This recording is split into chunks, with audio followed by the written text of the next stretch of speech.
Chapter 1: The Genesis of a Culinary Master.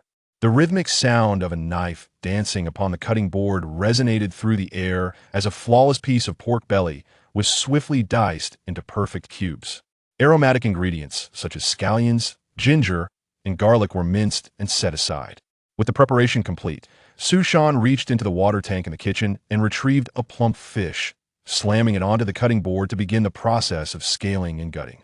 The scales were scraped clean, and a series of precise crosscut incisions were made upon its flesh. The pan sizzled as the oil heated, and the pork belly was added, releasing a fragrant steam that soon enveloped the entire kitchen. Once the pork was cooked, the hot oil was discarded in favor of cooler oil, followed by a light sprinkling of salt. With a satisfying sizzle, the fish was added to the pot, accompanied by the pork and a medley of seasonings, all topped off with a couple of ladles of water before the lid was placed atop. The rich aroma of the fish soup simmered enticingly. Having completed the task, Su Shan leaned against the stove, his expression somber as he awaited the soup to reach perfection. It had been 3 months since he arrived in this strange world.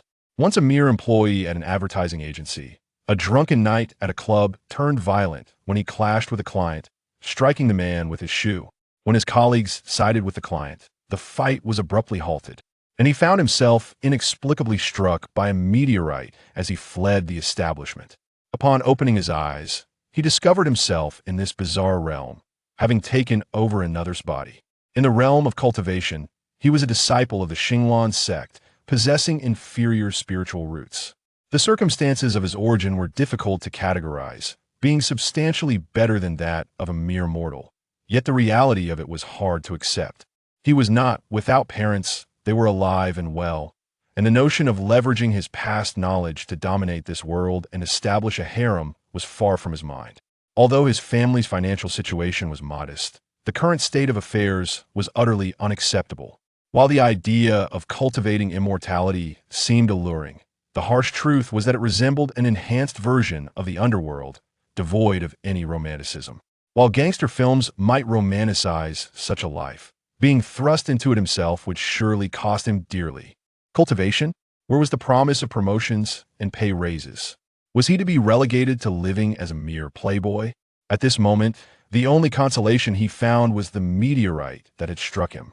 It was no meteor at all, but rather a jade seal adorned with ever-changing runes, now residing within his mind. As he awaited the completion of the dish, Su Shan delved into his consciousness, attempting to commune with the jade seal, faint runes flickering upon his brow. With a thud, a washing machine materialized before him, accompanied by a towel that gently draped itself over it. Su Shan stared intently at these two objects, kneeling down to examine them. Ever since his arrival, he had detected peculiarities about himself, able to summon these two items at will. In his solitude, he had dedicated time to study them, yet they appeared utterly mundane, save for one peculiar trait. Neither fire nor any other destructive force could damage them. These were no ordinary items. There had to be other special aspects about them. Su Shan was certain. The jade seal had transported him to this world, and the secret to returning surely lay within. These two objects were likely derivatives of the seal. If he could not comprehend even these, then deciphering the jade seal would be a futile endeavor. He opened the washing machine door and explored its interior, inspecting every detail repeatedly, but yielding no results. Frustrated, he emerged. Suddenly, a sharp pain surged through his mind. Su Shan gasped, clutching his right arm. He had caught the wound from the washing machine. It was a long cut from a sparring match days prior. Releasing his arm to inspect it, he noticed a crimson stain seeping through the fabric. Frowning, he rose and grabbed the towel from the washing machine, wrapping it around the injury. He had tried various remedies, including blood and urine, even concentrated tadpole essence, all to no avail against these objects. However, the towel produced by the jade seal was ideal for binding his wound, as it would not become soiled. The pain of the injury extinguished any motivation for further research. Su Shan focused his thoughts, and the washing machine vanished from sight. Approaching the water tank, he placed his hands on the edge and gazed into the unfamiliar, bearded face that stared back at him, his emotions a tumultuous sea. The original owner had been a simple man, reclusive and unkempt, yet still possessing a certain handsomeness in his brow and eyes. In the 3 months he had been here, he had neglected his appearance even further, his beard now a disheveled mess. His face bore the weight of despair and disappointment. It was evident that deciphering the Jade Seal's derivatives would take time, and his only viable path forward was to continue cultivating within the sect, striving to elevate his standing. Only by advancing in his cultivation could he hope to uncover the secrets of the Jade Seal. Yet his inferior spiritual roots posed a considerable hindrance, placing him at the very bottom of the hierarchy. If it weren't for the fact that the Xinglan sect was a small establishment, he might not have even had a chance at cultivation. External disciples faced assessments, and failure to break through to the foundation establishment stage could lead to expulsion. Without foundation establishment, he would be relegated to the ranks of mortals, where the absence of spiritual energy would eventually extinguish his cultivation, rendering any investigation into the Jade Seal moot. The original owner had been diligent, dedicating nearly 2 decades to cultivation, yet he remained stuck at the peak of the Qi refinement stage. Su Shan had followed the established path, but had seen no progress in 3 months. Time was running short soon. The cohort of external disciples would face their final assessment. This was the last opportunity for those trapped at the Qi refinement stage who had yet to establish their foundations. Passing the assessment would signify a chance for further cultivation, potentially earning a foundation establishment pill as a reward. Of course, failure to break through after consuming the pill would result in expulsion. Damn it! Frustration welled within him as he cast a glance at the contented fish in the tank, spitting onto the floor in exasperation. The fish, undeterred, happily swam away, having consumed the spittle. The fish soup had reached its zenith, filling the kitchen with a rich aroma. Su Shan took a deep breath, suppressing his tumultuous thoughts as he approached the stove. Culinary arts had become his sole solace in this world. He often cooked for himself in his rented room, believing his skills to be commendable, having learned various recipes from social media, allowing him to recreate flavors reminiscent of home. Today, however, a significant event was unfolding within the sect.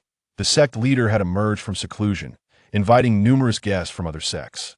Such occurrences were not uncommon in the realm of cultivation. Though competition was fierce, sects often maintained connections. When one achieved a momentous breakthrough, they would willingly share insights and experiences, fostering relationships among various factions. Today, the external disciples were granted a rare day of respite. Typically, the training was rigorous and chores were abundant, leaving little time for relaxation. Most external disciples seized the opportunity to unwind outdoors, but Su Shan found a moment to sneak into the kitchen to prepare a sumptuous meal. The usual cook's offerings were akin to bland military rations, scarcely fit for even livestock. Today, he sought to indulge himself. Approaching the stove, he lifted the lid of the large pot, and an even more enticing aroma wafted forth, intensifying the already fragrant atmosphere. Su Shan closed his eyes, inhaling deeply, before serving himself a bowl of freshly cooked rice. He ladled some of the vibrant, oily fish soup over the rice. Upon taking a bite, a rare smile graced his lips. Just as he prepared to take a piece of fish, the door to the kitchen suddenly burst open with a resounding crash. Su Shan's hand froze mid-motion, his eyes wide with surprise as he turned toward the entrance. A strikingly handsome, yet somewhat lecherous-looking man stood at the threshold, a completely unfamiliar face. Su Shan furrowed his brow, about to inquire, but the newcomer spoke before he could. "External disciple, is there? Wow, that smells incredible." Chapter 2, The Emergence of the Master Chef. Su Shan blinked twice, and the person at the door had already entered. Unfazed by the heat, he unceremoniously reached into the pot, scooped out a piece of fish, and placed it in his mouth, savoring every bite.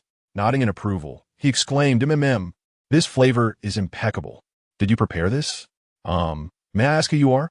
Su Shan's question remained incomplete as the man seized his hand and hurriedly declared, "You're the one.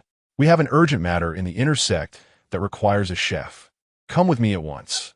If you succeed, it will be a great achievement, and you shall be rewarded with spirit stones." Before Su Shan could process the situation, he was forcefully pulled outside. Almost instantly, he found himself standing on a flying sword, soaring rapidly into the sky. The ground receded beneath him, and a cold sweat broke out on Su Shan's forehead. "Senior, what should I call you? What is happening? Can you please clarify?" As the man flew on the sword, he responded. Hold on tight and don't fall off. I am Lu Xiangjuan, renowned in the inner sect for my swift swordsmanship. The sect master has broken through to the nascent soul stage and is hosting guests for a discourse today. Many distinguished visitors from other sects have arrived, and we need to prepare food and drinks for them. The only chef in the inner sect has encountered a mishap, and we need you to fill in. What happened to the previous chef? Am I capable of this? The guests must all be foundation-building cultivators by now. Do they still require nourishment? Su Shan's heart raced as he watched the scenery blur beneath him, his questions pouring forth.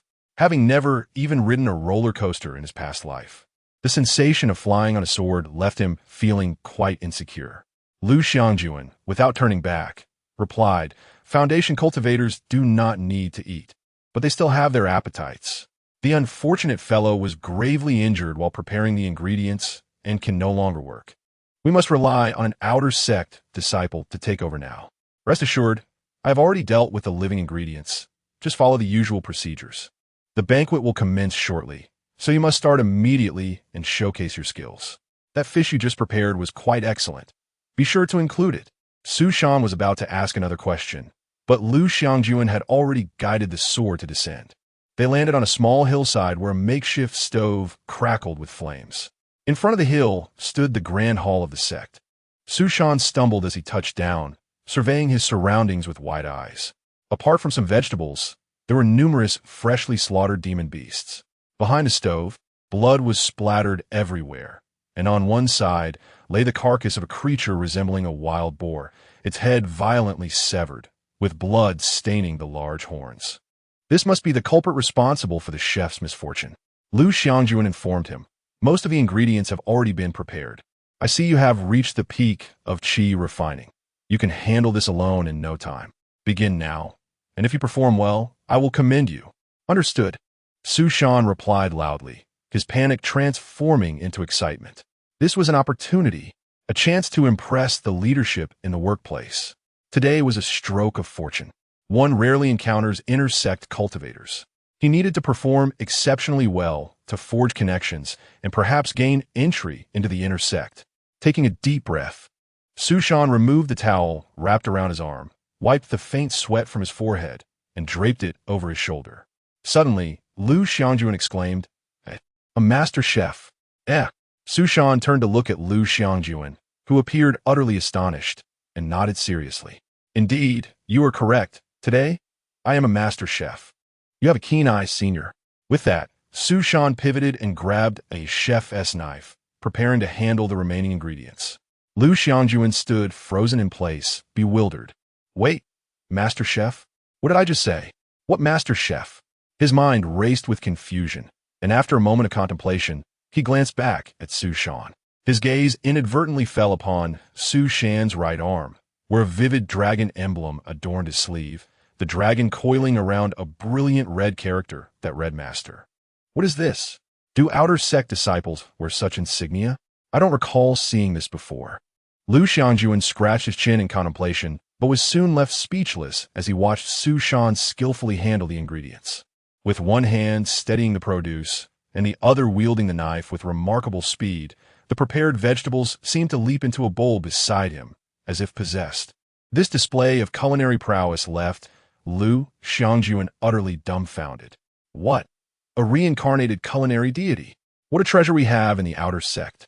At that moment, Su Shan was completely oblivious to the outside world. Lu Xiangjuan's words did not register.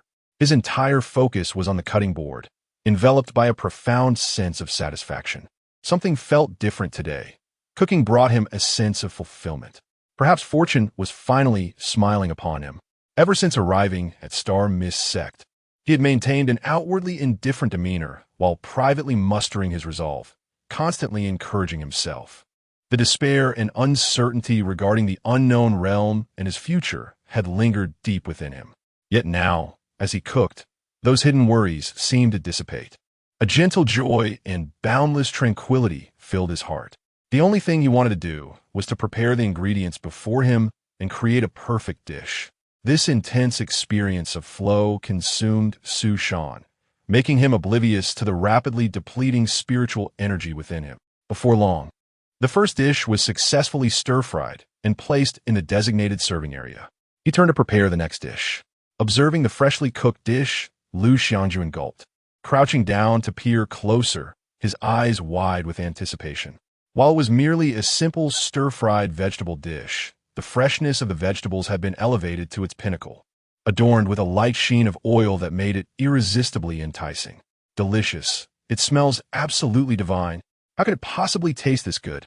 The aroma was indescribable, a fragrance he had never encountered in his life. The small plate almost evoked an irresistible urge to devour it, savoring every bite. With trembling hands, Lu Xiangjuan reached for the dish, his heart racing with anticipation. He thought, forget the guests. I must taste this first. Just as Lu Xiangjuan's sinful hand was about to touch the dish, a thick golden beam of light erupted from the plate, shooting upwards before gradually dissipating. What that it's glowing! Lu Xiangjuan exclaimed in shock. In the next moment, he turned to Su Shan, who had already finished preparing the next dish, which sent another golden light soaring into the air. Lu Xiangjuan's expression twisted in disbelief, and he stumbled backward in astonishment. What on earth? Has this dish been infused with some kind of enchantment? Chapter 3. The culinary master emerges at this moment. A disciple carrying dishes arrived on his sword, ready to take away the two finished dishes. Before Lu Xiangjuan could intervene, Su Shan had swiftly prepared the third dish. Once again, a beam of golden light shot upwards. My goodness, the dish is glowing. Oh no, here it comes again. Both the disciple and Lu Xiangjuan exclaimed in astonishment at the luminous column. After their outburst, they exchanged bewildered glances. The disciple stammered, Lu Shixiang, what is going on? I wanted to ask you the same thing. Who is he? The disciple gazed at Su Shan, awestruck by his extraordinary culinary skills, and hesitantly inquired, which esteemed predecessor did we invite here? Ah, just forget about it, and quickly deliver the dishes. But are you sure this can be consumed? It won't blow someone's mouth off, will it? The disciple was anxious. Lu Xiangjuan glanced at the stir-fried dishes, her tongue flicking out. It merely glows. I find it quite appetizing. I'd even dare to taste it, even if it were poisonous. Let us proceed. Time is of the essence, and besides, there's no poison in it. It must be done, but those are all guests from other sects. If they would get sick, we would be in serious trouble. Who would take responsibility? Naturally, the chef is responsible. Am I supposed to take the blame? Without a second thought, Lu Xiangjuan threw Su Shan under the bus. The chances of any issues arising are slim. The ingredients seem fine. This dish is certainly not poisonous. He has been watching it, and the aroma is simply irresistible. After a moment of hesitation, the disciple stomped his foot and stepped forward to take the dishes. However, as soon as he lifted the plate, he froze, his entire being captivated by the aromas wafting from the dish. His gaze was fixed on the plate, unable to move an inch. Lu Xiangjuan quickly reminded him, don't even think about sneaking a taste. Hurry up. The disciple snapped back to reality and swiftly took flight with the dishes. Observing Su Shan, who was still immersed in the cooking process, Lu Xiangjuan fell into contemplation. This young man seems to have quite a background. The dishes he prepared in the kitchen earlier were exquisite, and now, with these spiritual ingredients, the results are astonishing. He must possess some extraordinary family secrets. But now is not the time for such thoughts. We must first navigate the matters of the sect and later inquire about his background. In the grand hall, Yi Qingbi, the leader of the Xinglan sect, donned a flowing white gown that billowed like mist, exuding a serene and cold elegance. She gracefully gestured with her arms, engaging in light-hearted conversation with the guests. And once she completed her insights on breakthroughs, she said, today marks the first time since the establishment of the Xinglan sect that we welcome such a multitude of fellow practitioners. Our sect has specially prepared some unique dishes to entertain you all. I hope everyone enjoys. The guests did not react much, though a few murmured among themselves. The Xinglan sect actually hired someone to cook. It's been ages since I've had such an experience. Quite original. Unique dishes from the Xinglan sect? I've never heard of that before. They actually delve into this craft? Before long, inner disciples began to approach, delivering the dishes one by one. As the dishes appeared in the hall, an array of exotic aromas filled the space. The gathered cultivators couldn't help but express their admiration. Just the scent alone indicated the extraordinary nature of the dishes. Clearly, Yi Zhongzhu had put in considerable effort. Indeed, this is remarkable. These dishes would likely surpass ordinary spiritual fruits and elixirs, showcasing the use of many rare spiritual beasts. It's utterly tantalizing. Such a feeling hasn't been experienced in years. Yi Qingbi was taken aback. So fragrant? Initially, she thought to merely prepare some ordinary dishes, artfully plated for a simple reception of guests. Who would have imagined the culinary skills of the disciple would be so impressive? This truly caught her by surprise. After the event, she would need to reward him handsomely. The disciples of the Qin sect continued to serve the dishes until each low table before the guests was adorned with a plate. Many guests stared at the dishes before them, swallowing nervously. The dishes emanated enticing fragrances, infiltrating their nostrils and awakening their deepest appetites. Everyone was consumed with the desire to taste the dishes, disregarding all else. Yi Qingbi had a plate before her as well, and the aroma beckoned her. Stealthily swallowing, she raised her right hand. Please, everyone, help yourselves. Let's eat and converse. No sooner had she spoken than a towering figure, a giant of a man, clasped his fists and said, "Thank you, Yi Zhongzhu, for your hospitality. I shall not hold back." Seeing that it was Guiyang, the leader of the Phantom sect, Yi Qingbi nodded in acknowledgement. Without hesitation, Guiyang picked up his chopsticks and grasped a piece from the plate. He glanced closely at the stir-fried chicken. It was indeed chicken, yet it wasn't any high-grade spiritual bird. How could its flavor be so enticing? Without overthinking, Guiyang placed the chicken into his mouth. A series of sounds filled with sheer embarrassment erupted from his lips, plunging the entire hall into silence. The guests who had been poised to eat halted, their expressions frozen in shock as they turned toward the source of the commotion.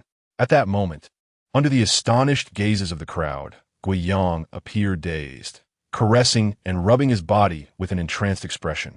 His accompanying disciples fell into a state of panic, their faces a mix of confusion and concern. Under the collective scrutiny, Guiyang continued to touch himself and moan for over 10 seconds, Master. Are you all right? Guiyang's disciple finally couldn't contain himself, trembling as he tugged at Guiyang's sleeve, his face flushed with shame. Unexpectedly, Guiyang spoke up, eyes closed in rapture. This is indeed the taste of chicken, and it is the finest. What a solemn and magnificent sweetness, like turbulent waves crashing in. Yet so vibrant and rich, captivating the senses. The hall remained eerily silent. All eyes darkened as they watched Guiyang deliver his enthusiastic culinary critique in an overly sensual tone. Inside, they were cursing him out. What the hell is this, some kind of joke? Gross. What's wrong with him? Eating a dish and now critiquing it like this. For goodness sake, the leader of the Phantom sect appears so rugged, yet he's a Yuanian cultivator. Is it really necessary to act this way while dining? Did he starve in his past life? This spectacle made everyone shiver in discomfort, wondering if they could bear to stay any longer. Guiyang's disciple buried his head in utter shame. This is so embarrassing. I never expected my master to be this kind of person. I'll have to leave the sect when we return. Hey, how long has it been since your master last ate? Is it really that serious? Another elder from the sect nudged Guiyang's disciple. The disciple, trying to recall, attempted to defend his master. At least 80 years since he last had a proper meal. Surely it can't be this extreme. Can someone please stop your master from speaking? I can hardly stay here any longer. Veins bulged on the disciple's forehead as he discreetly poked Guiyang twice. Gritting his teeth, he implored, "Master, please stop talking. I beg you. Master, don't eat anymore. It frightens me." Chapter 4. The Revelry of Chaos. Guiyang paid no heed to his disciples, lost in his own rapture. Ah, my blood. I feel as though I can hear the tumultuous flow of my blood within me. Its exquisite and sweet essence truly unparalleled. This is indeed the epitome of culinary delight, the kind that brings boundless joy. The atmosphere grew tense as all present stared at Guiyang, their expressions devoid of emotion, fists clenched beneath the table, cracking with suppressed frustration. Undeterred, Guiyang continued to indulge in chatter, only regaining his senses after a span of 20 seconds. With a deep breath, he gazed at the empty plate before him and exclaimed with fervor, "What a marvelous dish! It has been ages since I experienced such delight. My apologies for indulging so much. Seeing him appear somewhat normal, the previously tense crowd finally relaxed in unison, collectively exhaling a sigh of relief. This audacity is astounding. His shamelessness nearly drove everyone else to seek refuge in the floorboards. And now he dares to feign nonchalance? Yi Qingbi's lips twitched in a grimace, her lovely face rigid, her delicate fists devoid of color beneath the table. What did Guiyang mean? They had been conversing amiably, and now he was playing this game at her expense, leaving her in an embarrassing predicament. Was this a deliberate sabotage? Yi Qingbi forced a smile, raising her hand anew. If it pleases you, Gui Sect Master, do you truly find it so delectable? Guiyang nodded earnestly. The taste is unlike anything I have ever encountered. I would readily trade even an elixir of the highest order for such a flavor. The exquisite sensation lingered in his mind, leaving him utterly astonished. The moment the dish touched his palate, an unparalleled gustatory experience enveloped him, spreading warmth throughout his being. It felt as though a chorus of celebration resounded in his mind, dispelling all gloom from his heart. Such a transformation was something even elixirs could not replicate. As a cultivator, maintaining a serene disposition is as vital as enhancing one's cultivation. At times, the refinement of one's spirit is even more crucial than the cultivation itself. Yi Qingbi smiled as she raised her hand again. Then let us all partake. In the back mountain of the Grand Hall, Su Shan lay sprawled on the ground, his complexion ashen, beads of cold sweat dotting his forehead. Before him stood Lu Xiangjuan, clad only in fragments of her clothing, a bowl of noodles in hand, moaning in a most unbecoming manner. The richness of this flavor is simply astonishing. Paired with these chewy noodles, I find myself craving more with each bite. Su Shan's head spun, and he instinctively retreated, using all four limbs to crawl backward. What is happening to me? Am I possessed? How'd I end up in such a state? Is it due to consuming my own dish? Frantically, he turned his gaze to the stove, locking onto a mushroom that had tumbled to the ground. A mushroom? A toxic one. Many of the ingredients here were not ordinary. He was unfamiliar with them.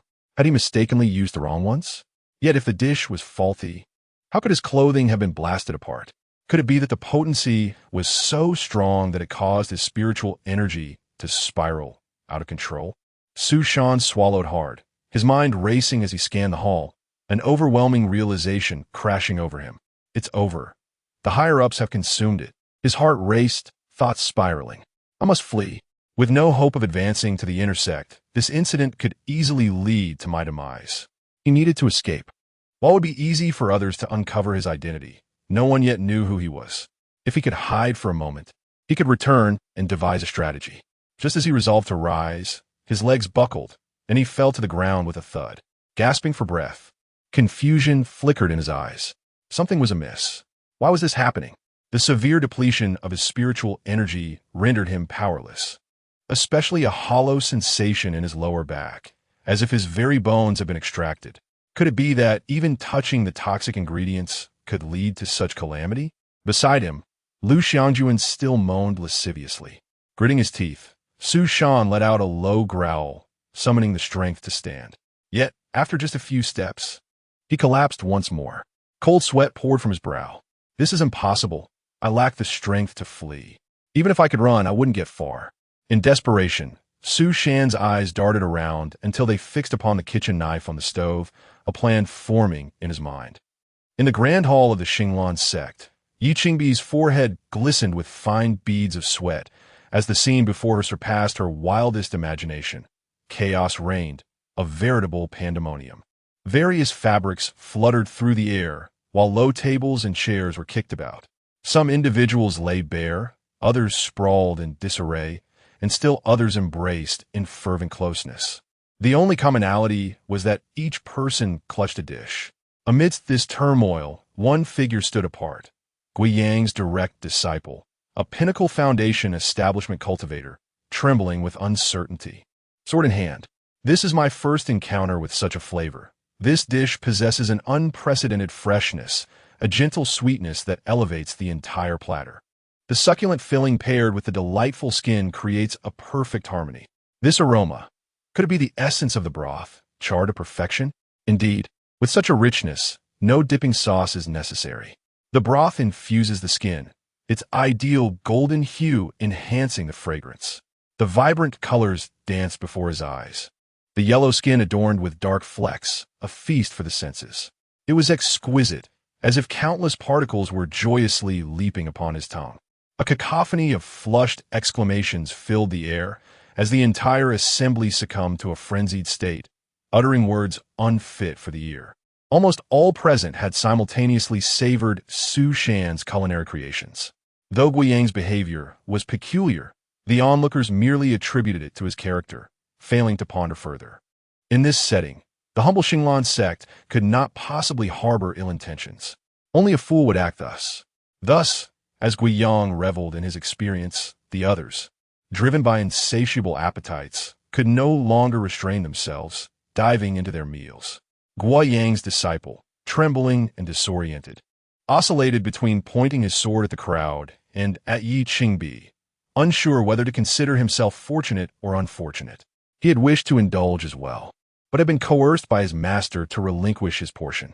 Now, with everyone but the elders of the Xinglan sect and the sect leader succumbing to the allure, what was the point of his survival? It was terrifying. To find oneself in the den of a great demon and be subjected to such madness. A bead of sweat finally trickled down Yi Qingbi's cheek, a testament to her mounting anxiety.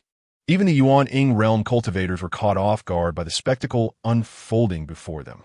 This banquet had initially been intended as a means to celebrate breakthroughs, to entertain esteemed guests, and to cultivate relationships. How could it devolve into such a calamity over merely a few dishes? Chapter 5. The Collective Awakening and the Divine Power of Destiny. The cook, a mere ordinary disciple, utilized no extraordinary or top-tier ingredients. Guests ranged from the foundation establishment to the nascent soul stage. Yet, astonishingly, all were simultaneously affected by the same influence, utterly powerless to resist. However, before she could ponder this for too long, dreadful events began to unfold. One by one, the guests who had partaken of the dishes began to awaken, not all at once, but rather, each at varying durations. As the first guest awoke, he observed those around him exhibiting behaviors akin to that of Guoyang moments prior. He was struck as if by lightning. Upon noticing a familiar female cultivator in disarray, he couldn't help but gaze longer. This scene required little thought. The awakened individuals instantly drew connections to their own state. Was I truly in such a disgraceful manner? The first to act was Guiyang, who was also among the first to regain consciousness. Among the crowd, his fury was most palpable. With a physique of iron and steel, renowned for his martial prowess, he found himself behaving like a fool, posturing shamelessly in front of the assembly. The lewd antics of dozens in attendance were instinctively mirrored in his own mind. Countless scenarios of humiliation flashed through his thoughts. A surge of shame and rage overwhelmed him. With a thunderous roar, a towering fire giant 3 meters high suddenly manifested in the hall, casting a crimson glow throughout. He advanced towards Yi Qingbi, unleashing waves of heat in every direction. Behind him, the other sect members unleashed various magical artifacts, all aimed menacingly at Yi Qingbi. The fire giant conjured by Guiyang brandished a colossal sword, fixating his gaze upon Yi Qingbi. "Master Yi, I believe an explanation is in order." Almost immediately after he uttered these words, all external sect cultivators activated their magical artifacts, directing them toward Yi Qingbi. The disheveled cultivators hastily donned their ceremonial robes, anger flashing in their eyes. How dare a mere woman toy with so many of her peers? The tension in the hall reached its zenith. An elder from the Xinglan sect, anxious, attempted to mediate, only to be halted by Yi Qingbi's raised hand. Faced with the accusatory gazes of the crowd, Yi Qingbi felt a chill run down her spine, yet her expression remained composed. The standoff lasted a few seconds. Yi Qingbi's right hand moved deliberately towards the chopsticks in front of her, slowly picking up the dish before her. The hall fell silent, the murderous intent dissipating. The fire giant, too, hesitated, the surrounding flames dimming slightly. She ate. She actually consumed the food herself? What was her intention behind this? Did she believe such actions would allow her to evade accountability?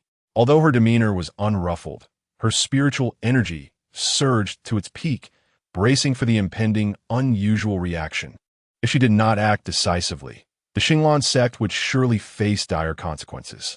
As soon as the dish touched her tongue, an overwhelming impulse surged from her heart. Yi Qingbi's eyes widened in shock. This sensation, yet this thought lingered for but a moment before an exhilarating wave crashed over her consciousness, thoroughly disrupting her thoughts. It felt as if an unseen tether snapped at her nape and beneath her outer garments. Her underclothes slipped away unnoticed. A soft moan escaped Yi Qingbi's lips, but she quickly covered her mouth. Unfortunately, it proved futile. In the next instant, a cascade of embarrassing culinary critiques spilled forth from her. Absolutely exceptional. This dumpling is simply divine. The shrimp, ground to a paste, retains its elasticity. The fresh vegetables burst with a refreshing crunch, and the egg yolk is tender and sweet, complemented by the rich yet subtle flavor of Jinhua ham. She too had a reaction. What was the purpose of this extravagant feast? The crowd exchanged bewildered glances, the tension greatly alleviated. Whispers among some cultivators began to emerge. What does Master Yi mean? Do you comprehend? Not at all. Does anyone know what Jinhua ham is? I've never heard of it. Perhaps it's a rare beast's leg. As Yi Qingbi's series of embarrassing critiques concluded, beads of perspiration formed on her forehead. Supporting herself against the table, she lowered her head, slightly panting, as if she had expended tremendous effort. The previously tense atmosphere dissipated. Guiyang, taking the lead, spoke gravely. Master Yi, it is time for you to address us. Yi Qingbi nodded twice, and as she lifted her gaze, a strained smile appeared at the corners of her mouth. For words escaped her lips. The divine power of destiny. The divine power of destiny. These words reverberated like thunder in a quiet sky. The attendees fell silent, their faces exhibiting shock.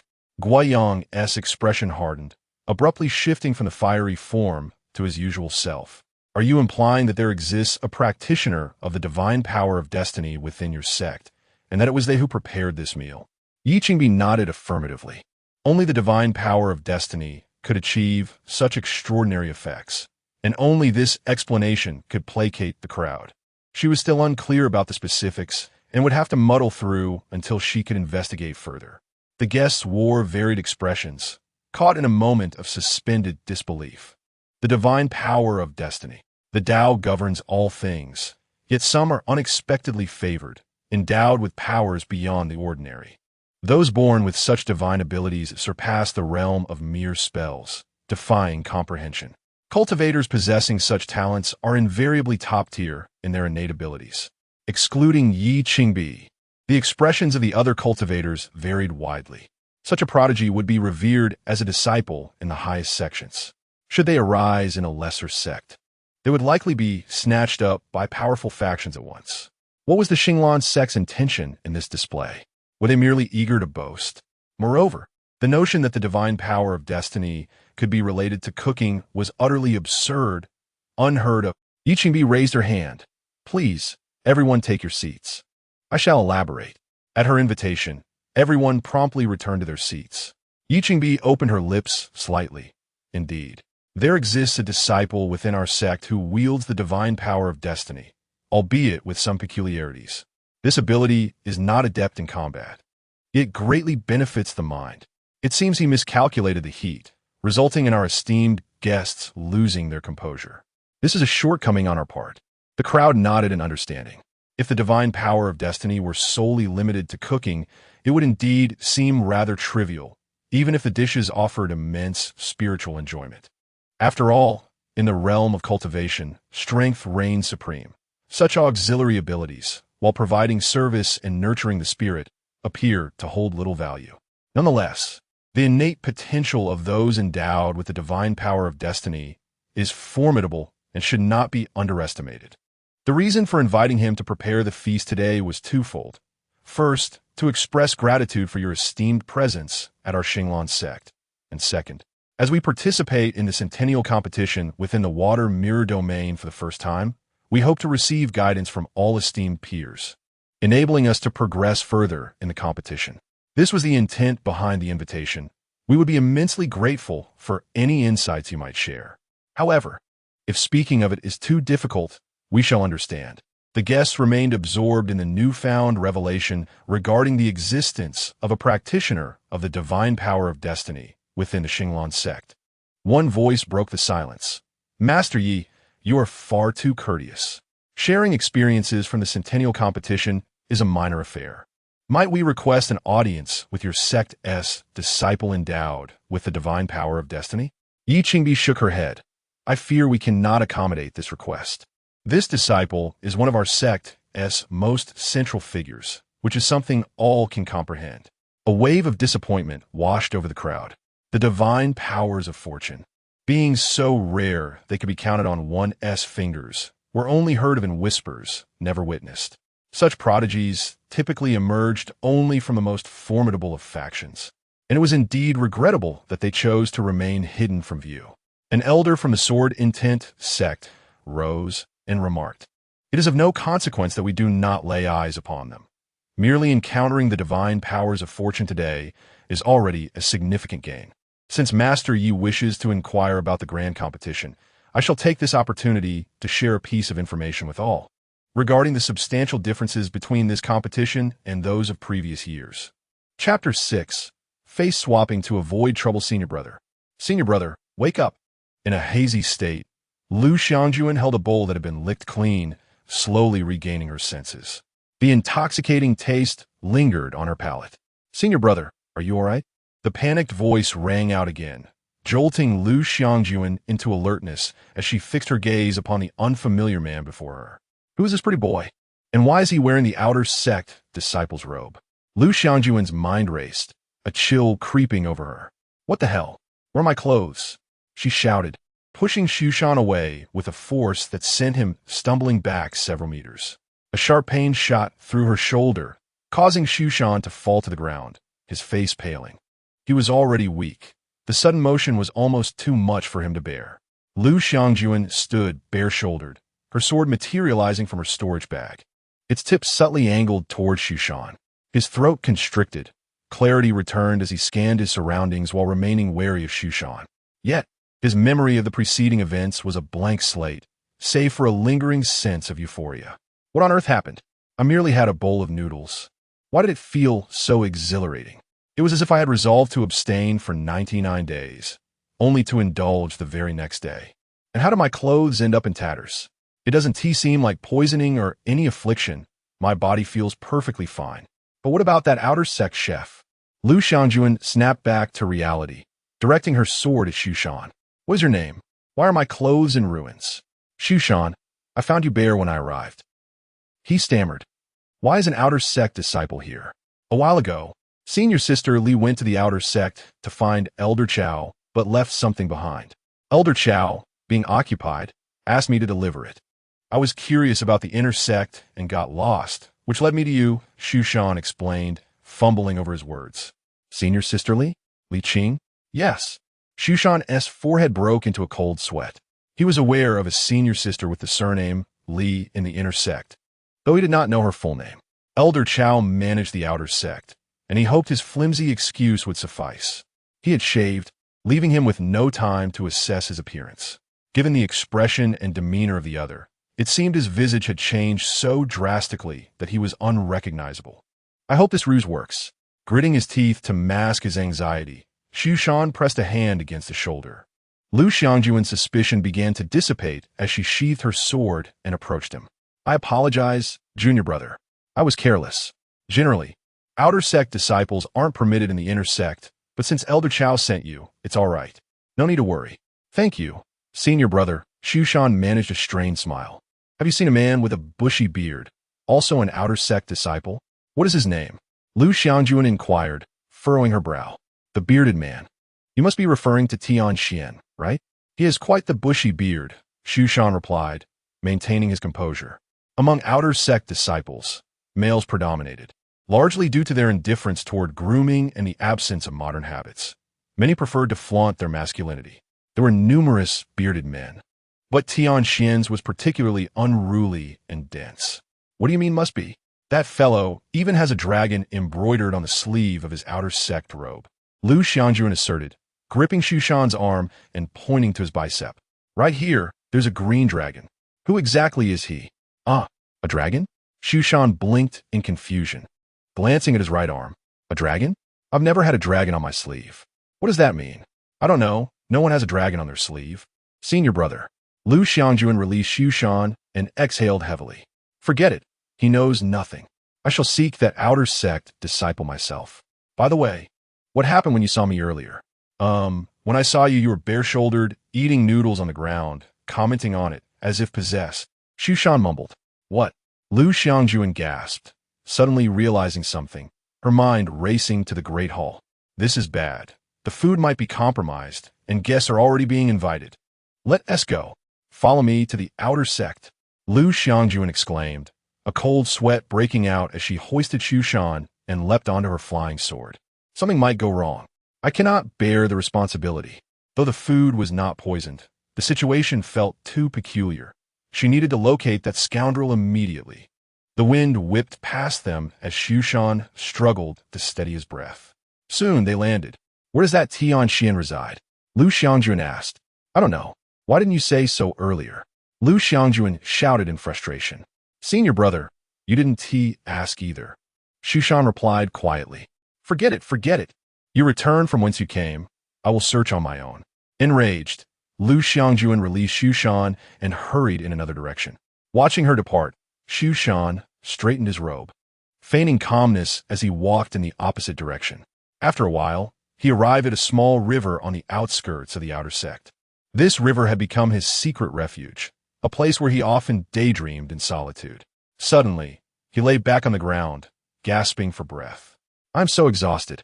What I thought was an opportunity has turned into a calamity. I had hoped to strive for a better future, but instead, I find myself teetering on the edge of crisis. This matter will not resolve easily.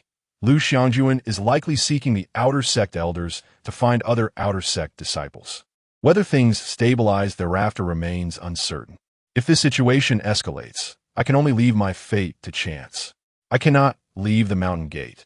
Departing would spell certain doom. Unraveling the mystery of the Azure Mark would remain a mere fantasy. For now, I can only take it one step at a time. With a heavy sigh, Shushan rose, leaning over the river to peer into the water, hand clutching his throat. Ugh, ugh. A mass of hair erupted from his mouth, carried away by the current. The river quickly regained its clarity, reflecting a handsome visage. Shushan stared, momentarily entranced, as the pent-up frustration within him began to dissipate. Is this truly my appearance? Previously scruffy, resembling a rough character, he now bore a strikingly youthful face beneath the stubble. No wonder Lu Xiangjuan had failed to recognize him. This face was so strikingly similar to the handsome portrayal of Erlang Shun by Jiaoanjuan. If he ventured into the entertainment industry, he might have a chance to reach the heights of stardom before being served a lawyer-esque letter by Chicken Brother. Gazing at his reflection, Shushan forced a smile that looked more like a grimace, then reclined beside the riverbank, closing his eyes and taking deep breaths. Knowing I possess a handsome face is of no use if I cannot thrive. Moreover, with my current cultivation level, even if I were to court a high-ranking female cultivator, I would fall short of her expectations. She would likely discard me after a single encounter. Indeed, the world has changed, Shushan muttered to himself, caught between laughter and tears. Chapter 7.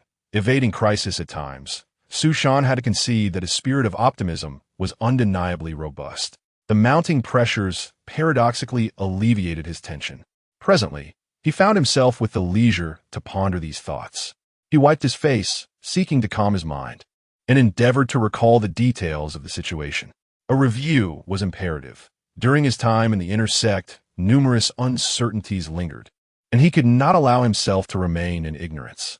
Earlier, while on the mountain, the inquiry posed by Lu Xiangjuan was not the most pressing concern. Rather, the gravest issue lay with him. He had felt an unusual exhilaration while cooking, yet soon after, his spiritual energy waned, leaving him utterly drained. Such a state had never befallen him since arriving in this world. If the cause were indeed contact with toxic ingredients, it would be wholly unreasonable. Merely touching the items had resulted in such a predicament. How could Lu Xiangjuan consume them without experiencing negative repercussions? Furthermore, the sect was unlikely to possess any poisonous ingredients. Additionally, Lu had claimed to see a Qing Long on his sleeve. A foundational cultivator could not possibly misinterpret the sight of a dragon on white cloth. Was it conceivable that he had been hallucinating? Su Shan turned his gaze to his right arm, where he noted a deep wound, the blood of vivid crimson. Squinting, he fell into contemplation. Lu Xiangjuan had been quite specific. The dragon appeared at this location, which had once been wrapped in a towel bearing a green imprint. This towel, though seemingly ordinary, was anything but. The coincidence was rather peculiar. As his thoughts crystallized, Su Shan extended his hand into the air, conjuring a towel, which he then wrapped around his right arm, only to pull it away moments later. Upon glimpsing his arm, a sudden realization struck him, causing his pupils to dilate with astonishment. A dragon. There truly was a dragon on his arm. A Qing Long, encircled by a striking red insignia, revealed itself upon his right arm. This was astonishing. Su Shan's lips moved as he fixated on the pattern on his arm. The little chef. Was this not a motif from an animated series? The emblem of a master chef, reminiscent of the protagonists who would unveil their identities with a flourish, inciting gasps from those around them. Master Chef. Su Shan's eyes widened with newfound clarity as he murmured to himself. Master Chef. The inexplicable shout he had uttered earlier, though it had struck him as odd, was merely a moment of encouragement from his interlocutor. Yet, it now appeared that it was far more significant than he had initially thought. Surely the towel was the key. The peculiar demeanor and words of Lu Shixiang during their meal echoed the animated tales he recalled. Su Shan swallowed hard and sprang upright. Was his unique sensation while cooking also a consequence of this towel? It seemed that the items derived from the green imprint required special methods to activate their powers. It was no wonder that his various attempts over the past months had yielded no results. In retrospect, the food had been devoid of toxins. It was merely the extraordinary effects of the towel, which could not be construed as malevolent. Yet, Su Shan's pallor shifted to one of alarm. No, this meant that the individuals in the Grand Hall had consumed the food, did it not? This was akin to poisoning, perhaps even worse. Even if the assembled cultivators possessed formidable prowess, they would undoubtedly sense something amiss. Su Shan clutched his chest, taking a moment to regain his composure. Casting another glance at his sleeve, he noticed that the emblem of the master chef had begun to fade. Regardless, it seemed that a turning point had emerged. At least it was not entirely detrimental. His prolonged study of the green imprint-derived items had finally revealed additional functions. He had a general understanding of the towel's efficacy, but further experimentation was essential. However, within the confines of Xinglan's sect, such endeavors were impossible. He would need to venture outside to find a suitable location to test his hypotheses. The immediate priority was to navigate the current predicament and return to the outer sect disciples' dormitory to ascertain the situation. With this resolve, Su Shan swiftly assumed a meditative position, closing his eyes to absorb spiritual energy and restore his vitality. He had become exceedingly familiar with the foundational techniques practiced by the outer sect disciples, as they were merely the basics. As spiritual energy flowed into him, Su Shan abruptly halted his cultivation, furrowing his brow as he slowly opened his eyes. Something felt amiss. The process of drawing in spiritual energy and converting it into spiritual power, along with the speed of energy circulation within his body, had drastically slowed. As a cultivator with a low-grade spiritual root, he had already faced challenges in his practice, but now it felt as though he had regressed even further. If a high-grade spiritual root was akin to diarrhea, and a mid-grade was normal, his low-grade would be comparable to constipation. Now, his condition seemed to imply not only constipation, but the presence of a significant complication. This was yet another unprecedented scenario. Could it be a consequence of the towel's effects? Su Shan felt overwhelmed, his heart a tumult of joy and sorrow, shrouded in uncertainty. After much contemplation, he resolved to close his eyes once more to recover. As dusk approached, Su Shan trudged back to the dormitory, his chin wrapped in a hastily found cloth. The living quarters for outer sect disciples were modest in size and rather simplistic, accommodating 4 individuals. Upon entering, he was met with 3 pairs of inquisitive eyes.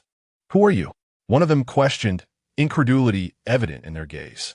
"Seriously, it's me, Sushan. How could you not recognize me after all this time?" Sushan replied, taking his seat on his bed with a nonchalant demeanor. "Wait, is that really you, Brother Sean? You look different." Another exclaimed, astonishment etched on their face.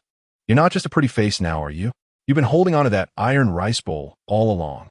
The trio sat up in quick succession, one scrutinizing Sushan with skepticism. "Where's your beard? What happened to your chin?" Sushan unwound the cloth from his head, revealing a gruesome gash on his jaw, the result of an unfortunate incident by the riverbank where he had inadvertently struck it against a stone. "I was practicing and got careless. My beard was in the way, so I shaved it off." They continued to stare at him, and one of them spoke up. "Did you know that Elder Chow was searching for someone today? He was looking for a man with a beard. It wouldn't be you, would it? Was it Lu Shixiang?" Sushan inquired, having encountered him earlier, though he was not the target of the search. "Seeing how you snuck in here, I thought it might be you," one of them remarked, losing interest. "You should have seen the commotion. That inner sect disciple was asking around for a chef with a dragon on his arm and had summoned everyone. It all began with Tian Xian, who was completely terrified. What happened next?" Sushan pressed. "Then that disciple went searching for everyone, claiming he was looking for a chef with a dragon on his arm. After searching high and low, he still couldn't find you. By the way, he asked who was absent, and you were the only one not accounted for." Sushan's gaze flickered over the trio. "You didn't think it was me and inadvertently reveal my presence, did you?" "Of course not, Brother Sean," one of them replied, gesturing dismissively. "It's not that we are disloyal. I almost thought it was you, but once he mentioned a chef with a dragon, I knew it couldn't be you. Besides, that inner sect disciple had a rather grim demeanor, and no one dared to speak up. Who would willingly invite trouble upon themselves?" Chapter 8. The search for the mysterious individual. Sushan nodded and reclined on his bed. As he had anticipated, the outer disciples generally refrained from causing trouble and tended to be rather honest. They would not dare to involve themselves in any significant issues arising within the inner sect. His suspicions among the disciples could be considered somewhat alleviated, yet he remained uncertain about the situation with Elder Chow, the overseer of the outer sect. It was prudent to refrain from hasty actions and observe the circumstances for a few days before probing for information. He also sought an opportunity to depart from the outer sect and descend the mountain for a time. Silence enveloped the room until someone eventually spoke up. "Brother Sean, you've been diligently practicing lately, and now you sustain an injury. Are you preparing to participate in the outer sect's grand examination? Otherwise, if we don't participate, we must descend the mountain, and the opportunity for breakthroughs will be lost. This is our last chance." Upon hearing this, the dormitory buzzed with activity once more. "Brother Sean, I did not wish to speak harshly, but all of us in this room possess inferior spiritual roots. Elder Chow has stated more than once that no matter how hard we strive, those with inferior roots can only hope to barely reach the foundation establishment stage. Even if we manage to enter the inner sect, our prospects remain bleak. In my opinion, the grand examination carries the risk of life. It would be better to descend the mountain early and enjoy a life of luxury instead." "Indeed, Brother Sean, I too was once unwilling to accept this. However, after all these years, it is evident that our peers in the outer sect with inferior roots are significantly disadvantaged compared to those with medium-grade roots. You have been here for several more years than us. Had I been in your position, I would have descended the mountain long ago." Sushan gazed at the ceiling, burdened by his thoughts. If he had no family or ties, returning to a mundane life below the mountain would indeed be a viable option.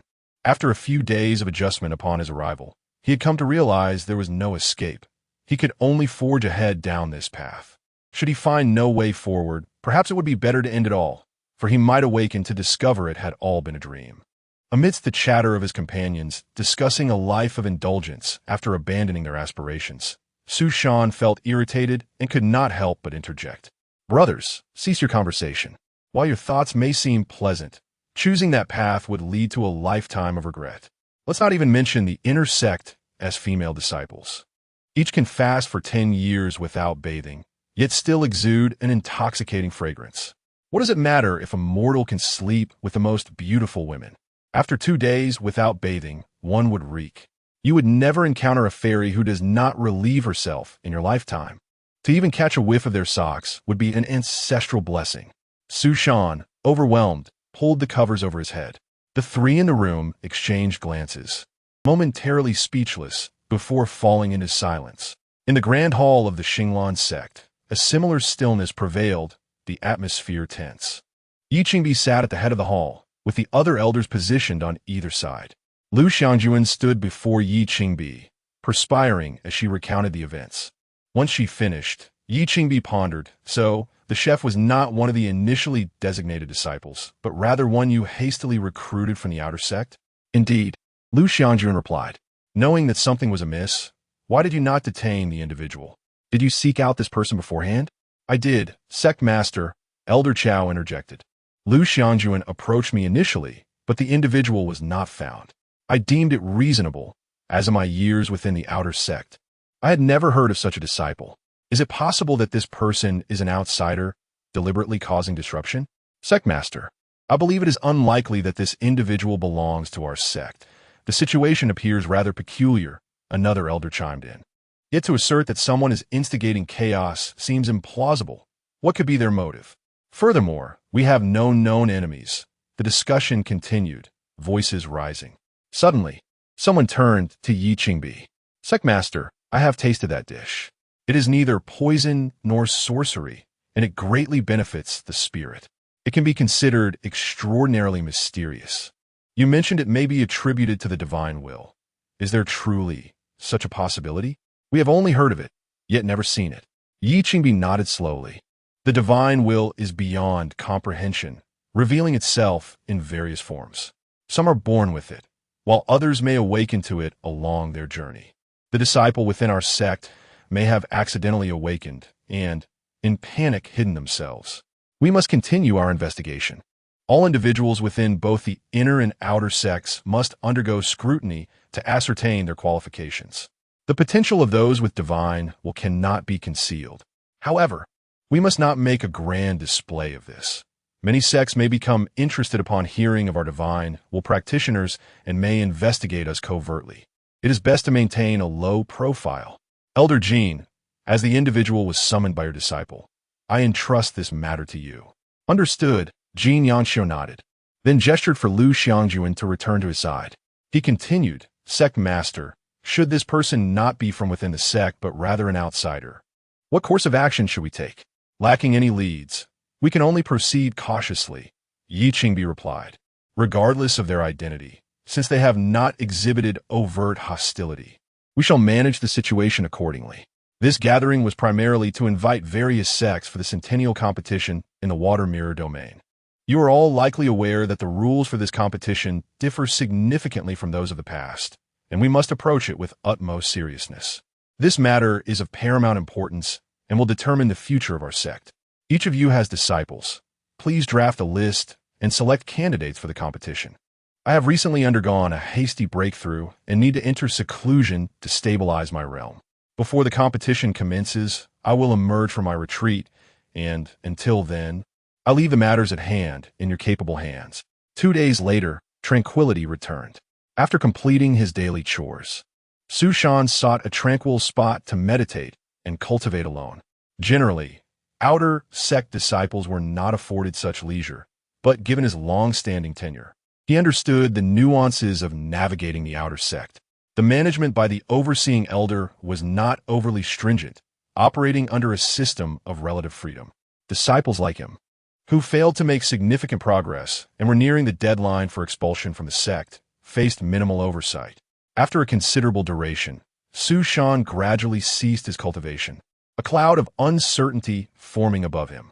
2 days had passed, and while the incident within the inner sect appeared not to have stirred any ripples, an encouraging sign, he personally faced numerous issues, particularly a significant reduction in his capacity to convert spiritual energy into spiritual power. Given his previous state of depletion, he had anticipated recovering within a mere half-day. Yet now, it had taken a full 2 days for his internal spiritual power to be fully restored. Something was undeniably amiss with his body, perhaps a consequence of the towel's side effects. With a sigh, Su Shan brushed off the earth beneath him and made his way toward the elder's residence in the outer sect. In a world shrouded in uncertainty, contemplations proved futile. He could only take one step at a time.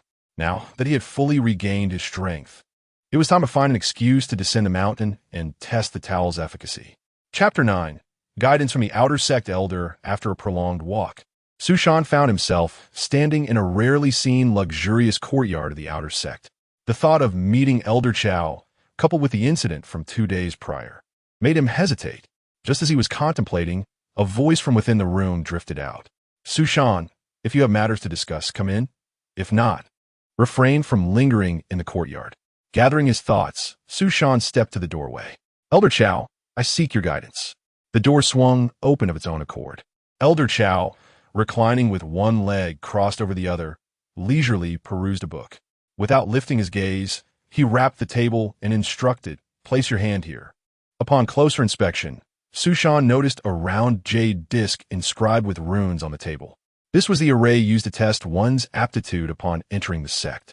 He approached and placed his hand upon the disc. Just as he did so, Elder Chow spoke, enough, remove your hand. I doubt it could be you. Su Shan withdrew his hand, confusion evident in his eyes. Elder Chow, what does this mean? Nothing of consequence. The inner sect is retesting disciples' aptitude. Being this close, a good aptitude will react without direct contact, Elder Chow replied, tossing the scroll he held onto the table. As he raised his gaze, he abruptly paused. Who are you? It's me, Su Shan, Elder. I injured my chin and had a shave. My heavens, how could you look like this? Elder Chow smirked, quickly regaining composure. Speak, what brings you to me? I have completed the tasks assigned to me, and I wish to inquire if there are additional duties that might allow me to descend the mountain. Su Shan spoke softly. The outer sect's tasks included daily chores and assignments from management. The sect's responsibilities extended to the existence of mortal towns, where fierce beasts often roamed. After the Foundation establishment stage, most beasts were handled by inner sect disciples. Occasionally, the outer sect dealt with weaker beasts during their errands, which also included procuring supplies for the outer disciples in town. Elder Chow glanced at Su Shan and chuckled. Are you eager to leave the mountain and explore the world? Not all, Elder. I merely seek something to occupy my time, Su Shan replied earnestly, adding, and I am preparing to participate in the final outer sect examination. Elder Chow nodded, contemplating for a moment before saying, Su Shan, you are quite honest and diligent among your peers. I have observed your efforts. Frankly, your aptitude may hinder your progress, and it might be wise to withdraw sooner rather than later. The outer sect examination can be perilous. While the risk of death is minimal, lingering injuries could complicate your return to the mortal realm. You know, only 2 of your previous seniors passed, both with medium-grade spiritual roots. I do not look down upon your lack of innate talent. As a self-taught cultivator, I recognize my limits early, and accepting one's fate is not a bad thing. Thank you for your concern, Elder. However, I have made my decision and will not waver. Elder Chow smiled faintly. Then I shall not dissuade you further. It is commendable to have such determination. Heroes abound in the world. Even those with the weakest spiritual roots can make their mark. Elder Chow's encouragement warmed Su Shan's heart, and he nodded vigorously. Elder Chow continued, since you have resolved not to change your mind, the outer sect examination is just over a month away. I can take you to the inner sect scripture pavilion to select a fundamental spell for your cultivation. Elder, you do not rejoice too soon. This is traditional. Every time the examination approaches, disciples who have reached the peak of the Qi refinement stage are entitled to choose a basic spell for practice, Elder Chow explained. The outer sect examination is exceptionally challenging, and outer disciples focus solely on fundamental skills, lacking the understanding of spiritual energy manipulation, making it nearly impossible to pass. If you manage to reach this threshold, it indicates that your cultivation aptitude is indeed lacking. But cultivation is one matter. Some individuals possess an innate understanding of spells and combat talents, which is entirely different. If you can prove yourself in the examination, it signifies your value to the sect. Su Shan inquired curiously, why have I never heard of this before? Elder Chow waved his hand dismissively. Firstly, the Outer Disciples Foundation is paramount, and we wish to prevent distractions. Secondly, We fear that premature teaching may lead to careless sharing of spells among peers. Just know this. Do not speak of it to others. Understood, Elder? Good. You were eager to leave, were you not? I happen to have a task for you, Elder Chow stated. A spectral entity has appeared in Litai town, claiming many lives. You are to eliminate it. Su Shan froze, tentatively asking, Elder, what is a spectral entity? Elder Chow shot him a sidelong glance. You do not know? It is what mortals commonly refer to as a ghost. A ghost? Do not be alarmed. They are rare but pose little threat. You can see them simply by channeling your spiritual energy to your eyes. Elder Chow explained nonchalantly. Spectral entities arise from deceased beings, appearing only under specific circumstances. They possess minimal intelligence, retaining only some instincts from their former lives. Typically, they might tap on windows, extinguish candles, or even lie upon people while they sleep. Some individuals are naturally sensitive and can feel the weight upon them. Yet in a few days, all returns to normal. For spectral entities rarely last long and will dissipate on their own. Su Shan was astonished. What are the legends of malevolent spirits harming others? Are they merely fabrications? There are varying strengths among spectral entities. Some are indeed cunning, and harm is possible. The one you are tasked with might possess some abilities, Elder Chow noted. However, as it is still a spectral entity, you only need to locate it, channel your spiritual energy, and defeat it. It will be no more challenging than vanquishing a minor beast. Understood, but how will I prove that I have completed this task? Elder Chow rolled his eyes. Prove what? There is no reward. By the time you arrive, that spectral entity may already be gone. Just go and do it, and you need not report back to me. Simply return a month before the examination. Yes, I understand. Chapter 10. A visit to the brothel after a half-day's journey. Su Shan, slightly breathless, arrived outside Litai City. The outer disciples had not learned any spells, nor could they wield sword techniques. They could only rely on their 2 legs for movement. While obtaining a horse was not impossible, the horse could not match his speed. In any cultivation sect, reaching the pinnacle of Qi refinement was hardly remarkable. Yet it already set him apart from ordinary mortals. Gazing at the enormous sign atop the city wall, Su Shan felt a sense of reassurance. Indeed, human worth is often measured against others. Although he felt insignificant within the sect, stepping into the realm of mortals instantly bolstered his confidence. Taking a few deep breaths, Su Shan strolled into the city. By afternoon, the weather had cooled, and the streets thronged with people, vendors calling out their wares in abundance. The original owner had been selected into the Xinglan sect from a young age, living in the outer sect for 20 years with few excursions beyond its confines. However, some outer disciples were not as reclusive as he, seizing opportunities to indulge in revelry and vice. After all, once one embarked on such a path, the experience of school and work seemed scarcely different from that of cultivation. With curiosity in his eyes, Su Shan observed his surroundings as he wandered the streets until dusk began to fall. After inquiring a bit, he approached the most opulent building in the city. Gazing up at its grandeur, the words Haidang Lu caught his eye, and a strong scent of rouge assaulted his nostrils. On the second-floor balcony, several women waved flirtatiously at Su Shan. He glanced up, only to be met with a wave of distaste. The city's most famous brothel was nothing extraordinary. The cloying scent of cosmetics, coarse pores, and visible nasal debris turned his stomach. It seemed that the heightened senses from cultivation were not entirely advantageous. Nevertheless, he had a task to accomplish. Having received a mission from Elder Chow, he knew that despite his nonchalant demeanor, he must strive to fulfill it. The outer sect elders wielded considerable influence, and it would be foolish to jeopardize their favorable impression. Moreover, this brothel had a kitchen that he could conveniently utilize. With that thought in mind, Su Shan stepped inside. Upon entering, a lecherous old man approached him. Noticing Su Shan's modest attire, yet distinguished demeanor, the man cautiously inquired, Sir, is this your first visit to Haitang Lu? Do you know any of the ladies here? Find me a private room. I need no one else, Su Shan replied. Very well. Ascending to a private room on the second floor, Su Shan casually opened a window, attempting to waft away the cheap, cloying scent of rouge. The old man lingered at the door, fidgeting.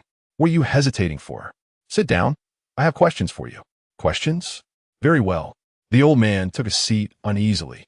Su Shan began, I have heard there have been ghostly disturbances in the city, resulting in several deaths. Do you know anything about this? I do. It was quite a commotion recently. It's been a long time since anyone died like that. Those individuals were not killed in the city. They were a group of scholars who went for a picnic in the southern outskirts and were later found dead outside the city, seemingly scared to death. It was said to have happened at Qin Temple in the southern part of the city, which has been abandoned for decades, but I'm not certain. An abandoned temple haunted by ghosts. Think harder. Where else could it be? The old man shrank back, whispering, I have not heard of any other incidents. The only place that could possibly be haunted is that desolate temple in the outskirts. Just a few days ago, the weather turned inexplicably gloomy. You wouldn't know, but our hiding Lu is renowned for its excellent service. Every year, we have one or two peculiar patrons who take our girls to remote mountains for thrills.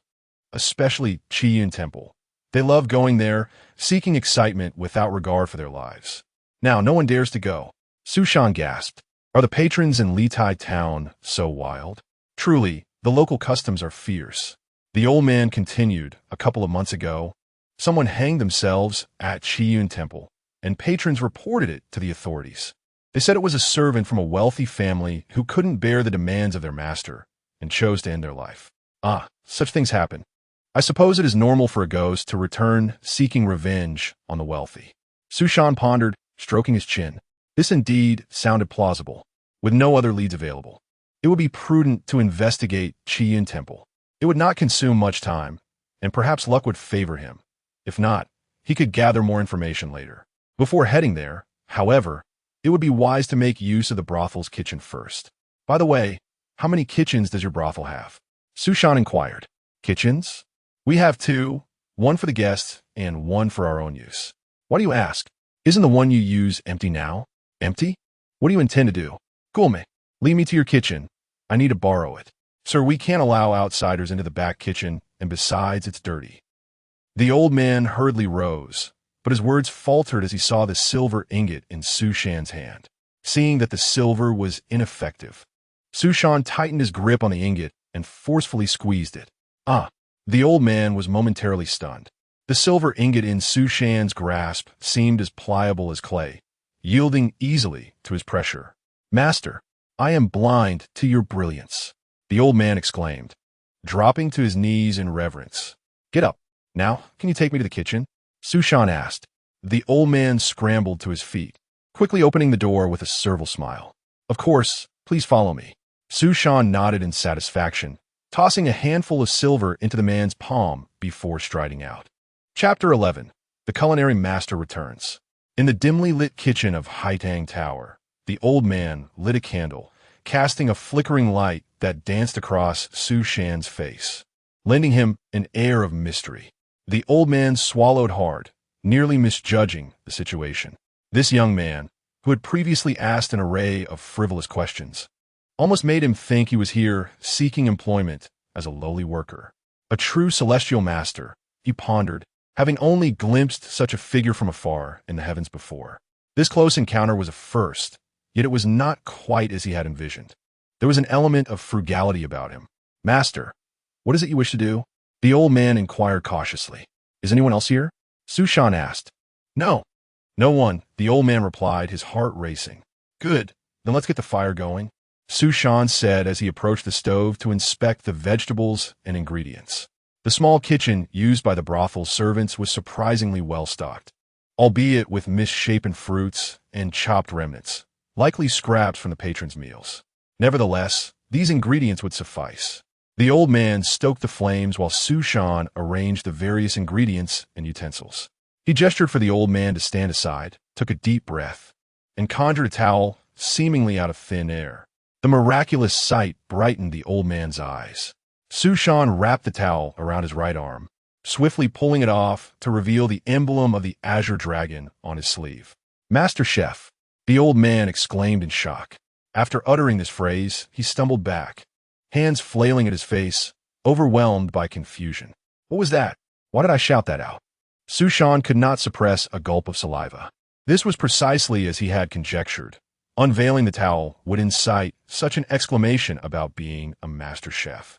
Let me try again, Su Shan thought. covering his arm once more with the towel. The bewildered old man suddenly shouted, "Master Chef! Master Chef! Master! Master! Master!" Su Shan continually unveiled the towel, astonished by the old man's reaction. This was undeniably a powerful control technique. The mere act of revealing it compelled a shout. Finally, Su Shan tossed the towel over his shoulder.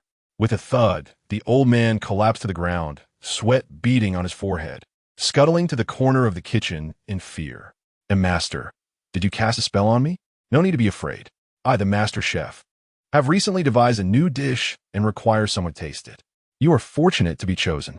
Stay put, do not wander, and we shall speak after the meal," Su Shan instructed, turning to the task of preparing the ingredients without waiting for the old man's response. The iron knife, stained with grime, flew across the cutting board as Su Shan deftly chopped the vegetables, which seemed to come alive, organizing themselves into neat piles. The old man watched spellbound. As he marveled at the spectacle, the pot heated, oil and spices were added, and the ingredients danced into the pan. A wave of satisfaction and joy washed over Su Shan once more. However, this time he did not lose himself entirely. Rather, he was acutely aware of his body's response. The energy within him drained significantly with each movement. By the time he finished a dish of vegetables, he tossed the spatula aside, a look of dread crossing his face as sweat broke out on his brow. Heavens, my internal energy has plummeted by nearly half. How had he managed to prepare dozens of dishes on the mountainside previously? The sudden change in his body indicated that the cooking had consumed far too much energy. The old man, sniffling, fixated greedily on the plate of food. He could hardly believe his luck in tasting a meal crafted by the master chef himself, and all for himself. Before Su Shan could ponder further, a brilliant beam of light erupted from the dish, soaring toward the ceiling and expanding. "By heavens, it's glowing!" The old man shouted in astonishment. Su Shan stared in disbelief as his face was bathed in a golden glow. Moments later, the radiance faded, leaving only the dish still steaming. Su Shan inhaled deeply, resisting the urge to taste it, and gestured to the old man. With a wide grin, the old man eagerly advanced, chopsticks poised to sample the dish. However, as the tips of the chopsticks touched the food, he hesitated, glancing back at Su Shan with hopeful eyes. "Go ahead, it's all yours." The flavor was a tantalizing delight, a tang that gripped his tongue and left him drooling, a potent assault on his throat and stomach. The old man was enraptured, eyes closed, letting out a series of ecstatic sounds. Su Shan's eyes twitched, overwhelmed by the bizarre scene. It was reminiscent of Lu Shanjuan's reaction. Indeed, it was precisely as he had imagined, an effect akin to a culinary show. However, the result was rather grotesque. The moment the towel was donned and removed, it incited an outcry, and the dish itself rendered one dazed. One item, two functions? Su Shan summoned the towel once more, eager to experiment. The old man appeared to be glitching, oscillating between two states, caught in the throes of the vibrant flavor. "Master Chef, the sweet and salty fusion of the scrambled eggs is simply Master Chef." All the vitality lost to the heat surged back within me. At last, Su Shan confirmed the towel's true capabilities, exhilaration bubbling within him. This was a life-saving artifact. Beyond its culinary prowess, it could be a deadly weapon in combat if yanked from one's arm. Moreover, simply pulling the towel did not drain his energy at all. Just as Su Shan reveled in the multifaceted uses of the towel, the plate of food had been completely devoured by the old man. Gradually emerging from his stupor, the old man squinted, running his tongue along his teeth, savoring the lingering pleasure and oblivious to everything else. "How do you feel?" Su Shan asked, lifting the old man to his feet with urgency. I feel incredible," he murmured dreamily. "Wonderful, I see that. But aside from that, any discomfort? It's too delightful, as if someone had bound me." Smack! Smack! Su Shan, exasperated, slapped the old man's face twice. Instantly jolted awake, the old man was about to kneel in apology. Su Shan spoke sternly. "That dish was crafted by me, the master chef. Anyone who consumes it shall gain 10 years of life. I infused it with my magic, and if you dare speak of it to anyone, you shall perish on the spot." Do you understand? Understood. If the master forbids me, I shall not utter a word. The old man vowed, joy swelling within him. The ultimate experience of happiness. All he had to do was keep silent and gain 10 additional years. What a tremendous stroke of luck today. Now leave. Prepare a room for me outside. I shall be staying here for the night. Also, send someone to keep watch at the door. No one is to enter without my permission. Yes, the old man promised solemnly, turning to exit the kitchen. Moments later, a brilliant golden light suddenly burst through the kitchen door, followed by a series of indistinct, dreamlike moans echoing within. Ah, the noodles dissolve slowly in my mouth, such a delicate and refined texture. The red and white powder is sugar, and I have surprisingly transformed the noodles into a form of pastry, exuding an exceptionally elegant aroma. Chapter 12. The Anomaly of the Azure Seal Awakening one morning. Refreshed and invigorated, Su Shan rose from his bed, which was suffused with the lingering fragrance of cosmetics. His eyes sparkled with vitality.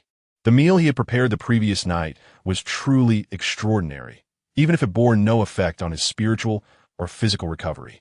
Yet, the satisfaction of his palate and spirit imbued him with immense joy, alleviating much of the pressure that had accumulated within him. Upon waking, he felt a renewed sense of hope in everything around him. As he sat on the edge of his bed, savoring the memories of last night, he reflected on the 2 dishes he had crafted, which had not hindered the circulation of his spiritual energy. It seemed that the challenges of cultivation were indeed linked to his culinary endeavors. However, pondering such matters now was futile. Addressing the immediate tasks at hand and preparing for the external examination was paramount. Dressing swiftly, Su Shan descended the stairs.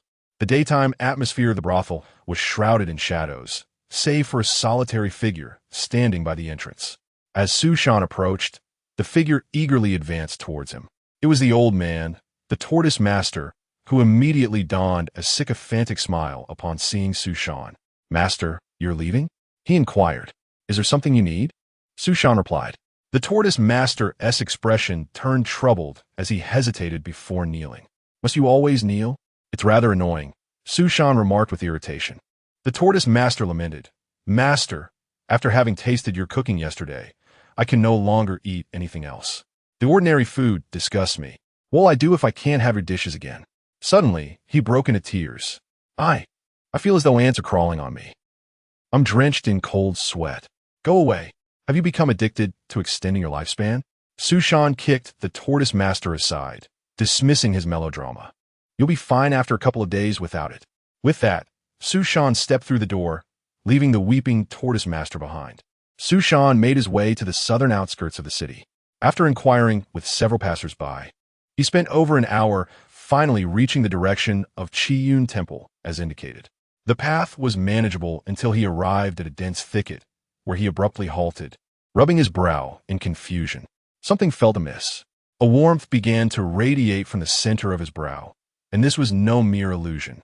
As a practitioner of the great perfection of Qi refinement, he was quick to sense any abnormalities. This was something he could not overlook. The center of his brow was the location of the Azure Seal, the very entity that had allowed him to traverse between realms. As he delved into the depths of his consciousness, a sense of foreboding washed over him, mingled with excitement. The Azure Seal flickered with a soft glow, and a new rune was being illuminated from the bottom up, an unprecedented occurrence. The washing machine and towel corresponded to a rune. Once this rune was illuminated, it indicated that a third item could be produced. Could the Azure Seal continue to generate more items? His heart raced at the thought, and he cautiously ventured into the forest. The deeper he walked, the more intense the warmth in his brow became. He paused again, taking a couple of steps back. The heat began to dissipate. Just as he had suspected, it resembled a detector of sorts. Following its guidance, he pressed on, the warmth intensifying once more. After taking over 30 steps, the persistent heat suddenly diminished significantly. Furrowing his brow, he altered his course to test his hypothesis, and the temperature rose again. Gazing ahead at the dense forest, a sense of caution arose within him. The Azure Seal did not seem to be offering a warning. Rather, it felt as if it were guiding him through a maze. Entering now could pose a danger, one he might not be able to face. Yet, His curiosity about the azure seal was compelling, and the items it produced bore unique properties. The towel had already proven its wonders, and although the washing machine remained a mystery, he would eventually uncover its secrets. Each additional item would enhance his chances of survival in this world. After careful consideration, Sushan took a deep breath and continued onward. Inquiring with passers-by, he learned that this area was occasionally traversed, though there had been tales of spirits harming individuals. But otherwise, it was considered safe. With his current skills, he recognized that playing it safe would lead to stagnation. Fortune often favored the bold. Sushan began to navigate the dense woods, marking his path as he went. After approximately 700 steps, he stumbled upon an ancient, crumbling temple. A weathered stone tablet, covered in moss, stood at the entrance, inscribed with the characters for Qin Temple. Initially expecting nothing more than an unremarkable temple to investigate for any lingering spirits, he now sensed that the situation had taken a grave turn. He felt the warmth emanating from the center, clearly originating within the temple. Channeling his spiritual energy to his eyes, Sushan stepped into the temple courtyard. As he crossed the threshold, he swiftly retreated, adopting a defensive posture, veins bulging in his hands. Before him, seated on the steps, was a man hugging his knees, staring vacantly at the sky. His appearance was unremarkable, with a dazed expression that suggested he was contemplating the meaning of life. As Sushan approached, the warmth he had felt in his brow abruptly vanished, leaving him momentarily frozen in place. Just then, the man on the steps lifted his head and noticed Sushan. His face lit up with surprise, only to quickly revert to despondency, returning to his stupor.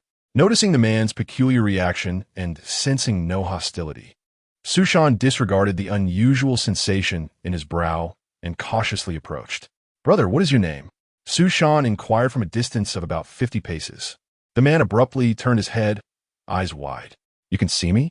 Sushan glanced around, realizing he was indeed the one being addressed, and replied, "How curious. It's still broad daylight." The man sprang to his feet, excitement radiating from him. "I'm Zhang Biao. I've been trapped here and can't find a way out. Whenever I reach the outskirts of the forest, I'm blocked. I've been stuck for 2 months now, and no one outside can see me. Only you can. May I ask your name?" "A passerby who stumbled into this place." "Just call me Suyi," he said, still wary. "What have you been eating and drinking for 2 months?" Zhang Biao's face lit up with joy as he pointed toward the temple's main hall. "There's oil inside. I've been eating the oil. Whenever I'm hungry, I eat it." "Nonsense. An abandoned temple for decades. Where would the oil come from?" Sushan tightened his grip on his flying sword, sensing something was amiss. "Sui, please help me get out of here.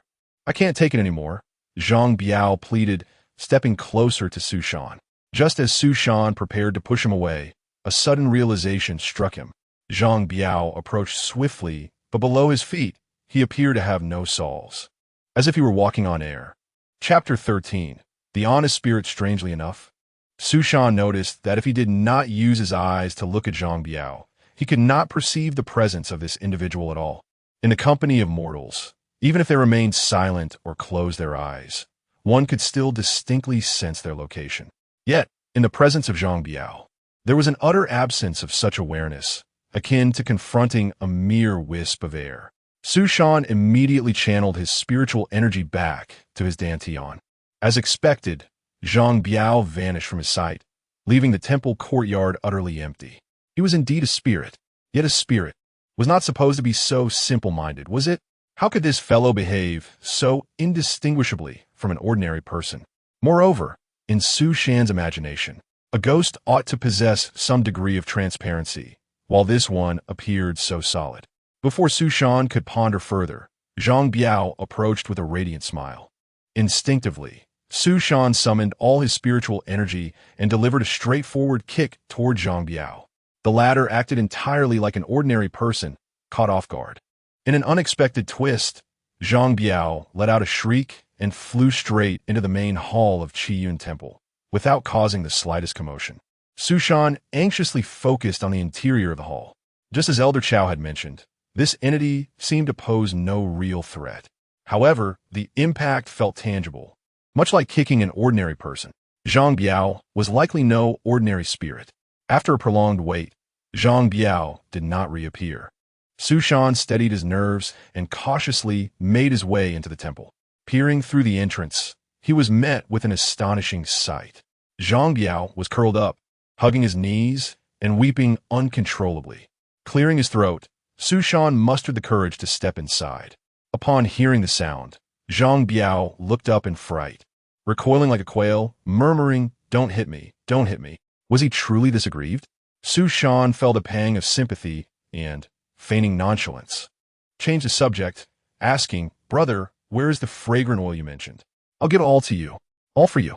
I don't want it anymore, just don't hit me." Zhang Biao trembled. Su Shan hesitated, feeling utterly perplexed. Was this truly a ghost? Such a cowardly spirit was far removed from his expectations. Could this fellow truly have caused the demise of many? Su Shan sighed. "I had no intention of robbing you. I only acted first out of fear that you might be a brigand. It was a misunderstanding, brother. Please rise. I apologize." Zhang Biao cautiously lifted his head. "Really?" "Of course, really. Now, where is the fragrant oil you spoke of?" Zhang Biao breathed a sigh of relief, slowly rising and pointing to the offering table. "It's right in that bowl." Su Shan glanced at the offering table, which held nothing but an empty bowl. He picked it up and inquired, "Where's the oil?" Upon seeing the empty bowl, Zhang Biao immediately panicked. "Where's the oil? There was still some at the bottom just now. How could it be gone? I could eat it for ages." Listening to his illogical ramblings, Su Shan shook his head and pointed at him. "Brother, you've become a ghost. You must know that, right?" "A ghost?" Zhang Biao looked as if struck by lightning, then slowly collapsed to the ground, questioning his existence indeed. "I hanged myself 2 months ago. I shouldn't be alive now. I would have forgotten if you hadn't mentioned it." After a long pause, he lifted his gaze to Su Shan. "But if I'm a ghost, why am I still wearing clothes? Can clothes also turn into ghosts?" The two shared a moment of mutual bewilderment, both falling into a stupor. It was indeed an unsolved mystery. Zhang Biao's clarity of thought made Su Shan begin to doubt his own perceptions. If it weren't for the absence of feet beneath him, Su Shan might have genuinely mistaken him for an ordinary person. "Look at your feet. Where have they gone?" Zhang Biao looked down. "My feet are fine. What's wrong?" Could he truly not see it himself? Su Shan remained silent, retracting the spiritual energy from his right arm and directing it toward Zhang Biao, his arm passing straight through the back of Zhang Biao's head. This astonished even Su Shan. Zhang Biao, with bulging eyes filled with terror, stared at the arm protruding from his face and let out a dreadful wail. Only after Su Shan withdrew his hand did he become a mere shell of himself, muttering incessantly, "I have become a ghost. I have truly become a ghost. But why do I still feel hunger? Alive, I feel hunger. Dead, I still feel hunger." As he spoke, Zhang Biao began to sob uncontrollably, though no tears fell. Su Shan felt a profound sorrow at this. Perhaps spirits retained some interaction with the living, which explained why he had yet to realize his transformation. As Zhang Biao's cries gradually subsided, he looked up at Su Shan, filled with hope, and asked, "Am I truly a ghost?" "Without a doubt. But now I only wish to know, have you harmed anyone while you were alive?" "Harmed someone?" Zhang Biao exclaimed in horror. "By heaven's grace, I have never harmed anyone in my life, Su Yi. Furthermore, since I hanged myself, I have been here, unable to go anywhere, and no one has seen me." "Prove it to me," Su Shan commanded, pointing outside. Trembling, Zhang Biao rose and wandered toward the door in a daze. Observing his retreating figure, Su Shan felt a resurgence of doubt. This fellow appeared to be nothing more than a simple, honest individual, and the situation here was undeniably peculiar. What on earth was happening? As Zhang Biao ventured farther, nearing the boundary of Qiyun Temple, he quickened his pace. Upon rushing forward, it was as if he collided with an invisible barrier, and he inexplicably bounced back. Su Shan was taken aback. Zhang Biao returned to Su Shan's side, dejected. "You saw that, right?" "I did," Su Shan replied, his expression growing increasingly grave. There was something amiss here, a certain restriction in place, likely not of natural origin. If such a situation had arisen before, the Xinglan sect would have known long ago. Moreover, how could there be fragrant oil in a temple abandoned for decades? The surrounding woods also radiated an eerie aura. Were it not for the guidance of the Green Seal, he might never have encountered Qiyun Temple. Could it be that He was being kept here by someone? How did you die? Su Shan inquired. Zhang Biao's expression darkened. I work for a master. They always beat me and never fed me. I was perpetually hungry. Eventually, I became so exhausted that I feared I wouldn't finish my tasks. So I hanged myself in the temple. It seemed he was indeed the servant who had hanged himself, as mentioned by the turtle elder. Su Shan sighed helplessly. Then I cannot comprehend why you didn't take revenge on those who mistreated you before ending your life. If you fear death, why fear killing? That would be utterly unthinkable. Zhang Biao replied without hesitation. My master is the town's official, a civil servant. Such nonsense. Su Shan scoffed. Consider this. How can a government official truly earn money? Their wealth is amassed from the toil of the people. It is individuals like you who pay the taxes that sustain those in power. While they live lavishly off your hard-earned wages, they have the audacity to act as if they are your superiors, even to the point of abusing you. Is it reasonable for them to justify your suffering as being for your own good? That is utterly unreasonable. Zhang Biao hastily covered Su Shan's mouth. Su Yi, please do not speak recklessly. It is utterly unthinkable. Chapter 14. Flight with the Spirit. Su Shan, unperturbed, remarked to himself, did I say something wrong? If it were me, I would directly confront him, raid his home, and put up a notice. Having died once, how could one still think so timidly? Zhang Biao, anxious, interjected. Why do you keep talking? Are you trying to throw your life away? Indeed, he was a man of utmost sincerity, to the point of being beyond redemption. Enough of that.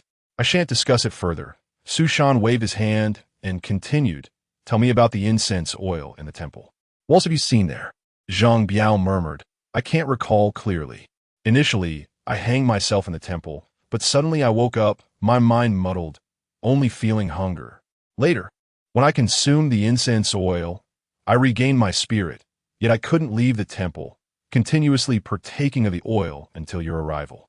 However, before you came, there was still some left in the bowl, enough to sustain me for several days, and then it vanished as soon as you came. Su Shan stepped towards the offering table and picked up the empty bowl to inspect it once more. It remained devoid of anything. Zhang Biao had mentioned the oil disappeared upon his arrival, and ever since he entered this forest, a warmth had been emanating from his brow. Could it be that the substance he spoke of had been devoured by the Qin? Furrowing his brow, Su Shan scrutinized the bowl, his gaze wandering around. The bowl itself was plain, yet strikingly new. Everything around it was coated in dust, almost unrecognizable, suggesting it had been placed there for a long time. Only this bowl appeared out of place. Even if Zhang Biao had used it, it was improbable that it remained so spotless. Su Shan turned the bowl over repeatedly until he felt a jolt of surprise. The bottom was inlaid with a circular piece of black jade engraved with intricate runes. Unmistakably an item of a cultivator. Zhang Biao. He was likely being kept here by someone. Su Yi, I think I have truly become a ghost. Could you take me out? I don't want to be trapped here for eternity. Zhang Biao began to ramble on the side. Su Shan turned back and regarded him intently. He might have stumbled upon something extraordinary. If he took Zhang Biao with him, it could very well invite unforeseen troubles. The cultivator who left behind such means was certainly not someone he could contend with. However, Zhang Biao's mention of the incense oil was evidently linked to the Qin, and that cultivator might not appear immediately. Moreover, that individual was lurking in this dilapidated temple, devoid of any spiritual energy, not resembling a righteous path. As long as he could return to the Xinglan sect in time. After much contemplation, Su Shan made a resolute decision. Enough talk. I will take you with me. Su Yi is an immortal who can rescue you. Not only can I save you, but I can also take you to the immortal mountains to enjoy a life of luxury. You are an immortal? Really, Su Yi? Zhang Biao gasped in disbelief. Staring at Su Shan solemnly nodded. Indeed, but there are matters you must heed. Not everyone views ghosts as I do. The world outside is perilous. Only I wish to be kind to you, while others only seek to harm you. Once we reach the immortal mountains, you must not leave without my permission. Rest assured, I will allow you some freedom at the right time.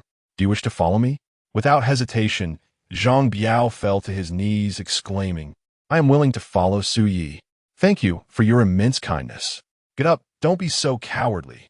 First, Let's see what abilities you possess. I want to see if I can find a container to put you in.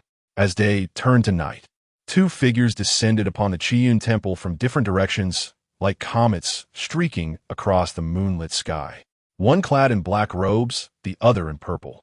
The elder in purple had a sinister expression, holding a bloodied human head, the blood flowing back into his palm. In an instant, the blood was entirely absorbed, and the elder discarded the desiccated head, grinning malevolently at the figure in black. Good disciple, how fared your side? The middle-aged man in black nodded slightly. The pursuers have been led away. It seems Master is also unharmed. The purple-robed elder chuckled and turned towards the main hall, with the black-robed figure closely following. Gazing at the empty bowl on the offering table, the elder murmured, "The ancient immortal marrow has been depleted in merely 2 months." The black-robed figure exclaimed, "Just as we surmised. I never expected that the useless mingling could transform into spiritual roots. Truly, the methods of the ancient immortals are mysterious."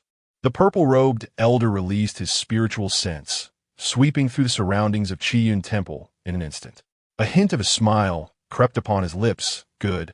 It appears it has been nurtured. Even my spiritual sense cannot detect it. Go find that spiritual root. Once I succeed, you and I shall dominate the world, unbound by the constraints of righteousness or darkness. Congratulations, Master. The demonic path shall surely have your place. The black-robed disciple knelt in reverence.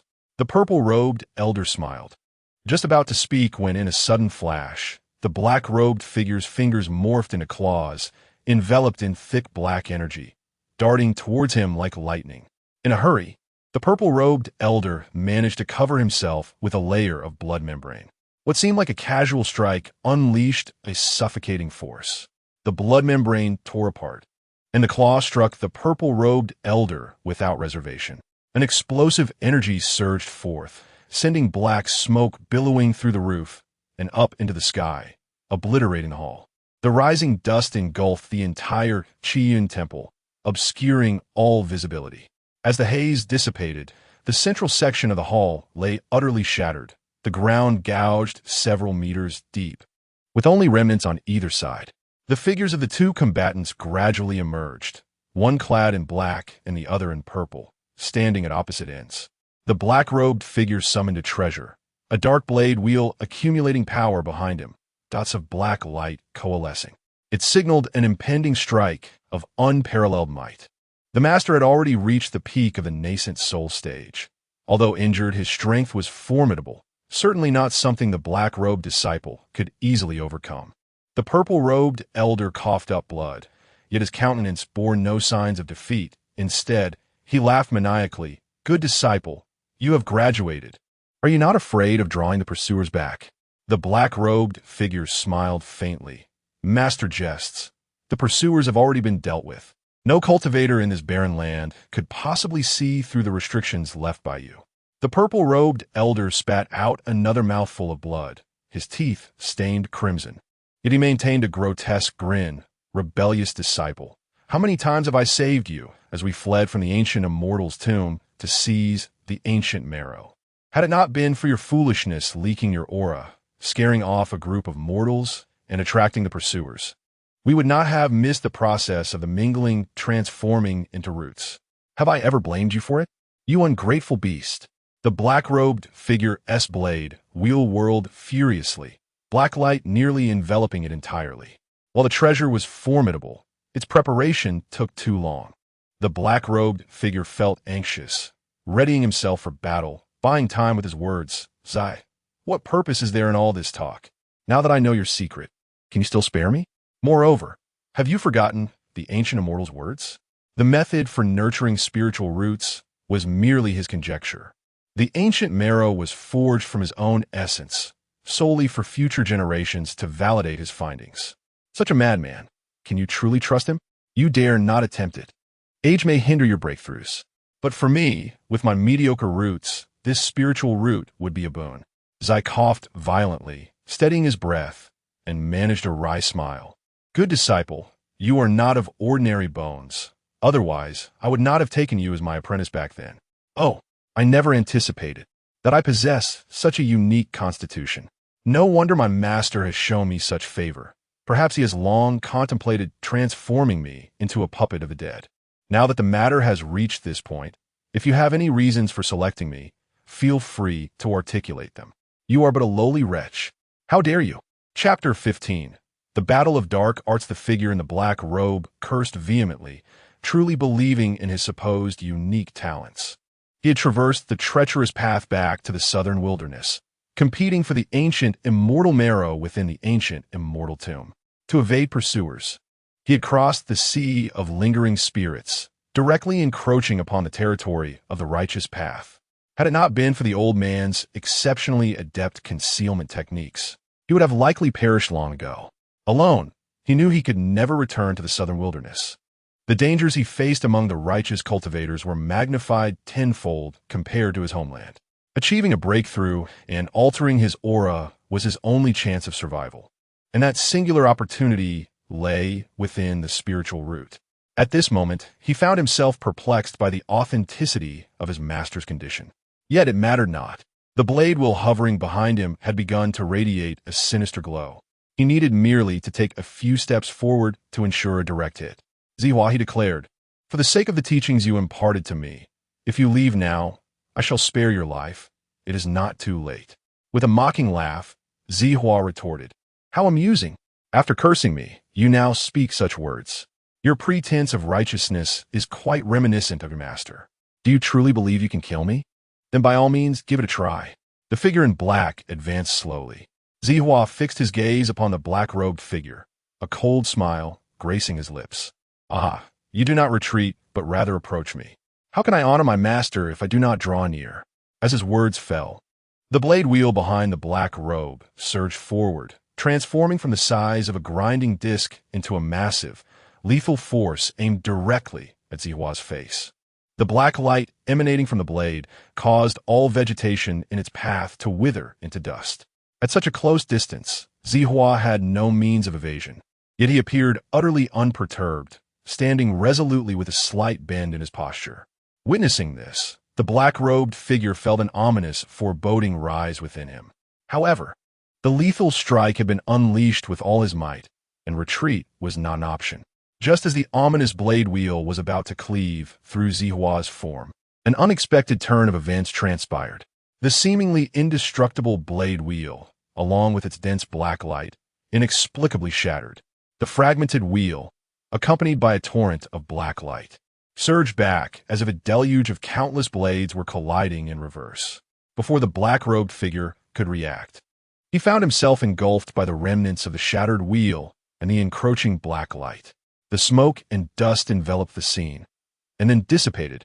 Standing amidst the remnants was Zihua, who straightened his posture with a faint smile, advancing toward the position of the black-robed figure. At that moment, the black-robed figure lay on the ground, gasping for breath, his body riddled with countless wounds and his skin wrinkled and gray. His right arm had been severed, yet not a drop of blood flowed from the grievous injury. Zihua stood before him, eyes gleaming with a touch of pity. Your master has been relentlessly pursued by that bald monk, and you have indeed reached the end of your rope. You could easily prevail with a mere flick of your wrist. Why resort to such lethal measures? You are far too cautious, always overthinking the intentions of others. Have you been outwitted? The black-robed figure's eyes glimmered with despair, realizing he could no longer resist. Yet, the sudden backlash of his treasure made no sense to him. He was utterly confounded. Zihua leisurely remarked, you must have long contemplated using that weapon against me.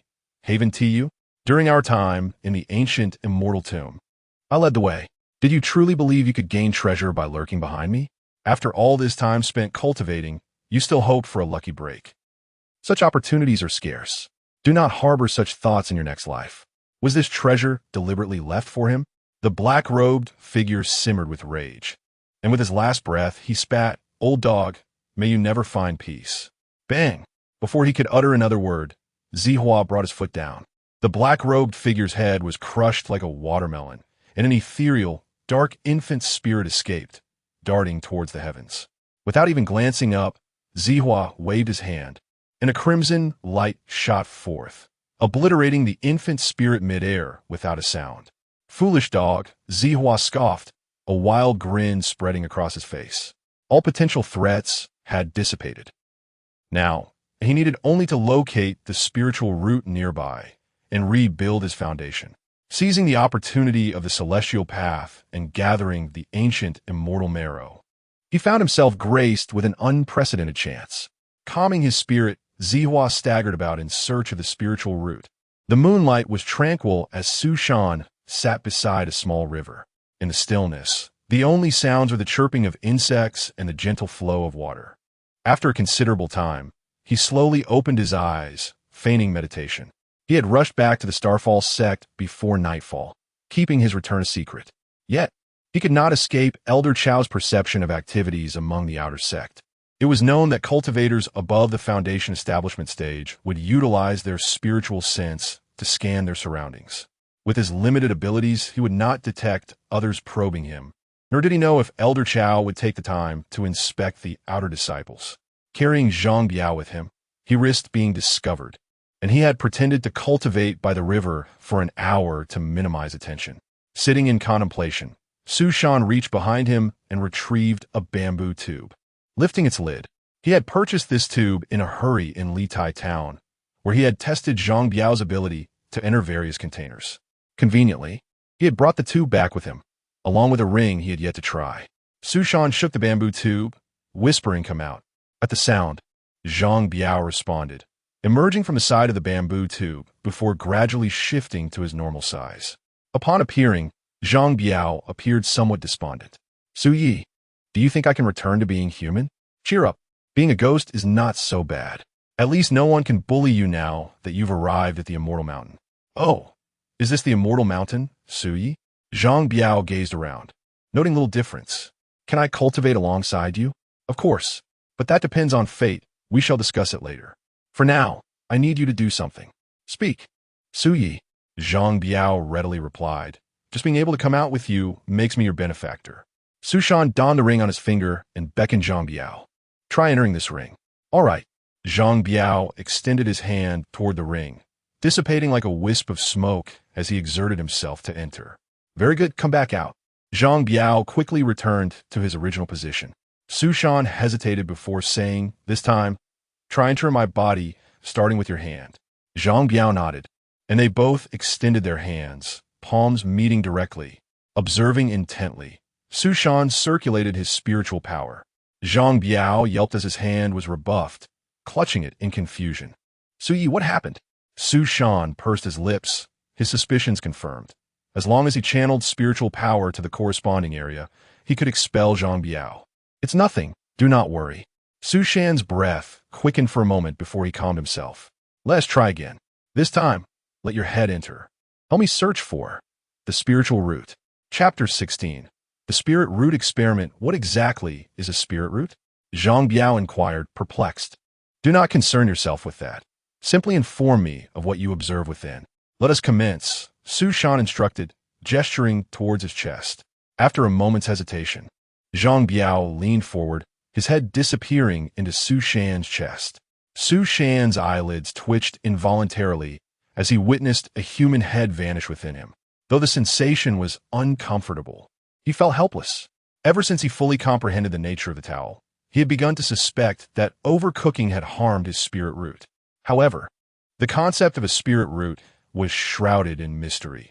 Even the most adept practitioners utilize special arrays to verify their qualifications, as cultivators themselves lack the ability to observe their own spirit roots. He remained uncertain about the form that a spirit root took. And now that Zhang Biao possessed the ability to penetrate, he could only cling to the hope that Zhang Biao could discern something. As Zhang Biao's head fully immersed within, Su Shan inquired, "Can you see anything?" "Yes, it is entirely dark inside." Zhang Biao's voice echoed suddenly in Su Shan's mind, causing him to shudder. "Remarkable. Is it possible for us to communicate through thought when our bodies are in contact?" Su Shan pondered in awe. "Take a closer look," Su Shan urged, focusing his thoughts and refraining from speaking. Zhang Biao's response soon reverberated in his mind once more. After one attempt, Su Shan confirmed. Indeed, thought communication was possible, which was truly astonishing. "Sui, this should be your back, but I am uncertain. There is something inside that resembles withered grass." "What? Can you describe it further? Su Shan pressed. It is short, slender, red, and glows faintly. Su Shan was bewildered. Was this the spirit root? But how could he verify it? Invoking spiritual energy into his body should reveal any changes, and Zhang Biao should not be expelled either. Keep watching, and inform me of any changes immediately, Su Shan instructed. He then began to circulate his energy. Su Yi, it is flashing.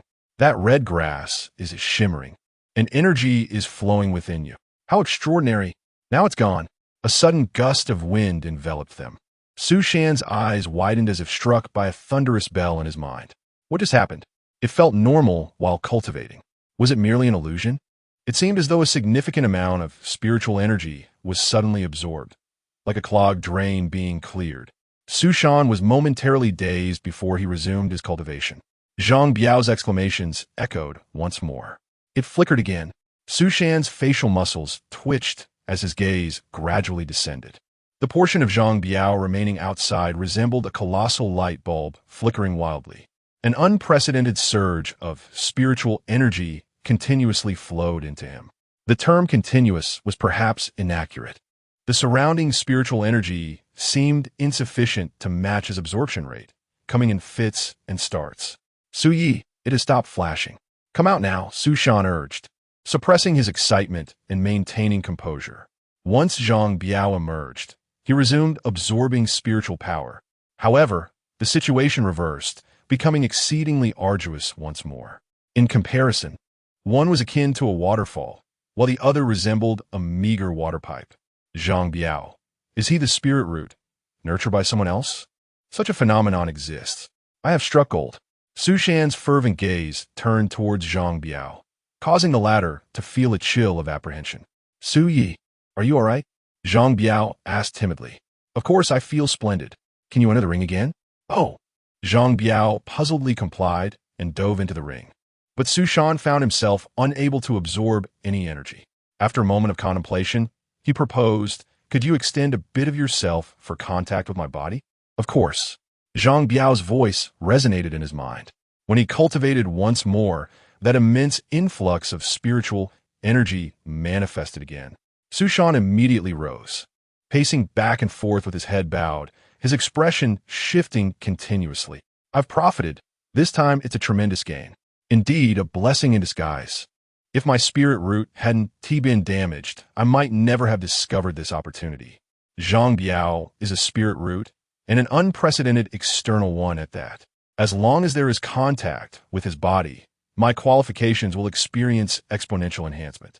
Furthermore, contact can occur solely within the size of the ring. As long as I do not channel energy towards that area during cultivation, I will not face rejection. He is capable of movement. It seems he can do more than merely assist with cultivation. Perhaps I can have him masquerade as a fallen ancient powerhouse within the ring, deceiving lower-tier cultivators. What a bounty this could be. Su Shan's mind churned with various schemes of deception. As a progressive youth of the 21st century, his thoughts were driven by necessity, born of desperation. With limited resources and opportunities, engaging in dubious endeavors seemed to be the only way to ascend. His desire for advancement was overwhelming. This was a marvel beyond belief. How fortunate he was to stumble upon such an anomaly. If the spirit root were indeed the soul spirit, it would be implausible for no one to have discovered it throughout the vast history of cultivation. Zhang Biao was evidently a highly unique and cultivated soul spirit. The two significant concerns were first the uncertainty of his origins and second, the potential for Zhang Biao to escape his control at any moment. The first issue remained unresolved. However, the second appeared manageable for the time being, as Zhang Biao was honest and unambitious, with negligible strength. He had heard of beast-taming sects, suggesting that the cultivation realm likely possessed specialized methods for forming bonds with entities. In the future, he would seek opportunities to learn such techniques, as operating without a contract left him feeling unsettled. See, is this all right? Am I doing it correctly? Zhang Biao suddenly interrupted Su Shan's thoughts. Su Shan's heart surged, yes. Precisely. Biaozi, you possess potential for cultivation. Not only will I assist you in your ascension, but I will also help you become an actor, a great star. Do you understand what a star is? The most renowned performer. someone whom others regard as an otherworldly sage. Really, Suyi? You are such a good person. Why didn't I meet you sooner? Zhang Biao's eyes brimmed with tears. It is not too late. Please emerge once more and help me examine your spirit root. Is it that short, slender red one? What do you mean short and slender? Compared to others, it's already quite lengthy. If you cannot articulate, then refrain from speaking. Zhang Biao once again peered in to observe the spirit root, while Su Shan licked his lips, feeling a surge of anxiety. If there were humanoid spirit roots, it indicated that they could be molded and nurtured. Although Zhang Biao was exceptional, he remained an independent entity and could not replace the reliability of one's innate spirit root. Now that he could observe, perhaps he could also make contact. It was worth a try. Adjusting his own spirit root, Biao, extend your hand and grasp that red grass. Let us see if you can elongate it for me. Su Shan urged excitedly. Suyi, are you saying it is too short? Less chatter and just do it. Upon hearing this, Zhang Biao exerted slight force with both hands, stretching in either direction. Let go, let go. Su Shan convulsed violently, foam forming at his mouth.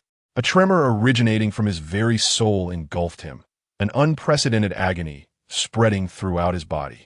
It felt as if he had swallowed 1,000 needles only to have them drawn out. Yet even so, Su Shan struggled to suppress his voice, fearful of attracting attention from the outside world. Only when Zhang Biao ceased did Su Shan find himself gasping for air, drooling, and clutching his chest. That was terrifying. You nearly frightened me to death. Had I not been blessed with a robust constitution from my previous life, a typical person would have likely collapsed or screamed. It appeared that the spirit root was not something to be trifled with. Further attempts should be avoided. Chapter 17. The discovery of ancient jade slips in the scripture pavilion on this day. Under a clear blue sky, Elder Chao sat leisurely in the outer gate's elder courtyard, engrossed in a book resembling a retired gentleman. Su Shan, waiting nearby, remained calm and observant, carefully noting Elder Chao's reactions. Zhang Biao, still concealed within his ring, seemed completely unnoticed by Elder Chao, which was a promising sign. Su Shan had come to seek Elder Chao for a cultivation technique. The past few days had been extraordinarily pleasant. The resolution of his spiritual root issues had accelerated his training. Moreover, having a companion to converse with about the outside world helped alleviate his stress. Although numerous concerns lingered, the weight on his heart had significantly lightened. Yet, with only a month to go and given his current progress and experience, he still felt uncertain about breaking through to the foundation establishment stage. A forced breakthrough could lead to serious injury, a risk he could not afford. Ultimately, passing the outer gate's final examination remained an unavoidable path.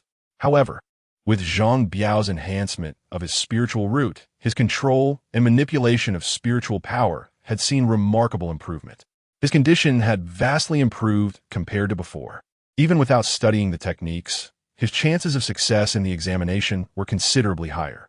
Before long, Elder Chao finished the last page of his book, closed it, and said, "Let us proceed." Before Su Shan could respond, a surge of energy enveloped him, propelling him skyward.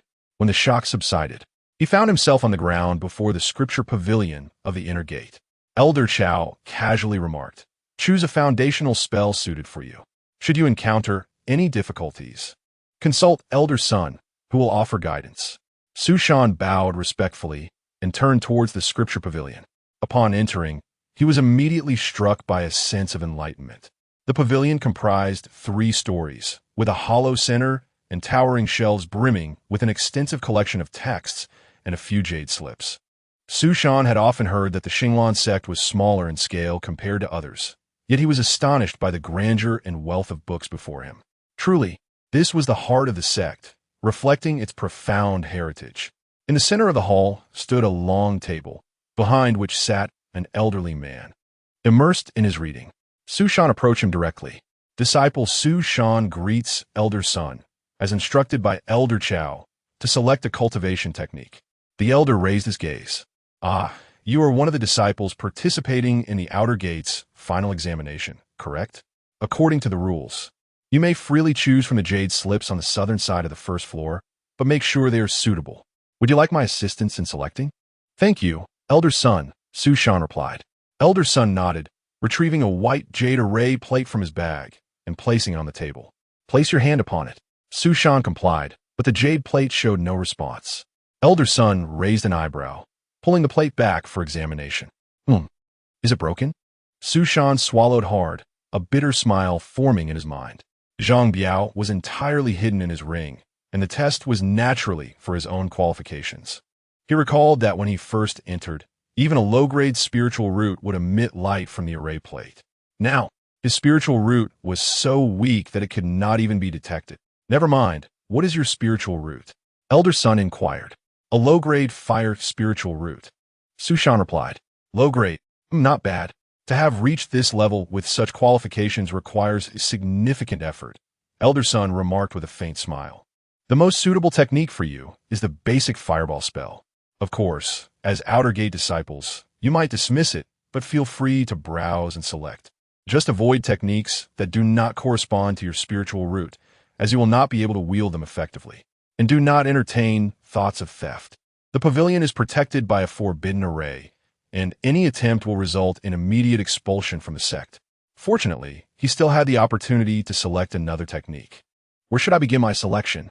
Su Shan asked, feeling somewhat lost in the sea of jade slips. Elder Sun gestured to the left. "All the slips you can choose are over there. Start from that side." "What about the other books?" Su Shan queried. "Our Xinglan sect is impoverished.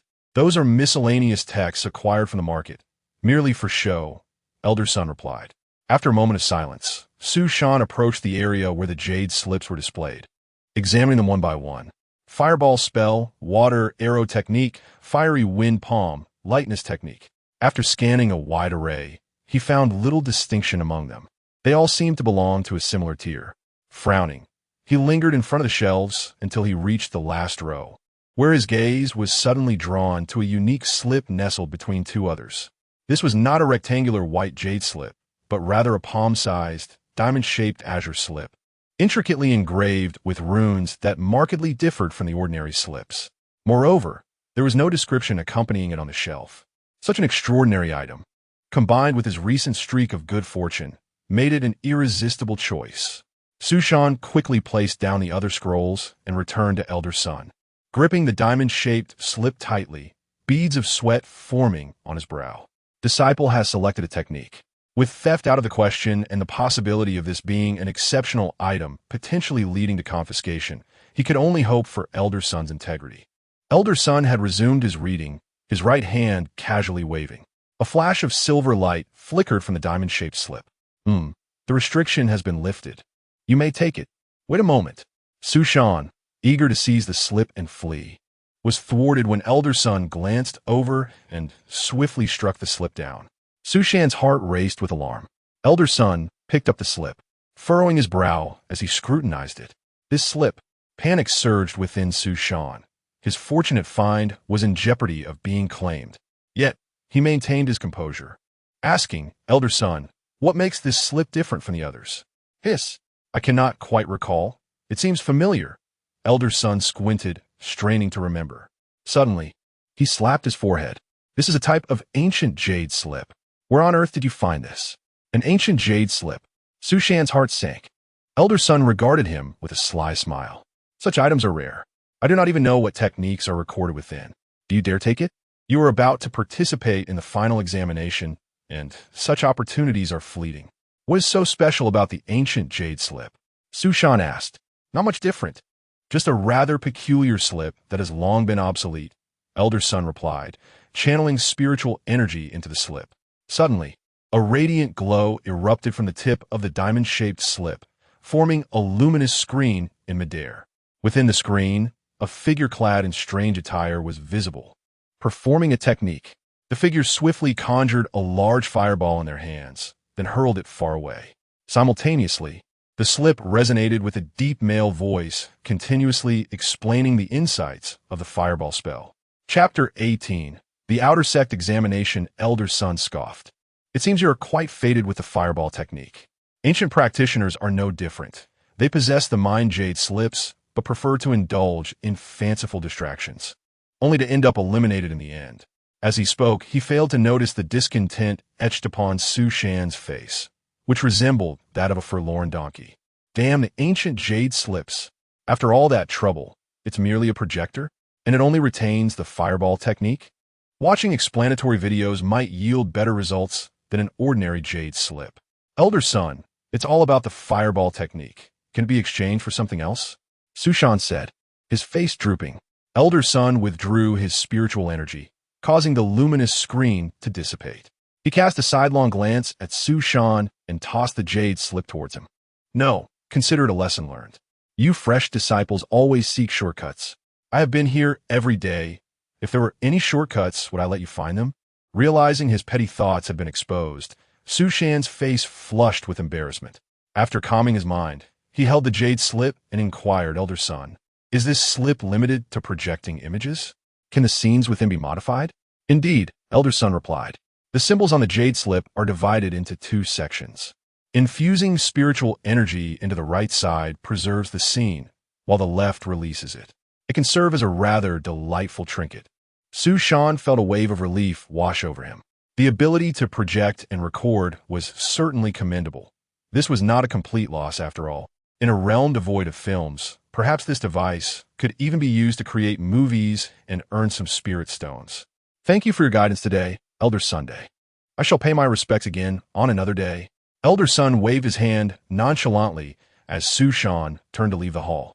Outside, Elder Chow was still admiring the scenery. Upon seeing Sushan, he approached and asked, Well, did you meet Elder Sun? I did. He is quite amiable, surprisingly so. Sushan replied. Elder Chow chuckled softly. You outer disciples often imagine the elders as fierce beasts.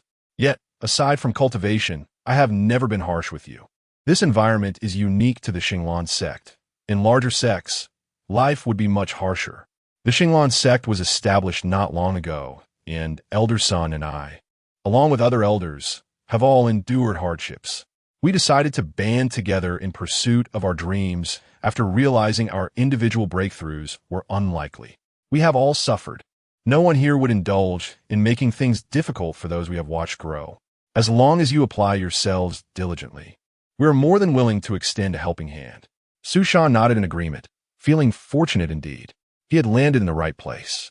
He had heard many tales of the outside world's perils, yet the atmosphere of this budding sect was genuinely heartwarming. What technique have you chosen? Elder Chow inquired. The fireball technique, Sushan answered. The fireball technique? A fine choice. Practice it diligently. Do not seek guidance from anyone else. Rely solely on your own comprehension. On the grassy field, the luminous screen flickered, replaying the motions of practitioners casting the fireball technique. The explanation echoed in Sushan's ears as he sat cross-legged on the ground, his hand resting on his knee. Zhang Biao emerged, his head peeking out, eyes wide with fascination. Incredible. Truly remarkable. Such naivety. I shall film something spectacular for you in the future. This is utterly mundane. Sushan stored the jade slip and, recalling the fireball technique's explanation, extended his right hand to channel his spiritual energy. With a whoosh, a handful of flames ignited in his palm, only to extinguish in an instant. Sushan is amazing, Zhang Biao shouted exuberantly. Sushan smiled proudly. It was not particularly difficult, and he might have Zhang Biao's influence to thank. At this pace, with a cheerleader at his side, he was confident he would master it in a matter of days. Passing the outer sect examination should pose no challenge. One more time, Sushan, Zhang Biao urged loudly. Sushan laughed, feeling an overwhelming sense of accomplishment surge forth, aided by his spiritual root and mental fortitude. Back when he was preparing for school, having such a friend who would cheer for him after solving a problem would have been a blessing. Perhaps he had already secured a place at a decent university. All right, one more time, watch closely. A month passed in the blink of an eye. Outside the cave at the back of the outer sect, Elder Chow stood with his hands clasped behind his back, addressing the three disciples before him, Ma Zhongji, Zhu Kuanhong, and Sushan. Elder Chow turned slightly, gesturing towards the cave. You should all be familiar with the content of the examination, but I shall repeat it for clarity. Upon entering, you must engage in combat with the sect leader's avatar.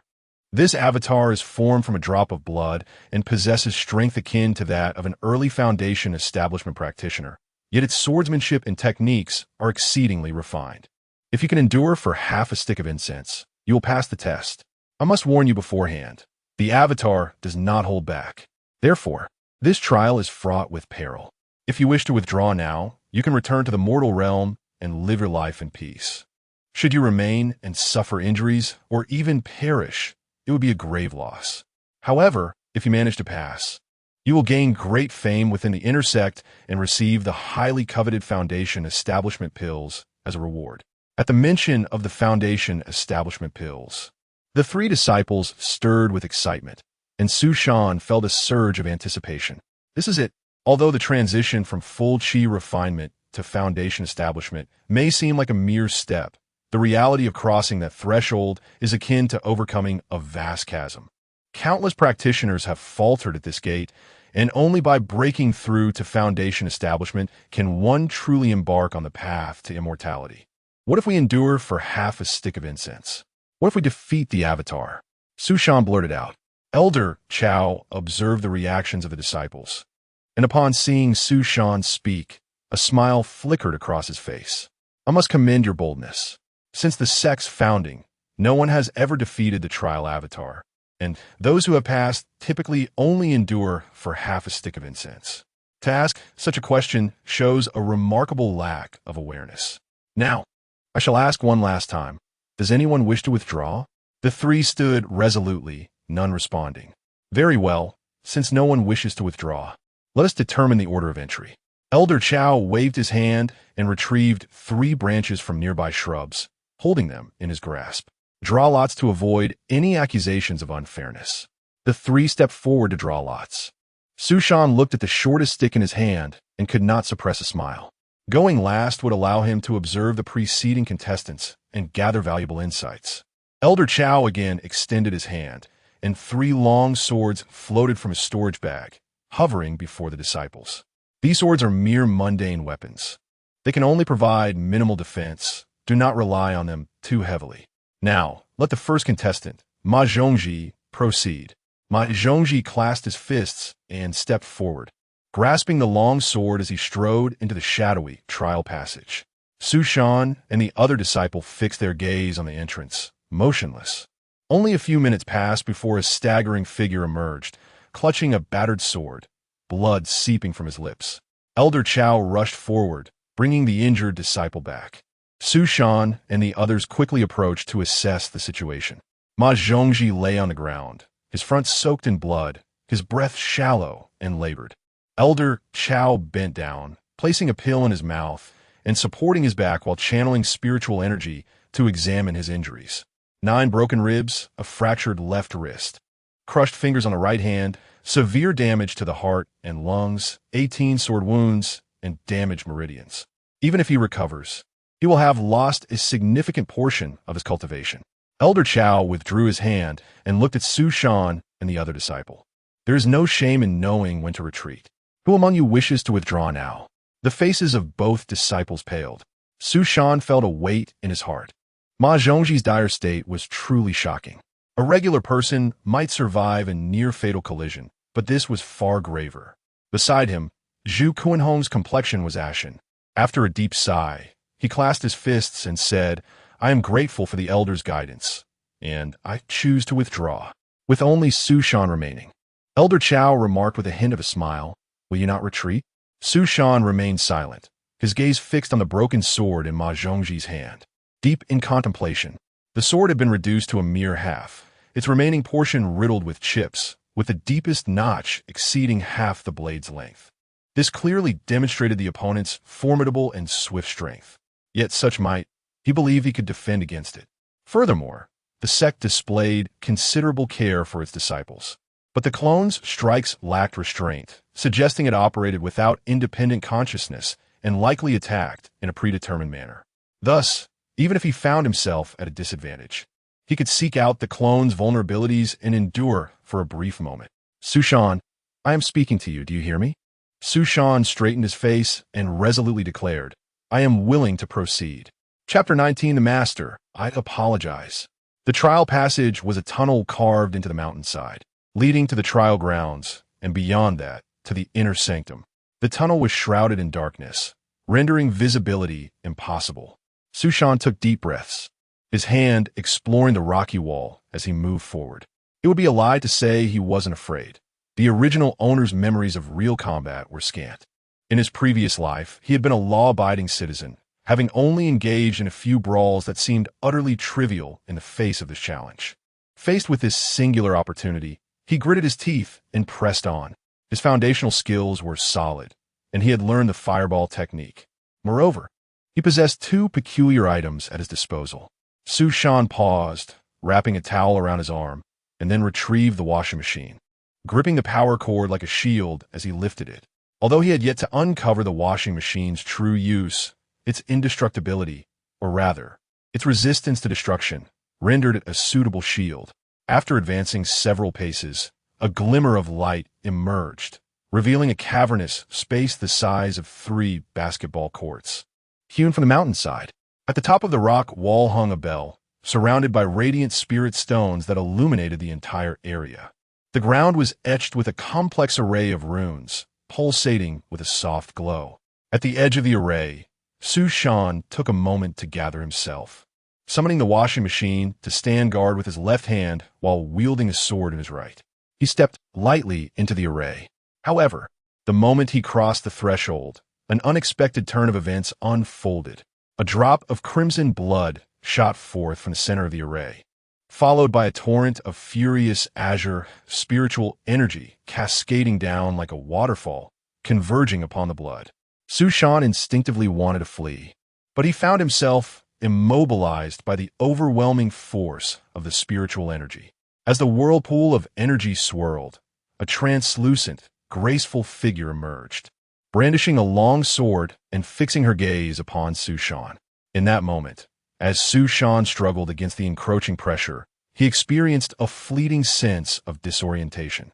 Was this the master? Although he had heard tales of her, seeing her true form was a revelation.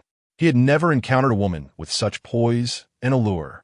Dressed in a flowing white gown that seemed to drift like mist, she possessed a statuesque elegance and captivating curves. Her long, slender legs shimmered with a radiant glow, and her eyes sparkled like stars, yet carried an icy chill.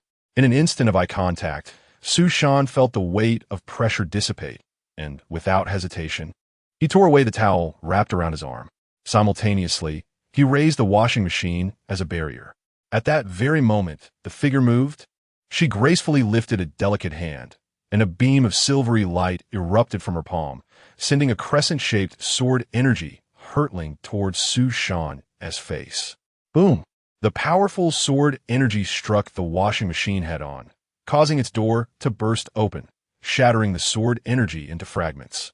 Yet, the immense force was transmitted to Su Shan, causing him to spew blood as he was violently hurled backward, crashing against the rock wall. As he hit the ground, he rolled to the side and scrambled back to the washing machine, clutching it as if it were a lifeline, gasping for breath, his heart racing with fear. The towel was of no use against this entity, and the speed of her attacks was beyond anything he had anticipated. That seemingly casual strike must have possessed the force of 10,000 pounds. If each subsequent attack were to be like this, he would surely succumb before even a single incense stick had burned down. He needed to take the initiative. The figure advanced once more, and Su Shan crouched behind the washing machine, hurling fireballs with fervor. Yet, the figure wielded her sword like a shield, effortlessly slicing through the fireballs. Before Su Shan could devise a new strategy, the trial entity descended with remarkable speed. In the blink of an eye, her ethereal form lunged, the tip of her sword exuding a fierce energy, aimed directly at Su Shan. The sword energy bore down on him with an overwhelming force, as if intent on piercing him through. Su Shan instinctively tried to evade, but as he moved, he realized he could scarcely muster any strength. Looking down, he saw that his ankle had been grievously wounded by the sword energy from the initial attack, blood gushing from the deep gash, the pain finally catching up to him.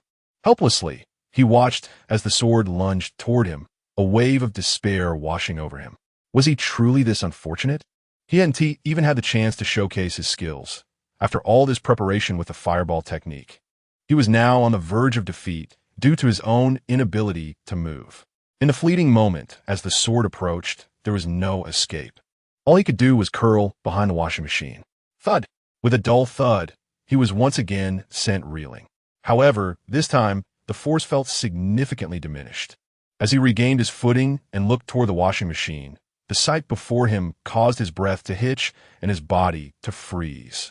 The ethereal figure of the celestial being was stuck halfway inside the washing machine. The opening of the washing machine was wide, yet her slender form remained trapped. Her rounded posterior was elevated, and her long legs flailed helplessly. The washing machine bounced in place with a cacophony of noise. Despite her formidable strength, she could not extricate herself. This scene was oddly familiar to Sushan. He recalled having seen something similar in a popular film. Though he typically preferred content from the Japanese and Korean scenes, it seemed he had stumbled upon a different kind of revelation. So, this was how a washing machine could be utilized? No, this was not the time for such thoughts. Sushan, suppressing the excruciating pain, dashed to the figure's curvaceous rear, aimed for the center, and raised his sword high. Master, I apologize. Boom!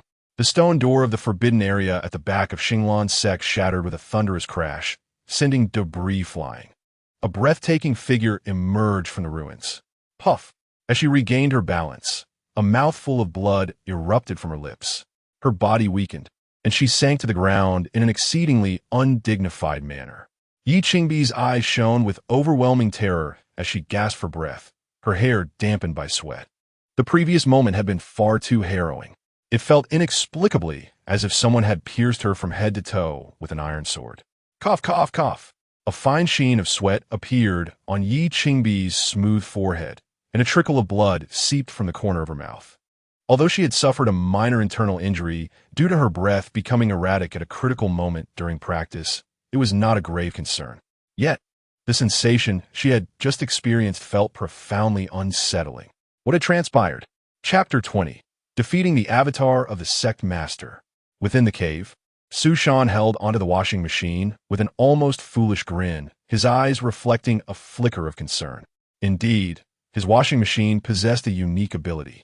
When the Avatar plunged into it, its spiritual energy was being voraciously siphoned away, on the verge of being completely drained with each breath. Fortunately, he had reacted quickly. However, would anyone discover that he had pierced the Avatar with his sword until it was in tatters? If the sect master could sense this, would he not be doomed? Yet, it seemed unlikely. Considering the sect master's level, he would hardly expend much effort on such a minor trial in the outer sect. Otherwise, the Avatar would not have attacked the trial disciples with such ferocity and unscrupulousness. Dong! A melodious bell tolled overhead, jolting Sushan from his thoughts. Overthinking was futile. He steadied himself with his sword, struggling to rise. His body bore numerous wounds, all inflicted by the Avatar's initial strike with its sword aura, with the most severe being on his ankle and right arm. He needed to hasten outside to confirm his identity and find a place to heal. At the end of the trial grounds, a stone door silently swung open. Sushan, in immense pain and fatigue, nevertheless harbored a great hope as he staggered toward the light emanating from the doorway. The inner gate, that was the inner gate. Only by crossing that threshold could he truly consider himself a practitioner. Beyond the passage, a throng of elders and disciples had gathered, engaged in hushed conversations. It was indeed remarkable. How could a mere Qi refinement disciple defeat the Avatar of the sect master? Could such a feat truly be possible? Yet, the unthinkable had occurred. For Elder Chao had rung the bell, a blunder he would never commit. Had the outer sect misjudged the qualifications of its disciples? Regardless of who it was, this disciple was coveted. As Elder Jiang Jun's old disciple, it was time to take on another. Upon these words, all the elders turned their gaze toward Jin Yanxiu. Old Jin, what you say is true. Who wouldn't he desire a promising talent? Yet, you seem to have your sights set on a disciple who has already triumphed over the Avatar, which suggests he chose his master. I suspect this disciple possesses exceptional spiritual roots. Although he may not be diligent in practice, his talent in battle is remarkable. With only one disciple under your wing, your experience in teaching is lacking. Perhaps you should refrain from meddling. Jin Yanxiu's expression hardened. What are you all bickering about? Am I infringing upon you? by taking on a disciple? If he were not of superior spiritual roots, would any of you be interested? Lu Xiangjuan glanced left and right, caught in the middle of the exchange. The crowd merely huffed, disinterested in engaging further. Jin Yanxiu scoffed. Virtue? I'm not as mercenary as you all. I prioritize character in my selections. A strong character begets strength in all, regardless of this disciple-esque qualifications, whether good or bad. He dared to challenge the outer sect's trial, which speaks volumes about his character. When have I ever snatched a disciple from the inner sect? Now that I've encountered one with good character, you all come alive. Fine, fine. Let's simply observe. No one is contesting with you. Let us keep our chatter to a minimum here. He comes. Before long, Su Shan's unsteady figure emerged before the crowd. Upon seeing the throng of disciples and a dozen or so elder-like figures observing him, Su Shan found himself momentarily frozen in place. This young man, with an ethereal demeanor, one could tell at a glance that his qualifications were exceptional. It was inconceivable that the outer sect had such a disciple. Why had Elder Chao never mentioned him? What was he so preoccupied with, spending his days idly? As the crowd continued their discussions, Jin Yangxiu stepped forward, scrutinizing Su Shan with keen eyes. Impressive. You are the first disciple in our sect to defeat the avatar of the sect master with your qi refinement cultivation. Truly commendable. What is your name? Su Shan bowed and replied earnestly, Disciple Su Shan, may I inquire how to address the elder? Not subservient, yet dignified. Excellent. Remarkable. Jin Yangxiu, clearly pleased, stroked his long beard and said, I am Jin Yangxiu, elder in charge of the Qingfeng Hall within the inner sect, specializing in sword cultivation.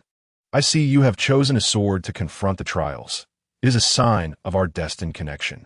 Today, I shall accept you as my personal disciple, allowing you to cultivate in Qingfeng Hall alongside me. This is your senior brother, Lu Xiangjuan. He will introduce you to the various subtle rules of the inner sect. Su Shan acknowledged senior brother Lu.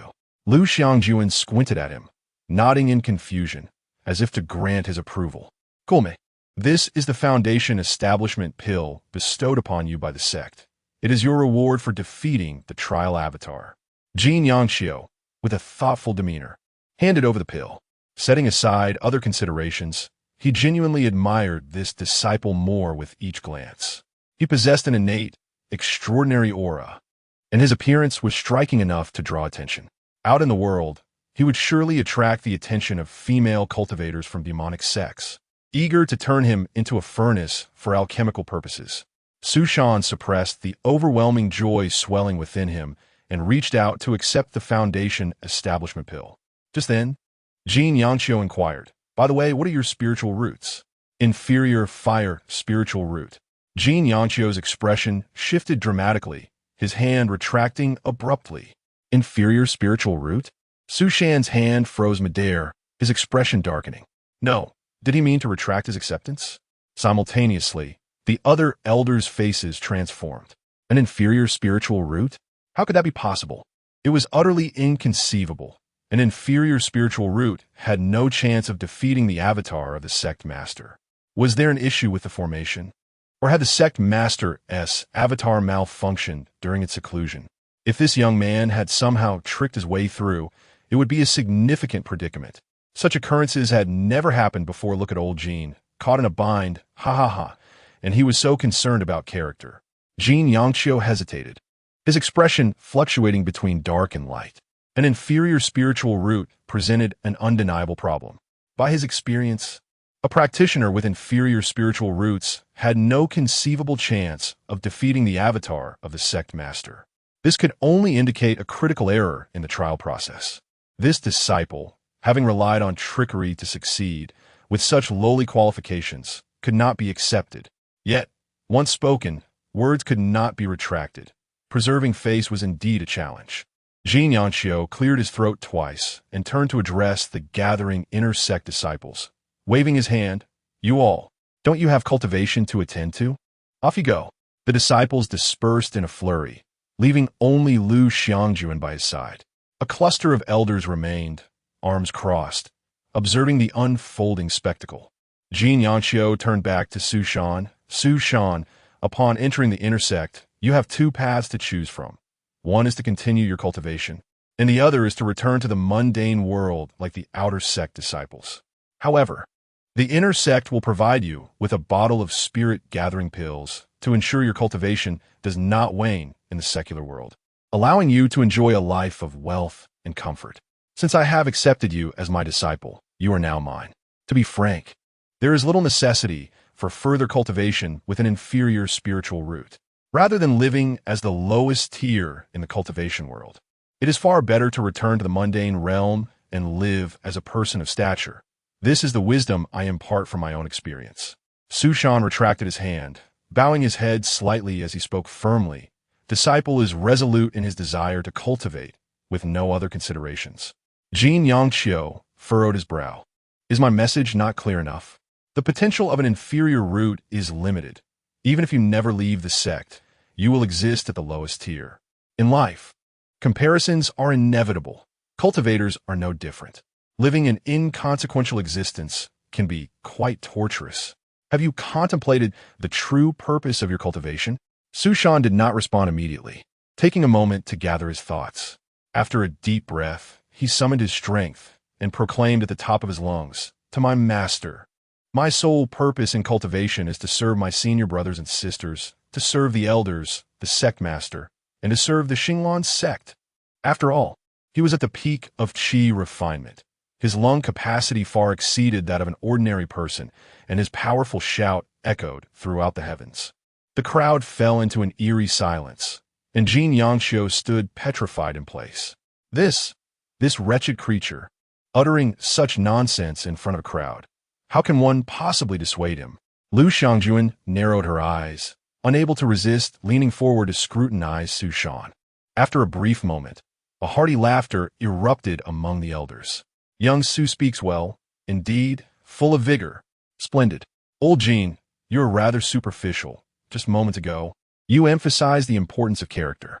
Now you have also taken in this disciple, who demonstrates such filial piety. Do you wish to retract your endorsement simply because you doubt his innate abilities? How far you have strayed from your humble beginnings as a wandering cultivator." Jin Yangqiu, flustered yet amused, thrust a foundational elixir into Su Shan's hands. "Excellent. You've spoken well. Take this foundational elixir, and from this day forth, you shall follow your senior brother Lu in your cultivation.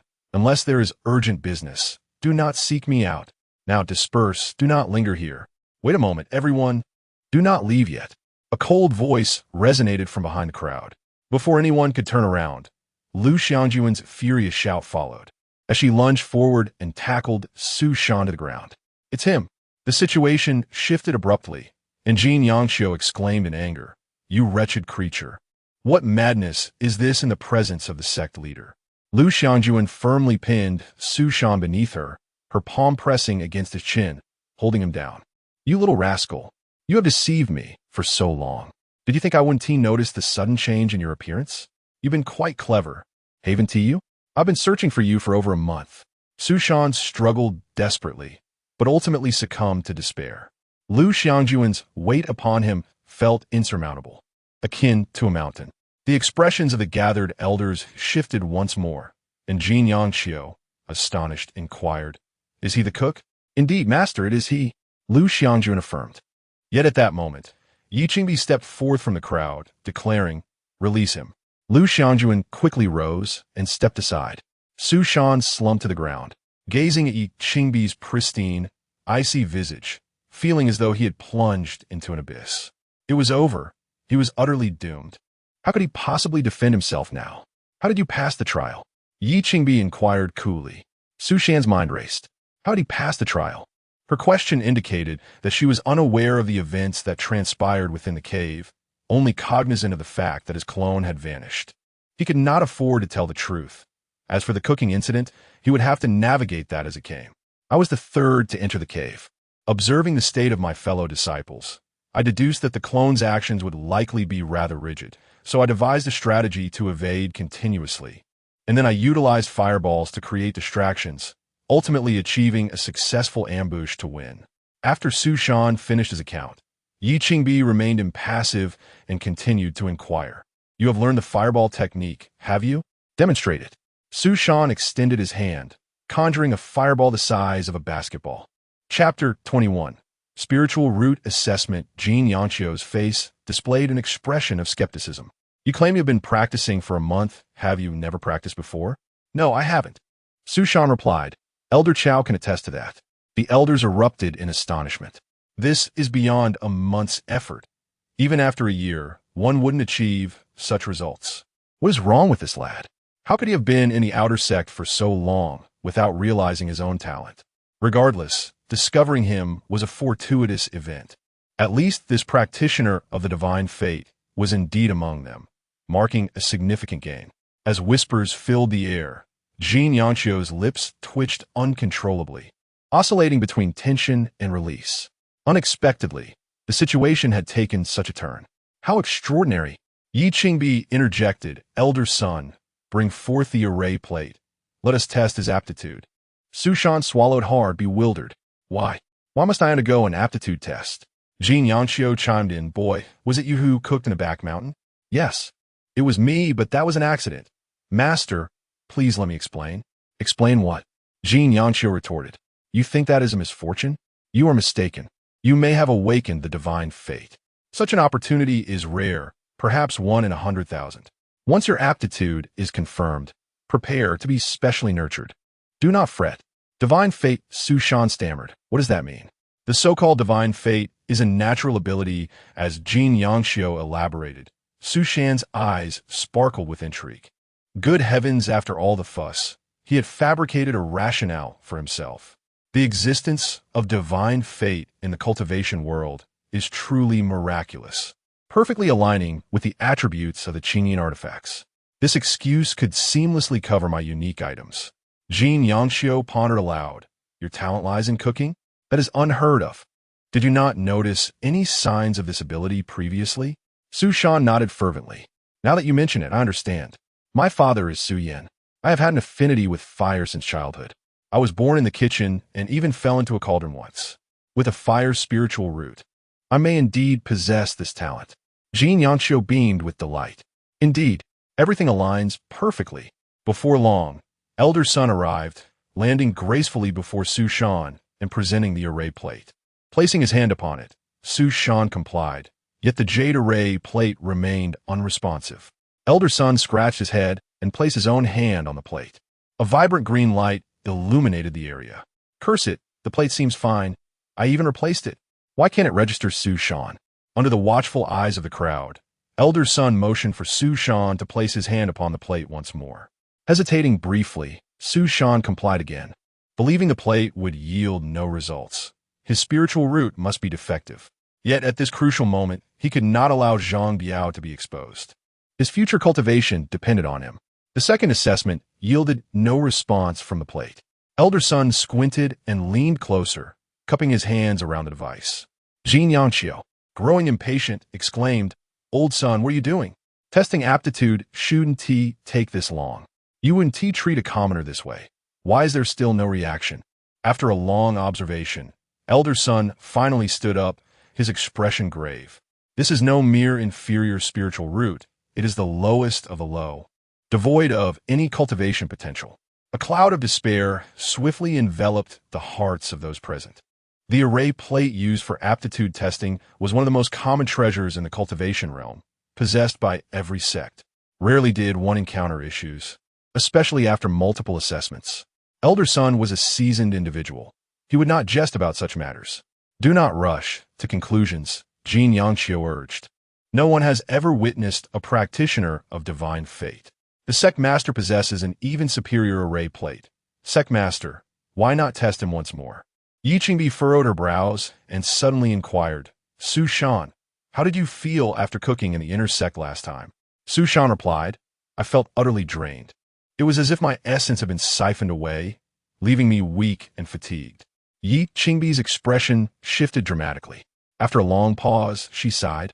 The divine fate is exceedingly unique. It consumes vast amounts of spiritual energy. Insufficient energy will damage the spiritual root, which likely means you have sustained an injury to it. Su Shan felt a stirring within. The divine fate increasingly resembled the Qin artifacts, akin to a shared essence of power. He hoped to encounter it again in the future. Jin Yanchio's eyes widened in disbelief. This is impossible. How could the spiritual root sustain damage? How did the sect master come to know that the divine fate could harm the spiritual root? In all my years of practice, I have never heard of anyone injuring their own spiritual root. Just when I learned of acquiring a talented disciple, he has already rendered himself unusable. Jin Yanchio was consumed with urgency. I have seen it myself. Yi Qingbi casually remarked, placing her right hand on Su Shan's shoulder and channeling her spiritual energy. Su Shan began to cultivate immediately. After a moment, Yi Qingbi withdrew her hand, her eyes filled with profound regret. Had I known sooner of your talent, perhaps I could have offered a warning to prevent this. Now it is too late. Such aptitude no longer qualifies even as an inferior spiritual root should it deteriorate further. The complete loss of the spiritual root would render foundational cultivation a mere fantasy. In an instant, all eyes converged upon Su Shan, filled with sympathy, sorrow, and lamentation. Su Shan turned and asked, "Is there no way to remedy this?" "There is a remedy. The secret elixirs of top-tier alchemy sects can enhance spiritual root quality. But the Xinglan sect does not have the privilege to access such elixirs." Yi Qingbi observed Su Shan. "Why are you not anxious? There is no need for haste. We will address issues as they arise. In truth, I have long recognized the problems in my cultivation. I am grateful to the sect master and all the elders for providing me with answers." Su Shan replied with a slight bow. This response elicited newfound respect from the elders. The spiritual root is the foundation of cultivation, a lifeline for any practitioner. To maintain such composure when his very essence was on the brink of collapse was indeed remarkable. "Good lad, with such fortitude, you shall continue onward. You are a prime candidate for an independent cultivator. Take your time. Opportunities abound outside. Who knows when fortune may smile upon you? Enough of this. Let us disperse." Yi Qingbi sighed and added, "Elder Jin, this disciple is now entrusted to you." Jin Yanchio stood rooted to the spot until the crowd dispersed. After exchanging a few words with Lu Xiangjuan, he turned and walked away, his expression unreadable. Chapter 22. Entering the inner gate, only Su Shan and Lu Xiangjuan remained. Exchanging glances, the atmosphere tinged with subtlety. After a moment, Su Shan spoke. "Senior brother, I did not intend to deceive you. You do not hold it against me, do you?" Lu Xiangjuan appeared somewhat awkward. Ultimately, this matter fell upon his shoulders. Had he not hastily sought someone to catch Su Shan cooking, the latter's potential would not have diminished so drastically. "I understand. I too thought something would go awry." "Junior brother, you truly do not mind your spiritual roots?" "It is impossible not to mind, yet what has transpired has already occurred. It is what it is." "Senior brother, do not dwell on it excessively. Each person has their own fate." Upon hearing this, Lu Xiangjuan was rather surprised, his mood brightening considerably. "Junior brother, you are quite forthright. We resonate well with each other. Come, I shall escort you to the inner gate to arrange your accommodation. Should you have any queries, feel free to ask me." The two walked side by side along the path, the surroundings presenting a scene far superior to that of the outer gate. Lu Xiangjuan remarked, "Now that you have entered the inner gate, the first task is to recover swiftly and prepare to consume the foundation establishment pill to advance your realm." "Indeed. But what about our master?" "Master is indeed somewhat unwell, but rest assured, he is a good person. You can discern the atmosphere within our sect. There is no need for further commentary." Lu Xiangjuan sighed lightly. "However, you have given him hope only to let him down several times. It is indeed a bit difficult for him to accept. Perhaps you should visit him after some time. You may not be aware, but I am the only disciple of Master. He has raised me since childhood. Yet, senior brother, I have indeed disappointed him. To be frank, I do not enjoy cultivation. I practice solely out of compulsion. If I were immortal, wouldn't studying be far more intriguing? Apart from a slightly shorter lifespan, there is nothing wrong with it." Su Shan felt speechless. Truly, everything is like a walled city, with both sides envying one another. Who would have thought that the path of immortality would be similar? Lu Xiangjuan continued, "Let us return to the main topic. Only by successfully establishing your foundation can you be regarded as a true cultivator, distinctly separating yourself from the mundane. This is precisely why the foundation establishment stage is termed as such. Once you succeed in establishing your foundation, you will begin to learn the entry-level technique of our sect, the star induction method. Additionally, each month, the sect will provide you with 5 low-grade spirit stones to assist in your cultivation. Besides the spirit stones provided by the sect, you can also venture into the outside world to hunt magical beasts and gather spiritual herbs. The sect will take a portion, while the remainder can be exchanged for spirit stones to obtain technique, jade slips, or magical artifact from the scripture repository or armory. Sushan nodded repeatedly, finding this reminiscent of the electronic factories of his past life. Earning and spending within the same establishment, fundamentally not much different. Inner Gate disciples are generally not dismissed, indicating they have begun to contribute positively to the sect. The techniques in the scripture repository must be quite expensive, right? Can't I consult other senior brothers and sisters who have learned certain spells? Sushan inquired. Smart. Lu Xiangjuan snapped his fingers in appreciation. However, that will depend on your abilities, as no one acquires techniques without effort. Now that you have become a disciple, you should consult our master for any issues. But many elders also publicly teach the disciples, so you can attend their lectures and ask questions. Spells and magical artifacts are categorized into 4 ranks and 9 tiers. And as an Inner Gate disciple, you can receive a yellow tier 1 or 2 grade magic sword. The two enjoyed a lively conversation until they had walked for half an hour. Suddenly, Lu Xiangjuan halted, his demeanor somewhat bashful. Sushan, curious, asked, "Is there something troubling you, senior brother?" "Well, junior brother, I have shared much with you. There's a question I am uncertain whether to ask or not. Please, speak freely. I observe your countenance. You must have had no shortage of romantic interests, correct? Have you sought a partner in the outer gate?" "I have not sought a partner, but I have encountered numerous women without clothing, if not 1,000, then at least 800. Is there a romantic issue you are facing, senior brother?" "Ah, you are quite bold." Lu Xiangjuan glanced around nervously, ensuring no one was nearby. "I shall be frank. I am pursuing junior sister Li Ting, and this matter is known throughout the Inner Gate. Given your experience in this aspect, could you offer me some guidance?" "Oh, a trivial matter. Senior brother, let me boast a little. If I were not cultivating, I would surely be a charming young man outside."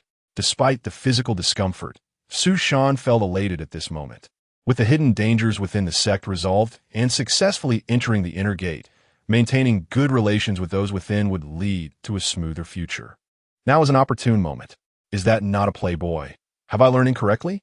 Lu Xiangjuan muttered to himself. That is of little importance. Senior brother, I possess profound knowledge in this realm.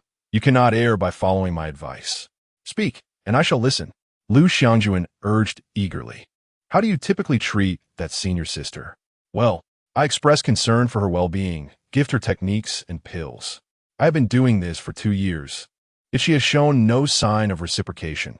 She does not even allow me to touch her hand. Lu Xiangjuan lamented. You are making a grave mistake. The more you give, the more she will dangle you along. You must never be overly accommodating. Sushan asserted confidently. To think that the cultivation world also harbors such women. Senior brother Lu is surprisingly innocent. Overly accommodating? What does that mean? I have not even held her hand. How could I be overly accommodating? Lu Xiangjuan protested, a look of discontent on his face. Ah, not in the literal sense. It means to excessively flatter and please without principles. Sushan could not help but cast a sidelong glance at him. Such a person is indeed foolish. If you consistently treat her well, she will regard it as normal. Henceforth, you must refrain from such behavior and take a contrary approach. How should I take a contrary approach? Lu Xiangjuan inquired with curiosity. Suppress her. Dominate her verbally and in cultivation, showcasing your strong aura to conquer her. People are drawn to strength. The more you pander and appear weak, the less others will respect you. Only by making her realize your strength can she possibly develop feelings for you. Indeed, Lu Xiangjuan smacked his thigh, his face reflecting sudden enlightenment. How could I have overlooked such a simple truth? I shall try it later. Sushan smiled and asked, Senior brother, as cultivators, should we not remain free from desires? Why are you so fixated on pursuing a partner? Free from desires?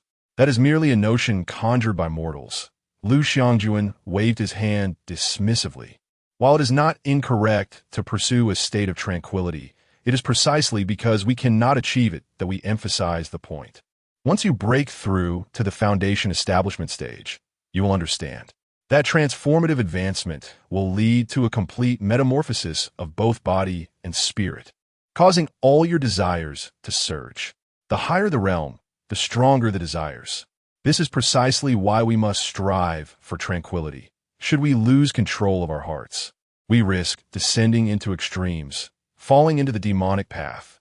Su Shan inquired, "May I ask, senior brother, if I prepare to break through to the foundation establishment? Are there any precautions I should take? For instance, will I encounter issues such as inner demons?" Chapter 23. Cleansing the marrow. I absolutely cannot. Lu Xiangjuan shook her head. In the foundation establishment stage, it is not that dire.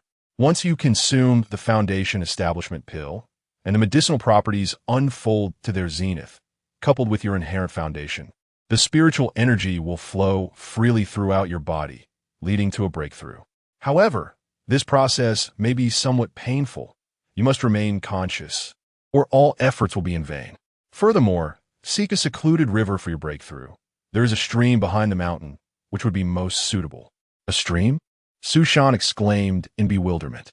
Is it because being by the river helps expel impurities from the body? Indeed, each breakthrough is akin to a cleansing of the body. The process of washing the marrow may be a tad indelicate. Lu Xiangjuan smiled wryly. Ah, the classic trope of expelling waste through the pores. Su Shan chuckled. Having read countless web novels, he was quite familiar with such concepts. He never anticipated that the classic setting was indeed true. He stroked his chin thoughtfully. Then, if one has to relieve themselves before the breakthrough, will they still feel the need to afterwards? What? Lu Xiangjuan's expression twisted in disbelief, as if struck by lightning, utterly flabbergasted by Su Shan's line of thought. Yet, she couldn't help but ponder. Some matters, upon further reflection, became increasingly unsettling, and her complexion gradually paled. You should probably relieve yourself before the breakthrough. The two fell into a shared silence. Junior brother, is this your first time in the sect? A gentle feminine voice broke the silence. Su Shan looked up to see a sweet-looking female cultivator standing a short distance away. He immediately greeted her. Su Shan has just entered the inner sect today. It is a pleasure to meet you, senior sister. May I ask for your name? The female cultivator, Li Ting, smiled warmly, her eyes curving into crescent moons. Su Shan, you were the one shouting inside earlier, weren't you? Li Ting. What a coincidence. Is she the companion that senior brother Lu is pursuing? Quite the discerning taste. Su Shan mused internally. Come, this doesn't concern you. I will show the junior brother around. You can attend to your matters. Lu Xiangjuan interjected, waving her hand to dismiss Li Ting. Li Ting's beautiful eyes immediately reflected confusion. She had never experienced such a tone from senior brother Lu before. What was amiss today? Senior brother Lu, are you all right? How many times must I say it? Hurry along. Lu Xiangjuan replied impatiently. Such a sycophant. Li Ting's face darkened, and she turned away without another word. Su Shan hesitated, standing to the side. There is no need to be so severe. It is not severity. I simply find her a bit unclean. Lu Xiangjuan's expression remained impassive as she glanced at Su Shan. He could visibly sense a shadow falling over his countenance. For the concept of the foundation establishment and marrow cleansing had taken on an entirely new meaning in his mind. Let's go, junior brother. I will take you to your quarters. Lu Xiangjuan led the way, while Su Shan sighed softly. Perhaps he ought to have quelled his curiosity. It was rather distasteful to contemplate. Junior brother, just ahead is the residence for inner sect disciples. There is something I am uncertain whether to mention. Lu Xiangjuan probed gently. Please, senior brother, speak freely. If you have time, could you perhaps cook a few dishes? I had it once, and you know how delightful it is. Lu Xiangjuan raised her brows eagerly. Su Shan chuckled softly. Of course, this is a trivial matter. Once I have her covered, you may count on me. However, let's keep it discreet. I have lost my spiritual root while cooking. You may indulge alone. Agreed. Inside the bamboo cottage of the inner sect, Su Shan lay upon the bed, gazing intently at the deep purple pill delicately held between his fingers. So much had transpired in a single day. He had finally entered the inner sect. The treatment was quite favorable. He was allocated a private residence upon arrival. The bamboo cottage was furnished with all necessities, and outside lay a flower garden, exuding a pastoral charm.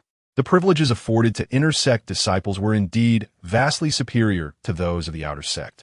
However, to truly settle here, he must first achieve foundation establishment. Once he breaks through, he can acquire more advanced techniques and diligently cultivate. With the aid of the Blue Seal artifact and Zhang Biao's assistance, he should not find it overly difficult to carve out a place for himself. Should opportunities arise, he would endeavor to enhance his spiritual root, and upon elevating his strength, he would surely unravel the mystery of the Blue Seal. The greatest uncertainty lay with Zhang Biao's origins. Yet, with the passage of time, there had been no developments, so it seemed there was little cause for concern. In a few days, once his injuries have healed sufficiently, he shall commence with the foundation establishment. 7 days swiftly passed, and Su Shan's injuries had mended as anticipated, with the exception of his sprained ankle and right arm, which still required time to heal. The smaller wounds had already returned to their original state. Overall, he felt no significant hindrance. By a stream within the inner sect, Su Shan stripped down and sat cross-legged, cradling the foundation establishment pill in his hands.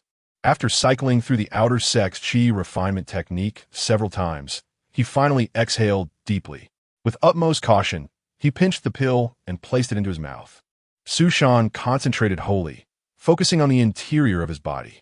As the medicinal properties gradually unfolded, a warm current surged from above, cascading downwards and dispersing throughout his meridians.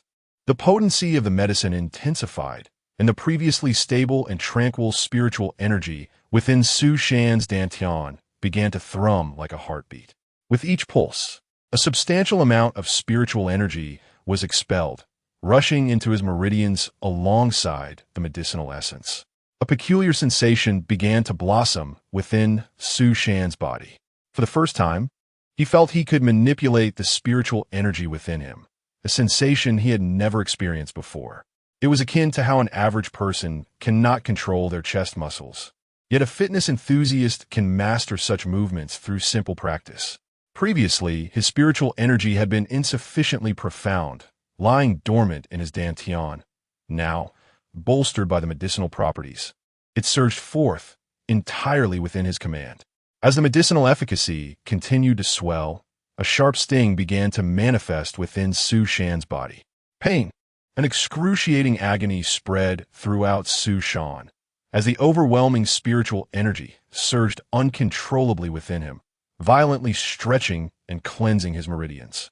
His dantian, the epicenter of this turmoil, felt as though it were being filled with shards of blades, incessantly churning. Su Shan bit his tongue, his pupils and lips quivering, beads of sweat cascading down his forehead, his entire body trembling uncontrollably. Yet soon, his form regained stability.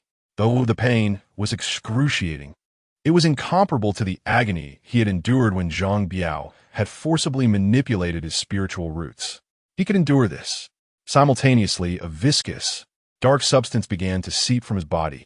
Above, Jin Yangxiu stood upon his flying sword, observing Su Shan's reactions with a serious expression. Breaking through to foundation establishment is easier for those of higher talent. However, the look on Su Shan's face during his breakthrough revealed a level of suffering akin to being flayed alive. This underscored the inferiority of his aptitude. The cleansing of the marrow was far more arduous for him than for other inner sect disciples. Chapter 24. The foundation established, yet, despite it all, he remained silent. His form steady, a testament to his formidable will.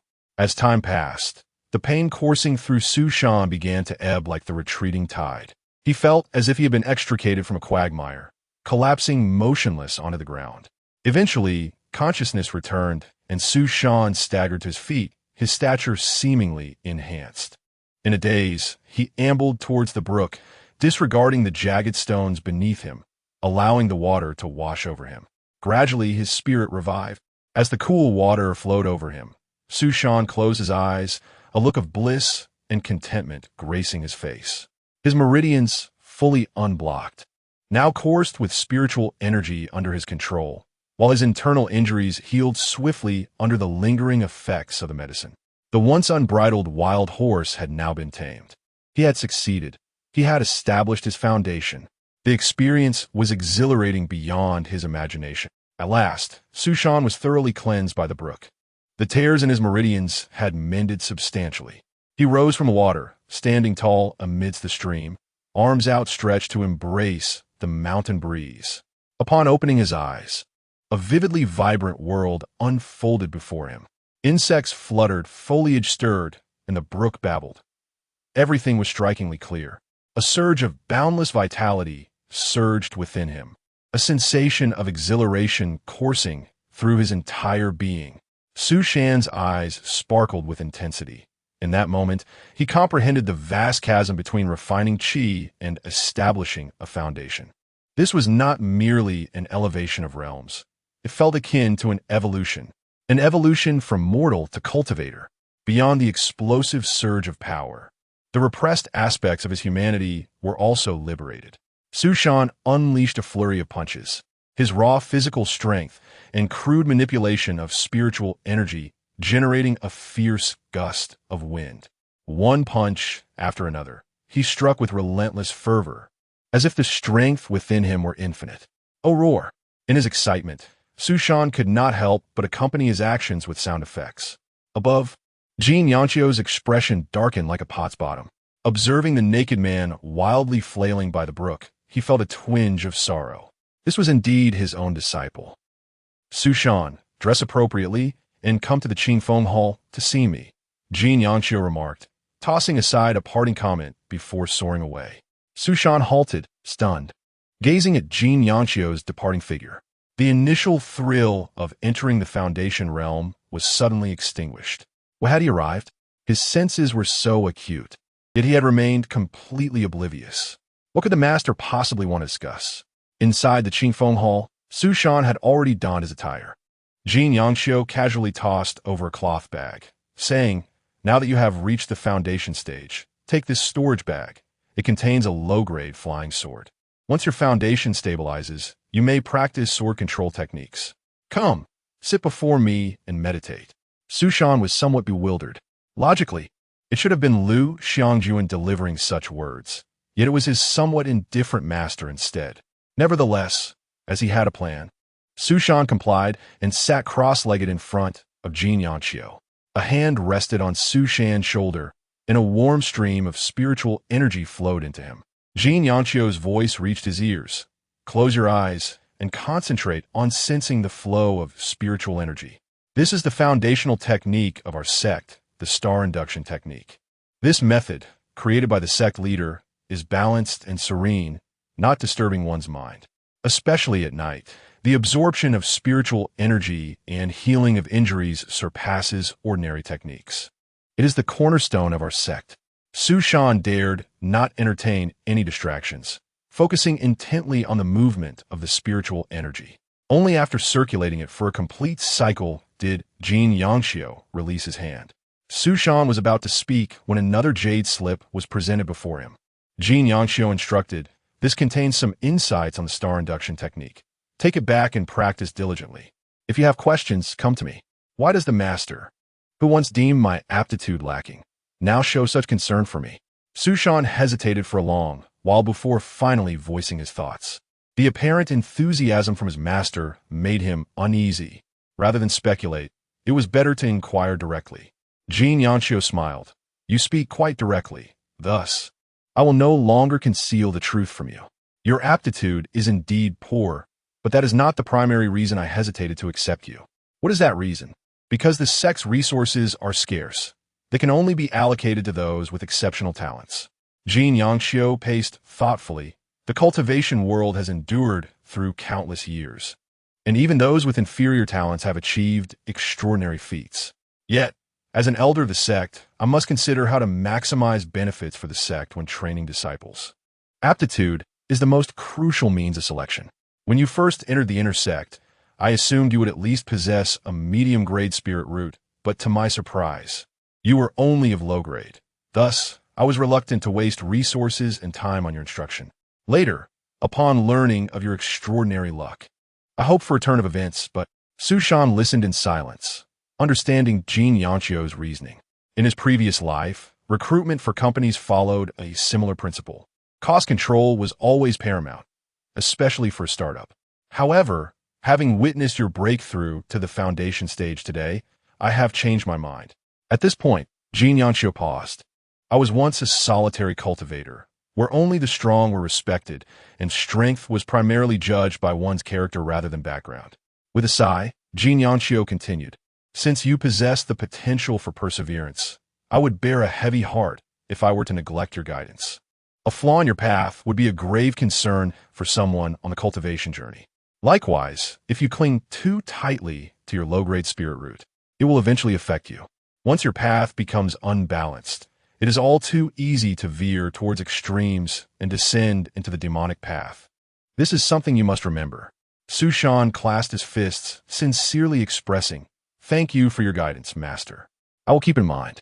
Although initially dismissive of him, Jin Yanchio had nonetheless shown him care and shared such heartfelt words. This was indeed a kindness. "There is one more matter," Jin Yanchio declared. "Now that you have reached the Foundation realm, I am prepared to recommend you for the upcoming Centennial competition in the Water Mirror domain." Chapter 25. The Seven Domains, what is that? Su Shan asked, bewildered. Jin Yanchio replied in a leisurely manner, "It is a long story. In the northern realm of the cultivation world, there are 7 major cultivation domains, each hosting similar grand competitions among sections. Over 3,000 years ago, the world was rife with strife among cultivators, leading to chaos and countless casualties as they fought fiercely for resources. Even the common folk were severely affected, and the number of cultivators dwindled. Eventually, many powerful sects agreed to the Primordial Pact, uniting to establish the Primordial Pavilion to restore order in the northern cultivation realm. The top sects in each cultivation domain are generally members of the Primordial Pavilion, which organizes competitions under established rules for resource distribution. Thus, the Centennial competition was born, serving as the best opportunity for all sects to vie for resources. Even smaller sects like ours have a chance to partake, albeit a slim one. Our strength cannot compare to those of the larger sects, but substituting you would not lead to any worse outcomes." Jin Yanchio paused and added, "However, your cleverness is your greatest asset. Managing to remain hidden under the watchful eyes of the entire sect for so long is no small feat. When one cannot rely solely on strength, one must learn to employ their intellect. I have also heard that your heavenly fate divine ability can briefly obscure the minds of others, allowing you to assist your senior brothers and sisters in hunting beasts during the competition." Su Shan pondered this. It seemed the cultivation world was not as chaotic as he had imagined, though this was not unexpected. Cultivators are inherently stronger than mortals. It is implausible that they would collectively evolve, only to regress into a state of wild competition. "Master, which are the 7 major cultivation domains? And how formidable is the Water Mirror domain?" Jin Yanchio patiently explained, "The Celestial Heart domain is the most powerful overall, and it is said that a dynasty of cultivators exists there. The Spirit Wood domain excels in alchemy, the Diamond domain in artifact crafting, the Chaos domain in formations, and the Dan Mo domain in talisman crafting.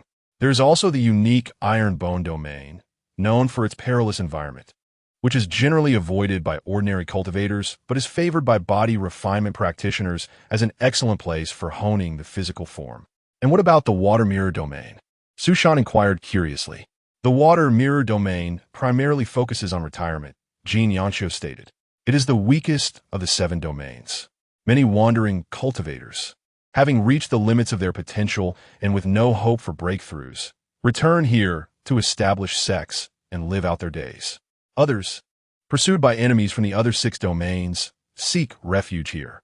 It is not only righteous cultivators. The Water Mirror domain borders the sea, known as the Deep Spirit Sea, which connects to the southern region where demonic cultivators gather. Numerous desperate demonic cultivators risk their lives to cross the sea and find asylum here." Leaning back, Jin Yanchio chuckled. "Do not underestimate the Water Mirror domain. In my opinion, it is the best among the 7. The pace of life is leisurely, devoid of the intricate schemes and intrigues." Su Shan's expression stiffened. Was this not akin to someone who, unable to thrive in a bustling metropolis during their youth, returns to a small town under the guise of preferring a slower lifestyle? Enough of this. I have shared what needs to be said. Are you prepared to participate? Jin Yanxiu raised his eyes and asked. Absolutely. With your guidance, Master, I am ready for anything, though I still know nothing about the competition format. Su Shan replied. True, you have only just entered the inner sect. Jin Yanxiu contemplated for a moment and continued. The Zixiao Sword Sect is the leader of the Water Mirror Domain and has hosted every previous competition, including this one. They have discovered a minor secret realm where the trials will take place, limited to foundation stage cultivators. Each sect may send 20 disciples to compete for resources within this realm, with rankings determined by the resources acquired. Although killing is permitted within the realm, it is a public contest, and, generally, participants will hold back for the sake of appearances. Unless unexpected circumstances arise or one is overly reckless, fatalities should be avoided. I still do not understand why the resources for the Water Mirror Domain's Centennial Competition are entrusted to Foundation Stage disciples. You have touched upon a crucial point, Jin Yanxiu nodded. This situation is quite unique. Otherwise, we would not be participating.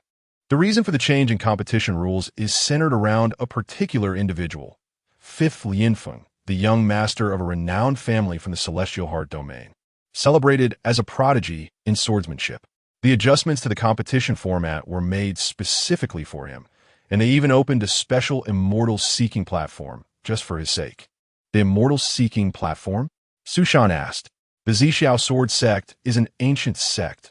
Although it has declined, some of its heritage endures. The Immortal Seeking platform is a relic left by their ancestors, designed to identify suitable heirs. Anyone recognized by the platform can obtain its legacy. Traditionally, the platform opens once every 50 years, drawing cultivators from all sects in the Water Mirror Domain to the Zixiao Sword Sect in hopes of gaining recognition for the legacy. They have facilitated countless collaborations through the Immortal Seeking platform. The Zixiao Sword Sect was originally from the Celestial Heart Domain, but relocated to the Water Mirror Domain after losing their foothold. Their rapid establishment and dominance in the Water Mirror Domain are due, in part, to their formidable strength and, in part, to the Immortal Seeking platform. Although no one has received the legacy in over 1,000 years. Is it not risky to have such an important legacy so openly available? Chapter 26. A Tranquil Life, the Zixiao Sword Sect, as a member of the Taiga Pavilion, stands united against any adversaries, with none daring to encroach upon their interests. Moreover, with the competition held every 50 years, what necessity is there for theft? Jin Yanxiu raised an eyebrow, contemplating that rather than seizing the opportunity, it would be wiser to wait until someone else has claimed the legacy before attempting to acquire it.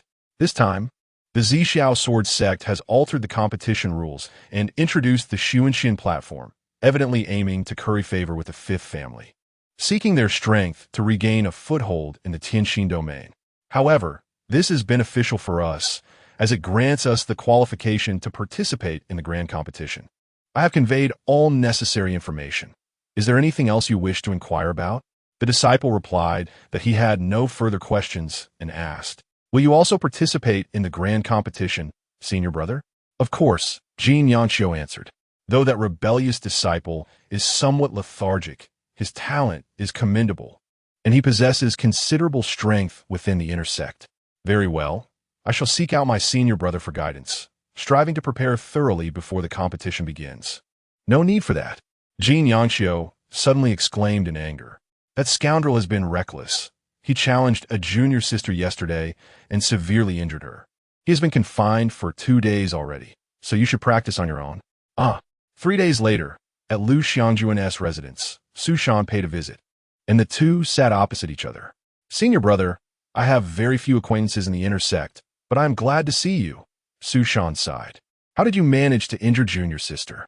I have no enemies, except for junior sister Tingting. Lu Xiangjuan replied ambiguously. Being confined has had no impact on him whatsoever. Do you not find her somewhat unclean? I reflected on it and realized I rather like her, which is why I invited her out afterward. Su Shan fell silent for a moment and said, Senior brother, I sent you to suppress her, not to beat her up. How would you leave her severely wounded? Lu Xiangjuan's expression turned playful. Do you think I am a fool? Can't I distinguish between suppression and beating? Some facts, however, are difficult to articulate. That day, when I invited her to duel, once we started, I couldn't stop. I relished every blow. After contemplating it for the past few days, after all that yearning without reward, after offering so many pills and spirit stones, what is wrong with giving her a beating? At that moment, I was also caught up in the heat of the moment, unable to restrain myself. It's a feeling that is hard to define. Su Shan leaned back, astonished. This isn't just a seasoned admirer. With a mere touch, he awakens desires for revenge and develops peculiar preferences, senior brother. I came to speak with you because I heard you will also participate in the grand competition, correct? Lu Xiangjuan interrupted. In truth, it doesn't matter who participates. We merely need to enjoy ourselves in the background and not worry too much. We could just join in for fun. I find the Xuanxin platform's legacy somewhat intriguing. Perhaps I might be recognized as its master. Su Shan lowered his head, chuckling bitterly. Indeed, while that is a valid point, the situation is already set, and I have yet to master my sword technique. Learning on my own is never as effective as being taught by someone else. I humbly request your guidance. Very well. You first prepare a dish, and once we've eaten, we'll begin our practice. I promise to teach you with utmost clarity. With everything settled, Su Shan's life resumed a state of calm.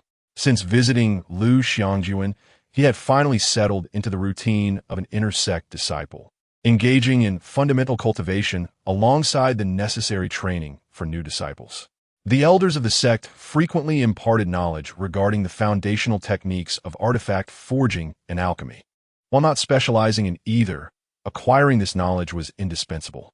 In combat, ordinary magical artifacts invariably sustain various degrees of damage.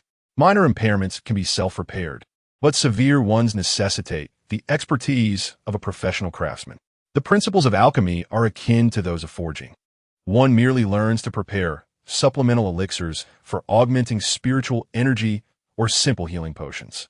During the day, Su Shan studied artifact forging and alchemy, while the remainder of his time, with Lu Xiangjuan's assistance, was primarily devoted to mastering sword techniques and the star attraction technique.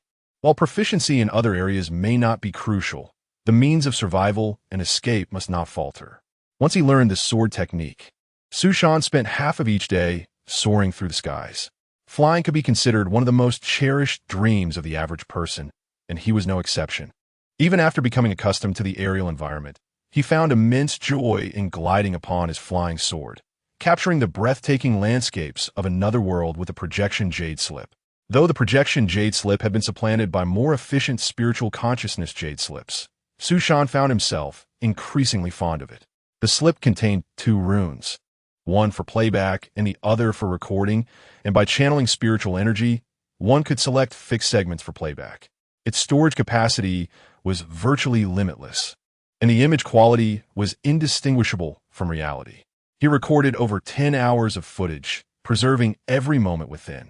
In his previous life, this would have captivated all photography enthusiasts. Furthermore, he sought opportunities to explore the brothel, testing the efficacy of his washing machine invention. The results were promising, confirming its functionality. Within a certain range, the machine autonomously selected a woman to draw in and then consumed spiritual energy, correlating the energy expended with the individual's strength. Moreover, it was ineffective on anything other than women. Thus, Su Shan's life continued in tranquil monotony, persistently operating at full capacity until nearly a month had elapsed. Suddenly, Lu Xiangjuan arrived at his door. Sensing someone's approach, Su Shan ceased his cultivation, raised his hand, and smiled. "Senior Sister Lu," Lu Xiangjuan remarked, "Junior brother, you seem quite addicted to your practice. How many times have I come by? To be honest, such relentless cultivation can lead to problems. We cultivators must avoid obsession and remember to rest when needed." Su Shan smiled gratefully. "Thank you for your guidance, senior brother. Is there something you wish to discuss today?" "Nothing in particular, just informing you to prepare. We shall set forth tomorrow to participate in the grand competition at the Zixiao Sword Sect." Chapter 27. Opening eyes to the world the following day at the Grand Square of the Xinglan Sect. 20 disciples participating in the great competition gathered at this location, with Yi Qingbi and Jin Yangxiu standing at the forefront of the crowd. In the center of the square lay an object resembling a boat, its prow adorned with an eagle's head and inscribed with intricate talismanic arrays, exquisite in detail. It appeared capable of accommodating around 10 individuals. Su Shan nudged his companion, Lu Xiangjuan, and whispered, "Senior brother, what is that?" "That is a magical flying vessel," Lu Xiangjuan explained softly. "It can carry 10 people at once, traveling faster than a flying sword while conserving spiritual energy. The Zixiao sword sect is quite far from us, so taking the flying vessel will be more convenient." "Does our sect possess such a fine artifact?" Su Shan inquired. "Surely, the 20 of us cannot all fit in. It's rented. We'll have to squeeze in and stand. We'll arrive in a day." Su Shan's expression soured slightly. He was aware that the Xinglan sect was a minor sect, but this was the first time he truly grasped the extent of its financial constraints. Even from the action of renting someone else's flying vessel, he could see the signs of impoverishment.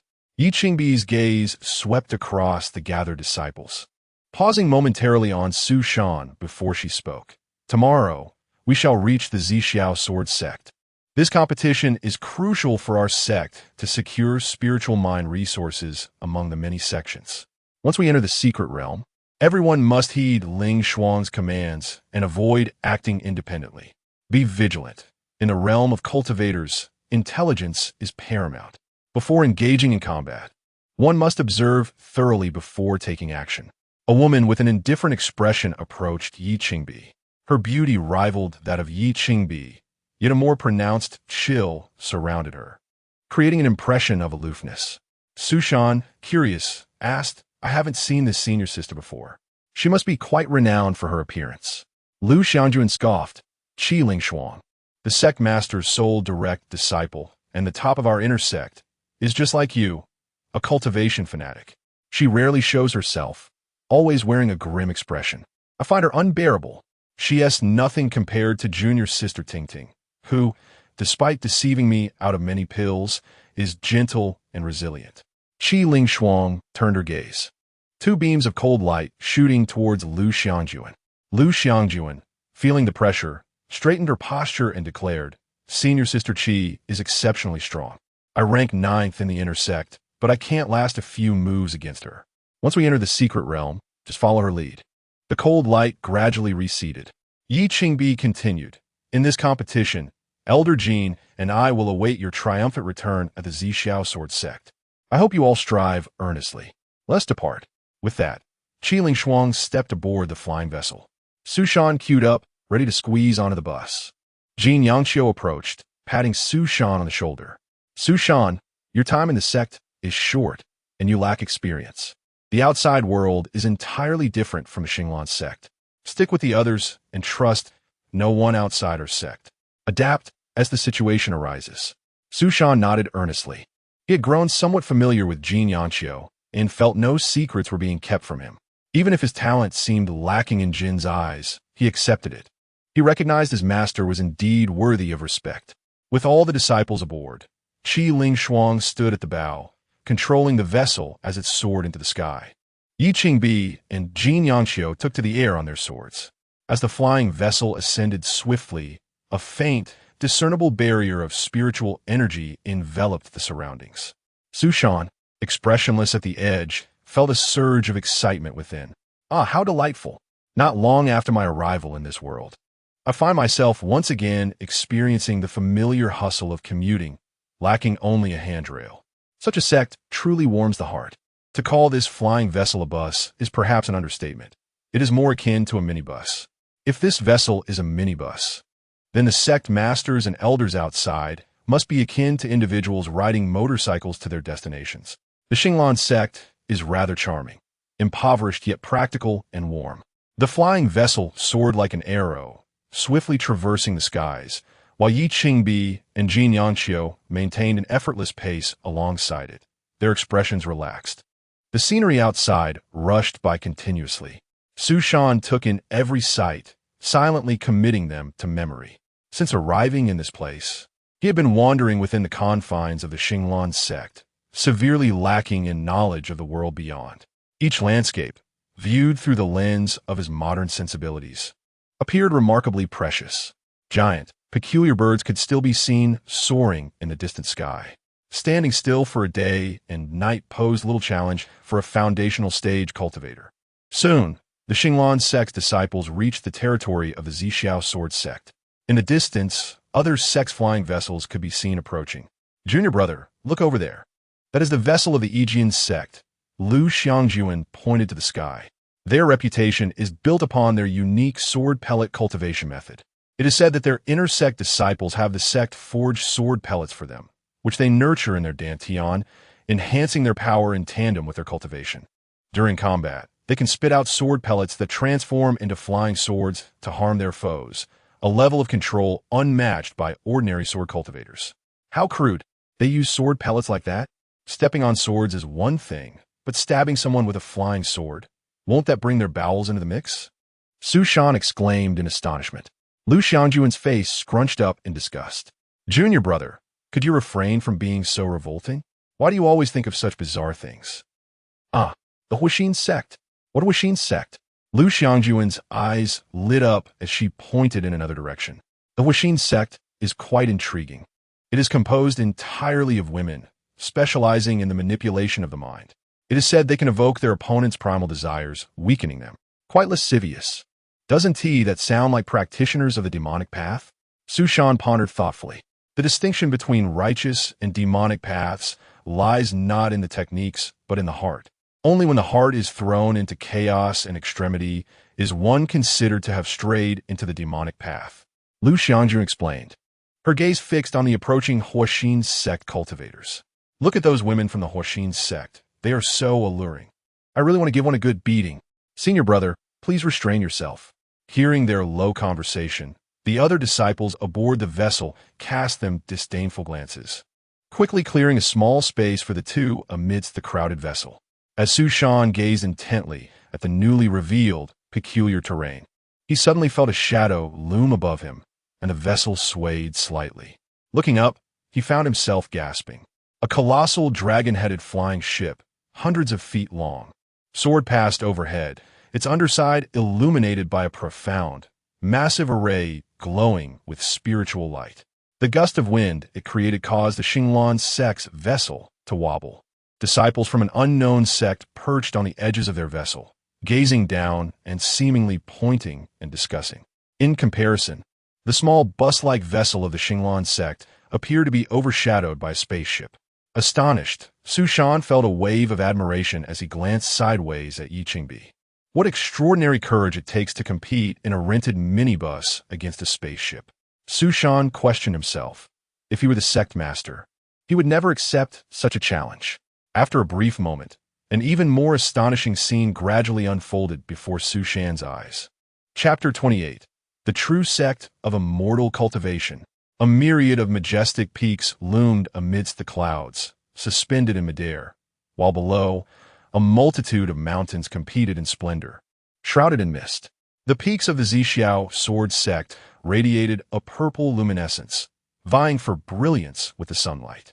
Particularly striking was the main peak, upon which a grand hall stood tall, surrounded by ethereal birds soaring above, evoking an overwhelming sense of seclusion from the world. The spiritual energy in the surrounding air was palpably richer. This was the sect of immortal cultivation I had envisioned. Su Shan stood agape. Previously, he had believed that the scenery of the Xinglan sect was exquisite and its spiritual energy commendable, easily surpassing what one would find in any five-star tourist destination of his past life. However, in comparison to the Zixiao sword sect, it was utterly diminished, akin to the stark contrast between a village's rudimentary latrine and the opulence of a five-star hotel restroom. Not only Su Shan, but the spirits of all disciples from the Xinglan sect were notably deflated, overcome by feelings of inferiority, helplessness, and bewilderment. Established for less than a century, this was their first journey so far for the grand competition, and it was the first time they had witnessed the grandeur of a top-tier sect. Only the stoic Qi Ling Shuang, who was piloting their flying vessel, remained unfazed, seemingly indifferent to the awe-inspiring sights before her. Su Shan turned to Lu Xiangjuan. who was gazing around. Senior brother, how many sects in the water mirror domain can be as impoverished as ours? Surely, there must be some that are even poorer, right? Lu Xiangjuan swallowed hard as he observed the outside world. I have no idea. Before I set out, I thought we were living quite well. As the two conversed in hushed tones, a chilling voice emanated from the front. If you two find the Xinglan sect lacking, feel free to leave. There are plenty who would gladly take your place. Lu Xiangjuan immediately covered Su Shan's mouth, whispering anxiously, "Don't provoke her. Once we enter the secret realm, we want to have the means to defend ourselves against her wrath." Su Shan gently pushed his hand away and glanced at Qi Ling Xuan. It was evident that her temperament was quite unpleasant. No wonder even someone like Lu Xiangjuan found her intolerable. One could only wonder how she would react to the dishes he prepared. The contrast would likely be quite striking. In a short while, the small bus of the Xinglan sect had arrived at the plaza of the Zixiao Sword Sect's Grand Hall. The plaza was expansive, and the arrival of their vessel felt like a mere fly landing in a bowl of Lansao noodles. At that moment, the Xinglan sect's presence was particularly notable. Although they were not the first to arrive, they were the only sect whose vessel had descended onto the plaza. Other sects hovered above, their disciples descending gracefully on swords.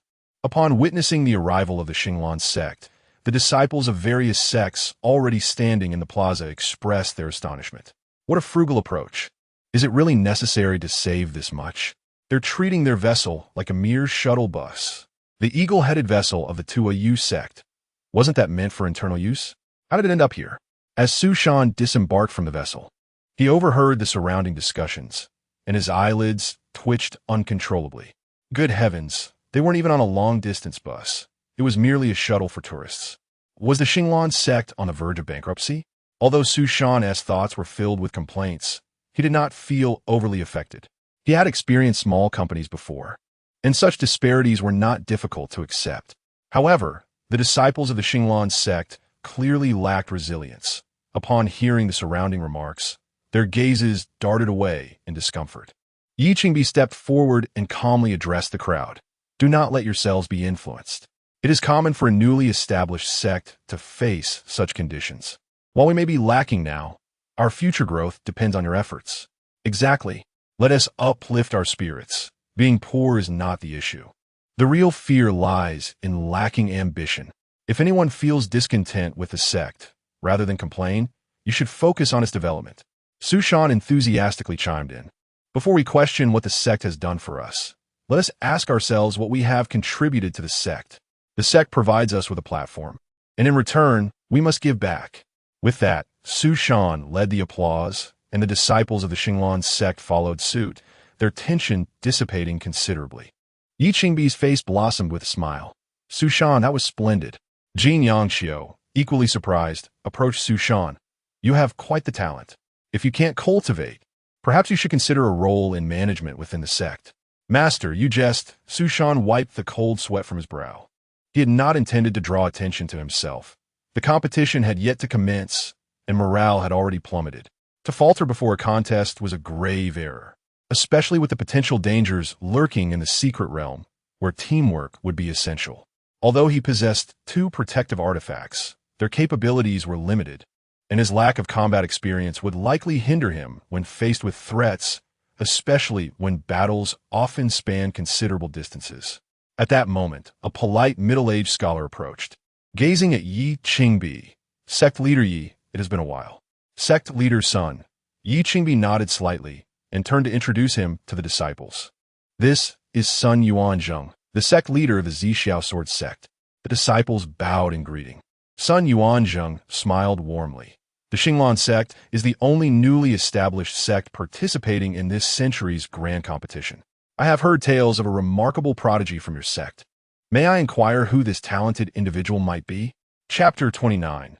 The inheritance of the seeking immortal platform. It is rather embarrassing to admit that our disciple, endowed with the divine ability of celestial fortune, has only recently joined our sect and possesses insufficient strength to qualify for the grand competition. Much to the amusement of Master Sunday, Yi Qingbi stated calmly, that is truly unfortunate. Our sect has activated the seeking immortal platform. Perhaps he is indeed the fated one. Sun Yuanzheng remarked with a smile, glancing at Su Shan. It should be him. During the inquiry earlier, several individuals were subtly observing him. Furthermore, this young man possesses an appearance that suggests he is endowed with celestial fortune.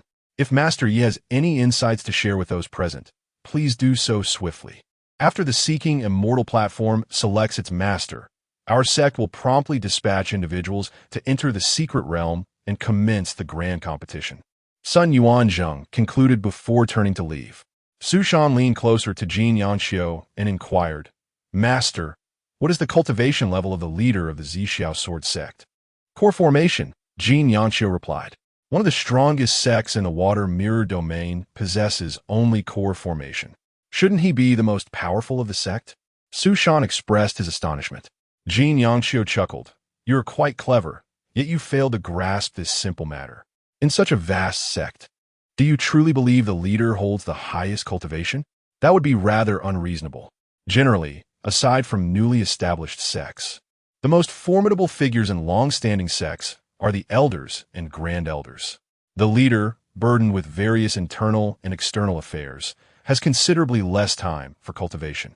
The leader is typically elected from among those with the greatest managerial talent, whose cultivation has plateaued.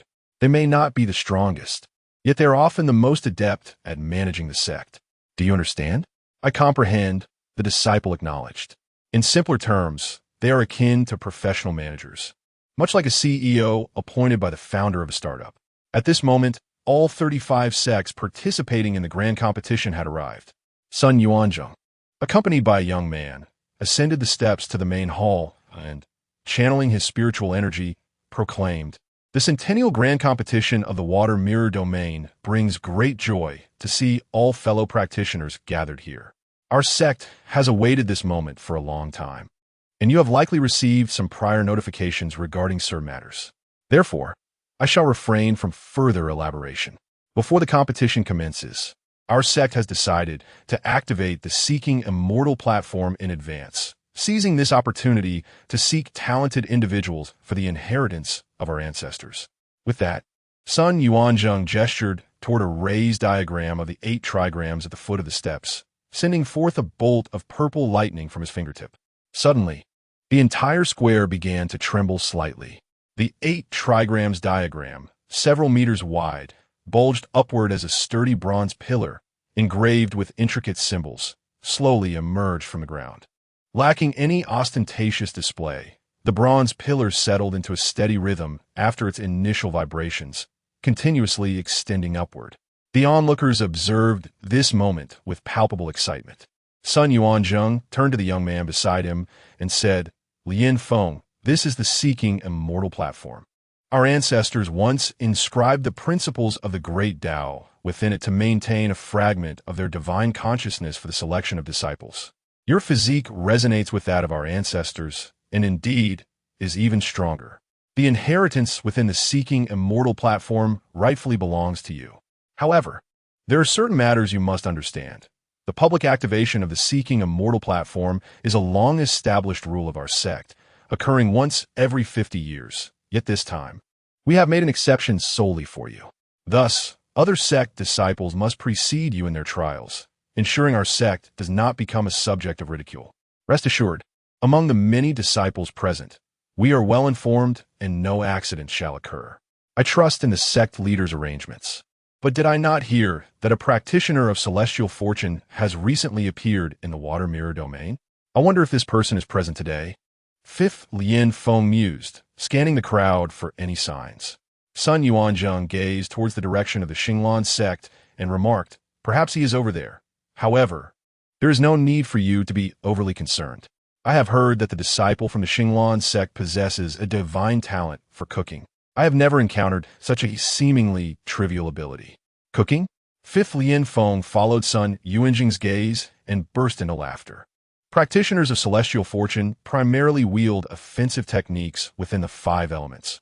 What significance does cooking hold? If I am not mistaken, it must be that individual with white cloth wrapped around his arm. Fifth Lian Feng subtly nodded towards Su Shan's direction. Sun Yuanzheng inquired with curiosity. How can you be so certain it is him? Do practitioners of celestial fortune possess some form of mutual perception? Not at all. It is merely an observation based on appearances. Chapter 30. Inheritance Phenomenon. The bronze pillar continued to rise slowly. Su Shan gazed at the fifth Lianfeng on the staircase, pondering over the man's unabashed glances directed at him, a sense of curiosity bubbling within. He turned to his companion, Jin Yangxiu, and inquired, "Master, who is the individual beside sect master's son?" Jin Yangxiu replied, "If I am not mistaken, that should be the fifth Lianfeng, the prodigy of the sword path from the Tianxin domain I previously mentioned to you. If he enters the secret realm for the grand competition, I estimate no one will be his match." Su Shan questioned, "There must be numerous cultivators who have reached the perfected foundation stage for this grand competition. Is he truly that formidable?" "Indeed," Jin Yangxiu stated solemnly. "Even among those who have achieved the perfected foundation stage, there are vast differences. Without delving into physique or techniques, most ordinary cultivators advance to the next realm through natural breakthroughs. However, many ancient sects expend significant resources to deliberately suppress this process until their foundation is thoroughly solidified before advancing. The fifth clan is renowned as a prominent sect in the cultivation world. Fifth Lianfeng is likely one such individual who may have been able to enter the core formation stage long ago. In terms of cultivation and techniques, he is not comparable to an ordinary foundational practitioner." As they conversed, a muffled sound echoed, and the Xuanxian platform emerged completely. A towering bronze column, over 10 meters high, stood proudly in front of the square, emanating an ancient and mysterious aura. So grand, it must conceal numerous treasures, Su Shan thought, licking his lips. Although Yi Qingbi had sent him to seek opportunities to mend his spiritual roots, he understood that was merely a consolation. He was merely accompanying his fellow disciples on a journey. Nonetheless, the extraordinary aura of the bronze pillar ignited his imagination. Today, he felt he had truly witnessed grandeur. Sun Yuanzheng proclaimed loudly, "Fellow Taoists, please line up in order in front of the Xuanxian platform. If you are destined, the inheritance will manifest." As soon as he finished speaking, the disciples in the front row eagerly stepped up to stand before the bronze pillar, under the watchful eyes of the crowd. The intricate patterns of the bronze column shimmered with light. Soon, the brilliance faded, and the disciple who had attempted to connect with it, realizing his futility, turned to leave, followed closely by the next individual. Su Shan pondered, is this all there is? Is the Zixiao sword sect merely using this to win over hearts? Jin Yangxiu replied, "What else did you expect? Such a precious treasure displayed publicly. The well-known sects of the Shuijing domain have gathered here for 50 years, fostering countless collaborations and exchanges. No other sect in Shuijing domain possesses such capability." Su Shan understood. Indeed, risking the loss of sect's treasured inheritance for the sake of becoming the leading force in Shuijing domain required audacity. The procession past the Xuanxian platform was akin to a fleeting glance. Within a short time, over 100 individuals had already passed by the bronze pillar. As Su Shan arrived at the end of the first row, Lu Xiangjuan, standing ahead, turned back with excitement and asked, "Junior brother, how much do you think this inheritance would fetch if sold in spirit stones?" Su Shan pursed his lips and whispered, "Senior brother, don't be foolish. Our small sect is merely going through the motions. If we were to truly acquire this, it would bring about our demise. This Xuanxian platform is intended for fifth Lianfeng. If you were to succeed, it would surely provoke two factions into a deadly conflict." "You have a point," Lu Xiangjuan conceded. Just as Su Shan finished speaking, he froze, feeling a warmth rising in his brow. It began to throb again. What would this be? Was another fragrant oil appearing? While he contemplated this, Zhang Biao suddenly emerged from his ring, his small head appearing with a look of delight. "Sui, do you smell that fragrance of oil? Hide it well." Su Shan hurriedly covered his right hand ring, feigning calmness as he moved forward. The scent, it seemed the activation of the runes, was linked to the fragrant oil. But where could that oil be found here? Could it possibly be within the Xuanxian platform? Please, do not let anything go awry. He silently prayed as his consciousness descended upon the blue seal. The runes on the blue seal shifted continuously, and the half-illuminated rune began to rise steadily. Its brightness had surpassed 3/4. It would not be long before it was fully lit. Was the third item about to appear? Suddenly, Su Shan felt a tap on his shoulder. Opening his eyes, he saw Lu Xiangjuan looking at him with regret. I was not chosen. It is now your turn. Junior brother. Su Shan forced a smile, glancing at the long queue behind him, and with resolve, stepped forward. As he faced the Xuanxin platform, the warmth in his brow intensified, now causing a slight burning sensation. However, it soon dissipated. Su Shan exhaled, relieved. By the timeline, the third rune should have already lit up. No unusual occurrences had arisen. Thankfully, just as he was about to leave, the previously dim bronze pillar suddenly began to tremble violently, a crack appearing on its surface. Soon, more fissures emerged, spreading like a spider's web. As the crowd watched in astonishment, the bronze column began to shatter and collapse. Chapter 31. The Great Crisis, the Third Artifact. A profound silence enveloped the square. Su Shan stood agape, witnessing a rain of bronze fragments descend before him, his heart heavy with despair. The colossal pillar vanished, and two orbs of white light, accompanied by a fist-sized azure gem, floated in the air. Su Shan barely had time to react before the luminous spheres surged towards him and entered his body. Sun Yuanjing's lips quivered incessantly. Something was amiss. This was far too peculiar. Even if the inheritance had chosen him, what had become of the ancestor? Where had he vanished to? If he did not appear, what use was leaving behind a fragment of his soul? The records within the sect could not possibly be erroneous. Countless malevolent gazes were directed at Su Shan.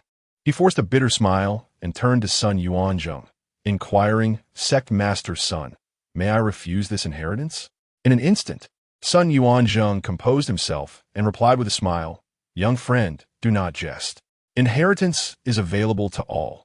Once it recognizes its master, it becomes inseparable. Moreover, as one recognized by your ancestors, how could there be a possibility of retreat? If you were to withdraw, how would the world perceive my Zixiao sword sect? The gem above your head is the spiritual crystal core utilized for operating the Seeking Immortal platform. Since the inheritance has chosen you and the Seeking Immortal platform is destroyed, you might as well accept it." With a grand gesture, Sun Yuanzheng sent the spiritual crystal core into Su Shan's body. Gasps of astonishment echoed among the gathered crowd. The spiritual crystal core. The Zixiao sword sect had indeed made a significant sacrifice this time. The spiritual energy required to power the Seeking Immortal platform was evidently formidable. That massive crystal could potentially enable a cultivator to progress from the very beginning to the Yuan-Ing stage, or even the transformation stage. Though Sun Yuanjing's demeanor was magnanimous, Yi Qingbi and Jin Yangqiu wore expressions of deep concern. What was meant to be a mere formality had turned into a theft of something they had earmarked for themselves. While the inheritance was indeed valuable, one needed the capability to wield it, and they lacked such prowess. Coupled with the timing of the grand competition, the Xinglan sect had become the target of scorn. As long as Su Shan remained alive, the inheritance was not easily relinquished, and things would likely not end well. Sun Yuanzheng proclaimed once more, "Since the inheritance has chosen its master, the grand competition shall officially commence. Before we begin, allow me to reiterate, the Secret Realm competition will last for 1 month, and there are no restrictions on resource acquisition. After 1 month, participants will be ranked by the value of the resources they have gathered. Each participant may take a transmission jade slip upon boarding the flying vessel. Shattering the slip will allow you to exit the Secret Realm safely.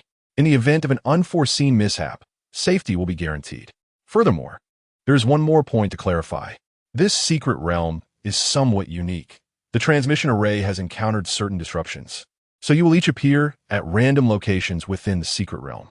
If you wish to reunite with your fellow sect members, it will require considerable effort. Now, you may wait. Why was the fact that entry into the Secret Realm would result in random positioning not disclosed beforehand? A voice boomed from the crowd. Sun Yuanzheng chuckled. "Sect Master Chun, the transmission array was established after we finalized the rules, so we did not have time to inform everyone. However, it seems this does not affect the fairness of the competition, does it?" You seeing no one come to his aid, Sect Master Chen shot Sun Yuanzheng a furious glare, furiously flicking his sleeve and turning away. Observers could not help but stifle their laughter at the scene. The Tiantao sect and the Zixiao sword sect had jointly discovered this new secret realm, yet the spoils were unevenly distributed, ultimately used as the venue for the century's grand competition. However, the Tiantao sect excelled in combined techniques. Once they entered, their disciples would be scattered, undeniably diminishing their strength. The Zixiao sword sect's little maneuvering was quite clever. At the very least, it did not affect the other sects while simultaneously weakening a formidable opponent. With no further objections, please board our sect's flying vessel and proceed to the secret realm. The Zixiao sword sect's massive flying vessel descended gracefully from the sky, slowly hovering. Numerous disciples from various sects leaped aboard. Fifth Lianfeng regarded Su Shan with a knowing smile. This was intriguing. It seemed he would have to personally reclaim it. Lianfeng, this unexpected turn of events is truly no worries. Sect Master, no need to elaborate. He won't be able to refine the inheritance within a month. I will enter the secret realm and retrieve it myself. Our sect's agreement with my family will remain intact, and I shall return the spiritual crystal core to the sect. Fifth Lianfeng paused. However, I am concerned he may be timid and escape the secret realm early. You handle the matters within the secret realm, and the sect will address the issues outside. How's that sound? Sun Yuanzheng suggested. That sounds excellent. I shall take my leave now. Su Shan stood alone before the bronze fragments, lost in thought, his expression neutral. Su Shan. Yi Qingbi's voice resonated beside him. Su Shan turned to greet her and then asked, Sect Master, since the inheritance is within me, is there a way to remove it? I do not wish to keep it. Yi Qingbi shook her head. Based on what we witnessed earlier, once the inheritance chooses its master, the connection of souls is established. Unless you are of a sufficiently high realm to sever it voluntarily, forcibly separating it would only severely injure your soul. Given your current cultivation level, you would undoubtedly perish. Su Shan sighed softly. It seems I have stirred quite a bit of trouble. This situation is quite precarious, isn't it? Yi Qingbi remained silent. Indeed, it was exceedingly delicate, attracting the attention of the major sects in the water mirror domain, which gathered once every 50 years for significant inheritances. Now everyone could seize it, and no one would willingly forfeit this opportunity. This grand competition had transformed from a contest between sects into a hunt for Su Shan. Although the cultivation world had certain rules restricting behavior, the temptation was overwhelmingly enticing. Even if Su Shan were to withdraw from the trial and return to the Xinglan sect, he would inevitably attract various dangers, both overt and covert, a burden far too heavy for a small sect to bear. After a moment, Yi Qingbi spoke. You, upon entering the secret realm, withdraw immediately. We can address other matters later. Aren't you curious about the nature of the inheritance? Su Shan shifted the conversation. Yi Qingbi smiled helplessly. Possessions that cannot be held have no significance. The Zixiao sword sect's inheritance may not even be suitable for the Xinglan sect. Such a commendable mindset.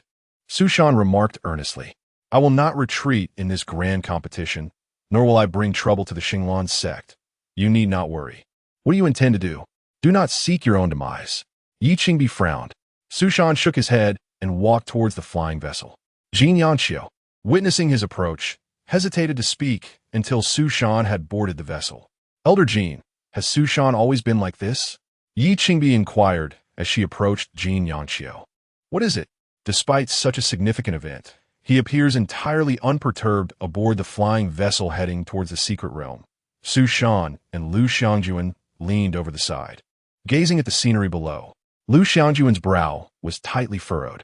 Junior brother, once we enter the secret realm, you must withdraw immediately. Look behind you.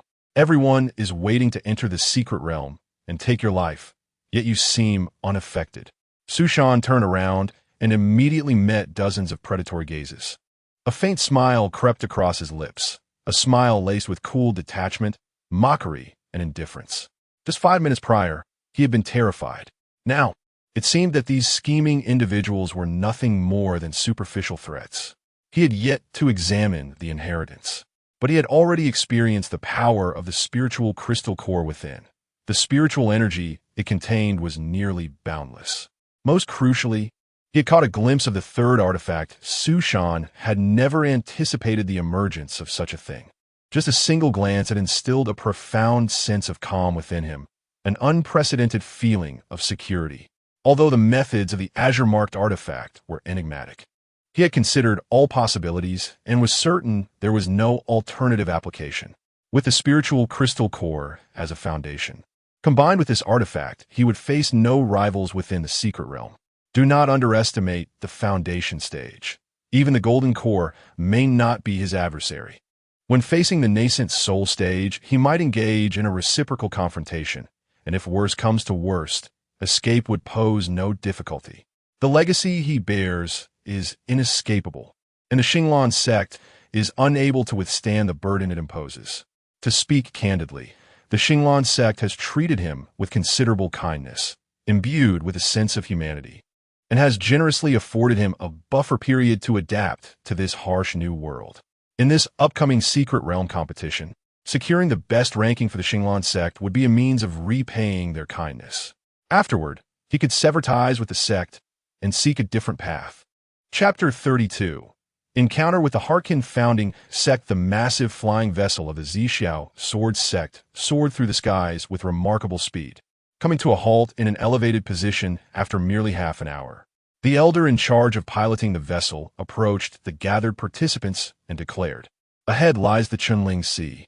Below us, at a depth of 30 zhang, there exists a region of spatial distortion. One can simply fly down on their sword. The secret realm has not been thoroughly explored, so there may be numerous unknown beasts within. Should you encounter any peril, feel free to shatter the teleportation jade slip to return directly to the vessel. I shall wait here for your return. Let us commence."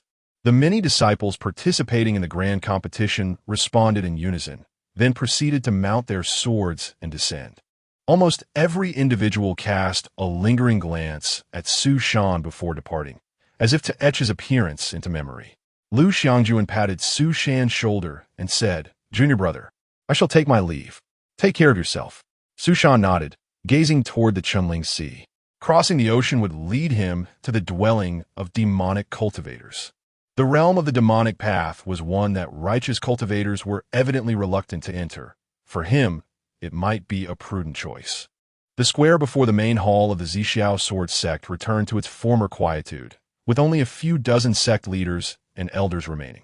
Sun Yuanzheng stepped into the crowd and announced, "Esteemed colleagues, our disciples have already ventured into the secret realm. Our sect has also made special preparations for this competition, which can be considered a delightful surprise." "What sort of surprise?" someone inquired. Sun Yuanzheng raised his hand and proclaimed, "We shall activate the Tongguang Xianzhao Grand Formation."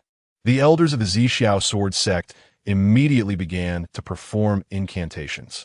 A massive array slowly emerged in the square, and a beam of light shot upwards from its center, forming a luminous screen. The screen was divided into hundreds of segments, displaying the participants in the secret realm competition. In previous competitions, we have always witnessed the contests on the arena. This time, as our disciples compete, we too shall observe.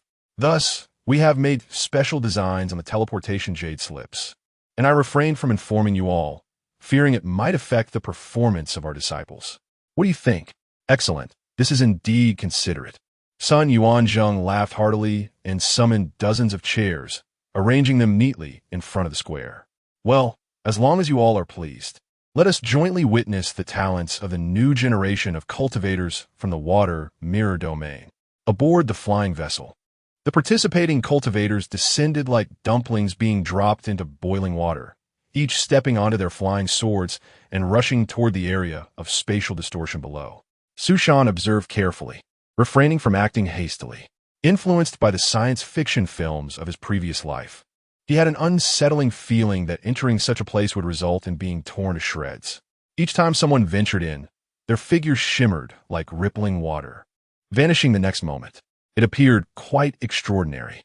Su Shan steeled himself and followed closely behind another individual, resolutely plunging into the distortion. Upon entering, it felt as though he had immersed himself in thick glue, the surrounding air becoming remarkably viscous, with an intangible pressure weighing upon him. His previously swift sword-flying state was abruptly interrupted, as if he had halted mid-air. However, this sensation did not last long. In the blink of an eye, clarity returned, and his speed surged once more. The sudden shift caught him off guard, and he plummeted towards the ground.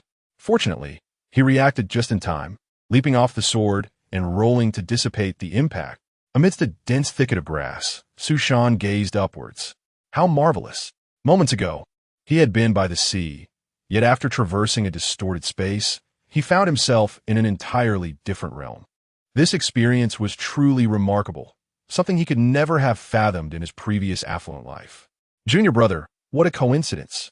A familiar voice broke through his thoughts, and Su Shan turned sharply, summoning his sword. Unbeknownst to him, Lu Xiangjuan had approached.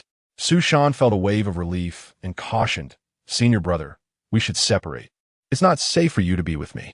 "Ah, that is true, but would it not be too ungrateful to leave you behind?" Lu Xiangjuan hesitated. "It's unnecessary. There's no need for courtesy between us." As Su Shan spoke, he began to survey their surroundings. The teleportation had indeed been random, indicating that others from different sects might be nearby. He was unafraid of confronting them directly, but the thought of being ambushed before he could utilize his tools was genuinely alarming. "Honestly, it's not that I'm afraid of death, but with so many people coming at you, senior brother, I truly feel a bit overwhelmed." "Fine, I shall accompany you, but if it becomes too much, I shall run as well." Lu Xiangjuan rambled on, and Su Shan stepped closer. "I can manage alone. Why are you blushing?"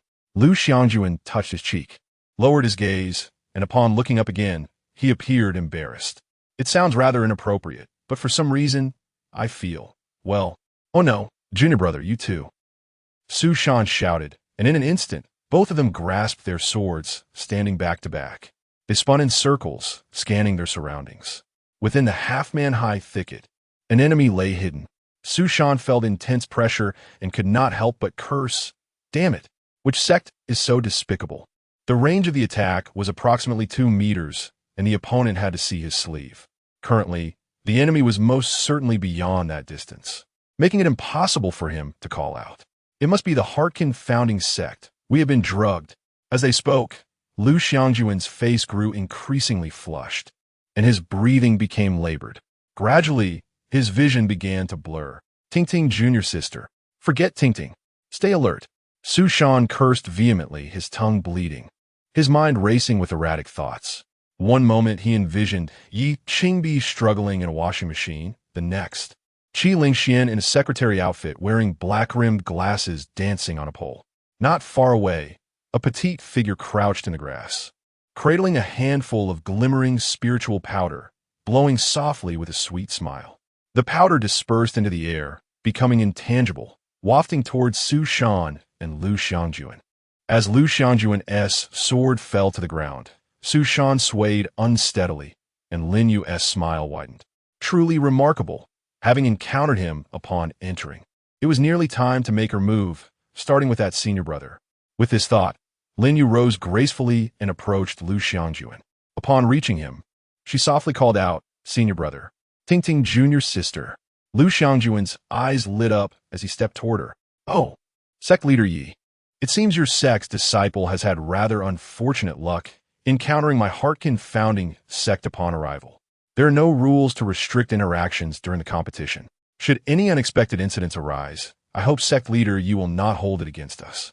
Chun Lian, the leader of the Qin founding sect, sported a slight smile tinged with provocation as she gazed at Yi Qingbi. Chapter 33. Su Shan's first formal battle. Yi Qingbi's expression was as cold as water. He was somewhat acquainted with these two disciples, whose strengths were hardly formidable. Although the Qin sect was not known for direct assaults, their unique techniques and spiritual herbs allowed them to rank among the top sects, particularly in ambush tactics, where they were second to none. The unfortunate terrain suited their penchant for stealth perfectly. Su Shan knelt on one knee, his vision blurred and his mind increasingly chaotic, having failed several attempts to summon the Qingyin artifacts. The images in his mind became more vivid, transforming from an ordinary TikTok dance into a duet. Yi Qingbi and Qi Lingxian had changed into over a dozen different outfits. The scene was strikingly realistic, with a flicker of mental clarity remaining. Su Shan steeled himself. "Zhang Biao, pull on my spiritual root quickly." Upon hearing this, Zhang Biao did not hesitate to burrow into Su Shan's back and tugged sharply at the spiritual root. An excruciating pain, transcending the soul, surged through him, causing Su Shan to collapse and convulse on the ground, as if subjected to an electric chair, his eyes rolling back as curses spilled from his lips. Damn it, Lin Yu, who had been approaching Lu Xiangjuan, was startled and glanced at Su Shan, confusion filling her eyes. The response was unexpected. However, it seemed he had lost his ability to resist. She resolved to deal with the immediate threat first, seizing their teleportation jade slip to prevent any mishaps. Lin Yu activated the Qin sects techniques, exuding an almost magical aura, calling out to her senior brother, and nimbly approached Lu Xiangjuan. Senior, Before she could finish the word brother, Lu Xiangjuan delivered a deliberate punch to Lin Yu's left cheek. Triple hammer. 3 waves of energy were unleashed in rapid succession. A cracking sound echoed, reminiscent of a dislocated jaw. Lin Yu emitted a sharp shriek as she was sent flying 5 or 6 meters, crashing onto a patch of grass. Yet, just before being knocked away, she instinctively scattered the remaining spiritual powder across Lu Xiangjuan's face. This is impossible. The Qin sect's leader, Chun Lian, stood in shock, watching the scene unfold. Around him, the other sect leaders chuckled quietly. Yi Qingbi remarked nonchalantly, although your sect excels in cunning tricks and has gained the upper hand, the outcome remains uncertain. Chun Lian shot a resentful glance at Yi Qingbi before sitting back down to observe the battle. Lu Xiangjuan's face burned, her hands unconsciously reaching toward her waistband.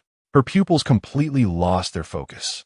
Gradually, she sank to her knees, her face pressed against the ground, her backside raised, softly moaning as she succumbed to utter confusion. On the grass, Lin Yu struggled to lift herself, her once elegant hair now a disheveled mess, her pupils unfocused. Her jaw clearly dislocated, saliva mixed with blood streamed down her face. Her mind buzzed. After a prolonged moment, her spirit reattached to her body. Lin Yu staggered to her feet, realigning her jaw, and looked in horror at Lu Xiangjuan. The spiritual powder had worked. There was no issue with her reaction. Yet why had she retaliated? She had executed this process countless times, even against beasts, but this was the first time encountering such a situation. There was no logic to it.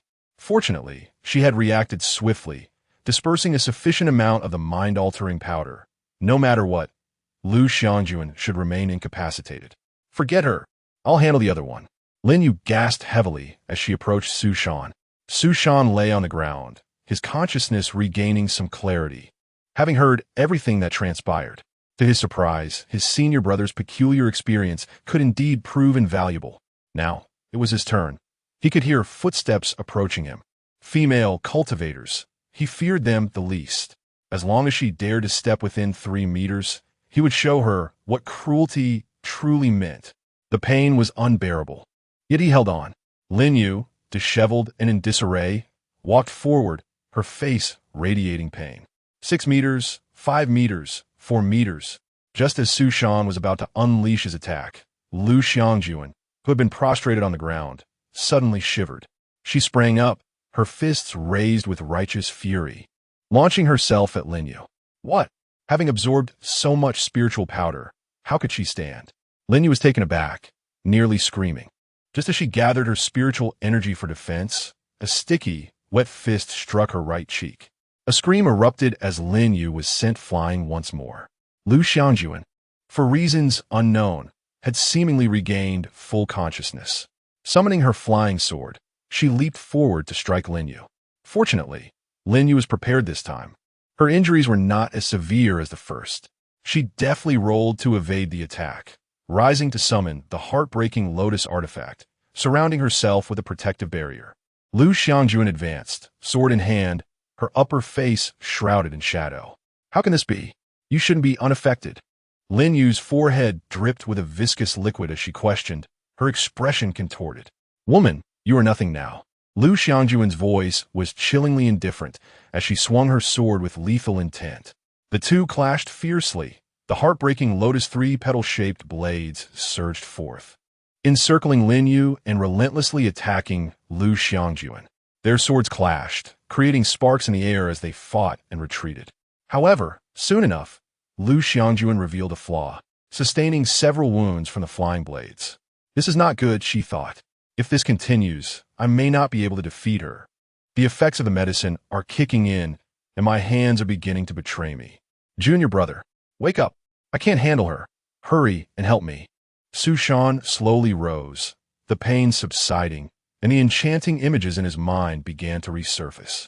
Seeing Lu Xiangjuan awake, he summoned all his strength to shout, Senior brother, how did you regain consciousness? I can't, you're too far away. Direct it. Just direct it. The Qin sect techniques have a significant flaw. Hurry, direct it.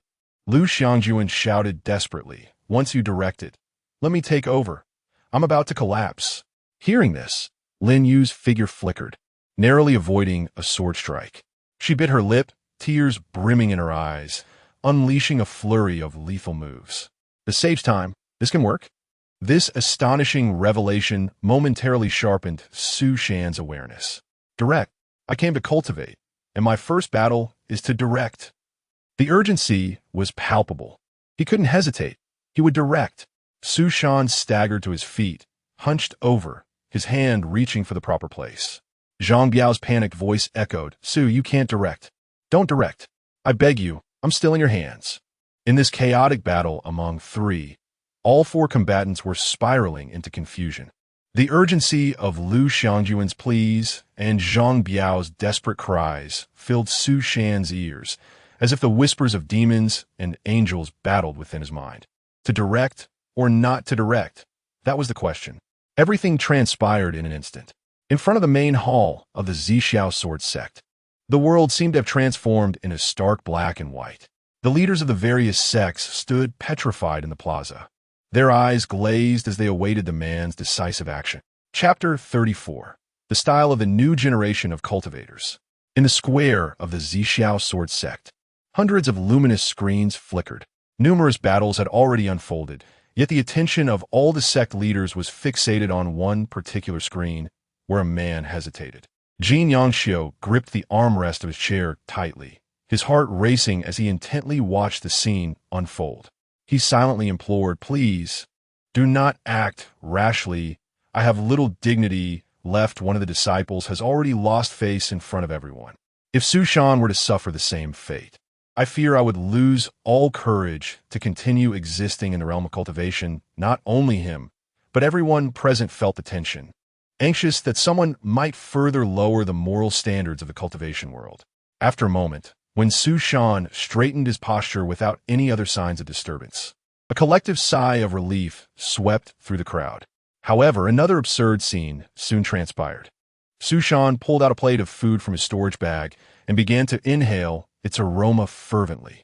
His expression turned blissful, and then, with one hand holding the plate and the other brandishing his sword, he hurriedly joined the fray. Was this the cuisine produced by the divine powers of fate? The sect leaders, though taken aback by the comical display, could not afford to underestimate its significance. The dish had the potential to counteract the effects of the seductive poisons from the heart-confounding sect even before it was consumed. Indeed, quite remarkable within the secret realm, a 2-on-1 situation had developed. Previously, Lin Yu had gained the upper hand against Lu Xiangjuan in their duel, but as Lu Xiangjuan's medicinal powers surged anew, her decline became evident. Fortunately, with Su Shan's timely intervention, the battle returned to a stalemate. Initially, Lin Yu felt a surge of dread as she observed Su Shan approaching with a strange plate of food, ready to flee at any moment. However, upon their connection, her heart steadied somewhat. Although this fellow had been chosen by the immortal selection platform, his cultivation and combat skills were evidently far inferior to her senior brother-s. As the battle raged on, Lu Xiangjuan licked her lips and spoke in a low voice. Junior brother, I cannot hold on much longer. You must stall her. The methods of the heart-confounding sect are indeed formidable. Allow me to channel the medicinal energy before I assist you. Understood. Su Shan wielded his sword with one hand to deflect the petal blades. At this distance, victory was within reach, and the opponent's defeat seemed inevitable. With their injuries, they could hardly pose a threat to his life in the short term. Seizing the opportunity, Su Shan resolved to gain as much practical experience as possible. Lu Xiangjuan had already leaped out of the combat zone, standing 3 meters away, her back to Su Shan and Lin Yu, slightly bent at the waist. Lin Yu's eyes twitched repeatedly, a cold smirk forming on her lips. I once thought you formidable, yet it seems you are merely at the mid-stage of Foundation establishment. I shall finish you off first, then eliminate your senior brother. Alone in battle, Su Shan found it difficult to contend with just one hand, and thus he hurled the plate of food at Lin Yu's head. Though he missed, the contents splattered all over her, filling the air with a delightful aroma. My senior brother is renowned for his swiftness. Once he recovers, peeling your skin will be a mere formality. The word recover triggered a noticeable tremor in Lin Yu's breath, and as her composure returned, her attack frequency surged. Within mere seconds, Su Shan began to panic as he faced a relentless barrage of flying knives. The gap in their cultivation levels was too vast, and the opponent's weaponry was exceedingly potent, far beyond his capabilities. He realized he must join forces with Lu Xiangjuan to glean more practical experience. In just a short span, Su Shan bore several wounds. Yet, he made a crucial observation. The peculiar petal blades had limited range and could only circle around him. Once they strayed too far, their accuracy diminished significantly. Retreating rapidly, Su Shan discarded his flying sword and swung his arms like a windmill, sending a barrage of fireballs toward Lin Yu. Upon witnessing this, Lin Yu's expression turned alarmed. Fireball technique, how can he cast them so rapidly? At least twice as fast as an ordinary person. However, her panic quickly gave way to calmness. After all, the fireball technique was simply that, fireballs. Though potent, they were easily evaded and posed little threat to her. Lin Yu advanced, manipulating her flying knives to attack Su Shan. Not a single fireball struck its target, and instead, she gradually closed the distance. Su Shan, in desperation, cried out, "Senior brother, are you ready yet? I can hardly hold on.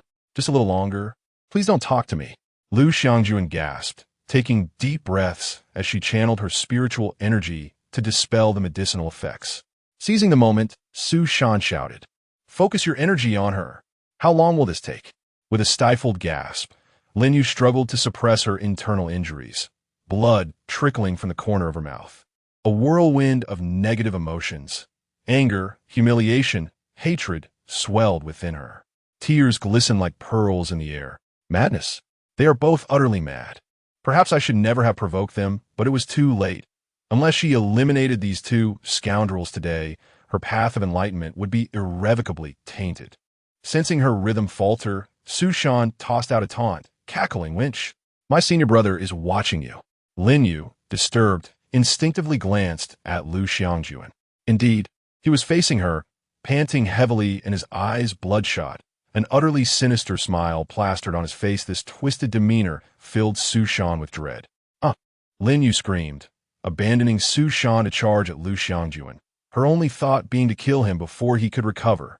With frantic energy, Lin Yu propelled herself toward Lu Xiangjuan, her flying knives swirling fiercely around her. Suddenly, a loud explosion erupted from Lu Xiangjuan's location. Dust and debris were kicked up, rolling toward Lin Yu. As the dust settled, a hand imbued with the power of the sea firmly clasped Lin Yu's face. When the haze cleared, Lin Yu's terrified gaze met that of a man with a stern visage and profoundly deep eyes. "You arrived too late, wench." The air was thick with the scent of the ocean as Lin Yu's lips quivered, tears streaming down her face like a broken dam. The flying knives that had been poised beside her fell to the ground, and she gradually slumped, finally kneeling in despair. I concede, Lin Yu's mental state shattered completely, collapsing into tears. In her 2 decades of cultivation, she had slain countless beasts, yet she had never encountered such perilous circumstances. Su Shan, witnessing this scene, felt a surge of exhilaration. He gave Lu Xiangjuan a thumbs up. Truly, senior brother Lu. He effortlessly accomplished what others could scarcely dream of, wearing an expression of pride. At that moment, a flying knife slowly rose behind Lu Xiangjuan. Lin Yu covered her face and pressed her forehead to the ground, her fingers twitching. Su Shan, advancing, was aghast as he saw the knife materialize, his expression shifting dramatically. In the blink of an eye, the washing machine descended steadily. Lin Yu, who had initially collapsed, suddenly screamed and was abruptly drawn into the washing machine. With a thud, she collided against the inner wall. Outside, only two legs remained, flailing incessantly. Chapter 35. The two scoundrels of the cultivation world. Su Shan let out a sigh of relief. Fortunately, he had never let down his guard. Otherwise, Lu Xiangjuan would likely have fallen into peril. Observing Lin Yu trapped within the washing machine, both of them approached simultaneously. Lu Xiangjuan was taken aback. What kind of treasure is this? She cannot escape at all? This must be one of the legacies from the immortal seeking platform, right? Su Shan nodded solemnly. Lu Xiangjuan clicked her tongue, completely ignoring Lin Yu, and squatted beside the washing machine, pointing at the 3C certification and energy consumption labels, exclaiming, "Is this what ancient talismans look like? I truly cannot comprehend it at all." "It should be," Su Shan concurred. "Junior brother, you have only just encountered such a treasure, and you can already utilize it?" Lu Xiangjuan inquired in astonishment. "The woman attempted to ambush you, and in a moment of desperation, I threw it out. Who knew it would react on its own? Perhaps it possesses a spirit," Su Shan explained. Realization dawned on Lu Xiangjuan, who marveled as she circled the washing machine. Noticing the plug and wires connected to the back of the machine, she picked them up and asked, "What is this?" Su Shan stepped forward, took the plug, and replied expressionlessly, "This should be the handle of the weapon." After speaking, he swung the wire vigorously, tossing the washing machine upwards, repeatedly spinning it manually. Lin Yu let out a wail from within, her cries echoing incessantly. Despite Su Shan's relentless shaking, she remained steadfastly trapped inside. "This doesn't resemble a treasure.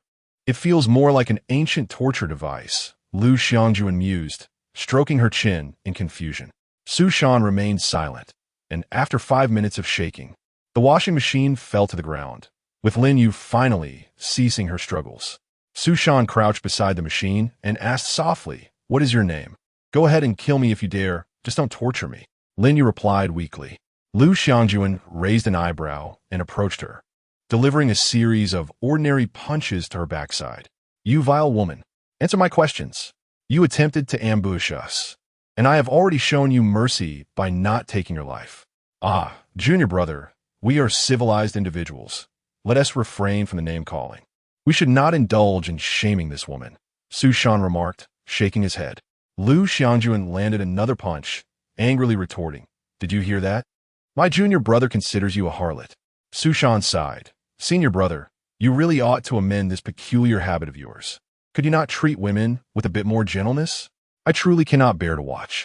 I have no peculiarities. I only refrain from striking the women I care for." "And what of her?" Su Shan asked. "Enemies do not count as people," Lu Xiangjuan replied, shaking her head.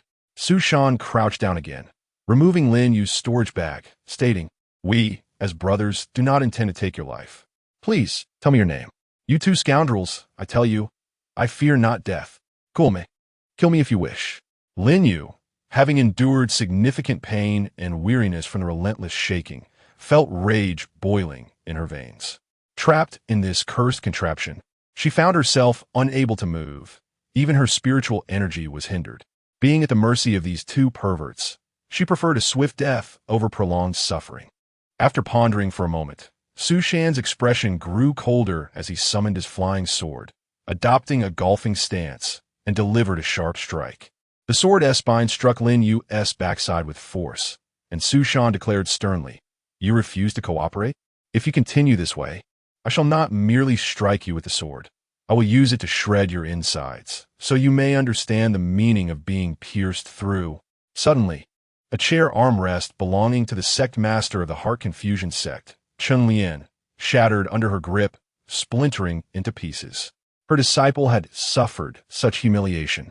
She yearned to rush in and exact 1,000-fold revenge on those two scoundrels of the cultivation world. Yet, she could only watch helplessly. The others focused intently on the spectacle above, speculating about the origins of the washing machine. Sun Yuanzheng was equally puzzled. This was undoubtedly not a treasure from his sect. Yet what kind of artifact could effortlessly subdue another at the Foundation establishment stage? This was truly unprecedented. It must be an extraordinary treasure. After a lengthy contemplation, He turned to observe Chun Lian's reaction. Sun Yuanzheng waved his hand. Someone, bring a new chair for Sect Master Chun. In the light curtain, Su Shan continued brandishing his sword menacingly behind Lin Yu, occasionally poking at her, causing her to scream in terror. Initially, Yi Qingbi had covered her face with her hands, but her expression gradually shifted. A palpable chill enveloped her, and the stone bricks beneath her feet began to freeze. An ominous memory surged within her, shredding insides, being pierced through. It mirrored her initial experience when she entered the Yuanying stage to stabilize her cultivation. Someone wielding a long sword had pierced her. No, she had already been pierced. The trial avatar she had left behind had been vanquished by Su Shan. Such inexplicable sensations resurfaced. Previously, she had not delved deeply into this. She merely thought Su Shan was fortunate or possessed remarkable combat talent. Perhaps she had erred during her cultivation, leading to these issues. This had been her consistent thought.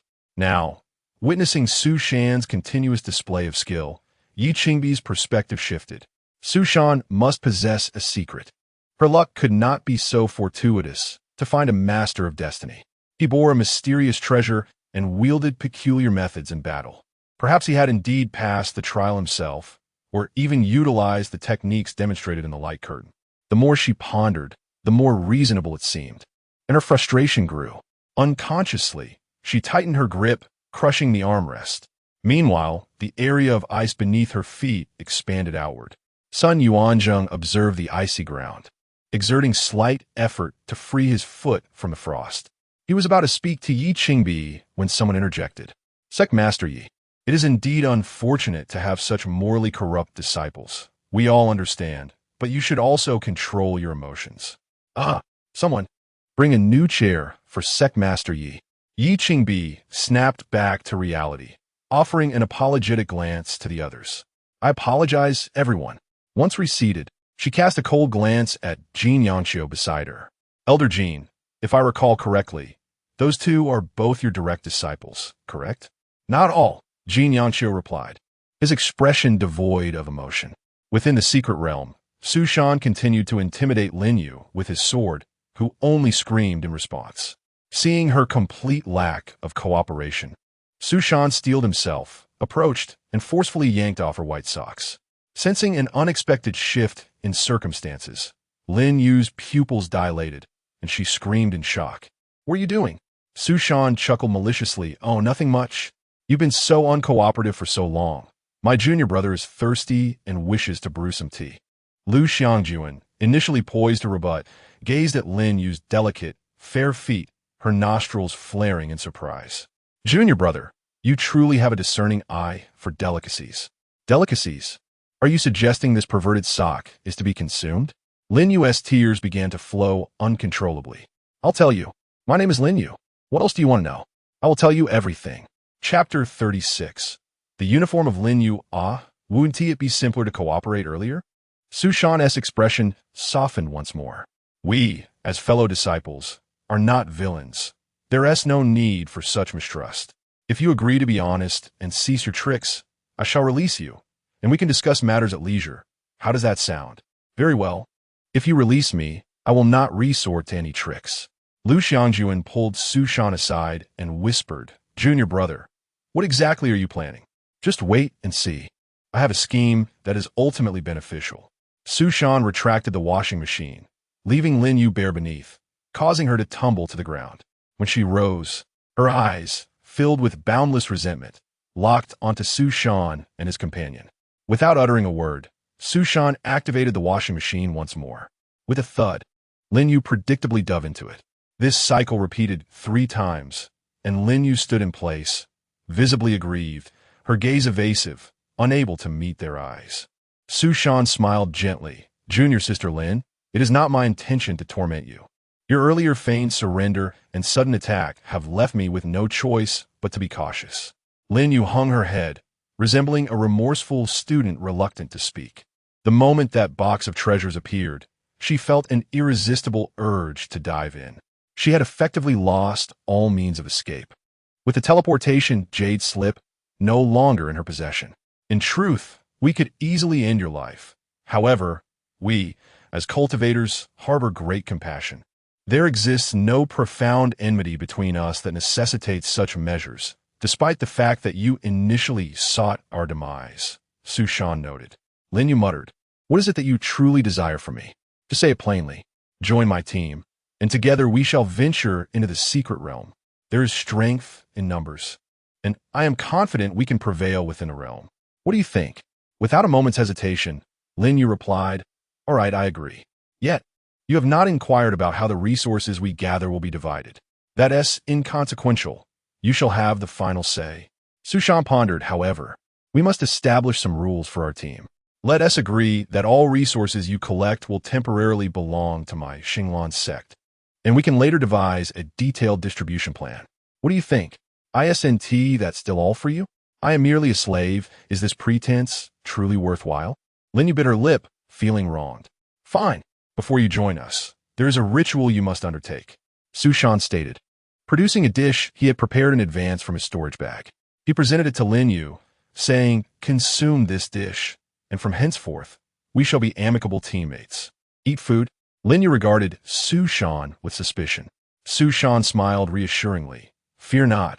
If I wish to harm you, I would not resort to such means. This dish, crafted using the heavenly fortune divine technique, is designed to restore one's spirit. Surely you have heard my tale." "Indeed, I have heard of you, though I did not expect it to be you," Lin Yu murmured, gazing at the dish. It looked far too enticing. She had never encountered anything that appeared this delicious. Moreover, there was no need for him to poison the meal. What harm could it do? Lin Yu gathered her courage, pinching a piece of food from the plate, closing her eyes as she placed it in her mouth. A blush-inducing sound echoed as the flavor unfolded. The texture was astonishing. The combination of noodles and scrambled eggs glided down her throat, and as she bit into it, the savory juices of the beef burst forth, harmonizing with the egg-s ingredients to create an exquisite flavor.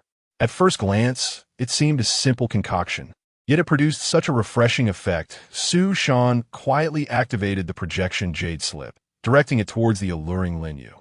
Lu Xiangjuan, standing nearby, appeared dazed, murmuring to herself, "Is this how I look when I eat?" A minute later, Lin Yu opened her eyes, her spirit remarkably rejuvenated, the gloom within her dissipating. "Junior sister Lin, was it to your liking? The heavenly fortune divine technique is indeed extraordinary. I have learned much today. That is splendid. Now look above." Su Shan smiled slightly, producing the projection jade slip, the light beam illuminating the air. Lin Yu's swaying figure was unmistakably revealed, her lips uttering phrases that would leave anyone blushing. Su Shan retreated a few steps, positioning the image closer to Lin Yu, magnifying it until every detail was crystal clear. Lin Yu shuddered, her skin crawling as she stared at the provocative display of herself. Once the clip concluded, a wave of crimson rushed to her neck, igniting her fury. The heartbreaking lotus soared into the air, flying daggers swirling ominously. "I have already agreed to cooperate with you. Why must you subject me to such humiliation?" Lin Yu's eyes glistened with tears as she trembled. Su Shan shrugged. "Junior sister, you are quite perilous. Our collaboration necessitates a foundation. This is merely the groundwork. If all proceeds smoothly, I shall ensure this footage vanishes. Should you dare to harbor ill intentions, I shall not hesitate to expose it to the world. In truth, I do not believe you would act foolishly. After all, you would not want the entire cultivation realm to witness your indiscretions, would you? I will comply with your terms." Lin Yu trembled with indignation. "But you must promise not to show this to anyone else." "Indeed, I promise." "Then swear it." "I swear." Lu Xiangjuan abruptly pulled Su Shan away, cautioning, "Junior brother, we must not make promises lightly. Breaching one's inner convictions may lead to dire consequences in our future cultivation journeys. What if I am indifferent to the repercussions? If you are heartless, there will be no impact whatsoever." Su Shan approached Lin Yu once more, raising his hand to heaven. "I swear, should I reveal your secrets to outsiders, may I be struck by 5 bolts of divine retribution, doomed to an ill fate. Each time I break through a realm, I shall be tormented by inner demons, and thereafter, my cultivation shall stagnate indefinitely. From this moment forth, you officially join us. We shall not deceive one another. Lin Yu's expression softened slightly. Very well. Remember your oath. From today onward, I shall follow your commands until we exit the secret realm. I still do not know what you are called. How should I address you? This is my senior brother. You may call him Senior Brother Liu. As for me, you may simply address me as Suyi. Do not call him Senior Brother Liu. Refer to him as Master Liu. Liu Xiangjuan interjected. With a soft sigh, Lin Yu remarked, Gentlemen, what shall we do now? Let us continue seeking allies, host a feast, and strive to unite everyone in our efforts to sweep through the secret realm. Chapter 37. Formidable Foes, the Array Sect. A pall of ominous clouds loomed over the plaza of the Zixiao Sword Sect. The various sect leaders were consumed by their own thoughts, as the current situation seemed to have taken an unexpected turn. The disciples of the Xinglan sect exhibited a moral depravity that far exceeded their own cultivation levels. Even more concerning was Su Shan's peculiar ability, which, despite being fundamentally inept, had been wielded with remarkable ingenuity. With no physical harm inflicted, it audaciously attacked the very essence of one's Tao heart. Many introspected, contemplating whether they themselves could accept such a tactic. The situation worsened as this individual sought to replicate his method to ensnare others. If this trend continued, the trial would undoubtedly spiral into significant upheaval. At that moment, three figures had set their sights on a solitary cultivator from the Array sect, who appeared blissfully unaware, strolling leisurely without a hint of tension. Su Shan and his companions remained vigilant, maintaining their distance, seemingly reluctant to act without absolute certainty. Li Sect Leader, I believe the target is your Array sect's foremost disciple. Does your disciple possess the confidence to triumph over these three? A voice broke the silence, addressing the leader of the Array sect. Li Shanwu's expression was grave, and he refrained from responding. Confidence? Logically speaking, it should be considerable.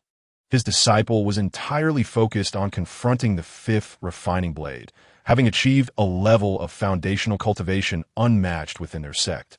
Based on his previous observations of Su Shan and his companions, even three of them together would not pose a challenge. The crux of the matter lay in Su Shan's enigmatic artifact, something he could not comprehend, and its effects were undeniably formidable. He pondered whether his disciple could withstand such an encounter. Crouched in the underbrush, Su Shan and his companions cautiously peered toward their target. Liu Xiangjuan, brimming with impatience, whispered, Junior brother, shouldn't we strike now? 3 against 1. Why all this hesitance? His demeanor is peculiar. He shows no urgency for resources or allies. We must not act recklessly. Su Shan cautioned, then turned to Lin Shimi. As a disciple of a prestigious sect, do you have any insights? Lin Yu pursed her lips. I believe we can seize an opportunity to surround him. The Array sect excels in formations. If he can set one up in advance, few can rival him in combat. However, given our proximity, he should lack the time to establish a formation. Let's hold on for a moment longer.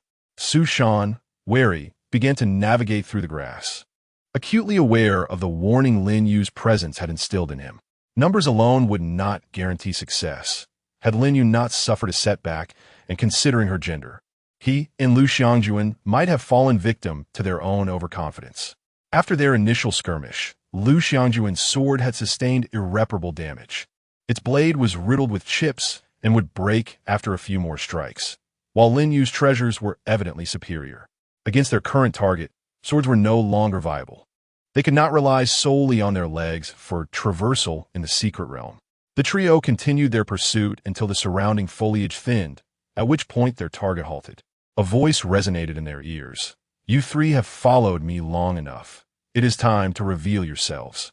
Is there truly a need for such caution when 3 confront 1? Retreat. Su Shan immediately led the charge away, without a moment's hesitation, with Liu Xiangjuan and Lin Yu quickly following. The Array Master had evidently sensed their presence and remained at ease, brimming with confidence and preparedness.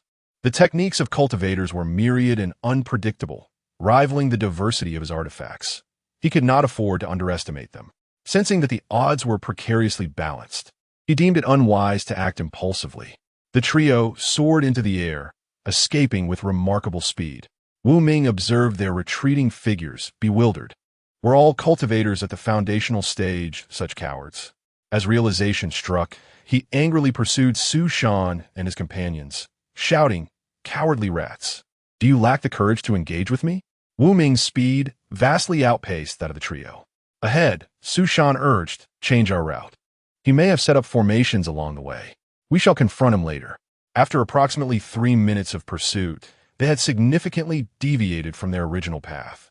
Wu Ming drew ever closer, prompting Su Shan to reluctantly land. While Wu Ming remained airborne, Lin Yu's heart-shattering lotus took flight, its petals transforming into blades aimed at him. Accompanying her assault were Su Shan and Lu Xiangjuan's fireball techniques. Fireball technique. From the heart-wrenching sect? Pathetically weak. Wu Ming cackled, as a resonant sound echoed, reminiscent of a great bronze bell. A massive golden bell descended, enveloping Wu Ming within a 5-meter radius. The fireballs struck the golden bell, bursting into a fleeting brilliance before vanishing into nothingness. The blades of the heart-shattering lotus became ensnared within, their speed diminishing as if trapped in a quagmire. Wu Ming casually raised his sword, effortlessly deflecting the flying blades. Su Shan keenly noted this development. While their techniques failed to penetrate, physical entities could still reach him. This was promising news. If he could close the distance to within a foot, victory would be assured. The Golden Bell technique. No. Given its vast area and formidable might, it must be the Golden Bell array. In the plaza, a sect leader turned to Li Shanwu. Sect leader Li, your disciple hasn't set any formations along the way. How could he possibly employ an array? Before Li could respond, Sun Yuanzheng interjected. He must have inscribed the formation upon his body. Am I correct, sect leader Li? A faint smile graced Li Shanwu's lips. Indeed, you are correct. Though my disciple is merely at the foundational stage, his innate physique is robust, and, coupled with body refinement, he can withstand the array's burden. I had intended for him to exchange a few blows with the genius of the fifth family, yet fate has brought us here. My apologies, sect leader Yi. Li Shanwu bowed slightly toward Yi Qingbi, now reassured. Su Shan's trio appeared weak, and the enigmatic artifact remained unutilized, indicating some form of constraint. As long as Wu Ming remained within the Golden Bell's domain, significant issues should not arise. Su Shan's trio continued their relentless assault, yet Wu Ming remained unfazed, effortlessly thwarting their efforts until he landed and activated a second formation. A mysterious wind surged beneath Wu Ming's feet as 5 spectral white swords, each a yard long, materialized around him for protection. The flying blades of the heart-shattering lotus were intercepted before they could breach the bell's perimeter, summarily severed by the swift swords. Su Shan's heart sank. This adversary's prowess had escalated. Closing the distance would now prove exceedingly difficult. Chapter 38. The Master Chef displays his might. Wu Ming stood at the center, watching Su Shan and the others, wielding his sword to deflect the flying knife shaped like lotus petals, while the gigantic sword formation automatically activated to attack the enemy. Upon seeing Su Shan's face, Wu Ming's expression turned peculiar. This fellow was actually recognized as a disciple by the Seeking Immortals platform, yet he appeared to be the weakest among the trio. He merely stood at a distance, casting fireballs, while the other 2 took the brunt of the attacks. The female cultivator from the Qin sect was the strongest, managing to breach the Golden Bell formation with her magical tools, depleting Wu Ming's spiritual energy significantly. However, everything remained within his control. Wu Ming taunted Su Shan. Is this the one acknowledged by the Seeking Immortals platform? Turns out it's nothing remarkable. Today, your inheritance will belong to me. Su Shan gritted his teeth, continuously hurling fireballs. His cultivation level was too low, and even with the transcendent magical tools, he was unable to utilize them effectively. Having encountered 2 opponents, he was already overwhelmed.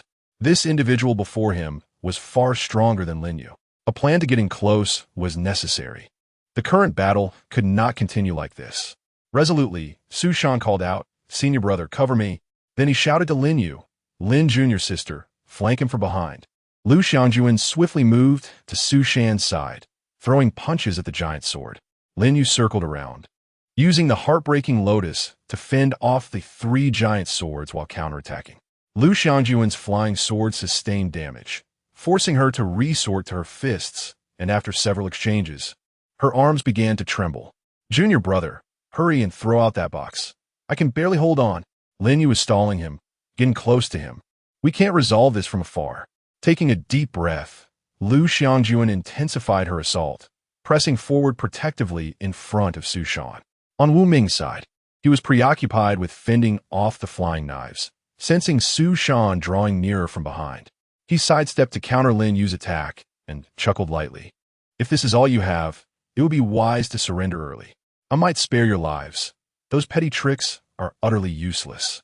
These three fools, if it weren't for the heavy burden of the formations on them, with limited uses reserved for the fifth refining peak, I would have dispatched them long ago."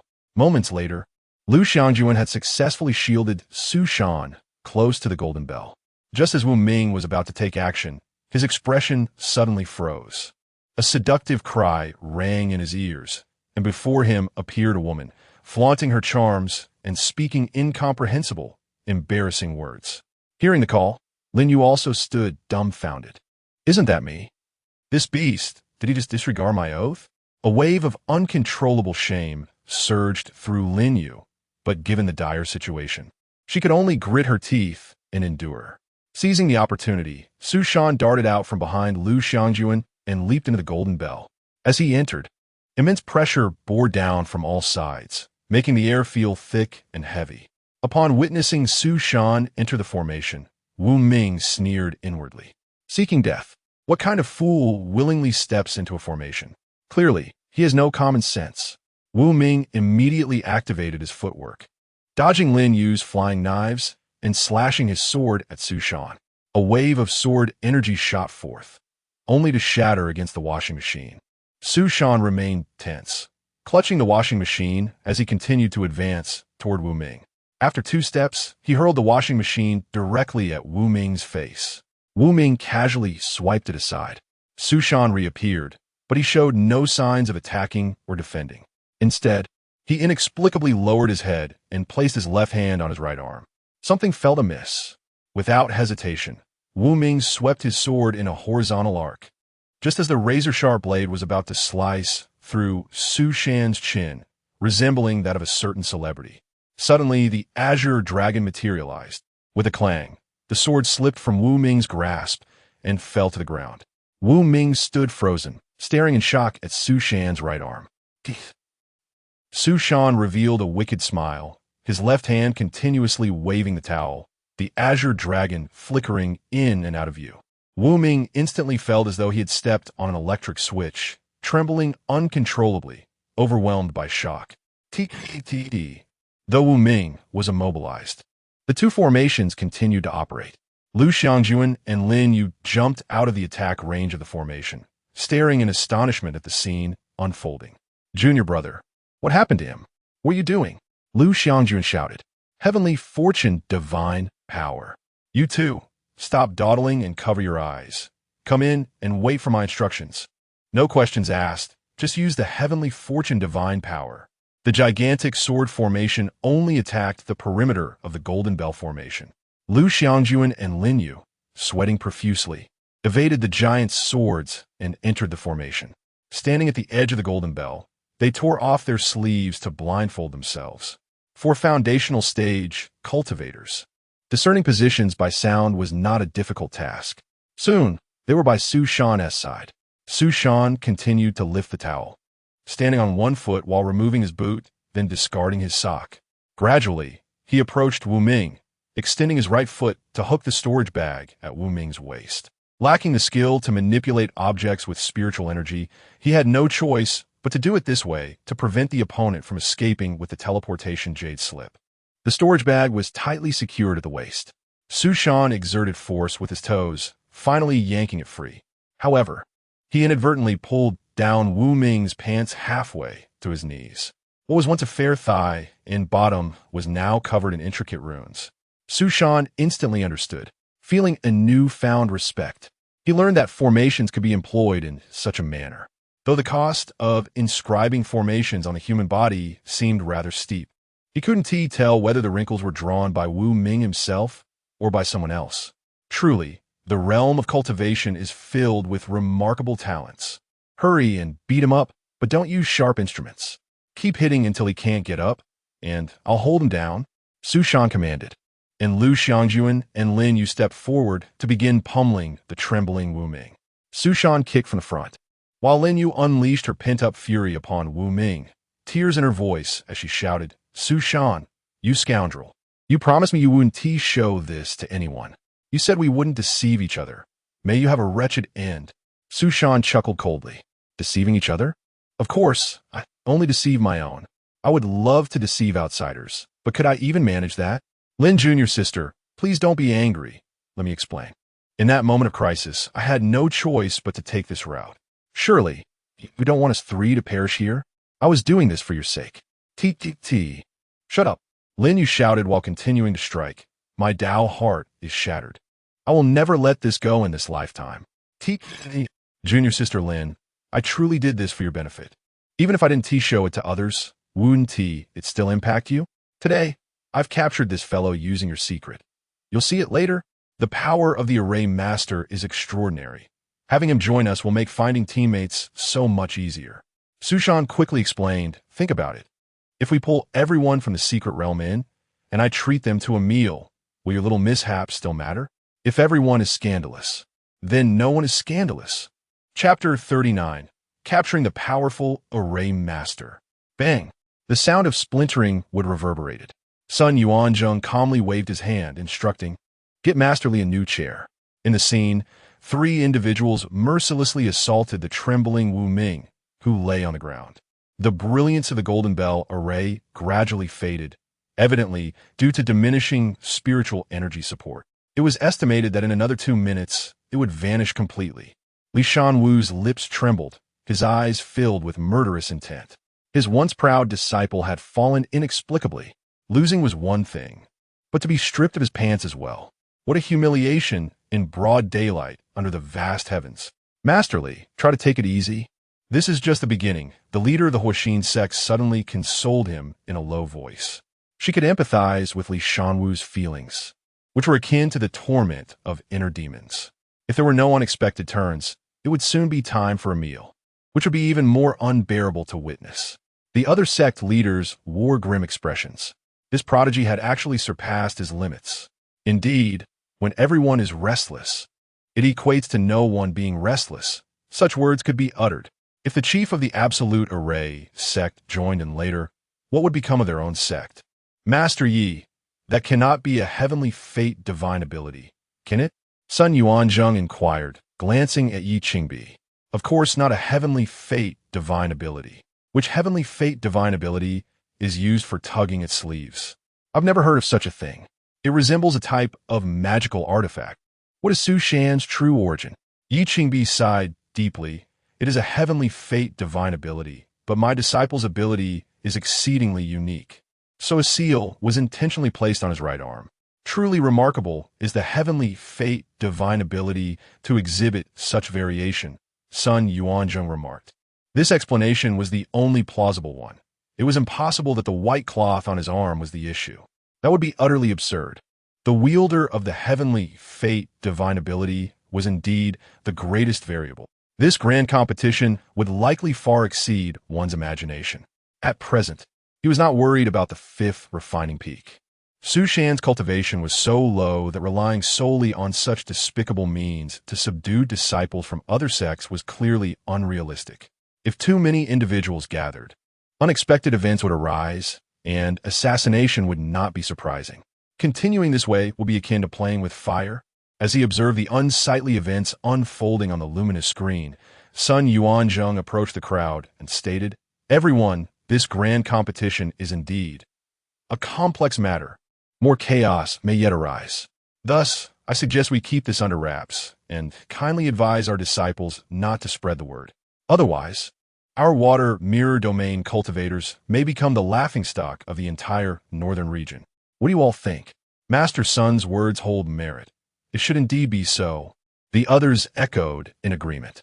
Yi Qingbi and Jin Yangqiu buried their heads deeply into their chests. The assault had concluded. The radiance of the golden bell array faded away. Wu Ming, battered and completely drained of spiritual energy, lay motionless on the ground, naked. Lin Yu retreated to a corner to curse Su Shan, while Lu Xiangjuan took deep breaths, her complexion flushed. Good heavens, are array masters physically so resilient? Truly impressive. She mused. Su Shan approached, stripped Wu Ming of all his garments, and flipped him over. Holding a projection jade slip, he continuously recorded, while his other hand wielded a small wooden stick to trace patterns on Wu Ming's body. It was not intended to humiliate or threaten him. Rather, he sought to acquire knowledge of array techniques. His understanding of the cultivation world lagged significantly behind others, compelling him to seize every opportunity to learn. Moreover, this could potentially be internal information from the Absolute Array sect.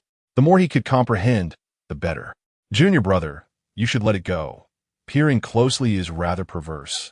A voice chimed in. This is for learning. There are so many folds. I fear losing the details. Once the recording was complete, Su Shan casually discarded the now dirted stick and helped Wu Ming into his clothes. After a lengthy wait, Wu Ming groggily awoke. His eyes met 3 pairs of predatory gazes. Instinctively, he attempted to rise and channel his spiritual energy to defend himself, only to be met with excruciating pain throughout his body. His spiritual energy had completely depleted. Su Shan leaned closer, grinning ominously. Tattoos? Array Master? Is that all? Wu Ming panicked instantly. What? What just happened? Heavenly Fate Divine Ability.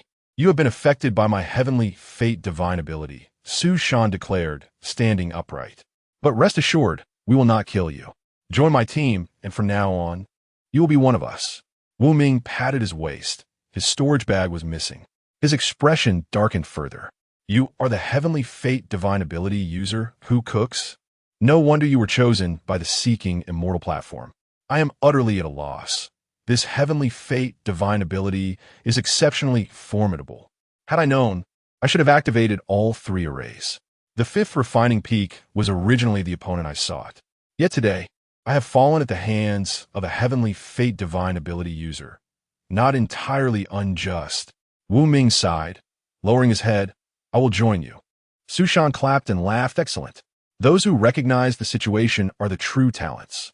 Men are certainly more straightforward than women. What shall I call you, junior brother? Wu Ming, he replied, and his name instantly conveyed expertise. I am Su Yi, and that is my senior brother. Su Shan introduced, producing a dish. Eating this will help you regain some energy. I made it using the Heavenly Fate Divine Ability. Wu Ming, despondent, accepted the dish and took 2 bites. Su Shan began recording with the projection jade slip. Once Wu Ming regained his composure, Su Shan displayed the luminous screen. Wu Ming beheld his own disgraceful appearance, veins popping on his forehead. He glared furiously at Su Shan. You tricked me? Su Shan shrugged. This is a means to ensure a safe collaboration. Once the competition concludes, I will destroy it. If you betray me, I will make it public, understand? Destroy it now, or I will never cooperate with you. I would rather die. Wu Ming gritted his teeth, turning his head away. With iron resolve, he refused to be humiliated in such a manner. Do not feel aggrieved. Lin Shimi is still a woman, yet she too has nothing to say. My senior brother has also gone through this. Su Shan attempted to soothe Wu Ming's emotions, squatting beside him. Junior brother Wu, broaden your perspective. This is merely part of the process of joining the team. We still need to recruit others. Once everyone has experienced it, there will be nothing shameful about it. Su Shan's voice gradually lowered, akin to a devil's tempting whisper. Moreover, do you not wish to see the infamous 5th refining peak publicly humiliated? Very well, I will cooperate. Give me the healing elixir. Bang! Wood chips flew across the square as Sun Yuanzhong, in a fit of rage, surged toward the secret realm, scattering fragments in his wake. The other sect leaders hurriedly flew to intercept him. Master Sun, remain calm. Be rational. We are all in this together. This is a competition, and we must not disrupt the order. Rational? What do you want me to use for rationality? Sun Yuanzhong roared, his composure vanishing. Despicable. Disgusting. Damn it. This beast actually set his sights on the 5th refining peak. He acts without considering the consequences. If he succeeds, it will not merely be a grudge. The face of the great cultivation clans cannot be tarnished by the Zixiao sword sect. Yi Qingbi hastily intervened. Master Sun, this was merely a jest. My disciples are still sensible. They resorted to this tactic only due to insufficient foundation. Upon hearing this, the entire venue fell silent, all eyes turning toward Yi Qingbi. Do you really believe what you're saying? Sensible? Is that what you call it? Just moments ago, you were using a stick to pry into someone else's folds. Enough, enough. Master Sun might as well observe the situation. What more can the fifth refining peak do? Calm down and take a seat to observe a match. Hurry, someone. Fetch a chair for your esteemed leader. Chapter 40. Upholding the moral boundaries of the cultivation realm under Su Shan's patient persuasion. Wu Ming has come to terms with reality and has started to consume medicinal pills, sitting cross-legged to recuperate from his injuries. His body bears various bruises from the relentless strikes, and he has also sustained internal damage. Lu Xiangjuan's triple hammer strikes penetrated deeply, and despite his formidable protective formations and robust physique, he could not evade the onslaught. While he awaited recovery, Lin Yu suddenly stood up, gazing intently ahead.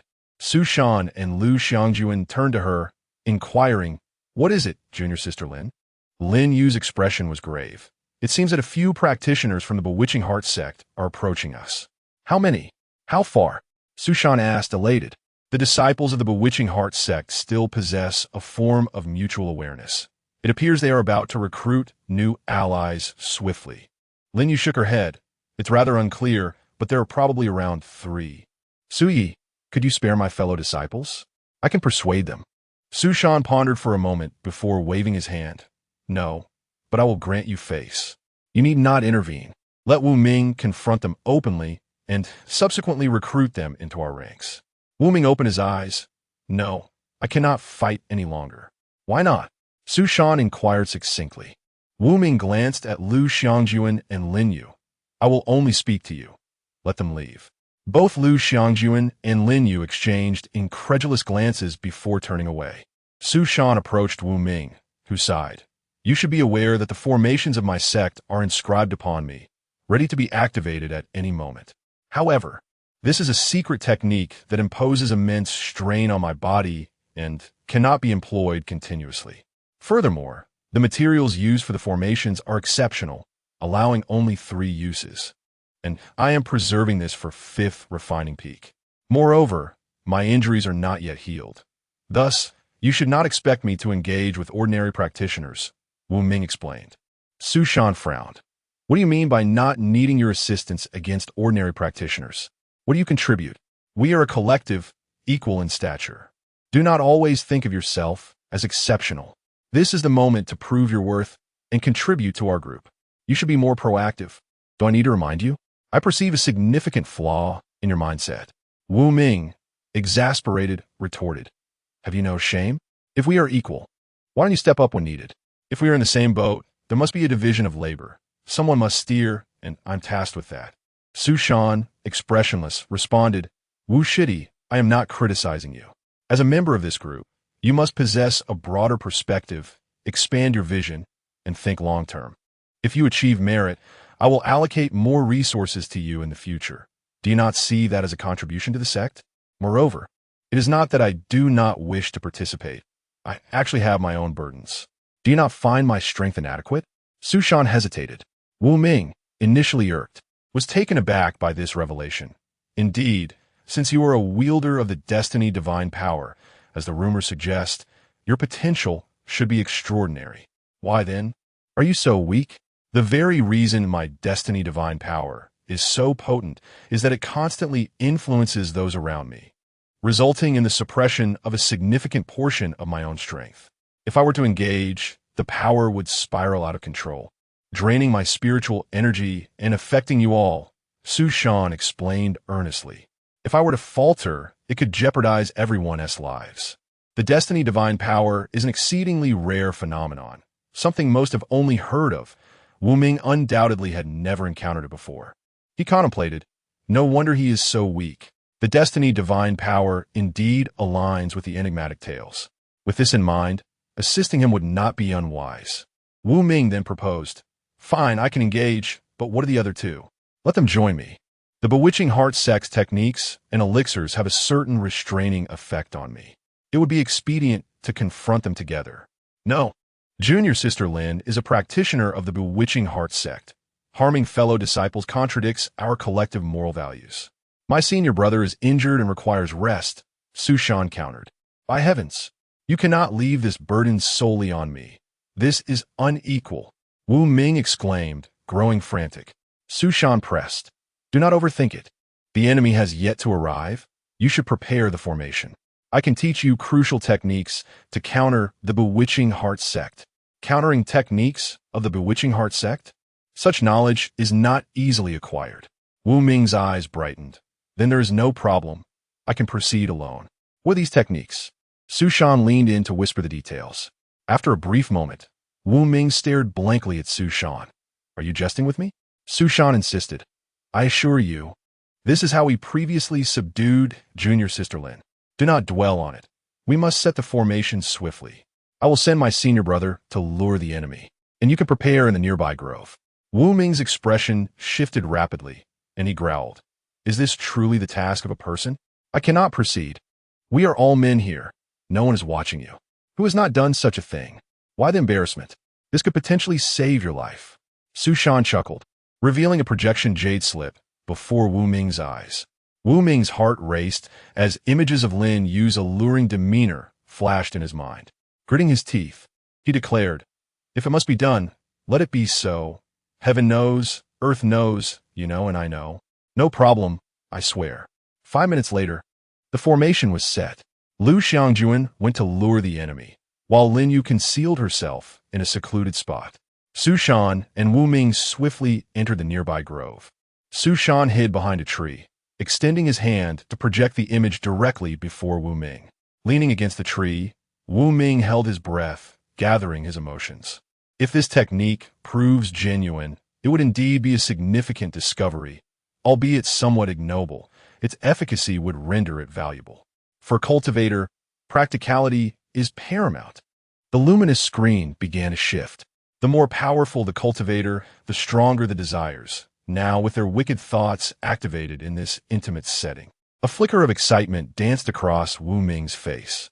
Finally, the luminescence stabilized, and Wu Ming's expression froze. Is this truly the material you spoke of? What is this nonsense? Wu Ming erupted in outrage. The scene before him was a grand spectacle showcasing the Starfall Sect's splendor. Su Shan grimaced. What did you expect? You wanted to see Junior Sister Lin? Do you have no boundaries? Look at the scenery to lighten your mood. I also have footage of beasts mating. Would you like to see that? Please, just put that away. I no longer require it. Wu Ming, exasperated, regretted his earlier decisions as he made his way to the ambush point, filled with discontent. He had truly been foolish, allowing himself to be so easily deceived by this absurdity. At that moment, Lu Xiangjuan returned swiftly on her flying sword, landing within the formation, closely pursued by 3 practitioners from the bewitching heart sect. Without hesitation, Wu Ming activated the golden bell formation, enveloping all 4 within its protective embrace, asserting his strength against 3 adversaries. In the plaza, numerous sect leaders exhaled in relief. Fortunately, Wu Ming had intervened just in time. Su Shan had not overstepped his bounds. Otherwise, the moral boundaries of the cultivation realm would have faced another near breach today. Chapter 41. Bringing down the Zixiao Sword Sect. 5 days had swiftly passed. The luminous barrier above the grand plaza of the Zixiao Sword Sect continued to flicker incessantly, while the sect leaders remained seated, observing in silence. The cultivators of the nascent soul stage, possessing unparalleled physical endurance and patience, were determined not to miss a single detail regarding the new generation of other sects, as well as the performance of their own disciples in real combat. Initially, a fierce skirmish broke out as everyone entered the secret realm, but by the second day, the conflicts had diminished significantly. The disciples of various sects tacitly collaborated to exterminate demon beasts, gather resources, or locate their fellow sect members to enhance their combat strength. It was a time for accumulating power, not for competition. The critical phase of mutual plundering would come later. With no resources in hand, engaging in combat would be futile and could result in unnecessary injuries. Thus, when competitors encountered each other, they typically exchanged greetings and then dispersed. The fastest to gather were the disciples of the Qin Dai sect, who had found 15 of their fellow cultivators to accompany them. However, they were not the largest group. That honor belonged to a ragtag assembly. Su Shan lounged in a tiger-skin throne, floating above, lazily observing the cattle he had driven away below. The saying that the beginning is always the hardest was undoubtedly true, since the formation master Wu Ming had joined, along with 3 teammates from the Qin sect. Their team had already established itself as a formidable force within the secret realm, while others floundered about like headless flies, collecting resources and searching for comrades. Su Shan's entourage had expanded to 45 members, encompassing several sects, and was still growing rapidly. The throne beneath him was a simple wooden chair, adorned with tiger skin stripped from a demon beast within the secret realm. A special design at the base allowed a flying sword to be secured, protruding just enough for Su Shan to rest a foot upon while controlling it. This was not merely for show. His entry-level flying sword had sustained considerable damage, making it uncomfortable to use. Although rudimentary, the chair provided Su Shan with a sense of satisfaction, making him feel somewhat like Thanos. As the group advanced, a sudden gust of demonic wind, accompanied by a piercing shriek, swept through the air. Su Shan squinted, gazing into the distance. Ahead, Lu Xiangjuan led a mixed scouting team of 5, and it seemed they had engaged in combat. Soon after, Su Shan's group arrived to find the 5-member team had captured their opponent. Su Shan gracefully descended from his throne and approached the captive. Upon seeing him, Lu Xiangjuan smiled and remarked, "Junior brother, we've caught another lone tough nut. You can deal with him. What sect is he from?" "The Dragon Roar Valley." Skilled in using sonic waves to inflict harm. Su Shan curiously scrutinized the bound cultivator, who glared at him with resentment, his mouth stuffed to the brim. Playfully, Su Shan taunted, "Oh, sonic waves, how impressive. Why don't you give me a high note that could shatter the world?" Lu Xiangjuan stepped forward and swiftly removed the obstruction from the captive's mouth. The Dragon Roar Valley cultivator spat angrily, "You despicable lot. So many sects banding together against me. If you have the guts, fight me one-on-one, or just kill me. I fear you not." Su Shan crouched before him with a friendly demeanor. "Brother, why not join us? Together, we can sweep through the secret realm. What is the point of all this bloodshed?" Fortunately, Su Shan was quick enough to evade a mouthful of spit aimed at him. The onlookers chuckled, knowing Su Shan was not one to easily forgive. Su Shan's expression darkened. "You refuse to drink my toast, and instead choose the penalty." Qin sect's disciples stepped forward. Without a word, the disciples advanced and sprinkled a bit of mesmerizing powder onto the Dragon Roar Valley cultivator's face. Before long, a peculiar reaction ensued. Su Shan pointed at Lu Xiangjuan with a sly grin. That's my senior brother. He has only one hobby in life, to break the spirits of stubborn ones. He has already been 2 like you. I hope he can set a new record." Panic gripped the Dragon Roar Valley cultivator, and he couldn't help but glance at Lu Xiangjuan, who approached with an alluring smile, licking her lips in a disturbingly enticing manner. As she drew closer, he panicked and cried out, "Don't break me. I'll join. See? It would have been easier to cooperate from the start rather than forcing us into this unseemly situation." A newly joined ally offered consolation. "Don't overthink it. Just drag others down with you. After a few times, it will feel more comfortable." Watching his comrades' high spirits, Su Shan beamed with satisfaction. He raised his hands and declared, "Brothers, our team now boasts a total of 46 members. I am confident that our strength is sufficient to dominate the secret realm, leaving no rivals in our wake. From now on, our focus will shift from recruitment to resource acquisition. We have already amassed considerable resources during our journey, which I will keep in my care. But fear not, for I am not a gluttonous scoundrel. My Starry Mist sect will only take 20% of the resources obtained. With the rest returned to their respective sections. I understand that some of you may harbor resentment towards me and question why I should take the share." Many gazes flickered with intrigue, each pondering their thoughts. Finally, we arrived at the crucial matter of resource distribution. This competition is essential for securing mining rights for spiritual minerals. I have learned that historically, the Zixiao sword sect has always emerged victorious. Is that fair? It is utterly unjust. The strong grow stronger, while the weak suffer further. Today, united, we shall rectify this imbalance and bring the Zixiao sword sect down to the last place, while the top position shall belong to my Starry Mist sect. Although your sects may still hold middle ranks, we, the Starry Mist sect, are small and have yet to develop over the centuries as you have. This battle will weaken the Zixiao sword sect, creating opportunities for each of your sects to vie for the top position in the next competition. Shall we bring the Zixiao sword sect down? No objections. Excellent. Su Shan raised his hand to silence the crowd. Next. The resources we gather will still be under my unified management to facilitate the ranking of each sect. Once we exit the secret realm, we can avoid the hassle of allowing the Zixiao sword sect to rank us, as they will be in last place. And it would be inhumane to assign them such a task. What a scoundrel. In just 5 days, he has begun to manipulate the competition. This rascal aims to unite dozens of sects against the Zixiao sword sect. If he succeeds, what fun will be left? Sun Yinjing's blood vessels throbbed as fury surged within him, making it difficult to breathe as he clutched his chest. The other sect leaders in the plaza felt a sense of relief at this scene. Bringing down the Zixiao sword sect. What a splendid notion. Indeed, a talent, albeit with questionable character. Chapter 42. I take responsibility for everything. Day 10. The situation at Su Mountain has not experienced significant changes. The same old methods continue to delve deeper into the secret realm. The team of 46 has expanded to 120. Thus far, we have not encountered any of our fellow disciples from the Xinglan sect. At present, each time we recruit new members, we start with at least 2 to 3 individuals, indicating a rapid pace of growth. The speed at which we are sweeping through resources is astonishing.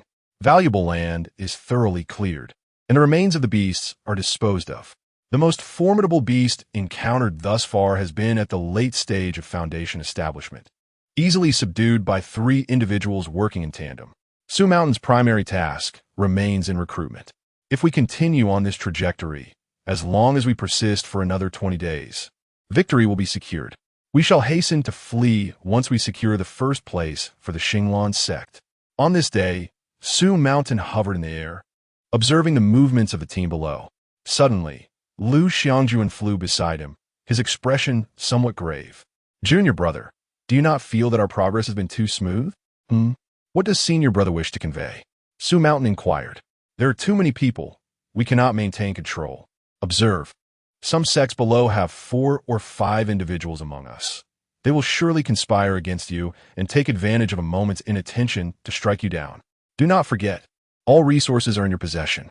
They aim to undermine the Zixiao sword sect, and after a while, they can eliminate you to claim first place without effort. Su Mountain smiled, glancing at him. I am aware. Then why are you not anxious? Lu Xiangjuan furrowed his brow. This is merely a minor issue. As long as we prevent their union, all will be well.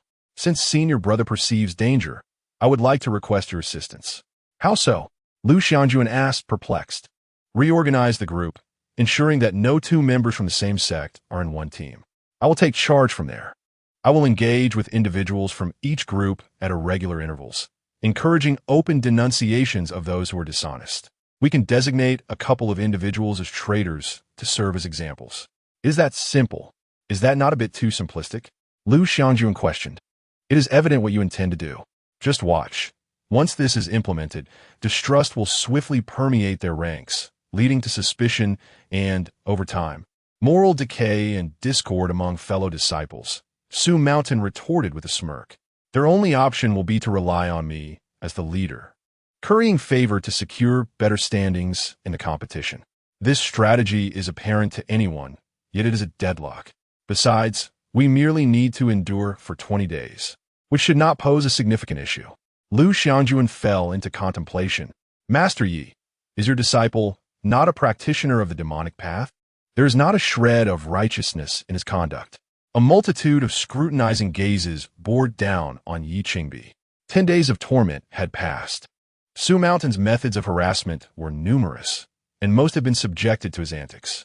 Now, as Su Mountain commenced a new round of calculations, The various sect leaders could no longer contain their frustration and united in their condemnation. While cultivators may engage in battles where life and death are uncertain, the disciples you have taught must not act in such an insulting manner and with such deplorable tactics. Qin Dai of the Huaxin sect rebuked loudly. Moreover, we northern cultivators are typically united.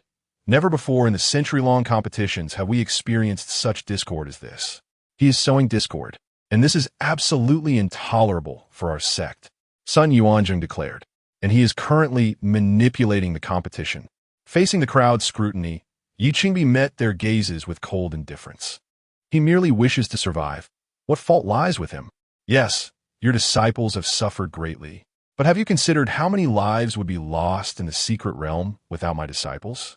Your disciples have only lost face, while they have gained their lives. My disciple Su Mountain does not advocate for slaughter. Rather, he promotes unity and friendly competition, and yet you malign him as a practitioner of the demonic path. Where's your conscience? There are matters I did not wish to reveal openly. Even if Su Mountain were to behave impeccably within the secret realm, who among you would grant him a path to survival? The crowd fell silent, returning to their seats, for if she continued, their faces would bear shame.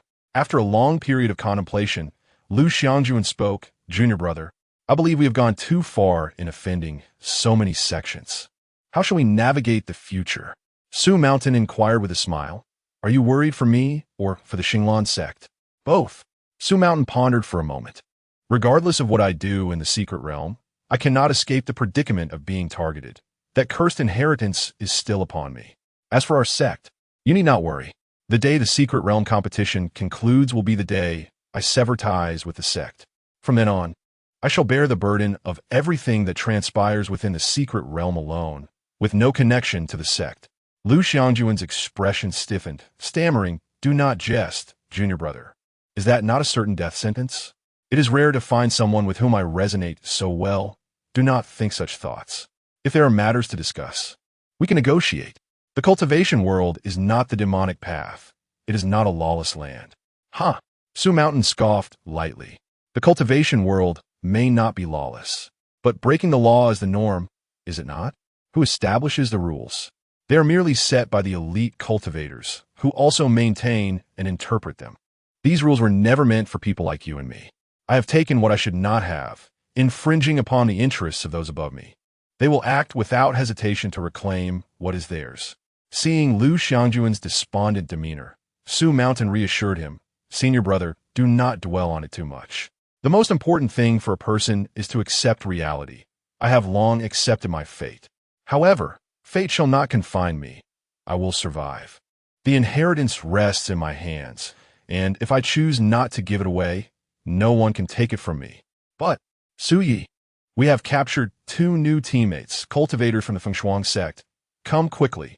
Upon hearing this, Su Mountain immediately rushed over. The 2 cultivators were forced to kneel on the ground, their heads bowed, their expressions unreadable. "Su Yi, the cultivators from the Fengshuang sect excel in both ice and wind. They will be invaluable when encountering beast hordes." Su Mountain nodded in satisfaction.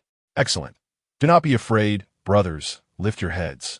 As his words fell, one of the Fengshuang sect cultivators suddenly looked up, unleashing a column of white wind imbued with ice shards towards Su Mountain's face. At the very moment he raised his head, Su Mountain lifted his right arm to block the attack. The icy shards struck his arm, resulting in a sharp pain. Yet a disdainful smile appeared on Su Mountain's face. In a direct confrontation with a third item at his disposal, he feared no one. But surprise attacks were challenging to defend against. Thus, he remained most vigilant when in proximity to others. This was not the first occurrence of such an event. As the wind and frost cultivator began to struggle violently after missing his attack, his teammates hurried to restrain him. Lu Xiangjuan, already in a foul mood, was instantly incensed upon witnessing the scene. He stepped forward, seizing the collar of the Fengshuang sect cultivator and delivering a resounding slap across his face. "You wretched cur! How dare you attempt a sneak attack? Do you not realize my junior brother has been afflicted with a cold? I declare that I am writing a serious cultivation story. I am of the traditional school. Please trust me." Chapter 43. the Beastmaster's command amidst the raging flames. A 10-zhong-long, blood-eyed python lay lifeless on the ground, its head severed from its body. Fifth Lianfeng lightly shook his sword, casually stowing the magical artifact away. Behind him stood 8 disciples of the Zixiao sword sect, 5 of whom stepped forward to dissect the beast's carcass. The remaining 3 marveled, as expected of senior brother Lianfeng.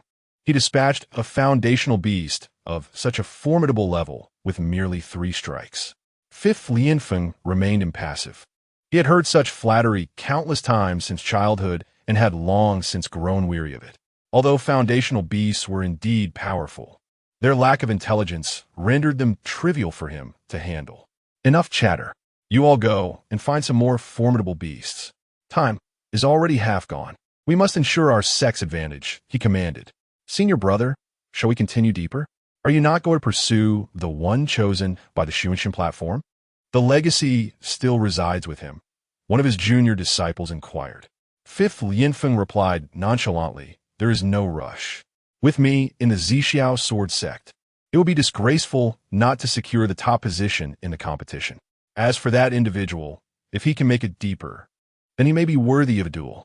If he lacks the strength, I cannot be bothered. The legacy is not at risk. Senior brother speaks wisely. The surrounding juniors began to flatter him once more.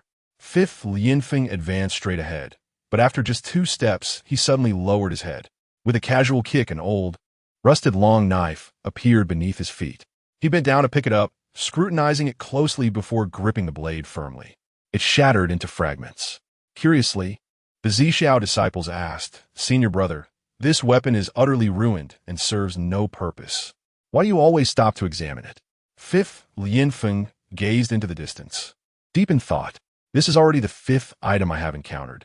Such a concentration of magical artifacts indicates that this place must be an ancient battlefield. Though the secret realm is small, it may hold significant value. Be cautious of your footing and explore towards the area dense with damaged artifacts. A ferocious, giant, ape-like beast charged out from the woods, its 6-zhong frame imposing and terrifying. Surrounding trees were shattered like mere twigs upon impact. In front of it, 3 cultivators took the lead. Su Shan leaned against a massive rock, inquiring of his newly captured companion from the Qin sect, what sort of beast is this? A copper-boned ape. Only those at the pinnacle of the foundational stage grow to such great heights. It would be difficult for ordinary foundational cultivators to breach its defenses. Its bones and hide are excellent materials for refining. Chunli replied, a look of frustration lingering on his face, clearly still grappling with the embarrassment of the initiation ceremony. As they spoke, the copper-boned ape had fully emerged from the forest.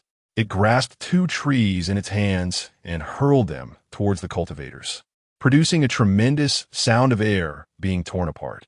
The 3 cultivators effortlessly dodged on their flying swords, landing beside their comrades on the ground, where over 20 cultivators awaited to confront the beast. The copper-boned ape looked down, momentarily taken aback. In the next moment, it spread its massive arms, bent low, and opened its gaping maw to roar defiantly at the crowd. Simultaneously, a dozen thunderstorm talismans and several flying swords shot towards its throat. A violent explosion erupted, a thick column of blood shooting skyward, and the ape's corpse collapsed heavily to the ground. Immediately, a dozen cultivators approached with flying swords to deal with the remains. Chunli watched in astonishment. The copper-boned ape was considered a powerful beast among foundational creatures, yet it had perished in mere seconds, its demise utterly pitiful. Even facing 20 foundational cultivators, it should not have fallen so swiftly. Moreover, the cultivators displayed a level of expertise that indicated ample experience in handling such situations. Su Shan observed the others disposing of the ape's carcass, shaking his head in disbelief. He then turned to Chun-Li and asked, why do these large beasts always flail their arms and bellow upon entering the fray? Is that not akin to delivering themselves on a platter? This was the 5th instance Su Shan had encountered such behavior, reminiscent of a Hollywood monster movie. After the second encounter, he had already devised a plan to hunt large beasts, simply strike them in the face. Large beasts appeared foolish, as if they felt compelled to roar upon seeing humans. If they merely kept their mouths shut, they would not meet such a swift demise. Chun-Li couldn't help but smile wryly. It's amusing, indeed, but upon reflection, they do seem rather dim-witted. However, ordinary cultivators do not typically hunt beasts under such favorable conditions. Perhaps it is simply that they have seen little of the world. Su Shan tilted his head. Are there no more intelligent beasts? Chun-Li sighed. Beasts only develop intelligence after breaking through to the foundational stage. And it isn't until the mid-core formation stage that their intellect rivals that of humans. Beasts that surpass this stage are exceedingly difficult to deal with. Their combat instincts far exceed those of cultivators. Even when ambushed by Qi refinement stage cultivators, they will surely retaliate. I see. Su Shan nodded in understanding. Chun-Li continued. Su, since you call me over, what is it that you wish to discuss? Now that I have decided to join you, please be clear. Nothing much. I'm merely curious about your sect's methods of controlling beasts. How do you manage them? Su Shan inquired. Chun-Li rolled his eyes internally. Did he truly need to ask such common knowledge? It was as if he were a novice. We have a beast garden where we raise them from a young age. So they have an emotional bond that renders restraint unnecessary. But wait, I have heard that you also capture beasts from the outside. How do you control those? Of course, we employ the secret methods and artifacts of the Qin Dai sect. Could you teach me a trick or two? I have a fondness for wild beasts. Su Shan expressed eagerly. Chun-Li's expression stiffened. Su, do you think it appropriate to say such things? My joining you does not signify a betrayal of my sect. Even if I were willing to teach you, do you believe you could learn anything in this short amount of time? Su Shan scratched his head. True. The time is indeed too short to learn anything substantial. Do you have any artifacts that I could use to control beasts? I will not take advantage of you. If your item proves useful, I will guarantee your Qin Dai sect a second place in the competition. What do you say? Su Shan tempted. Chun-Li's eyes lit up. Really? Absolutely. I can swear an oath. After a moment of contemplation, Chun-Li produced a black jade token and whispered, This is the Beastmaster's command, a secret artifact from the inner sect of the Qin Dai sect. It can assist you in subduing beasts of the same realm, but it is best to use it after severely injuring them. What happens if I use it directly? Drop both your and the beast's blood on it, and you'll understand how to use it. The Beastmaster's command will forge a spiritual bond between you and the beast. However, even if you subdue a severely injured beast, as long as its realm exceeds yours, once it recovers, you will suffer a backlash, rendering the command ineffective. Can it be used on a mingling spirit? Chun-Li looked at Su Shan in disbelief. Why would you want that useless thing? It's a personal preference. I have a penchant for collecting mingling spirits. The ephemeral nature of their existence is utterly fascinating. Su Shan's unique hobby was indeed extravagant. That should work.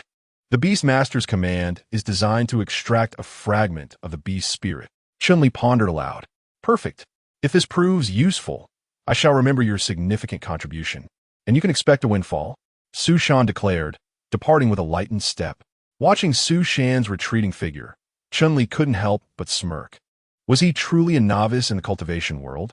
It was astonishing how easily he had been appeased with a single Beastmaster's command. Chapter 44.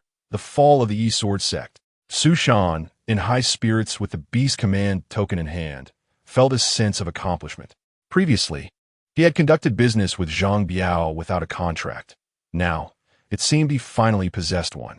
However, Chun-Li's somewhat hasty agreement prompted him to seek the opinion of two discerning individuals for verification. Upon locating Wu Ming, Su Shan waved the Beast Command token before him. I've acquired something remarkable. Can you help me assess its authenticity? Wu Ming cast a sidelong glance at him. The Beast Command token, a secret artifact of the Qin Dai sect, valued at 100 inferior spirit stones. What makes this a remarkable find? Is this even available for public sale? Su Shan's expression turned peculiar. Damn it. I thought I stumbled upon a treasure and almost fell for it. Well, what did you expect? Wu Ming replied disdainfully. This item is rather useless. Even if it can bind beasts of the same realm, it cannot command them effectively, and few are willing to purchase it. One of my junior brothers bought this to amuse a female disciple with cute beasts. Does your junior brother have that much spare change? How much spirit stones does your inner sect allocate monthly? Su Shan inquired. 50 inferior spirit stones for newcomers. What of it? ISNT that how it goes? Wu Ming spoke nonchalantly, but Su Shan clutched his chest, feeling a pang of distress. The neighboring company pays such high salaries. 50 stones. He barely earns 5 a month. A tenfold difference. The disparity between a monthly salary of 2,000 and 20,000 is stark. Enough of this. Just tell me if there's any issue with the Beast Command token. Will it cause any harm? Wu Ming scrutinized it closely. A yellow-grade second-tier artifact. Who would dare tamper with such rubbish? Unless you seek high-grade beasts to use this, you'll encounter no problems. Su Shan nodded slightly. That is good to know. Chun-Li produced it on short notice, so there was certainly no opportunity for tampering. This should suffice for Zhang Biao. He might even prefer it over cute beasts. Just as Su Shan was about to turn and find a secluded spot to test it, Lu Xiangjuan flew in on her sword, sweat pouring from her forehead. Junior brother, we VE encountered a tough adversary. The Tian Tao sect has gathered 20 individuals and is currently besieging our reconnaissance team. Teams A, B, and C. Summon the Tian Tao sect members for a meal. Senior brother, please lead the way. With a command from Su Shan, over 100 individuals took to the skies in a flurry. No sooner had they departed than new development arose. 5 cultivators arrived, escorting 3 from the E-Sword sect before Su Shan. Young Master Su, it's the E-Sword sect. Before Su Shan could speak, one of the E-Sword sect cultivators erupted in furious curses. You shameless bastards. You unite to besiege just 3 of us. The remaining 2 unleashed a torrent of profanities towards Su Shan. Seeing their hardened demeanor, Su Shan's expression darkened. What is all this shouting? Your E-Sword sect techniques are the most useless. The E-Sword sect cultivator snorted derisively. You're full of nonsense. Once my senior brother finds us, you worthless scum are in for it. Su Shan turned to the cultivators handling the corpse of the copper-boned ape and shouted, Come here and bring me the intestines of that copper-boned ape. Not long after, an exceptionally long intestine was delivered to Su Shan, exuding a foul and nauseating odor.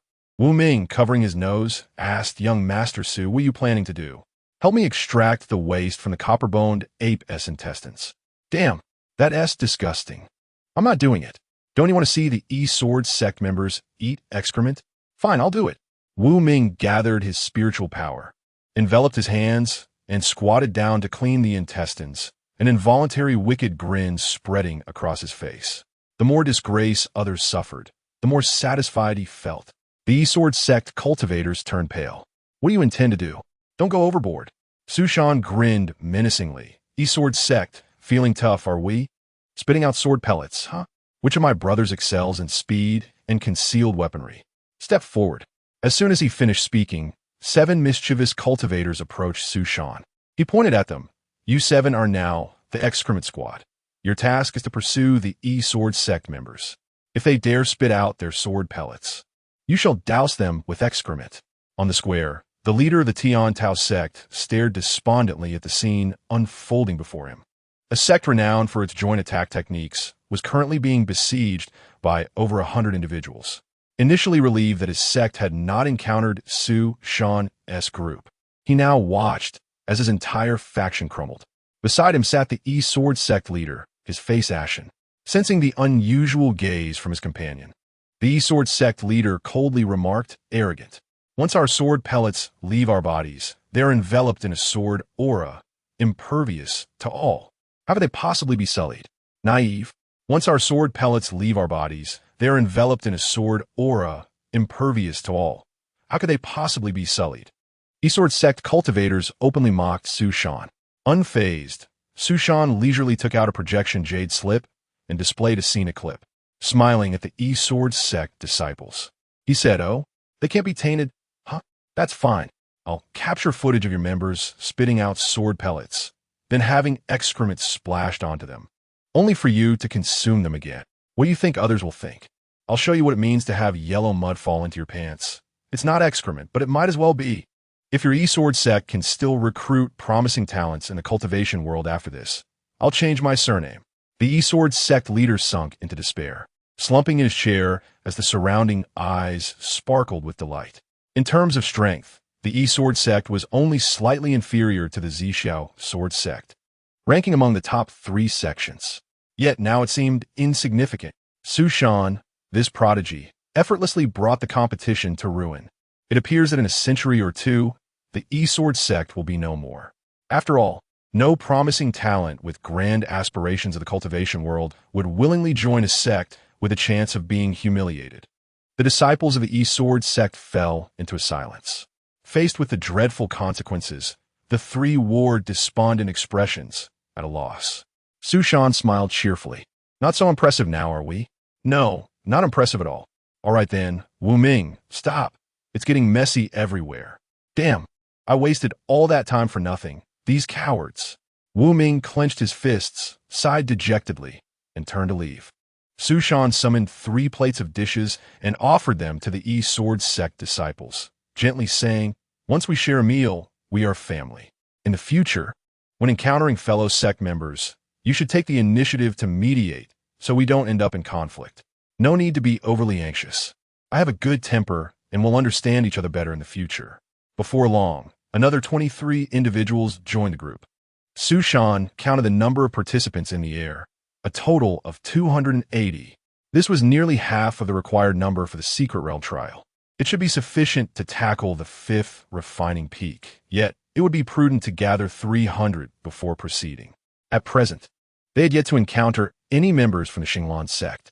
It remained uncertain if they had faced any peril or had already exited the secret realm. It was time to seek them out. With these thoughts in mind, Su Shan gathered his spiritual power and called out, "Brothers, from this day forth, we shall advance at full speed, delving deeper. Let us strive to find the 5th refining peak and invite him for a meal." "All right." The crowd responded enthusiastically. Chapter 45. There are filthy things underground. In the distance, the sky was shrouded in a gray mist, and the entire space resembled a swirling solution infused with silver mica powder. This was the terminus of the secret realm, surrounded by towering mountains. Standing at the heart of the mountains, 5th Lianfeng gazed intently at the ground beneath him. After 7 days of traversing deeper and observing, he had confirmed that this place was indeed an ancient battlefield. Fragments of corroded magical artifacts littered the area, many retaining their exterior forms while their interiors had completely decayed. The secret realm possessed some exploratory value. Gathering resources was no longer the primary concern. He could seize them from others later. There might be treasures of immense worth hidden within this realm. At present, the periphery of this location was teeming with remnants of soldiers. Yet the central area was astonishingly clean. After much contemplation, 5th Lianfeng ascended into the air.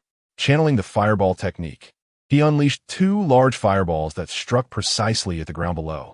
The power of the fireball technique was tremendous, creating a 2-meter-deep pit upon impact. With consecutive strikes, the ground was soon blasted into a gaping hole over 10 meters deep. The onlookers could only watch 5th Lianfeng's peculiar actions in stunned silence, refraining from speaking. He was a genius from the Tianxin domain, well-versed in various experiences. Any further comments might provoke his displeasure. This individual had a rather volatile temperament. Even the sect leader had to speak to him with utmost gentleness. As 5th Lianfeng descended into the pit, he meticulously examined the blasted soil layers. He noticed several signs of the remnants of soldiers appearing once more, a smile creeping onto his face. It seemed that a fierce battle had taken place here, long ago buried beneath the earth, and he wondered what fresh discoveries might be unearthed. Artifacts from ancient times were often bizarre, and few had survived to this day. With this thought in mind, 5th Lianfeng soared into the air again, channeling fireballs to strike the pit once more. At that moment, a disciple of the Zhixiao sword sect approached, saying, "Senior brother, just now 5 individuals flew past and then left. Pay them no mind. If they dare to come, I will slay them," 5th Lianfeng retorted. He continued to unleash a barrage of fireballs, delving deeper into the pit. The excavation had now reached over 20 meters below the surface. Observing the increasingly solid soil layers and the dense collection of weaponry, the smile on 5th Lianfeng's face widened. However, his expression soon froze. It seemed as though a trickle of fresh blood was seeping from the soil. He reached out to touch it, and upon opening his palm, he was taken aback to find it was indeed blood, pulsating within his grasp. A chilling and chaotic sensation coursed through his body. 5th Lianfeng's face tightened, flames igniting in his palm as he flung the blood to the ground. A bead of cold sweat trickled down his forehead. This blood felt alive. It was not a treasure, but rather something sinister. Though this was not his first venture into a secret realm, he had never encountered true danger before. However, his family elders had always cautioned him. The perils within secret realms far outweighed the opportunities, and one must exercise utmost caution. This was a small secret realm, undeniably limited in size. Moreover, the spiritual energy could only sustain a finite number of beasts. Thus far, the strongest encountered were merely foundation-building perfection realm creatures. Yet, this pool of blood sent chills down his spine. He practiced fire magic, which specialized in vanquishing malevolent entities. Yet the current situation had him deeply unsettled. Something was amiss below, harboring unpredictable dangers. Another trickle of blood seeped from the soil, causing Fifth Lianfeng's eyes to twitch involuntarily. Without hesitation, he soared into the air. Hovering above, he shouted at the Zixiao Sword Sect disciples, "Come, hurry and fill this pit." "Wait, senior brother. You want to fill it back up, right after digging it out?" One disciple replied incredulously. "Enough chatter. If you hesitate for even a second, I'll flay you alive." The Zixiao Sword Sect disciples exchanged glances, utterly exasperated, and proceeded to gather large stones from a nearby cliff. As they were about to drop them into the pit, Fifth Lianfeng raised his hand and trembled. "Be gentle, don't smash it. Lower them down carefully and then come back up." Seeing his anxious demeanor, the others did not dare to delay. They grasped stones and descended, placing them inside with utmost care. One by one, the massive stones were piled into the pit, followed by a layer of dirt. After about 10 minutes of labor, the gaping hole was securely filled, sealed tight. Fifth Lianfeng let out a sigh of relief. A disciple beside him inquired, "Senior brother, what exactly happened?" Fifth Lianfeng shook his head. "I don't know. It just feels ominous." "Senior brother, another group is approaching." Another disciple pointed to the sky, drawing attention. Fifth Lianfeng looked up to see a woman, expressionless, soaring through the air on a sword, her gaze fixed on him. "Is that a cultivator from the Qin sect?" he asked the disciple beside him. "Indeed. Why is a woman leading the charge? Did she seize the inheritance from that fellow?" Just as Fifth Lianfeng pondered this, Qiling Shuang had already surged forward without a word. A torrent of cold air enveloped the surrounding land within 10 meters, the epicenter of the frost being the flying sword in Qiling Shuang's hand. Fifth Lianfeng raised his sword to parry, its blade igniting into a vivid crimson, flames erupting forth to repel Qiling Shuang. Amidst the icy mist, thick steam began to rise around Fifth Lianfeng. Simultaneously, the disciples of the Qin sect had already engaged in battle with those of the Zixiao Sword Sect. Before the steam could dissipate, several ice pillars, each as thick as a man's arm, hurtled toward him with lethal intent. Taken by surprise, Fifth Lianfeng defended himself while retreating, urgently shouting, "If you want to fight, do it elsewhere." Ignoring his plea, Qiling Shuang transformed into a streak of blue light, charging directly at him. The surrounding air swirled violently, creating an enclosed space that quickly brought her close, enveloping him within. Countless sword shadows slashed horizontally and vertically, striking with the speed of lightning, each attack imbued with bone-chilling coldness. Ice shard began to rain down from the air. Impressive, so swift, Fifth Lianfeng thought, astonished while fending off her strikes. Since entering the secret realm, she was the strongest opponent he had encountered. He had not expected such prowess to emerge from a smaller sect. Yet it was no surprise. Those who reached the end of a secret realm naturally possessed formidable strength. However, in comparison to her, his own abilities were still superior. With a thunderous roar, Fifth Lianfeng unleashed his sword. A blazing inferno surged forth, infused with unparalleled destructive force, sweeping across the vicinity. The once biting chill in the air transformed into searing heat, melting the frost-laden ground into scorched earth. Yet, the charred earth was swiftly reclaimed by frost once more, as Qiling Shuang charged at him relentlessly, her assault akin to a tempest of snow and wind. "Are you incapable of understanding human speech? I told you to fight elsewhere." Fifth Lianfeng bellowed in frustration. A mad woman. She was utterly deranged, leaving no room for dialogue and solely bent on his demise. With no option for negotiation, he had no choice but to end this swiftly. The commotion was so great that he feared whatever malevolent entity lurked beneath might awaken. After exchanging several more blows, Fifth Lianfeng let out a fierce yell. Raising his sword high, a colossal pillar of fire erupted from the blade, hurtling toward Qiling Shuang. The fire column soared for several meters, blasting the earth apart and carving a 2-meter-long trench into the ground, ultimately striking her sword with precision. Flames ignited upon Qiling Shuang's ethereal blue blade, flickering wildly. A sinister grin spread across Fifth Lianfeng's face. The divine power of fortune. The unquenchable fire. Chapter 46. King's Meat, inviting guests to dinner. The flames, as long as they're not extinguished voluntarily, remain unquenchable by any force. With sufficient spiritual power, even magical artifacts can be melted away. Initially, it was unnecessary to expend the vast reserves of the heavenly fate divine power to deal with this madwoman. However, the urgency for a swift victory left no choice but to reveal such formidable prowess. As the indomitable fire emerged, the tide of battle abruptly shifted. Qiling Shuang seemed to grasp the situation immediately, discarding her sword to evade. Simultaneously, she formed a hand seal to retaliate with her magic. This action caused Fifth Lianfeng to furrow his brow. Typically, upon witnessing the indomitable fire for the first time, most would instinctively stow their magical artifacts into storage bags.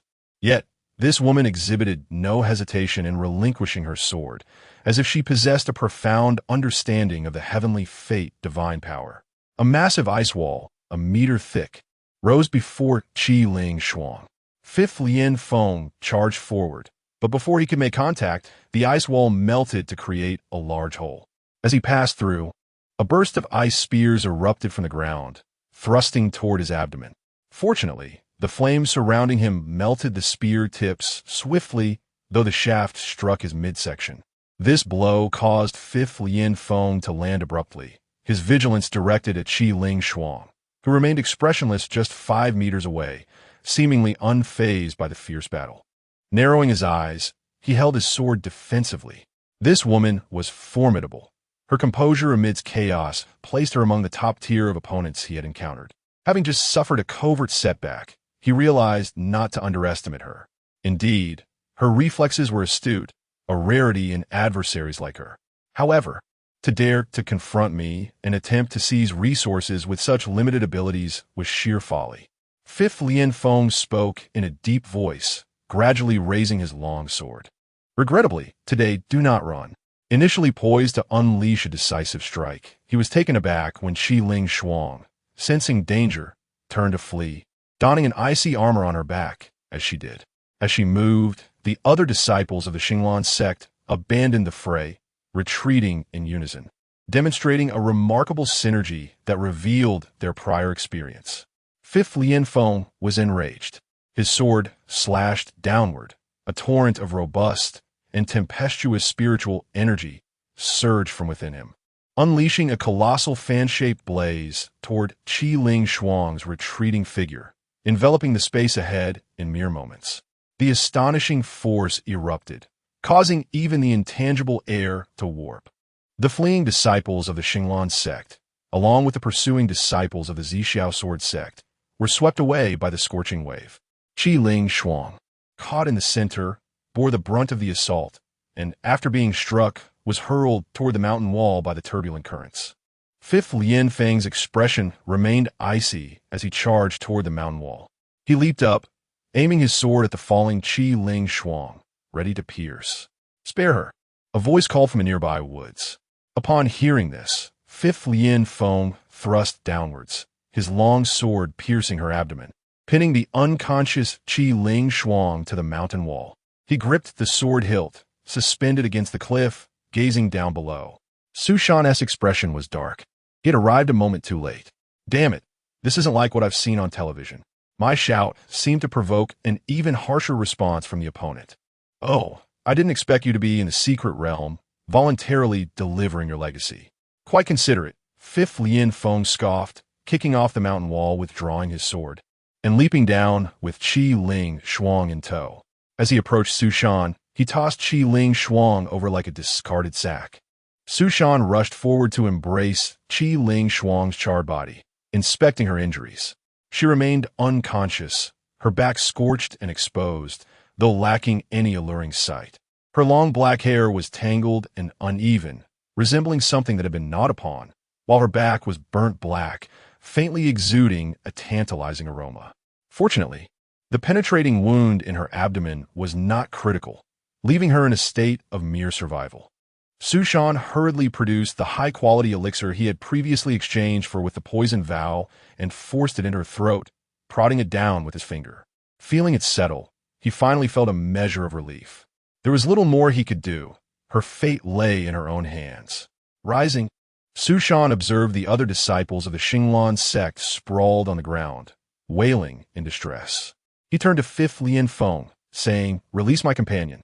If you have any grievances, direct them at me alone. Let's engage in a one-on-one duel. No one else should flee."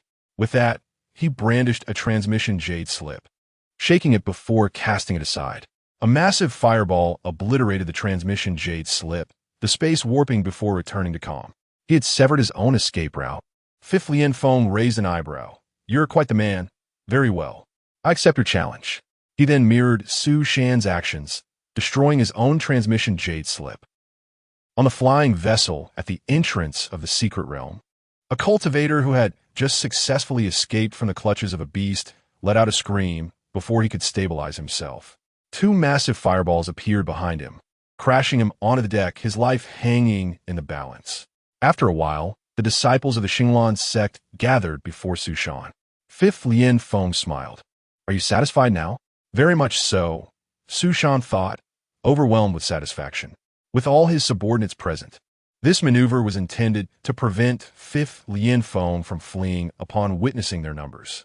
Most cultivators are proud and disdain to retreat, especially someone of Fifth Lian Feng's caliber, hailing from a prestigious family. However, the disparity in strength was insurmountable. Most of the Zixiao sword sect's resources must be in his possession. Now that the transmission jade slip was gone, his chances of escape diminished considerably. Su Shan was unafraid, for he possessed over 300 transmission jade slips. "Very well." Fifth Lian Feng pointed his sword at Su Shan. "Before we begin, reveal your name. I do not slay nameless foes." Su Shan, holding a projection jade slip, glanced at the faintly breathing Qi Ling Shuang in his arms and asked, "Do you know her?" "I do not." "Then why would you kill her if you do not slay nameless foes? Are you mad?" Fifth Lian Feng's face flushed with anger. "Will you fight or not?" Su Shan dug 3 small pits and placed Qi Ling Shuang face down into one. Rising, he declared, "Fight, but not me against you. Another will take my place." Wu Ming. A figure shot forth from the woods like a cannonball, landing heavily on the ground with a resounding crash. As he steadied himself, Su Shan placed a hand on his shoulder, smiling at Fifth Lian Feng. "This is the Nameless One. He will fight you today. Wu Ming, he dares not slay you, and your brothers will support you, so fight with confidence." Wu Ming, initially brimming with fighting spirit, instantly deflated at Su Shan's antics. "Su, do not dampen my morale." Fifth Lian Feng, far from angered, laughed. "I did not expect you to bring help. It matters not. You may come at me all at once. Can we truly come at you together? Indeed, brothers, come forth. He has invited us to join." With Su Shan's booming command, over 300 cultivators surged from the woods, each stepping upon various luminous artifacts, creating a breathtaking spectacle. What the hell? Fifth Lian Feng's mind went blank, caught in a state of utter disbelief, standing there in a stupor. Behind him, a disciple of the Zixiao sword sect inadvertently dropped his long sword with a clatter upon the ground. Su Shan, with arms outstretched, paced leisurely in place, exuding an air of relaxed confidence. He proclaimed with a resonant voice, "Brothers, behold the esteemed and renowned genius of the Tianqin domain, the Fifth Lian Feng. Now, tell me, what is our purpose for gathering here today? To treat him to a feast. To treat him to a feast. To treat him to a feast." Over 300 cultivators echoed in exuberant unison. Chapter 47. The True Nature of Su Ye's Rascals. Fifth Lian Feng regained his senses, his breath quickening, muscles tensing, and scalp tingling. The situation before him was utterly beyond his capability. It seemed that only someone at the golden core stage could contend with 300 Foundation establishment practitioners. The lowly cultivators of the water mirror domain had actually banded together solely to target him. The man who had just thrown out the teleportation jade slip had clearly intended to set him up. What should he do now? Should he request the teleportation jade slips from the others? That would be utterly humiliating, and how could he ever show his face and his family again? Thoughts swirled in Fifth Lianfeng's mind, but when he heard a chorus of voices shouting to treat him to a meal, his expression turned bewildered once more. He turned to look behind him, where the disciples of the Zixiao sword sect wore equally perplexed expressions. The current situation was truly inscrutable. Over 300 individuals had come in grand fashion, only to invite a dine. It was an unprecedented scenario. Su Shan raised his hand to quiet the crowd and retrieved a platter of dishes from his storage bag, extending it towards Fifth Lianfeng with a beaming smile. Brother Fifth, everyone is waiting to treat you to a meal. Why not grace us with your presence first, and then we can spar? Su Shan's sincere smile struck Fifth Lianfeng as nothing short of a tremendous mockery. Nonsense. Having experienced countless battles, he had never encountered such absurdity. They were clearly up to no good. Calming his racing thoughts, Fifth Lianfeng looked at the crowd and said in a deep voice, "Is this what the cultivators of the water mirror domain are? Is this the grand competition of the century? You all band together solely to deal with me? Do you not possess even a shred of shame?" The onlookers, who had initially been eager spectators, now wore increasingly grim expressions. Su Shan snorted coldly, retracting the platter and pointing an accusing finger at Fifth Lianfeng. He yelled at the crowd, "Brothers, this arrogant outsider dares to spout nonsense here in our water mirror domain. So brazenly, he clearly looks down upon us. Just look at the Zixiao sword sect disciples. They all appear disheveled, clearly treated like dogs by him. The cultivators of the heavenly heart domain consider themselves superior. Yet in this situation, he still dares to boast. Can you endure this?" Su Shan smoothly and rudely stirred up regional discrimination and sowed discord. "We cannot endure this. We cannot endure this." The cultivators in the sky were immediately incited. Su Shan's provocation easily ignited the already impulsive warriors present. Fifth Lianfeng trembled with rage, his lips quivering. He truly had no idea how to resolve the current predicament. Escape was impossible, and fighting would lead to defeat. Su Shan sneered disdainfully and took a couple of steps forward. "Brother Fifth, although we are numerous, we have no intention of bullying you. Let us do as we previously discussed. You can have a one-on-one duel with Wu Ming. If Wu Ming loses, we will consider it our defeat. What do you say?" Fifth Lianfeng turned to Wu Ming, who was currently gazing intently at the remnants of the previous battle on the ground, his expression grave. "All right, I agree, but if I lose, you must let me pass. Of course, you can rest assured. I swear an oath." The cultivators in the sky whispered amongst themselves. "Wow, Suya's oaths are truly worthless. Is he swearing again? What? He swore with you too? He even made me lose a bottle of pills." Su Shan summoned his striped flying throne and slowly ascended into the sky, selecting the best vantage point for observation. He raised his hand and called out, "Gentlemen, you may begin now. Let us settle this swiftly." As soon as Su Shan's words fell, Wu Ming activated all three formations in an instant. The golden bell and giant sword floated around him. This third formation was quite peculiar. Countless purple lightning patterns rapidly spread across his face. His entire body crackled with purple electricity, seeing the ferocity of the opponent's advance. Fifth Lianfeng had no time for further contemplation and immediately raised his sword to confront the enemy. With a horizontal strike, in Su Shan's eyes, the seemingly indestructible golden bell was cleaved in two by Fifth Lianfeng's sword. However, before long, the illusory golden bell began to restore itself to its original state. Su Shan recorded the scene with keen interest. He had saved plenty of footage from cultivator battles during this time, eagerly awaiting opportunities for future observation and learning. Although there was no time to meticulously study within the secret realm, he had still gleaned some fascinating insights. In battles between cultivators, despite the formidable spells and long-range attacks, the vast majority still preferred close-quarters combat. techniques were ultimately just extensions of physical prowess. Reaction and control could never quite match the effectiveness of direct physical engagement. In the throes of life and death struggles, cultivators prioritized achieving perfect control over sheer power. Fifth Lianfeng and Wu Ming were no exception in this regard. He had no idea what high-level cultivator battles were like. Wu Ming was no match for him. He would be defeated.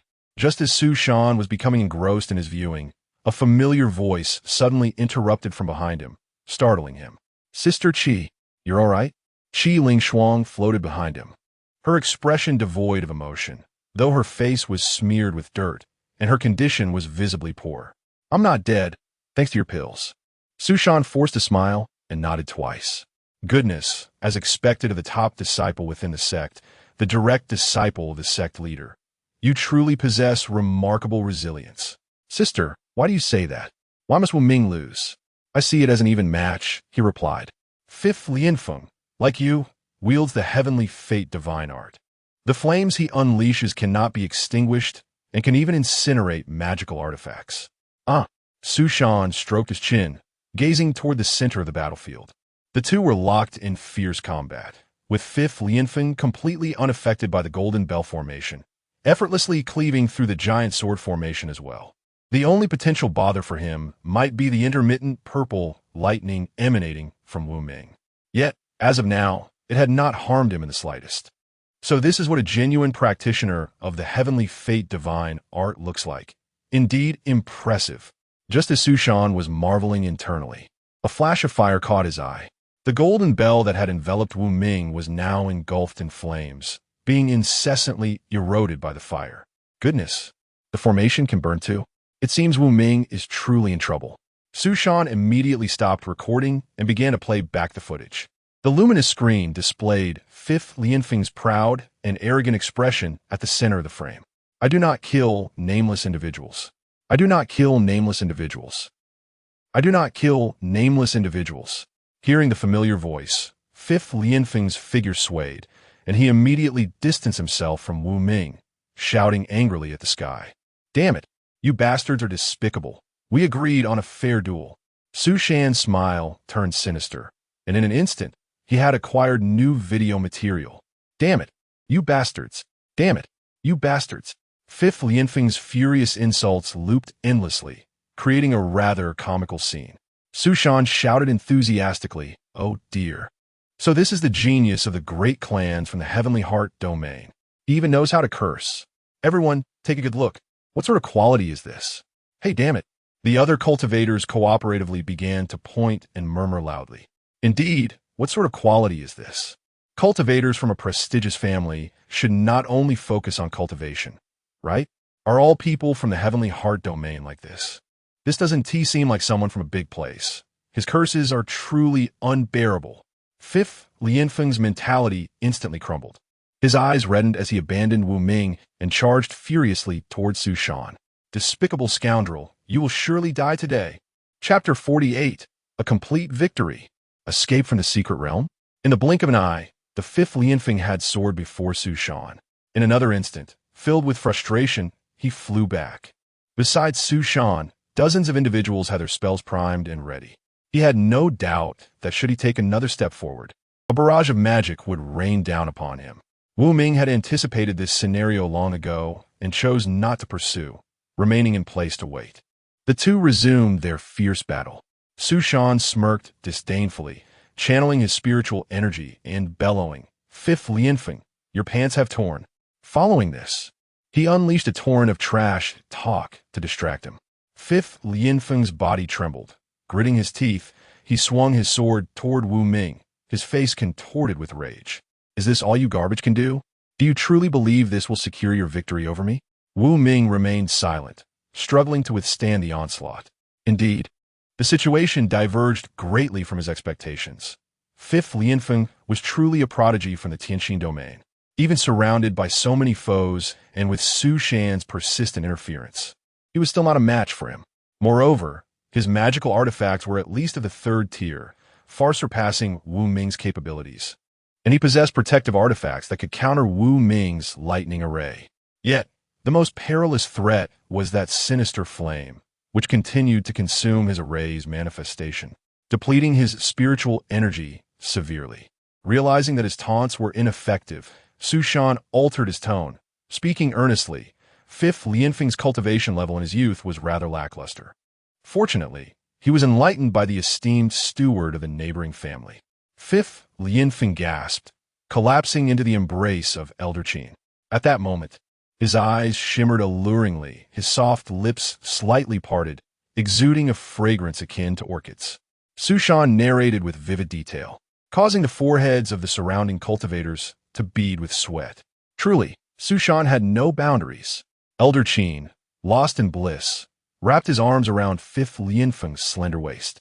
Thinking she too harbored feelings for him, he felt her skin, pale as snow, soft and fluffy in his grasp. Enough already. Fifth Lianfeng seized the opportunity, launching a powerful kick that sent Wu Ming flying. Completely losing her reason, consumed by boundless murderous intent, she charged once more towards Su Shan. I will not rest until this scoundrel is dead. With a command from Su Shan, over 30 cultivators unleashed their spells simultaneously at Fifth Lianfeng. A cacophony of light erupted, dazzling as meteors converging into a singular point. An astonishing force exploded forth, driving Fifth Lianfeng deep into the ground. Dust and debris shot into the air, enveloping the surroundings.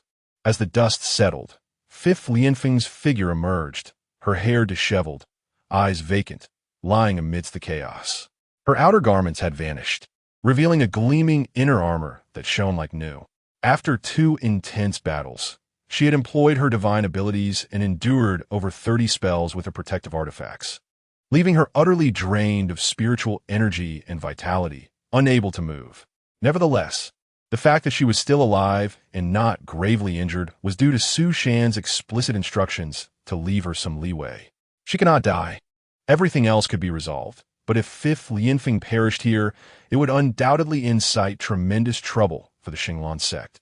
In the pit, Fifth Lianfeng tilted her head, eyes wide with terror, as blood seeped from the earth in pulsating streams. A chilling aura of malevolence began to envelop her. At that moment, Wu Ming swooped down into the pit, pulling her out. Su Shan stood beside him. Looking at Wu Ming, he asked, "Wu Shidi, are you satisfied now?" Wu Ming sighed. "I lost. I am indeed no match for him. The prodigy from the Tianxin domain possesses exceptional prowess." Su Shan bent down, smiling. "Congratulations, Brother Fifth, you have won. As per our agreement, I shall release you. However, judging by your current state, you seem unable to move. Allow me to escort you out. Consider this storage bag as your payment, and we shall be even." With that, Su Shan seized Fifth Lianfeng's storage bag. "Leave quickly. There are vile things here." Fifth Lianfeng gasped, summoning her last ounce of strength to shout at the sky. The surrounding cultivators shook their heads in disappointment, some bursting into laughter. "He certainly knows how to salvage his dignity. After all, I too find it rather embarrassing to lose so easily. Vile things? We have been amidst vile things all along. Indeed, is there anything dirtier in this secret realm than our esteemed Su? There cannot be, absolutely not." Su Shan intended to silence the crowd, but upon noticing Fifth Lianfeng's intense anxiety, her eyes darting toward the pit, he felt a sense of urgency. He cautiously leaned over the edge of the pit. There, at the bottom, a shallow pool of blood stirred slightly, emanating an inexplicable and chilling aura that pressed against him. This sensation intensified, as if something were about to emerge from the ground. Su Shan inhaled sharply. Indeed, there is something vile, and it seems far from ordinary. In the presence of 300 people, Fifth Lianfeng had not displayed such a distressed expression. It was evident that whatever lay beneath was exceedingly sinister. Most likely, it was beyond their capabilities to confront. However, this was not a significant concern. It was time to depart, for the first place in the Qin sect was already secured. Su Shan rose, casting hundreds of transmission jade slips into the surrounding area. "The competition ends here. We withdraw." He then produced a jade slip, crouching to place it in Fifth Lianfeng's palm, grasping her hand and shattering the slip. Instantly, Fifth Lianfeng felt a wave of relief wash over her, even a flicker of gratitude blossoming within. This fellow was indeed a beast, yet there seemed to be a remnant of humanity within him. However, mere moments later, Fifth Lianfeng and Su Shan exchanged glances, both filled with trepidation. The shattered transmission, Jade Slip, yielded no response. What happened? Master Sun, is there an issue with your grand illumination array? Hurry and fix it. The many sect masters in the square pressed Sun Yuanzheng with urgent inquiries. Just moments ago, everything was proceeding smoothly. While Su Shan's actions had incited anxiety and disgust, it was still the later stages of the competition. Yet, the moment Fifth Lianfeng fell into the pit, the hundreds of light screens in the square inexplicably vanished. At this critical juncture, their own disciples could suddenly rebel and ambush Su Shan, seizing the top spot in the secret realm. In this crucial moment, visibility was lost. Sun Yuanzheng could only smile bitterly. He too wished to see. No one was more worried than he. If Fifth Lianfeng were to be beaten to death by these audacious young cultivators, the fifth family would likely turn the entire Shuijing domain upside down. Those with divine abilities. There were not even 10 visible from the Tianxin domain. Now, a promising cultivator might perish in the Shuijing domain. The horrifying consequences gnawed at Sun Yuanjing's heart. Yet, with so many present, there was no way to intervene. Had he known, he would never have set up such a redundant array. It was not only an eyesore, but also severed their escape routes. Ironically, when he wished to avoid witnessing something, it had always been there, yet now that he desired to see, it eluded his gaze. Ladies and gentlemen, the small secret realm is inherently unstable. Such issues are not uncommon. I believe the competition is nearing its conclusion. Perhaps we should proceed to the entrance of the secret realm and wait? Chapter 49, 300 Rebels. The transmission Jade Slip malfunctions. Each cultivator who received the Jade Slip thrown by Su Shan began to realize this unsettling truth, exchanging bewildered glances. Logically, the Zixiao Sword Sect, known for its formidable power, should not encounter issues of this nature. Transmission arrays are not uncommon in the realm of cultivation. There exist even some that connect vast distances, such as the array linking the Shuijing domain to the Tianxin domain. It was their first time witnessing a failure in a transmission array within a minor secret realm. However, this issue seemed trivial, and soon, some gazes began to shift towards Su Shan.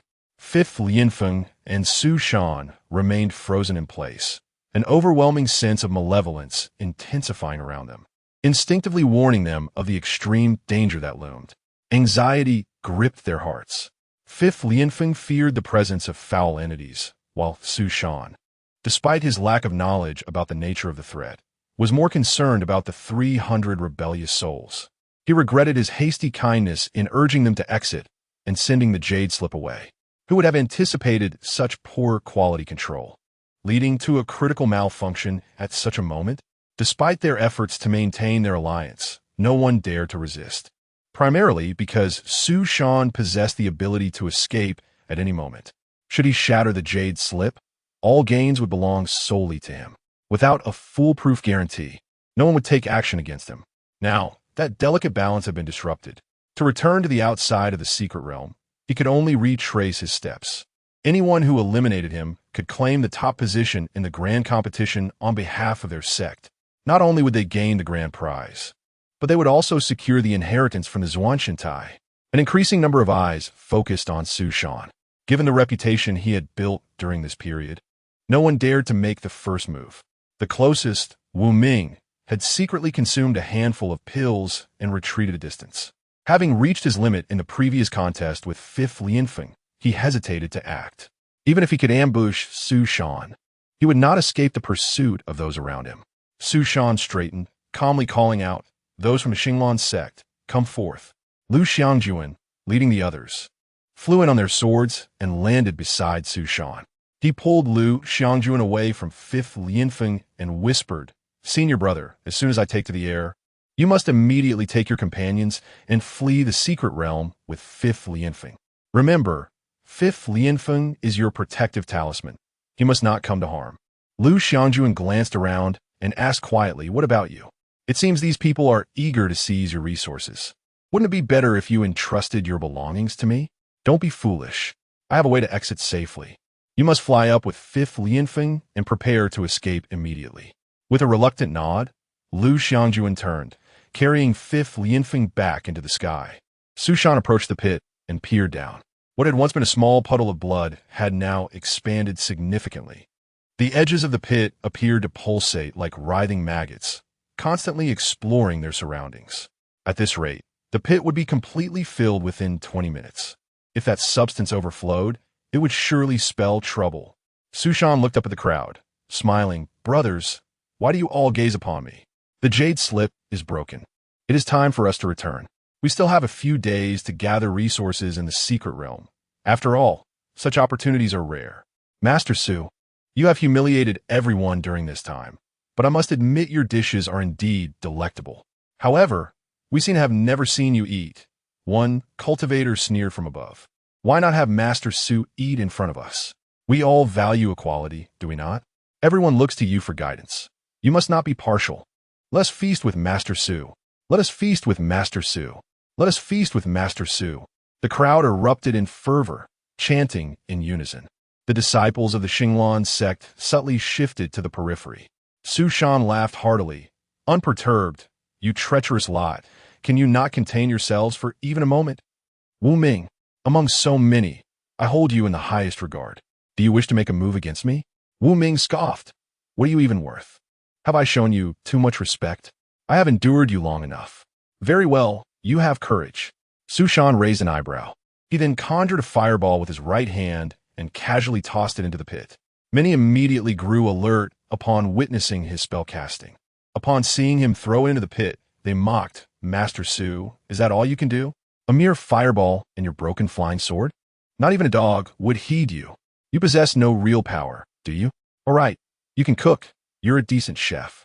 Su Shan dismissed their taunts, tossing fireball after fireball into the pit. These foolish beings. He had gained profound insight into the combat prowess of the Foundation establishment stage.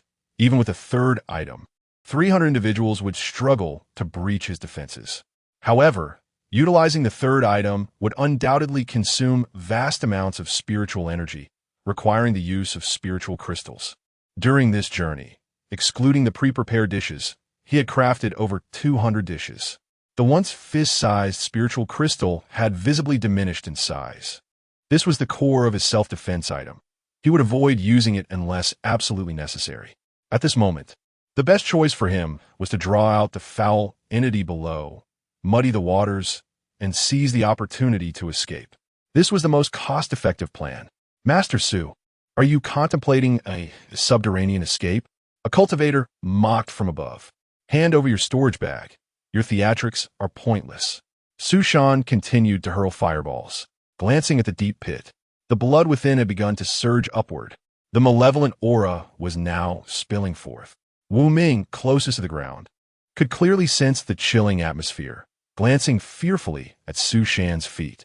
Master Su, what exactly are you doing? Stop at once. Ignoring Wu Ming, Su Shan lamented. You have truly disheartened me. Although I may have embarrassed you a little, I at least put forth the effort to prepare dishes for you.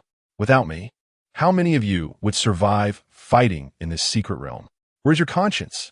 As he hurled the final fireball, the blood in the pit erupted forth. The once cavernous reservoir of blood was now filled to 7/10 capacity, resembling a continually bubbling blood spring. Su Shan ascended into the air, riding his flying throne to the highest point, producing several storage bags from his robe to display to the crowd. Instantly, all attention was captivated. Disciples of the Qin sect, take your chance to flee. All resources are in my possession. If you possess the ability, come and claim them. I fear nothing from you.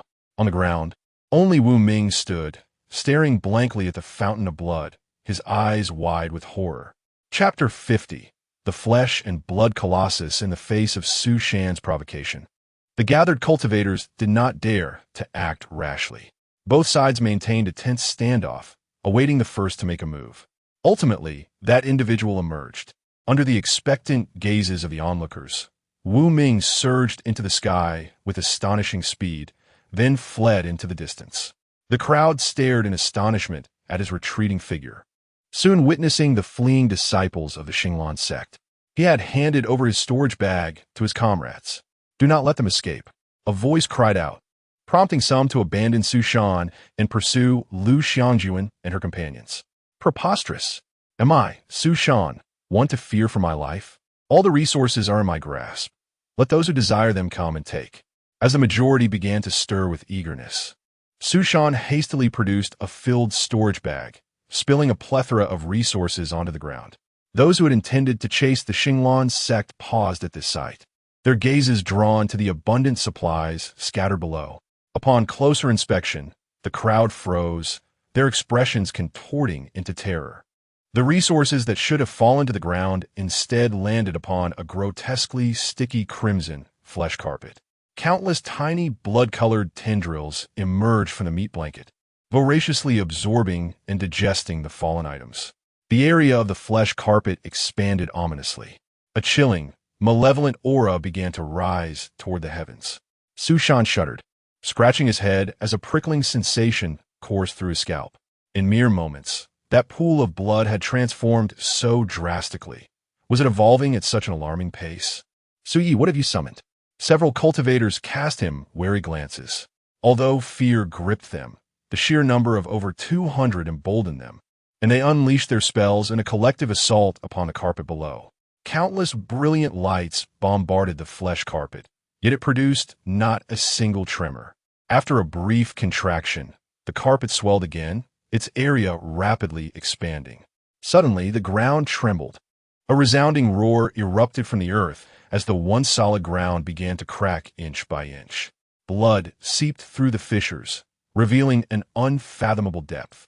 A savage, cold, and terrifying aura surged into the sky, darkening the heavens with thick clouds. An ominous cacophony of fragmented sounds, reminiscent of countless creatures and beasts in agony, began to invade the minds of the gathered. The earth's quaking and cracking quickened. What kind of monstrous beast is this? How has it become so sinister? A primal fear spread among the crowd, prompting them to seek answers from Su Shan. However, upon glancing up, they found that Su Shan had already vanished. Without hesitation, they took to their swords and fled the scene. Su Shan was less than 1,000 meters ahead, frantically urging his tiger skin flying throne onward. This majestic flying throne typically exuded an air of grandeur, evoking the feeling of a formidable boss. Yet, the higher its status, the more pitiful its descent. Once speed was gained, escaping on such a contraption became a spectacle of utter disarray. Feeling the malevolent presence closing in behind him, Su Shan desperately propelled the flying throne, resembling an elderly man in a wheelchair, attempting to escape an impending collision. In less than 10 seconds, dozens of cultivators on flying swords zipped past him, hurling insults as they departed. Su Yi, you despicable coward. As the leader, how dare you betray us all? Do you traitorous curs have a right to condemn me? You all spoke of righteousness, yet your cowardice is evident in your flight. Indeed, what of it? I can only cast fireball. The smaller my abilities, the lesser my responsibilities. As they spoke, 300 cultivators had collectively surpassed Su Shan, leaving him in a flurry of curses. Despite his earlier head start, and the frantic urging of his wheelchair, he could not outrun them. This was an undeniable fact. Among the assembly, he was the sole early-stage Foundation cultivator, armed with the weakest flying sword, upon which he had the audacity to perch a chair. While others gracefully fled on their swords, he remained in a comical predicament. The noise behind him intensified. Su Shan's image resembled that of an elderly woman perched on the edge of a bed, completely devoid of dignity. One foot rested on the flying sword beneath his chair, the other leg curled, while he anxiously twisted to peer at the unfolding chaos. The earth had risen several feet, and a massive crimson orb was forcefully erupting from the ground. The exposed hemisphere resembled a giant, skinned human head, grotesquely bloody and fleshy. Countless veins twisted like arcane runes and writhing worms, continuously undulating. The earlier seepage of blood was merely a small patch of scalp. A decayed long sword was embedded at the side, but in comparison to the skinned head, it appeared laughably insignificant. Finally, the head broke free from the earth, ascending rapidly, fully revealing itself before Su Shan. With just a glance, Su Shan's eyes widened in shock, his teeth chattering. In his lifetime, he had never even dared to imagine such a horrifying creature existed in the world. The only being that might fit his imagination was perhaps the Cthulhu he had glimpsed online in a past life. But this was far too terrifying. A towering blood-and-flesh head, hundreds of feet high, hung in the sky, casting a shadow over the land. Its eye sockets were hollow, filled only with a viscous, dark yellow-red substance. Yet, where the head was not empty, countless soulless eyeballs and fleshy buds were densely packed, creating an unsettling depth. Below the head loomed an enormous maw, its inner layers rhythmically contracting and expanding, revealing rows of razor-sharp teeth. The central area, where a tongue should reside, extended into a thick mass of flesh, branching into countless tendril-like filaments that swayed in the air. Compared to the head, these filaments seemed slender, yet each was almost as thick as two embracing individuals. The thick, malevolent aura surged forth, sweeping across the secret realm. A chilling wind spiraled outward. Cracks began to form in the sky, heralding the collapse of the secret realm. Su Shan vomited a mouthful of bile, his mind pounding as if pierced by needles, unable to bear the sight any longer. Just 2 more glances, and the cacophony in his mind multiplied, inducing a splitting headache. Simultaneously, Zhang Biao, who had remained hidden within the ring, began to wail. Su Yi, what is happening? My head is pounding. I cannot endure it. Su Shan retrieved a plate of special dishes, bringing it to his nose to inhale. This unique cuisine could only slightly alleviate the negative effects. It was no cure. Yet, it was sufficient to maintain his senses long enough to escape the overwhelming presence of the creature. It remained motionless in the sky, and given its massive size, it should not be able to move swiftly. Su Shan hurriedly fled, simultaneously demonstrating his exceptional sword control. He stood on one leg at the forefront of the sword, bending over as he frantically dismantled the chair. Chapter 51. Master Su's Might. A multitude of cultivators had evidently noticed the terrifying anomaly, exerting every ounce of their strength to flee. In the dense forest below, vast swathes of demonic beasts and wildlife sensed the disturbance and began a collective retreat. Soon, a tide of beasts surged forth, causing the ground to tremble violently and raising clouds of dust. Lu Xiangjuan, burdened with the weight of the 5th Lianfeng, pressed on with unwavering focus. Lianfeng, now regaining his strength, was at least able to speak. He cast a glance over his shoulder and was instantly struck with dread. The abomination. This creature could scarcely be dubbed a beast. It was unspeakably malevolent. Its presence was beyond that of even a transformation phase cultivator. If it caught up with them, their demise was inevitable. Were monsters from ancient times this formidable? Panic surged within Lianfeng as he urgently patted Lu Xiangjuan's shoulder. Hurry, we must move faster. That creature is coming for us. The secret realm is collapsing. We're already going as fast as we can. Why the urgency? Look at my junior brother. Which one is he? Lu Xiangjuan inquired. That pretty boy over there. He's lagging behind, still disassembling the chair. In an instant, Lu Xiangjuan halted, pivoting to fly back. You can't be serious. What are you doing? I must check on him. My junior brother cannot perish here. 5th Lianfeng rolled his eyes in exasperation. He couldn't discern whether his fortune was good or ill, having encountered such a loyal companion. In a swift exchange, Lu Xiangjuan and Su Shan soon reunited. Upon seeing Lu Xiangjuan approach, Su Shan erupted in anger. What the hell are you doing flying back? Have you lost your mind? Use Lianfeng's flying sword. 5th Lianfeng, his gaze fixed on the ominous creature in the distance, urgently replied, This is no ordinary sword. You won't be able to wield it. The 3 of them moved in unison, and Su Shan inquired of Lianfeng, Do you recognize that creature? Any weaknesses? I don't know it, and even if it has weaknesses, can you handle it? Lianfeng continued to avert his gaze, swallowing hard. However, his anxiety began to diminish as the monster remained motionless, apparently disinclined to act. Perhaps it had been dormant underground for too long, its mind still foggy. Suddenly, Lianfeng's pupils dilated. It moved. It has awakened. Quickly. Why are you two flying so slowly? He exclaimed, panic-stricken, as he urged Lu Xiangjuan once more. Su Shan promptly pulled out a plate of vegetables, tossing a handful into Lianfeng's mouth. Vegetables flew, splattering his face. Lianfeng's alarm faded instantly, replaced by a series of ecstatic moans. MMO as he moaned. His hands began to tug and caress Lu Xiangjuan's outer garments. Feeling the unwanted advances of a large man, Lu Xiangjuan shivered in revulsion. This fool. I've had enough of him. Why is he so terrified of dying? Su Shan glanced back, and indeed, the creature's colossal head had begun to shift, its pace accelerating. It was heading directly toward the exit of the secret realm. Su Shan took a deep breath.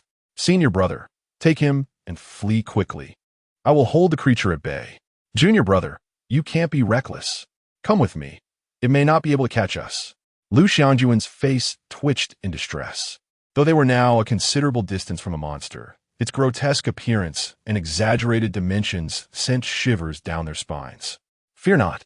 My divine luck can restrain it. While I may not defeat it, I possess secret techniques for escape. Really? Indeed, go now, and take the storage bag with you. Su Shan thrust the bag filled with supplies into Lu Xiangjuan's arms. Seeing Su Shan's resolute demeanor, Lu Xiangjuan gritted his teeth and hastened his pace, carrying the still complaining fifth Lianfeng. Watching Lu Xiangjuan flee, Su Shan felt a sense of relief wash over him. He then summoned all his strength, bellowing at the fleeing crowd. Brothers, escape now. I, Su Shan, shall remain behind to cover your retreat. From this day forth, I formally sever ties with the Star Mist Sect. Everything that transpires in this secret realm has nothing to do with the Star Mist Sect. Those seeking trouble may direct it all toward me. The journey is long. May our fates intertwine again. His voice boomed, causing the cultivators ahead to pause in their tracks. Wu Ming turned back, gazing at the receding figure of Su Shan, admiration swelling in his chest. Master Su is indeed cunning, yet he is truly bold in times of peril. What valor! They dared not even cast a glance at the creature. And yet here was the esteemed elder of the secret realm, earning his respect in that moment. Master Su is amazing, Wu Ming shouted, his spirit ignited, before turning to flee anew. The other cultivators, moved by emotion, echoed his shouts, rushing forward amidst a chorus of praise for Su Shan. Only the members of the Star Mist Sect felt a pang of discomfort in their hearts. Your junior brother is quite courageous. I admire him. Lianfeng murmured dreamily on Lu Xiangjuan's back. His culinary skills are impressive. I've never tasted anything so delightful. Such a tough guy. If he survives, I shall ensure he receives a swift end when claiming his legacy. Shut up, you fool. Lu Xiangjuan clenched his jaw, irritated by the drool that had trickled down his neck from Lianfeng's antics. After a brief moment, Lianfeng's senses fully returned, and he turned to observe the creature. Its speed was rapidly increasing, matching Su Shan's pace. If this trend continued, it was likely that the others would not survive. The instinct for survival surged fiercely within Lianfeng. He could perish in battle, but he would never allow himself to die in vain in this wretched place, crushed like an insect beneath the monster's heel. Faster! We must hurry. Once we escape, I'll reward you with 100 mid-grade spirit stones. Your junior brother cannot hold it off. We are bound to perish if we continue like this. What? 100 mid-grade spirit stones? Mid-grade. Lu Xiangjuan came to an abrupt halt in midair. Fifth Lianfeng's eyes widened in shock. Why have you stopped? Are you really going back for your junior brother? I want 200. Are all of you from the Star Mist Sect mad? You value money over your life. 200 it is, now hurry. With a satisfied grin, Lu Xiangjuan accelerated, carrying the 200 mid-grade spirit stones. Su Shan was still lagging behind, urging his flying sword. He glanced back periodically, and the creature's speed had now surpassed his own. It loomed like a colossal mountain of flesh hurtling toward him. Beneath it lay a tide of ordinary animals. Each time the shadow of the creature loomed overhead, the tide of beasts underwent strange transformations. Countless animals twisted and writhed unnaturally. Some sat motionless, while others emitted piercing cries. A frenzied group of creatures attacked their surroundings indiscriminately, even folding their bodies in impossible ways to devour their own entrails. The scene was grotesquely bloody. Su Shan gradually descended to the ground. There was no longer any need to flee. He could not outrun this monster, so he would rather prepare himself in advance. As a malevolent energy began to sting his face and a cacophony filled his mind, the urge to kill awakened within him. Su Shan stood firm, his eyes ablaze with fierce determination, devoid of even a hint of fear. In his hand, he no longer held a flying sword, but rather a gaudy, plastic baton. The third artifact, originally intended to be kept in reserve, now seemed necessary as the situation spiraled out of control. It is quite acceptable to utilize it. He has long desired to experience the immense combat prowess and the invulnerable physique akin to steel. This creature before him is likely beyond his capacity to defeat. It should not pose a problem to hinder it for a while or to flee. What does size matter? Who cannot grow large? Today, I shall confront this monster. Can you guess what the third item is?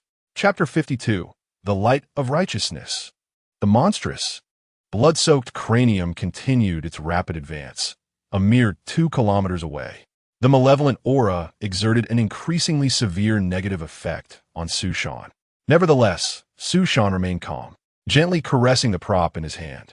Though it was merely a piece of plastic, it bestowed upon him an unwavering sense of security. This item was none other than the Ultraman transformation device, officially known as the Godlight Stick.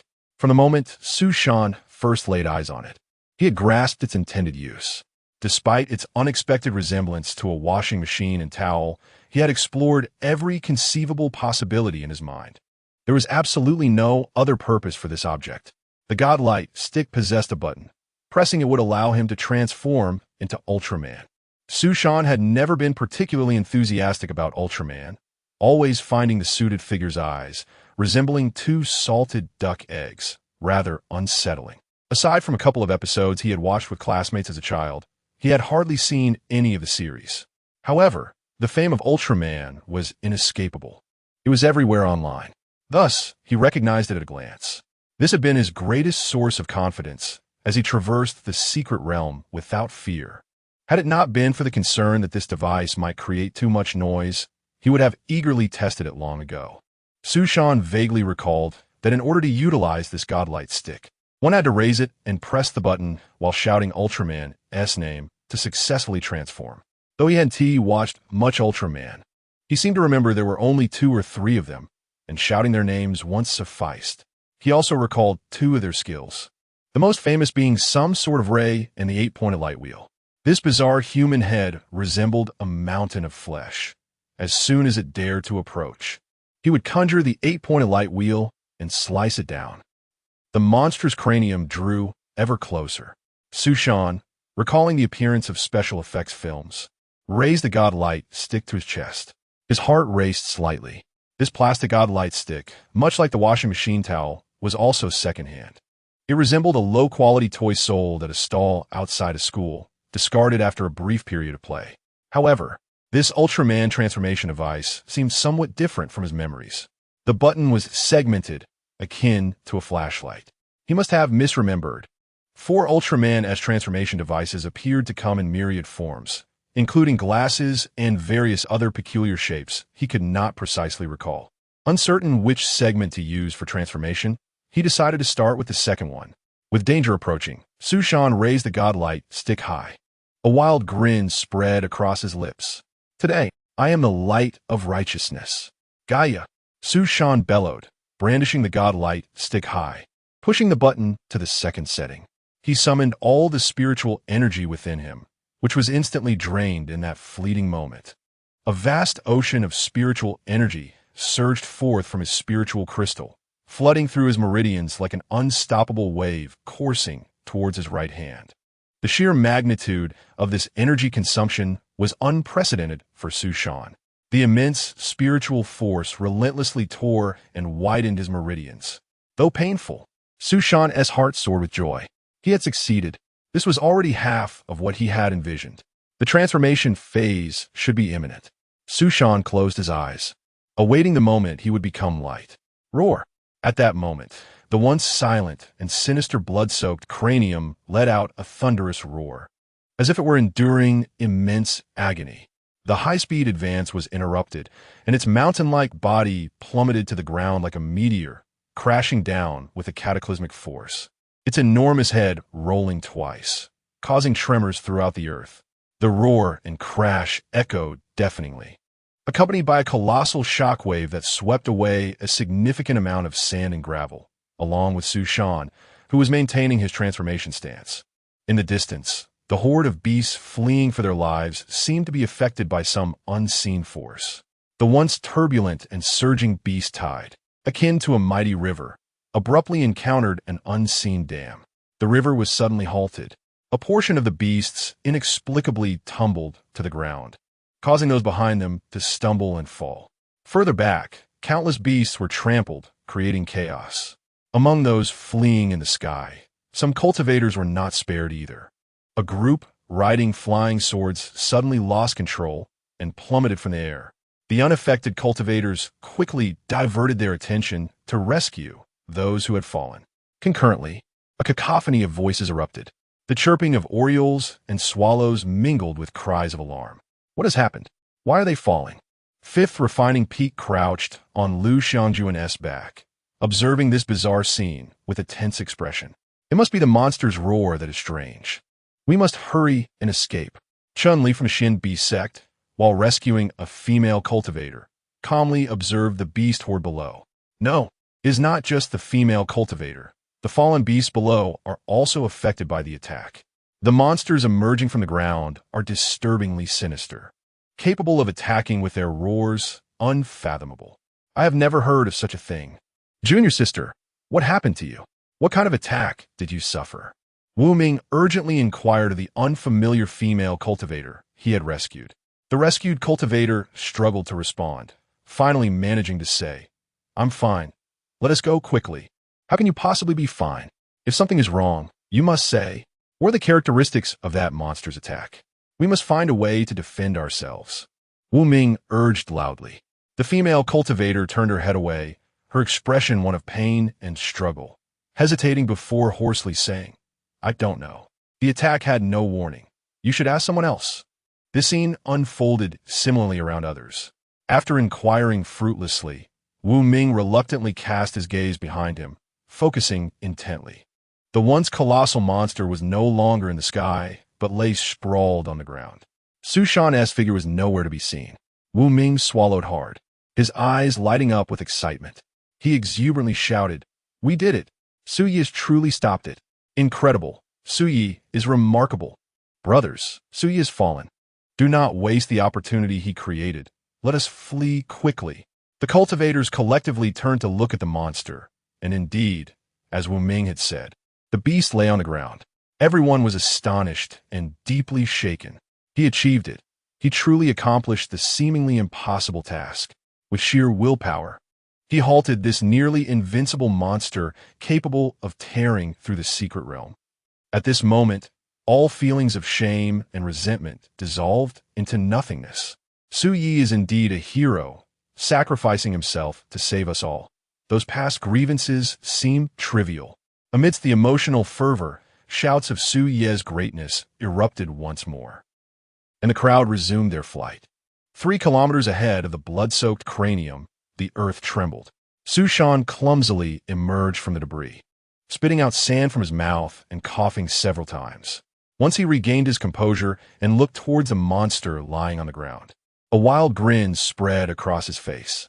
This monster was nothing extraordinary, merely a hollow shell. The malevolent aura surrounding it had significantly diminished, indicating it had sustained severe injuries. A Haven Tea even transformed successfully, and it has already succumbed to my light's power. It fell before I even exerted myself. It seems there is no need to discuss any further opposition. Such a rare creature must be of immense value. I shall transform once more and slay it directly. Chapter 53. Transformation Failure. Su Shan rose, his body aching profoundly from within, his spirit extraordinarily fatigued. Although he intended to attempt transformation once more, his initial effort had revealed certain issues. Firstly, the duration of the transformation seemed excessively prolonged, and the mental strain was remarkably intense. He recalled that in tokusatsu films, transformations could be accomplished in just a second or two. He had stood for over 10 seconds, his spiritual energy being inexorably drained, the reason for which he could not ascertain. It could be due to only activating the second gear, or perhaps he had mispronounced the name. As he pondered, the flesh and blood giant skull appeared to have recovered from the impact, swaying unsteadily as it ascended into the sky. Sushan took a moment to steady his breath and raise the divine light staff once more. It must have been a name he uttered incorrectly. Perhaps a different name would yield results. Digga. The familiar sensation surged back. An overwhelming torrent of spiritual energy flowed forth. The giant skull, which had just taken flight, let out a roar and plummeted again, sending a shockwave that swept Sushan away once more. A group of cultivators, who had been desperately making their way forward, suddenly encountered chaos. A cluster of female cultivators screamed, their bodies trembling momentarily before they fell once more towards the ground. Below, the previously stabilized beast tide erupted into disarray, resulting in widespread trampling. Wu Ming, having remained vigilant, swiftly rescued the female cultivators who were in distress. The ones he saved appeared flushed. Even the usually cold Qi Ling Shuang exhibited a newfound vibrancy, her cheeks tinged with color, her eyes reflecting fear. Wu Ming turned to the female cultivators beside him, frowning. What happened? What kind of dark sorcery did that monster use? What do you feel? We need to devise a countermeasure. Speak up. The female cultivator shut her eyes in anguish, shaking her head desperately. What could she say? One must maintain a semblance of dignity in life. Damn it. This is infuriating. Wu Ming muttered under his breath, then urged, forget it. We need to leave quickly. The collapse of the secret realm seems to be accelerating. The female cultivator, her voice laced with tears, replied, I can't move. You all go on without me. Just as Wu Ming was about to erupt in frustration, he noticed her trembling limbs. Suddenly, he understood. This must be a residual effect from the monster's attack. She was struggling to even summon her flying sword. As he hesitated on what to do, he saw other female cultivators in a similar predicament fleeing. Wu Ming sighed internally. Sushan had put himself on the line, and others were displaying such camaraderie. He could not be the one to abandon them. After a moment of contemplation, he hoisted the female cultivator onto his back and pursued forward. Sushan once again rose from the dust. His second attempt at transformation had left him even more depleted. Gazing at the divine light staff in his hand, he bitterly popped a pill into his mouth. The expenditure had been excessive. It appeared that the second gear was meant for summoning the power of light to attack foes, not for transformation. He should have activated the third gear from the outset. The design of this device was utterly unhelpful and overly complicated for a child to understand. As the flesh and blood giant skull swayed, preparing to take flight once more, Sushan took several deep breaths, suppressing his exhaustion, and raised the divine light staff. With a feeble shout, he exclaimed, Zero! A surge of spiritual energy, far exceeding the previous two attempts, erupted forth. Sushan coughed up a mouthful of blood, yet a smile crept onto his face. Yes, this was the exhilarating sensation he had longed for. How could one call themselves a hero without such fervor? Just as he clung to this fleeting joy, the giant skull, miles ahead, began to spiral downward.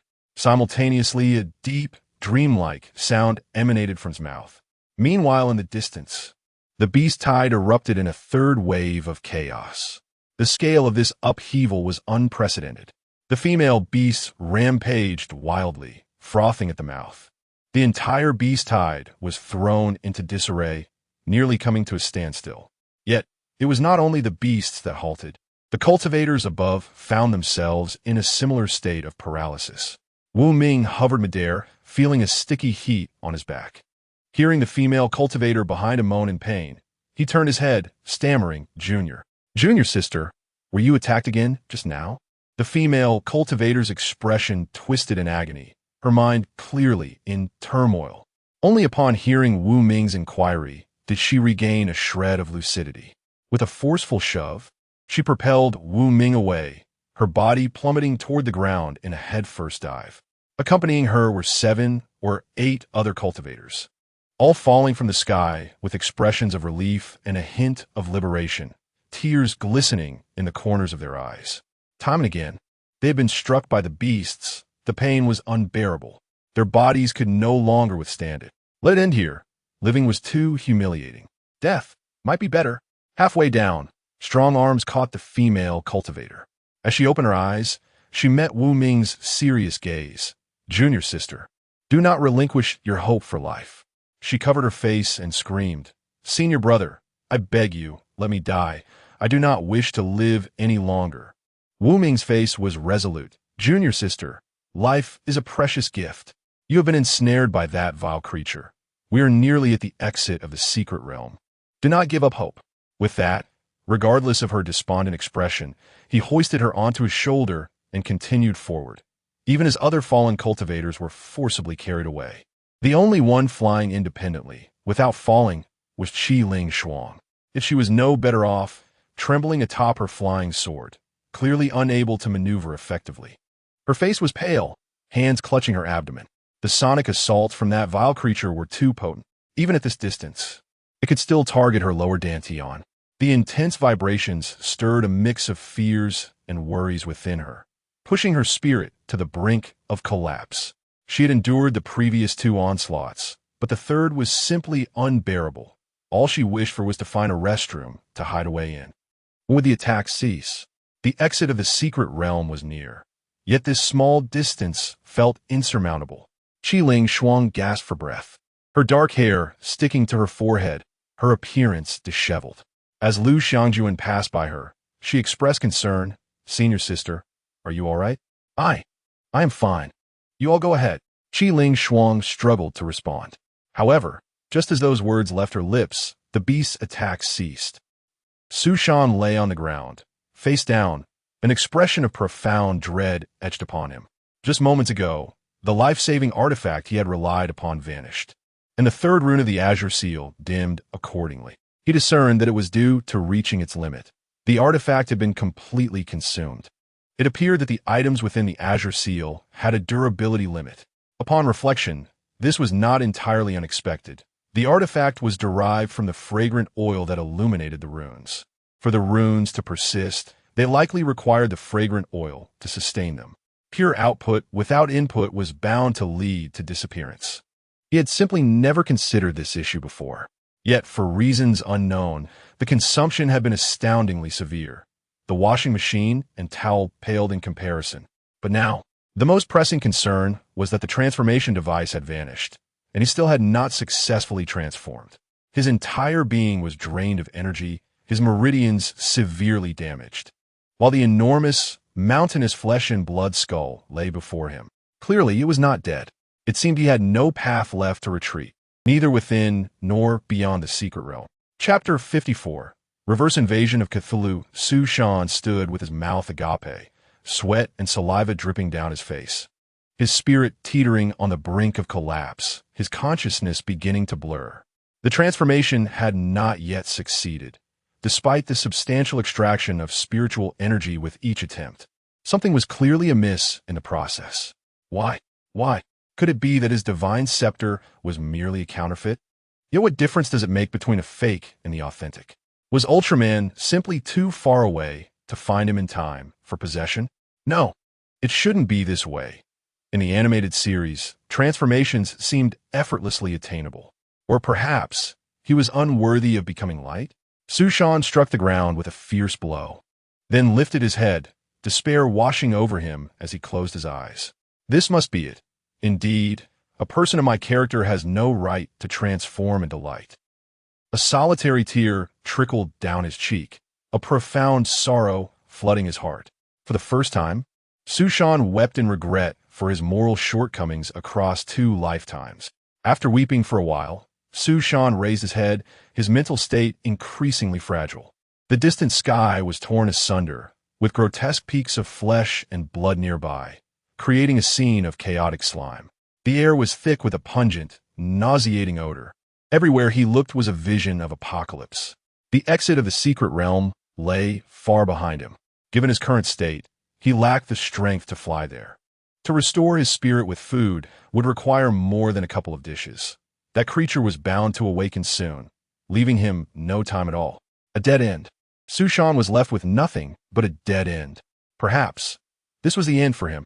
With a heart bereft of hope, Su Shan stared blankly at the colossal skull of flesh. 2 scarlet, hollow eye sockets gazed back at him. Countless eyeballs around it had rolled back in their sockets. Su Shan felt an inexplicable sensation that this ghastly entity seemed to have just relished in delight, offering him a disturbingly sinister grin. Each of those countless white eyeballs appeared to mock him. How dare it ridicule me? Rage surged within him, and malice brewed in his heart. Su Shan, in a daze, staggered toward the blood-soaked skull.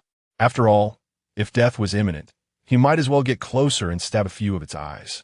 It wouldn't be a wasted journey in this world. As he advanced, the malevolent aura emanating from the monstrous skull intensified. Su Shan's already muddled mind was further clouded. Beneath the grotesque visage, a frigid, brutal energy penetrated into his being. The accumulated rage since his arrival in this realm surged forth. His eyes blazed crimson, sword raised in intent to strike, when a wild idea suddenly ignited in his mind, twisting his lips into an exaggerated smile. In the next moment, he retrieved a jade token from his storage pouch. The beast-taming token. He had covertly tested it on Zhang Biao, finding it utterly ineffective. However, after that encounter, he had experimented with a young wild boar. Upon connecting through the token, he could easily manipulate the boar's movements and even influence its emotions to some extent. That day, he had gleefully controlled the little piglet to trot into a fire, as it shed tears while maintaining a cheerful smile, transforming into a delectable feast while still wearing that blissful expression. Yet, that was not the crux of the matter. The key lay in the mutual emotional connection formed through the spiritual bond, the sensory transference.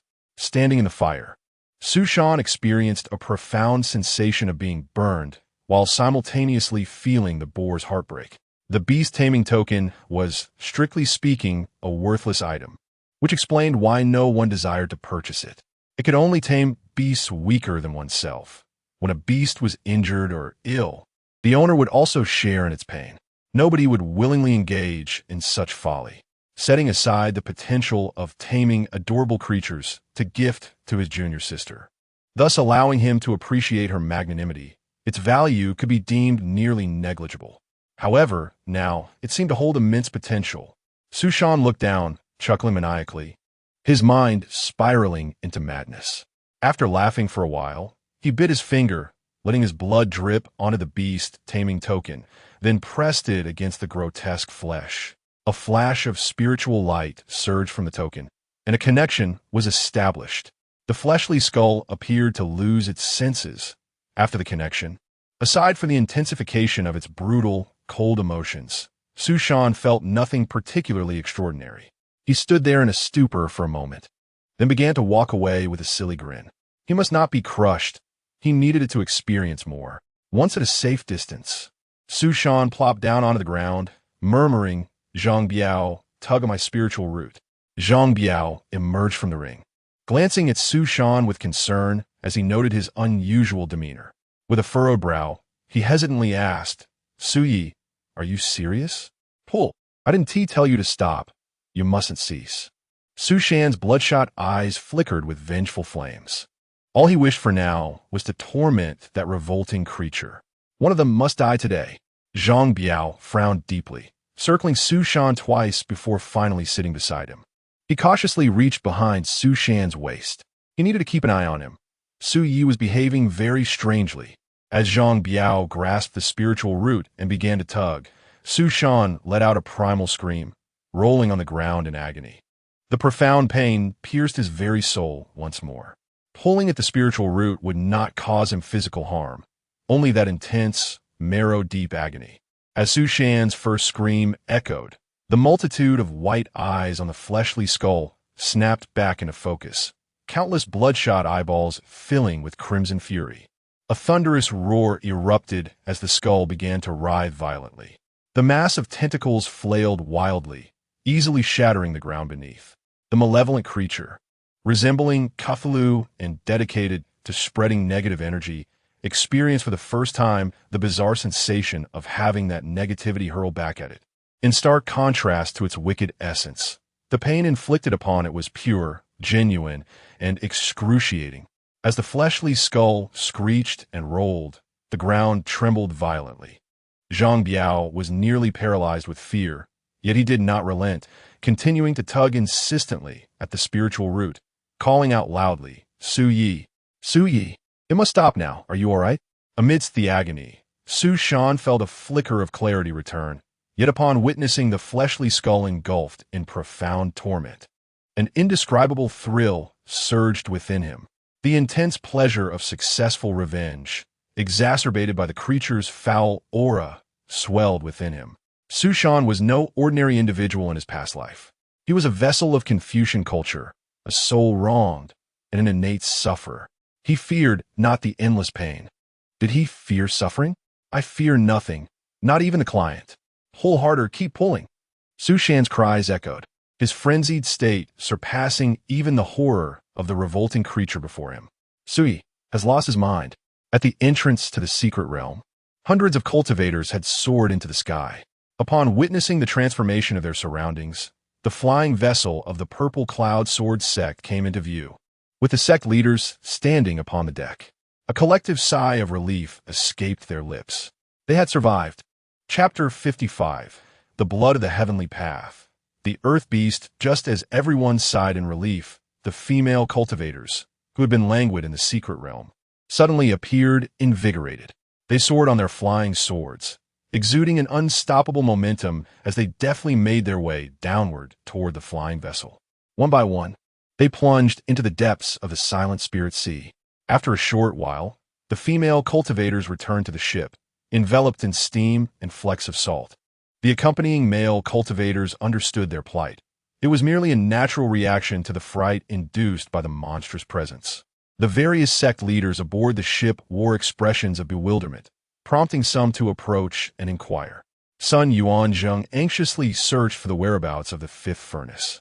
Upon noticing the fifth furnace descend from Lu Xiangjuan's back, he felt a peculiar sense of relief, though it was difficult to articulate his joy. Regardless of the circumstances, as long as the fifth furnace was unharmed, everything else could be resolved. Sun Yuanzheng immediately drew the fifth furnace close and offered him several high-quality recovery pills, quietly asking about his condition. Yi Qingbi also approached, directly confronting Qi Lingxue with a furrowed brow. Lingxue, are you seriously injured? What's Su Shan? Qi Lingxue shook her head, her voice heavy. Su Shan may already be dead. The secret realm is on the verge of collapse, and a strange beast has emerged. It is simply insurmountable. Even the most powerful cultivators would likely be no match for it. A colossal beast composed entirely of flesh and blood. Almost simultaneously, disciples from various sects reported the circumstances within the secret realm to their respective leaders. The sect leaders exchanged glances, their expressions grave. A creature solely made of flesh, immense in size, capable of affecting one's psyche. Most alarmingly, its call had a profound impact on female beings. Such a beast was entirely unheard of.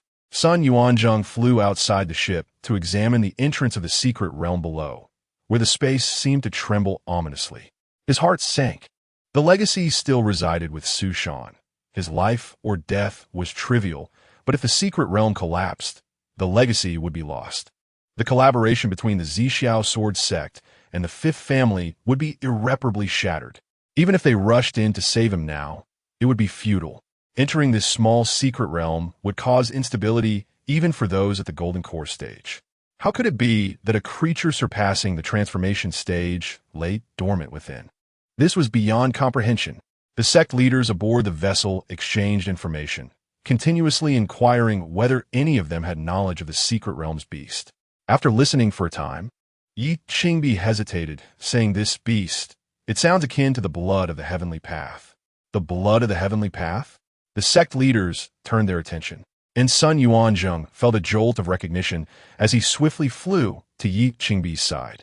Indeed, the description of such a beast could only pertain to it. Yet he had never heard of it specifically targeting females. Honorable leaders, what exactly is the blood of the heavenly path? I have never heard of such a beast before. How could the essence of the infinite myriad of things possibly bleed? Queried Li Shanwu, the leader of the Absolute Array sect, his brow furrowed. Sun Yuanzheng offered a wry smile. I once encountered references in the Taigu Pavilion of the Tianxin domain. The blood of the heavenly path is an appellation given by ancient cultivators. As you all know, ancient cultivators were prone to embellishments. It is merely sensationalism. The Taigu Pavilion has since revised its records, Creatures of the blood of the heavenly path manifest in various forms, yet they are all composed of flesh devoid of intelligence. They can be broadly classified into two types. One that wreaks havoc from above, known as the Qin beast, and another that roams the earth, primarily spreading chaos, called the Qin beast. The one in the secret realm is likely a Qin beast. However, the blood of the heavenly path was long eradicated by ancient cultivators. And aside from the Taigu Pavilion, there are few remaining records. How did sect leader Yi come to know of this? Sun Yuanzheng inquired, glancing at Yi Qingbi. Yi Qingbi's expression was calm. A former acquaintance mentioned it to me. Sun Yuanzheng nodded, not delving further. Though this information was esoteric, it was not particularly significant. Its dissemination was to be expected. Whatever the source, the immediate priority was to tally the results of the grand competition. With the secret realm crumbling, no other cultivators would likely emerge. Su Shan had monopolized the majority of resources. Now, only the fifth furnace possessed a significant amount of resources. The first place in the competition was assured. They must finalize the results first. As for matters with the fifth family, that could wait for another opportunity to discuss. It was regrettable that the ancestral legacy was lost in such a vague manner. Regaining his composure, Sun Yuanzheng declared, "Esteemed leaders, the secret realm has begun to collapse. Even if there are beasts within, they should be unable to escape. Although it is not yet the final day of the grand competition, all cultivators capable of emerging are here. Why not tally the results now?" A scattered murmur of agreement followed, though it was evident that the sect leaders lacked enthusiasm. The grand competition had been thoroughly marred by Su Shan, who had perished within. What was there left to compare? Before the failure of the Tongguang Xinjiao Great Array, the only sect that had not been robbed by Su Shan was the Zixiao Sword Sect. The few disciples who had managed to escape early from the secret realm without encountering Su Shan had little in the way of resources. Those who had been close to Su Shan had hidden a small amount, but it was negligible. The disparities among the sects were minimal. The most disheartened was the leader of the Tiantao sect. His sect had been entirely annihilated by Su Shan, with 20 members lost without exception. Historically, the Tiantao sect ranked within the top 5. This time, the only suspense lay in whether they would finish last or second to last. It was inconceivable to hold the competition anew. Others would not consent. On the flying vessel, elders from the Zixiao Sword Sect had already set up a long table to prepare for the examination of resources. Seeing no objections, they promptly beckoned the disciples from various sections. The members of the Xinglan sect gathered together, the atmosphere tense. Yi Qingbi inquired, "Is Su Shan truly dead? Has no one seen him?" Qi Lingxue shook her head. "There is no chance of survival. Had I been in his position, I too would have perished. By the time we left, Su Shan was nowhere in sight. He may have already been devoured." The group engaged in a heated discussion, each sharing their thoughts. Lu Xiangjuan hesitated, ultimately refraining from voicing his thoughts, though he opened his mouth slightly. When Su Shan had spoken to him, he had been utterly convinced of the gravity of his words. During their expedition into the secret realm, he had witnessed Su Shan's capabilities firsthand. Though his cultivation was low, he was certainly not one to make empty boasts and was exceedingly cautious. He must have had a plan. There was little point in dwelling on it now. Further discussion would only serve to increase their anxiety. While they continued to worry about Su Shan's fate, Lu Xiangjuan turned to seek out the fifth furnace. He needed to secure the spirit stones. After all, he and his junior had taken significant risks to rescue that rascal, and their efforts could not be in vain. The fifth furnace stood at the edge of the ship, gazing intently at the quivering entrance of the secret realm, his brow furrowed deeply. The inheritance of the seeking immortal platform, a coveted treasure for the family, and yet it had come to this. Lu Xiangjuan approached him, extending his hand. "Give me the spirit stones." The fifth furnace glanced at him sideways. "What spirit stones?" "The 200 medium-grade spirit stones you promised. Today, the board is relocating, so the next 2 chapters will be delayed a bit. I apologize for the inconvenience. I will make up for it when I have time." Chapter 56, the fourth item. Fifth Lianfeng pondered momentarily before stepping away from Lu Xiangjuan and whispering a few words to Sun Yuanzheng. Upon returning, he tossed a handful of spirit stones to Lu Xiangjuan. She caught them and, with a stern expression, inquired, "What does 10 pieces signify?" Fifth Lianfeng smirked. "Originally, I was to give you 100, a promise I made willingly. However, given your extortion during my moment of peril, you're only worthy of 10. Lu Xiangjuan seethed with anger. Wasn't it 200 you promised? Is your life worth merely 10 spirit stones? Do not forget, without my junior brother, your fate would still be uncertain. Fifth, Lianfeng retorted mockingly. Your junior brother resorted to underhanded tactics during our battle, which I chose to overlook. My life is undeniably precious. Yet the spirit stones of the fifth family are not to be squandered. Do you take me for a wasteful fool? Take them if you wish. But were it not for your junior brother's sacrifice, I would make sure the entire Star Mist sect suffers for your insolence. Now leave. Lu Xiangjuan's face flushed with embarrassment. It was true. The fifth family held a status far beyond that of the Star Mist sect. A mere glance from them could be seen as a favor. But 200 spirit stones, especially of medium quality, even 100 would suffice. A person must keep their word. She insisted. Listen to your tone. If I refuse, do you intend to rob me? Just 10 stones. Take them or leave them. I will not part with even 100. In the secret realm, Su Shan lay prostrate on the ground, his pupils completely unfocused, emitting an unconscious groan. Zhang Biao continued to tug at the spirit root. The grotesque flesh and blood giant skull seemed to feel little pain, especially from such excruciating torment, exhibiting a far greater tolerance for suffering than Su Shan. It lay there convulsing. Can stop? Is it dead? Su Shan mumbled, drool trickling down the corners of his mouth, resembling a dazed child. No, it's still alive. Keep pulling. Harder. Zhang Biao's expression was one of sheer agony as he closed his eyes and continued to yank at the spirit root. With that pull. The already feeble Su Shan let out a shriek, springing up like a carp leaping from water before crashing heavily back down, barely clinging to life. The flesh and blood giant also roared in a stupor, violently colliding with its surroundings before succumbing to deep unconsciousness once more. Zhang Biao stood frozen in place, nearly in tears. It seemed he had inadvertently severed Su Shan's spirit root. Su Shan lay, his chest rising and falling quickly. I'm fine. Don't stop. Zhang Biao, trembling, buried his head against Su Shan's chest. Indeed, he saw the spirit root had been split into 2 sections, one merely the size of a finger joint. Su Shan, what do we do now that I've severed it? Is it important to you? Just tie it. Keep pulling. It's too short, I can't tie it. Zhang Biao's voice was thick with sorrow. Su Shan stared blankly at the sky, where minute cracks began to appear, a sense of despair enveloping him.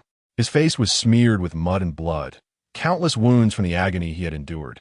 His clothes lay in tatters, and he had cried until no tears remained. This was as far as he could go, but to take such a terrifying creature down with him felt just. If only he had a cigarette to smoke. With great difficulty, Su Shan raised a finger. Pointing into the distance, his voice hoarse, Zhang Biao, I'm dying. You must go. Reach the end to escape. Find my senior brother. Trust no one else. I want to leave. I refuse to go. Zhang Biao shook his head vigorously, breaking into a heart-wrenching cry. He had been a servant all his life, enduring the whims of others, and only in death would he find freedom. Su Shan was the first to treat him as a person, to cook for him. If he died, he would become a wandering spirit. Su Shan, can't you eat vegetables to restore your strength? Please eat. Su Shan turned his head to look at the flesh and blood giant skull, a cold smile forming on his lips. If I eat, would tea benefit as well? I want to eat. You should leave. I want to go if you don't eat. Zhang Biao pleaded. Just have a bite. Perhaps it will help. Su Shan's mind seemed to falter, clearly unwilling to live. Zhang Biao had seen how Su Shan would flourish after eating before. Each time he did, he would radiate vitality. Su Shan was a celestial master. If he wished to survive, he surely could. A flicker of relief crossed Su Shan's face. In this unfamiliar world, it was heartening to have someone so dedicated to him, genuinely wishing for his well-being.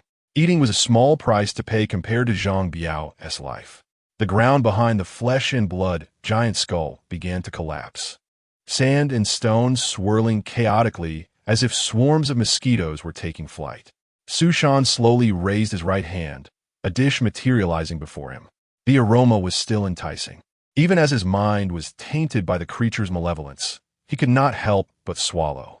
Bringing it to his lips, Su Shan took a bite. Zhang Biao smiled with relief, but then glanced apprehensively at the surroundings. Time seemed to be slipping away as the ground gradually vanished. Su Shan closed his eyes, ready to embrace the ultimate pleasure, but suddenly opened them again. Something was amiss. The dish had lost its potency. This was a first. It was tea entirely ineffective, as there remained a slight awakening of the spirit, yet it lacked the euphoric experience that led to losing consciousness. Had the Qingyin artifact malfunctioned? Just as he contemplated the issue, Zhang Biao trembled, pointing at the flesh and blood giant skull. Su Shan, what's happening to it?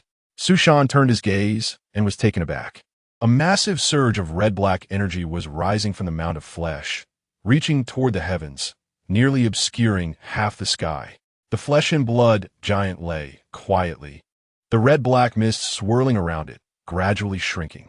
What was happening? Had it been purified? Su Shan glanced at the towel on his right arm, his heart racing once more. The once pristine white towel was now turning yellow, fraying and transforming into a ragged cloth. Su Shan stared in astonishment at the towel, completely unaware that a small amount of black-red vapor was also rising from his own body, the oppressive feeling in his mind beginning to dissipate. In mere seconds, the towering mound of flesh had vanished, leaving a nearly transparent droplet suspended in the air, which then sped towards Su Shan's brow. A familiar sensation surged for the third time. Su Shan clutched his forehead, feeling a fierce burning sensation. Once the burning subsided, he instinctively checked the Qingyin. The third rune lit up anew. The fourth rune was but a thread away. Summoning the artifact, a gray disc devoid of any markings appeared in Su Shan's hand. He gazed at it, puzzled. Wasn't he the Qingyin supposed to absorb fragrant oil? Was that creature made of fragrant oil? The third rune wasn't he a divine light stick? What purpose did this item serve? Chapter 57. The Celestial Descends. Master Su, don't just stand there. Hurry up. The ground is about to collapse. Zhang Biao urged frantically, his gaze fixed on the rear. Upon hearing Zhang Biao's voice, Su Shan snapped back to reality. Blinking, he felt a surge of relief, his mood lightening considerably, the previous oppressive sensation dissipating. Had the creature's influence finally faded? Without a moment's hesitation, Su Shan pulled out all the medicinal pills for both internal and external injuries, swallowing them hastily. A wave of warmth surged through his body. Although his spirit was somewhat alleviated, supported by the spiritual crystal essence, it was the overwhelming fatigue of his body that weighed heavily upon him. If he could escape on his sword now, perhaps he might still survive. Summoning his flying sword, Su Shan gritted his teeth, enduring the discomfort as he stepped aboard. Casting one last glance behind him, a faint glimmer flickered where the monstrous head had vanished. Was that the sword embedded in the creature? Without a second thought, Su Shan leapt off his flying sword, directing it swiftly towards the source of the light. Moments later, he retrieved a rusted ancient sword. At that moment, the fabric of space around him began to shatter. Su Shan did not dwell on it. He stowed the ancient sword and soared into the sky on his flying sword. Zhang Biao, let us go. The elders of the Zixiao sword sect had begun to select their resources. The atmosphere was somewhat awkward, as no one had stepped forward to claim anything for quite some time. Finally, a disciple from the Tuoyu sect timidly approached, quietly producing a single spirit herb and placing it on the table. The elder of the Zixiao sword sect picked up the herb, his expression darkening. One Xingyang grass. Tuoyu sect ranks first for now, he scoffed. This generation of cultivators is utterly disappointing. After waiting nearly a month on this ship, they only managed to bring up a single herb? Just one. Upon hearing that they were momentarily in the lead, the sect master of Tuoyu beamed with pride, oblivious to the scornful gazes surrounding him. This traitor is hiding resources from Master Su. How shameless, they whispered among themselves. Didn't we agree that Master Su would decide the rankings? Why are you secretly hoarding resources? Are you trying to disrupt the fairness of the competition? Within the secret realm, thanks to Su Shan's modern management system, cultivators for various sects were mixed together, monitoring each other, with rewards for reporting any hidden resources. If anyone was found hoarding, Su Shan would publicly announce it as a collective disgrace, branding them a traitor. The crowd would then mercilessly humiliate them. Now that a traitor had emerged, The crowd instinctively felt compelled to criticize him. However, a well-structured system that capitalizes on human nature is indeed a good one. Su Shan's methods, while effective, could not entirely conceal the darker aspects of human behavior. With the first person presenting resources, others soon followed suit, shedding boots, clothes, and loosening belts, revealing a variety of resources. In the midst of this commotion, Lu Xiangjuan remained steadfast, glaring defiantly at Fifth Lianfeng. The two had been in an impasse for far too long. He would not relinquish the 200 mid-grade spirit stones. Hand over the spirit stones now, or I will expose everything that happened in the secret realm. He threatened. Kid, don't drag this out. I've tolerated you long enough. You should be grateful. Fifth Lianfeng retorted. If you don't give them to me today, this matter won't end well for either of us. Is it really worth your time to keep pestering me? Don't push me to the point of wanting to kill you. He warned. Unfazed, Lu Xiangjuan shot back. What do you do besides drenching me in your spit? You think you can slander me? Fifth Lianfeng's fury ignited. You dare speak of spitting on a man? What an utter disgrace. He lunged forward, seizing Lu Xiangjuan by the collar, growling. Do you even know what fear is? A mere disciple from a small sect dares to speak to me like this? What strength do you have to challenge me? Even your sect master would be of no use here. This is about power. With that, Fifth Lianfeng forcefully pushed Lu Xiangjuan away. Infuriated, Lu Xiangjuan was ready to retaliate. But Fifth Lianfeng pointed a finger at him, coldly declaring, with so many witnesses, don't make me draw blood. Their commotion caught the attention of those around them. Just as Yi Qingbi was about to step in to inquire, a weak, hoarse, yet remarkably steady voice echoed from the sky. Fifth Lianfeng in front of so many sect masters. You dare to openly threaten the disciples of the water mirror domain? You are utterly lawless.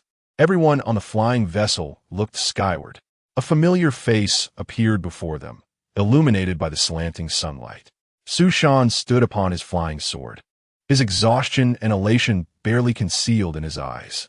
His handsome, melancholic visage, even smudged with dirt, took on extraordinary beauty in the sunlight. At that moment, he resembled a fallen, celestial being. Master Su, gasps of astonishment filled the air. The sect masters grew solemn, their expressions grave as the participating cultivators were left in shock. He was alive, against the backdrop of such extreme peril. Not only had he managed to fend off the beast, but he had also emerged unscathed. What immense power did he possess? Su Shan staggered as he descended onto the deck. Just moments prior, the speed of his shattering space had nearly matched that of his sword flight. The adrenaline of life and death, coupled with an intense will to survive, had barely allowed him to escape the secret realm. Now that safety had arrived, Su Shan felt utterly drained. He had reached his limit. Every ounce of energy had been expended. At this moment, even the slightest creature could easily bring him down. Just as he was about to collapse onto the deck, darkness enveloped his vision, and he fell forward. Fortunately, before he hit the ground, Yi Qingbi gracefully swooped in to catch him. She retrieved a golden vial from her storage bag, administering a medicinal pill to him and laying him flat on the deck. Once she had completed her tasks, Yi Qingbi turned her cold gaze upon Fifth Lianfeng, stating, Fifth Lianfeng, your actions are rather overbearing, are they not? Although our water mirror domain may not be as strong as the Tianxin domain, we are not to be insulted at your whim.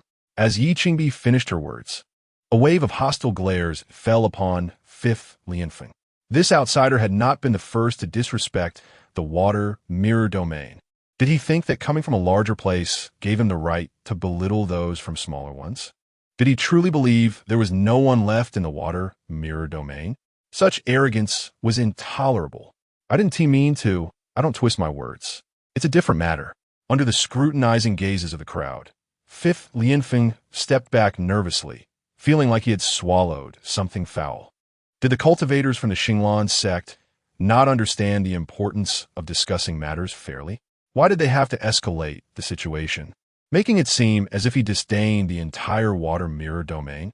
Enough, enough. This is a misunderstanding. Lianfeng is new here and doesn't fully understand the water mirror domain. I hope everyone could be forgiving, Sun Yuanzhang interjected, attempting to mediate. Sun Sect Master, I didn't Fifth Lianfeng began, his blood boiling. What? The Zhixiao Sword Sect is siding with him too? I understand, but some matters cannot be clarified. Please refrain from further comments, Sun Yuanzhang said, his lips moving slightly before he raised his voice. Let us continue to tally the competition results. Collecting items for the competition. Items and their functions. Chapter 58. The birth of the eighth in the cultivation world. Lian Feng. Please hand over the storage bag. Sun Yuanjing whispered. Fifth Lian Feng appeared embarrassed. The storage bag was taken by that surname Su. What? Sun Yuanjing's eyes widened in disbelief. When did this happen? I entrusted you with the outcome of the grand competition of the Zhixiao sword sect for a century, and you allowed him to take the storage bag?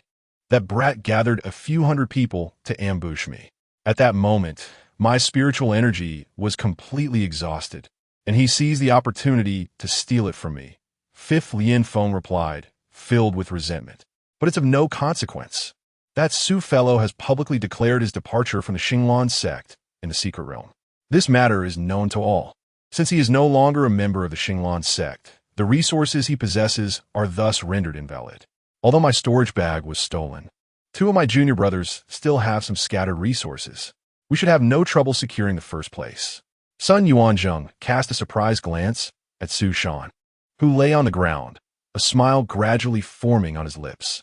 He truly announced his departure from the Xinglan sect in public? It seems there have been quite a few developments since the failure of the Tongwang Xianzhao formation. The situation was indeed becoming intriguing. As the resource selection continued, Lu Xiangjuan crouched beside Su Shan, observing the situation. She was astonished to see his wounds healing rapidly, his skin regaining its luster. Master, what kind of medicinal pill did you give to junior brother? Its effects are remarkable. That is an earth-tier healing pill, primarily for restoring spirit. His external injuries are not severe, Yi Qingbi replied, maintaining a stern expression. Jin Yangqiu glared at Lu Xiangjuan, his fists clenched tightly, as if he were ready to strike at any moment. They both found it hard to watch Lu Xiangjuan, who had brought disgrace upon their sect, an utter embarrassment. How could she engage in such behavior in public with a female cultivator from the Huaxin sect during the grand competition? It was outrageous. Even if one could use any means to defeat the enemy, this shameless individual had continued to dote on Su Shan, cooking for him in private. Su Shan, however, was generous, preparing over 10 dishes for her. Although many in this batch of foundation establishment cultivators had not yet reached the stage of fasting, they were at least consuming fasting pills to satiate their hunger. This was both a time-saving measure and a precaution against the unpredictable dangers of the secret realm. Fasting pills were the optimal choice. Yet this person refused to eat fasting pills. Instead, she sought out secluded areas to eat her meals. After finishing, she began to behave provocatively, repeatedly, over a dozen times, each time different. Even worse, she occasionally engaged in such antics right under the noses of dozens of sect leaders, grabbing a handful of leaves to retreat to some corner for her. Natural processes.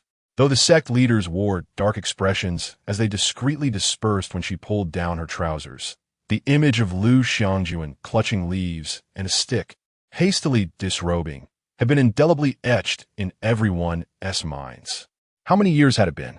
These veteran Golden Core cultivators had never witnessed anything as shocking. Their resolve nearly shattered. Naively, Lu Xiangjuan continued to praise the miraculous effects of the Earth-tier pill, completely oblivious to the fact that she had not only participated in the first live-streamed event of the cultivation world, but had also achieved the unprecedented feat of live-streaming her most embarrassing moment. Her reputation had been utterly reduced to that of a mentor and a laughingstock in the cultivation world. Lu Xiangjuan, stop dawdling and quickly retrieve Su Shan's storage bag. Others have nearly finished tallying their resources. Jin Yangqiu's voice rang out, causing Lu Xiangjuan to feel momentarily confused. What is wrong with Master? Why does he sound different? Even calling me by my full name? Never mind. It was urgent to handle the matter at hand. The storage bags filled with resources were still on him. As she was about to speak, Sun Yuanjing's voice echoed from afar. Leader Yi, the disciple Su Shan has publicly declared his departure from the Xinglan sect. Thus, the resources he collected should not be counted. I believe everyone present can agree on this point. Yi Qingbi immediately retorted in anger. Sun sect leader. What nonsense are you spouting? Who said Su Shan has left our Xinglan sect? I heard it myself. He announced it in the secret realm. If this is true, I believe the disciples from various sects can testify to it. Everyone, do you confirm this matter? Yes, this matter is indeed true. Su Shan did declare his departure from the Xinglan sect. Indeed, he mentioned that everything occurring within the secret realm had nothing to do with the Xinglan sect and was solely his doing. I heard it quite clearly. This meant that the resources collected during the competition could not be counted for Su Shan. Disciples from various sects chimed in agreement.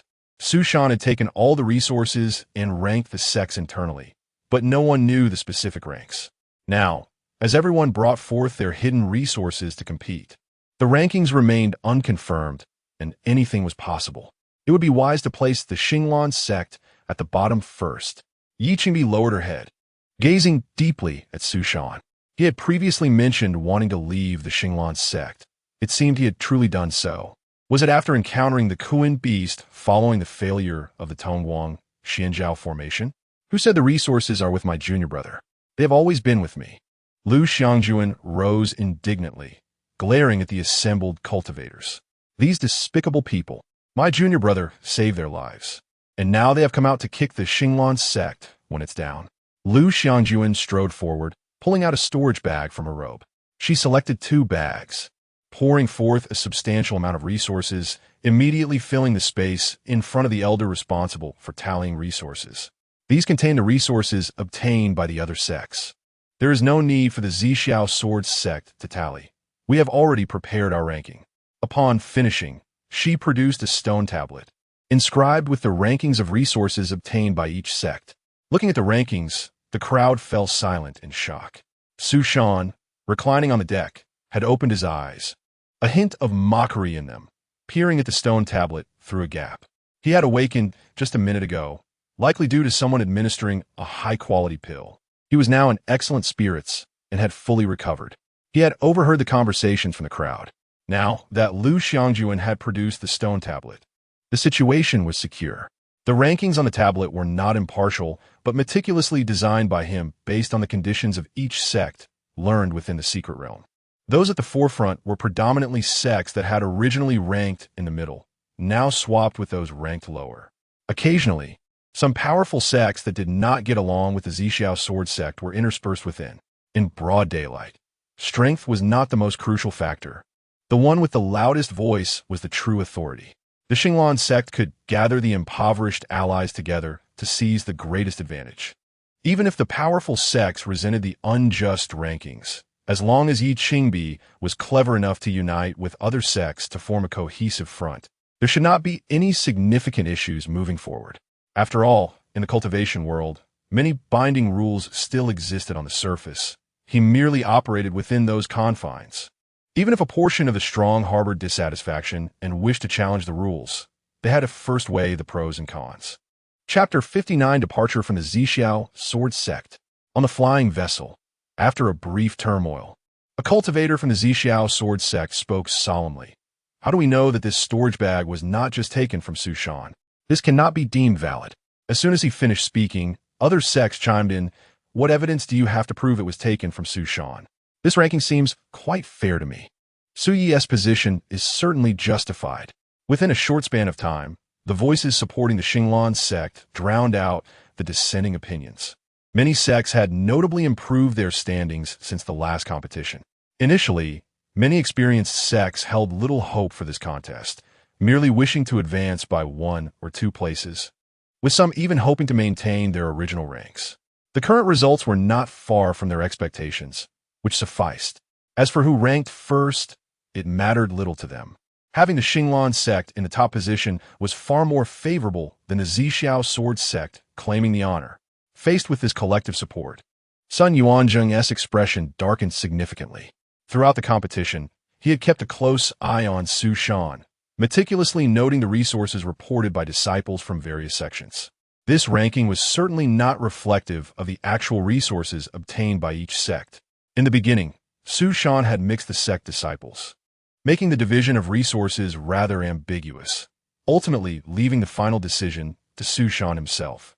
Now, looking at the current situation, it appeared that this was all part of his elaborate scheme. Who would have thought that a mere foundation establishment cultivator could manipulate the century-old competition in such a manner? The Qin sect had indeed stumbled upon a genius. At this juncture, there was little he could do. The rules had been established by the Zhixiao sword sect's leadership. Breaking the norms this time would undoubtedly diminish their reputation in the water mirror domain. The accumulation of reputation is far more valuable than spirit stones. Yet, it was not entirely bad news.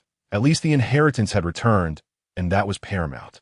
After a loud and heated debate, the rankings were ultimately confirmed. The Qin sect claimed the top spot. Other rankings were adjusted, but not drastically. The Zhixiao sword sect found themselves at the bottom. This brought joy to everyone present. Sun Yuanzheng forced a smile, approaching Yi Qingbi to congratulate her. Congratulations, sect leader Yi, for achieving first place in your first competition. Truly, your disciples are well guided. Yi Qingbi smiled slightly. Sect leader Sun, you flatter me. Many disciples from various sects have sustained injuries during this competition. It would be wise for everyone to return to their own sects as soon as possible. Perhaps we could discuss matters further a few days after the competition at the Zhixiao sword sect? Sect leader Yi speaks wisely. These are but minor issues, and delaying our discussions for a few days is of no consequence. After finishing his statement, Sun Yuanzheng cast a glance at Su Shan before turning to leave. Just as he departed, Su Shan sprang to his feet. Yi Qingbi looked at him and said, Su Shan, you've worked hard. We should leave this place swiftly. It is not safe here. We can talk on the way. Su Shan nodded, watching Yi Qingbi turn to leave, then glanced down at his right arm. Fortunately, she did not press for more details. Too much had transpired within the secret realm, and he was still unable to process it all. The most pressing issue remained the inheritance of the seeking immortal platform, which was still a significant dilemma. Yi Qingbi likely sensed something amiss, hence her insistence on leaving quickly. But where could he go? The towel on his right arm now resembled a pair of tattered undergarments, worn for over 20 years without washing. Its lifespan appeared to be dwindling. The divine light stick had proven ineffective and vanished. In its place was a disc of unknown utility. Clearly, relying solely on that washing machine would not suffice for survival. Damn it, he had been far too naive, and these foolish items would surely be the end of him. Su Shan sighed heavily and turned towards Lu Xiangjuan. Upon seeing Su Shan awaken, those around him offered respectful gestures, and Diwu Lianfeng observed with keen interest. This fellow was still alive. It seemed destiny had intervened, and the inheritance of the seeking immortal platform had returned. Lu Xiangjuan grinned widely. Junior brother, you're awake? Yes, Su Shan replied. What happened between you and Diwu Lianfeng earlier? That rascal promised me 200 medium-grade spirit stones to help him escape. But upon emerging, he reneged and only gave me 10. Lu Xiangjuan exclaimed, seething. How infuriating! How can a cultivation family from the Tianxin domain be so miserly? Su Shan inhaled sharply. 200 spirit stones. Medium grade. What? Diwu Lianfeng promised you 300 medium-grade spirit stones for his escape. And now he has gone back on his word? Su Shan shouted loudly. Instantly, all eyes were on him. Diwu Lianfeng's scalp tingled, and his mind raced. He rushed forward, fuming. What the hell are you shouting about, Su? Who said I would give him 300 medium-grade spirit stones? You didn't even hand over the 200. Su Shan replied coolly. Tell me, where did this number of 300 come from? I have a penchant for odd numbers. I just like to figure 300. If you don't give it to me, I will keep shouting. Let us see if your family still has any face left. Diwu Lianfeng laughed furiously. Oh, so this is how you want to play it? Spirit stones, is it? You keep them for yourself. We should have another opportunity to meet soon. After speaking, Diwu Lianfeng produced 290 medium-grade spirit stones and threw them directly at Su Shan. Su Shan caught them with one hand, storing them away, and then turned to hand Lu Xiangjuan 190, keeping 100 for himself. At that moment, Yi Qingbi's voice echoed from afar. Disciples of the Qin sect board the flying vessel immediately. Upon hearing this, Su Shan, along with Lu Xiangjuan, returned to the Eagle-Head flying vessel. Under the watchful gaze of many, they squeezed onto the vessel, which then swiftly departed. Disciples from various sects began to murmur amongst themselves. Hey, why do I feel like I've forgotten something? Yeah, I also feel like something is missing. Oh right, I forgot to ask Su how he escaped and how he managed to defeat the Qin beast. Damn it. No, that is not right, the meal we had. Whoa. Squeezed within the flying vessel, Su Shan felt an undeniable sense of security. However, the atmosphere inside was somewhat stifling, with no one daring to speak. As the vessel traversed the skies, time passed, and the daylight began to fade. Nightfall approached, causing Su Shan to feel anxious. He had initially thought that the divine light stick would allow him to soar freely, unencumbered by restrictions. Yet, that device had proven utterly useless. Should other sects attempt to seize the inheritance, he would be powerless to flee. The inheritance of the seeking immortal platform had yet to be refined, leaving it as mere orbs of white light within him. His supply of spirit crystal essence had dwindled to the size of half a thumb. The washing machine and towel had limited practical capabilities, and he possessed a disk of uncertain purpose. His only path to survival now lay with the Xinglan sect. But after boasting about severing ties with his sect in the secret realm, asking to stay now would seem rather shameful. Perhaps he wouldn't even need to voice it. The Xinglan sect was known for its hospitality. The sect leader appeared quite confident, and after all, he was a contributor. There was a chance they might directly invite him to stay.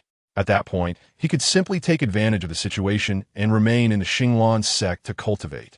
As Su Shan pondered this, the flying vessel, which had been gliding smoothly, suddenly came to a halt, landing amidst the rustling sounds of a dense forest below. Yi Qingbi floated beside Su Shan and softly said, "This is where we part ways. Su Shan, you should leave now. Those individuals are waiting to seize your inheritance. The sect truly cannot protect you." Damn! Su Shan's heart shattered into a million pieces. Chapter 60. The Secret Technique. Cultivating the heart of Tao, there are myriad ways to inflict harm, yet Yi Qingbi chose the most direct approach. Although Su Shan was well aware that the Xinglan sect lacked the power to protect him, he never anticipated Yi Qingbi's bluntness. Her words struck him like a dagger to the heart. Su Shan clutched his chest, offering a bitter smile. "Thank you for your support, sect master. I shall take my leave now." With that, he began to prepare for disembarkation from the flying vessel. "Excuse me, let me pass," Yi Qingbi interjected. "Su Shan, you have rendered service to the sect, and it has indeed wronged you this time.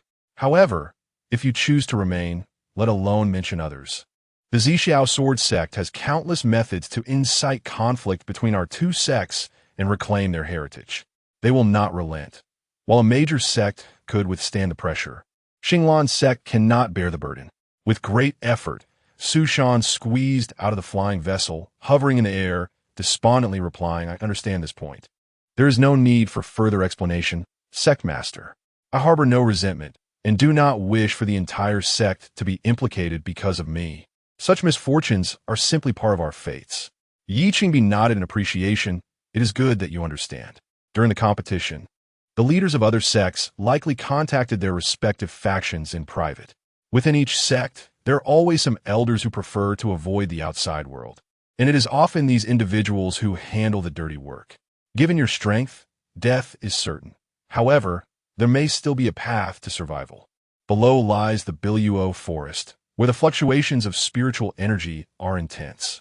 With your current cultivation level, probing the area will be exceedingly difficult. But if you head north and traverse this forest, there lies a chance for survival. The only caution is the numerous demonic beasts within. That is your greatest peril. Yet, with your culinary skills, you may find unexpected success. Is this truly the path to survival? Su Shan pondered, glancing downwards. The intellect of the demonic beasts was lacking, and his greatest fear was being hunted by cultivators. If no one could locate him, this indeed presented a viable escape. However, he had tried cooking for beasts before, and the unique efficacy of his towel only worked on humans. Regardless, at least now there was a glimmer of hope. "Sect master, how should I protect myself after emerging from the forest? They are likely to conduct extensive searches, correct?" Yi Qingbi retrieved a token and handed it to Su Shan. "Indeed. Once you exit the forest, you should be able to locate the Baodan sect swiftly. The sect leader, Huang Jiwen, is an old acquaintance of mine, and you can trust him. He has the capacity to ensure your safety for 50 years. Speak with him, and he will know how to proceed." Baodian sect, Huangjiwen. Su Shan had never heard of them, but he trusted Yi Qingbi would not lead him astray. There was no need to point him towards such a clear path otherwise. Thank you for your life-saving grace, sect master. Su Shan clasped his fists in gratitude. Yi Qingbi shook her head. This is what the sect owes you. Your performance in the secret realm has been noted by all. Having a disciple like you is a blessing for Xinglan sect. What? A piercing scream from Lu Xiangjuan erupted from the flying vessel. All eyes turned towards her. Under the night sky, her expression was obscured, but the anguish in her tone was unmistakable. With a glimmer of hope, Lu Xiangjuan inquired, Sect Master, what do you mean by our performance in the secret realm being seen by everyone? After a moment of silence, Yi Qingbi replied, your actions within have been broadcasted for all sect leaders to witness, including yours. Broadcasted live.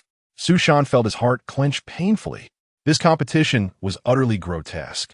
Why was he not informed about the real-time broadcast? All his little tricks and dubious tactics were laid bare. His reputation was utterly tarnished. Thankfully, he had preserved a shred of dignity by not losing control. But poor Lu Shixiang, with all his secrets exposed. Lu Xiangjuan fell to her knees, her eyes vacant, murmuring, how could this happen? Is there no way to live anymore? Jin Yangqiu, standing nearby, shook his head helplessly. After all, she was a disciple he had raised since childhood. Although she had lost face, she was still his recognized successor.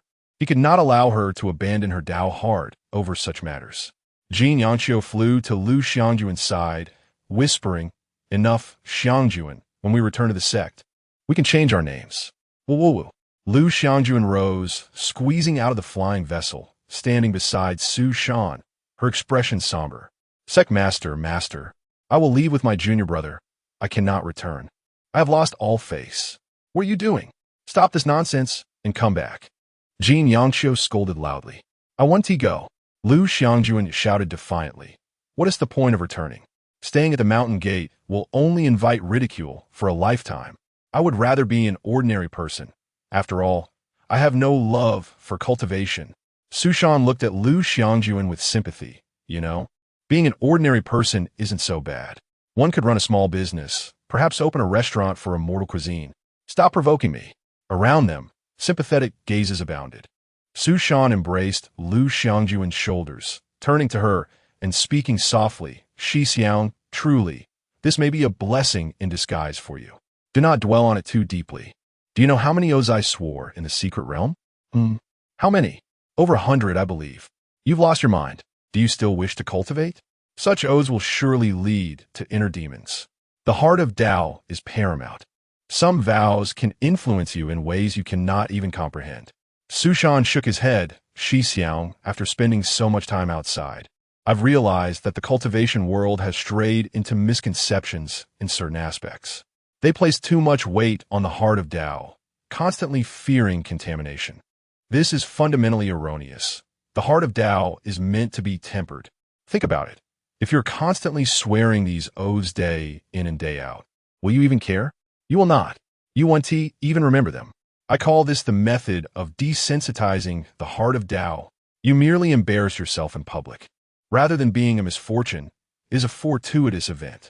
Once you grow accustomed to embarrassment, when the world could still trouble your heart. Inner demons are nothing. Let us not even mention being seen in a compromising state. Even if one were to defecate in another's mouth, it is the others who would be disgusted. What is there to fear? Well, that does seem to make some sense. On the flying vessel, the members of Xinglan sect whispered among themselves. So this is how one can temper the heart of Tao. The method of desensitizing the heart of Tao. Learn something new today? Indeed, Su Shidi's intellect outshines the average person. Jin Yangqiu quietly approached Yi Qingbi, murmuring, Sect Master, this theory of Su Shan is quite enlightening. Is it truly so? Furthermore, you will accompany Su Shan.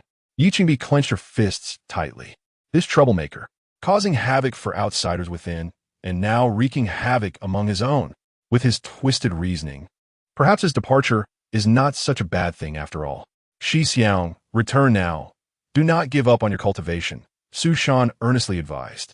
After much contemplation, Lu Xiangjuan nodded, reluctantly returning to the flying vessel. Jin Yangqiu brushed past her, reaching Su Shan's side, and said earnestly, "Disciple, from this point forward, consider yourself a loose cultivator.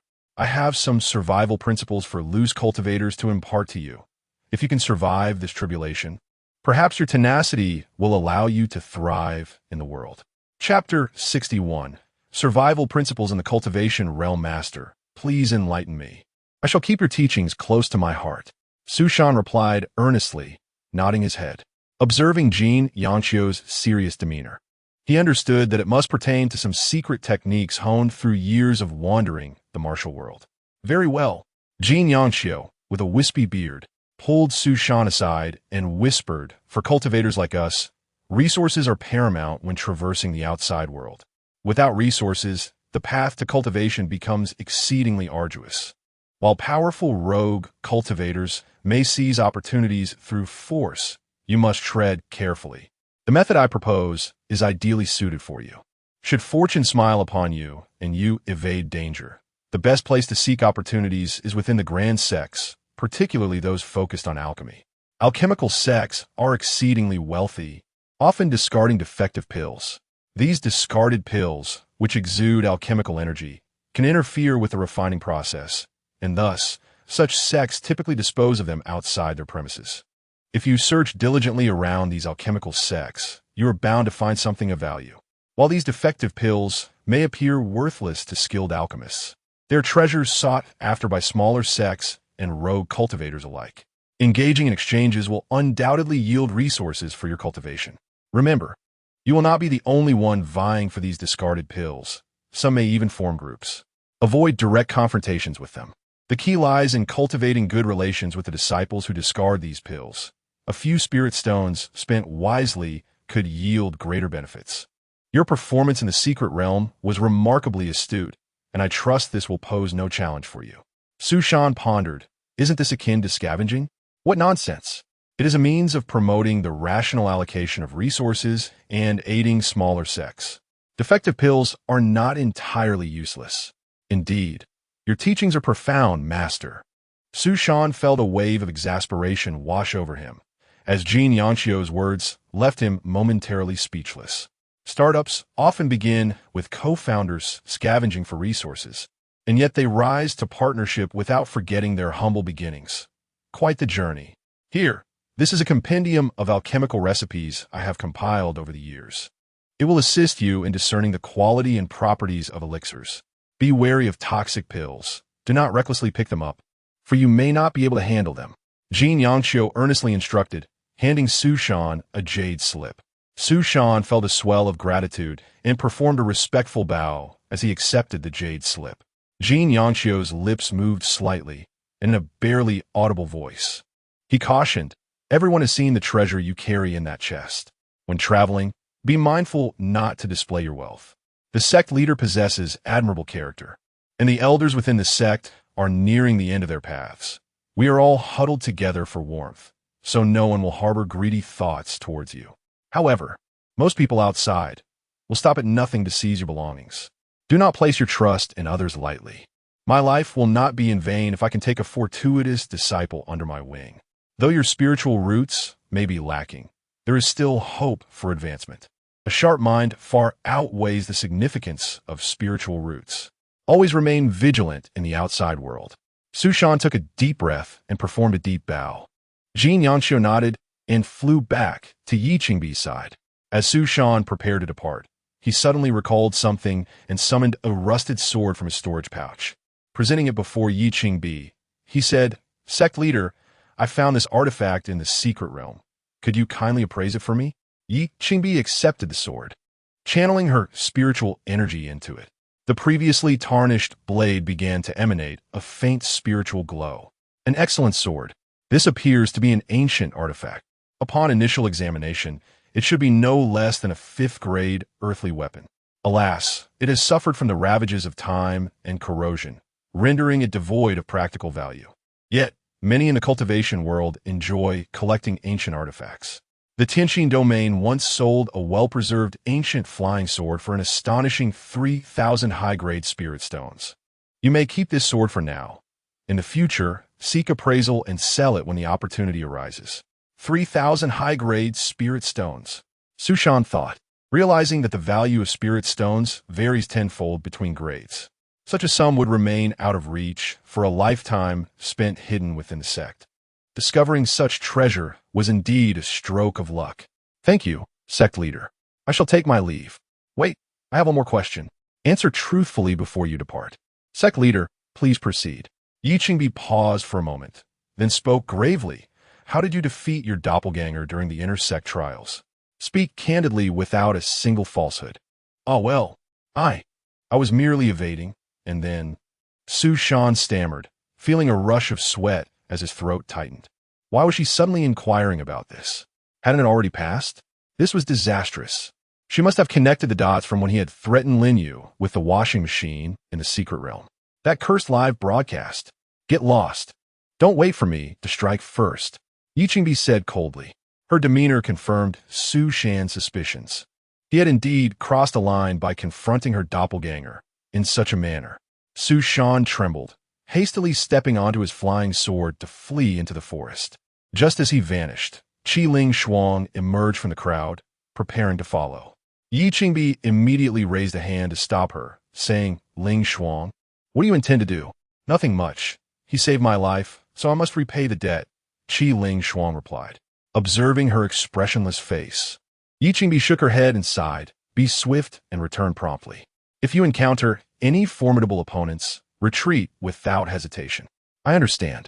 With that, Qi Ling Shuang activated her flying sword and pursued Su Shan. At that moment, Su Shan was weaving through the dense forest, alert to any sounds behind him. Upon realizing it was Qi Ling Shuang, he felt a measure of relief. Su Shan, I shall escort you. Surprised by his senior sister's enthusiasm, Su Shan replied, There's no need for that. They wouldn't send anyone at the Foundation establishment stage to chase after me. Qi Ling Shuang retorted coldly, if I can't defeat them, I will escape. I will accompany you until dawn. The Starfall sect's techniques are advantageous during nighttime battles. Su Shan nodded slightly, a wry smile on his lips. Very well. At least I won't be alone. To be honest, I'm quite frightened. Having a beautiful companion eased his fears somewhat. Qi Ling Shuang was remarkably swift, quickly overtaking Su Shan. He watched her from behind, noting that her once long, dark hair had been singed by the fifth refining peak. Now, it had been styled into a shoulder-length bob, exuding a more competent aura alongside her cold demeanor. She would undoubtedly look stunning in a secretary outfit with black-rimmed glasses. Perhaps he should treat her to a meal sometime. Although the towel had become a rag, it could still serve a purpose. Su Shan's thoughts wandered, and his initial anxiety began to dissipate. The two sped through the forest, one in front and the other behind. That night passed with relative safety, aside from the occasional roars of beasts echoing through the woods. There were no other disturbances. As dawn approached, Su Shan's previously calm heart heightened its vigilance once more. Daylight had arrived. Although the Bailu forest had spiritual energy disturbances, it did not negate the fact that enemies could survey the skies. Cultivators possessed keen eyesight, and he might not be able to conceal himself effectively. Chapter 62.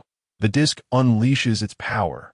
A sliver of sunlight broke through the horizon, accompanied by the cacophony of various animals, as the sounds of the forest grew increasingly intricate.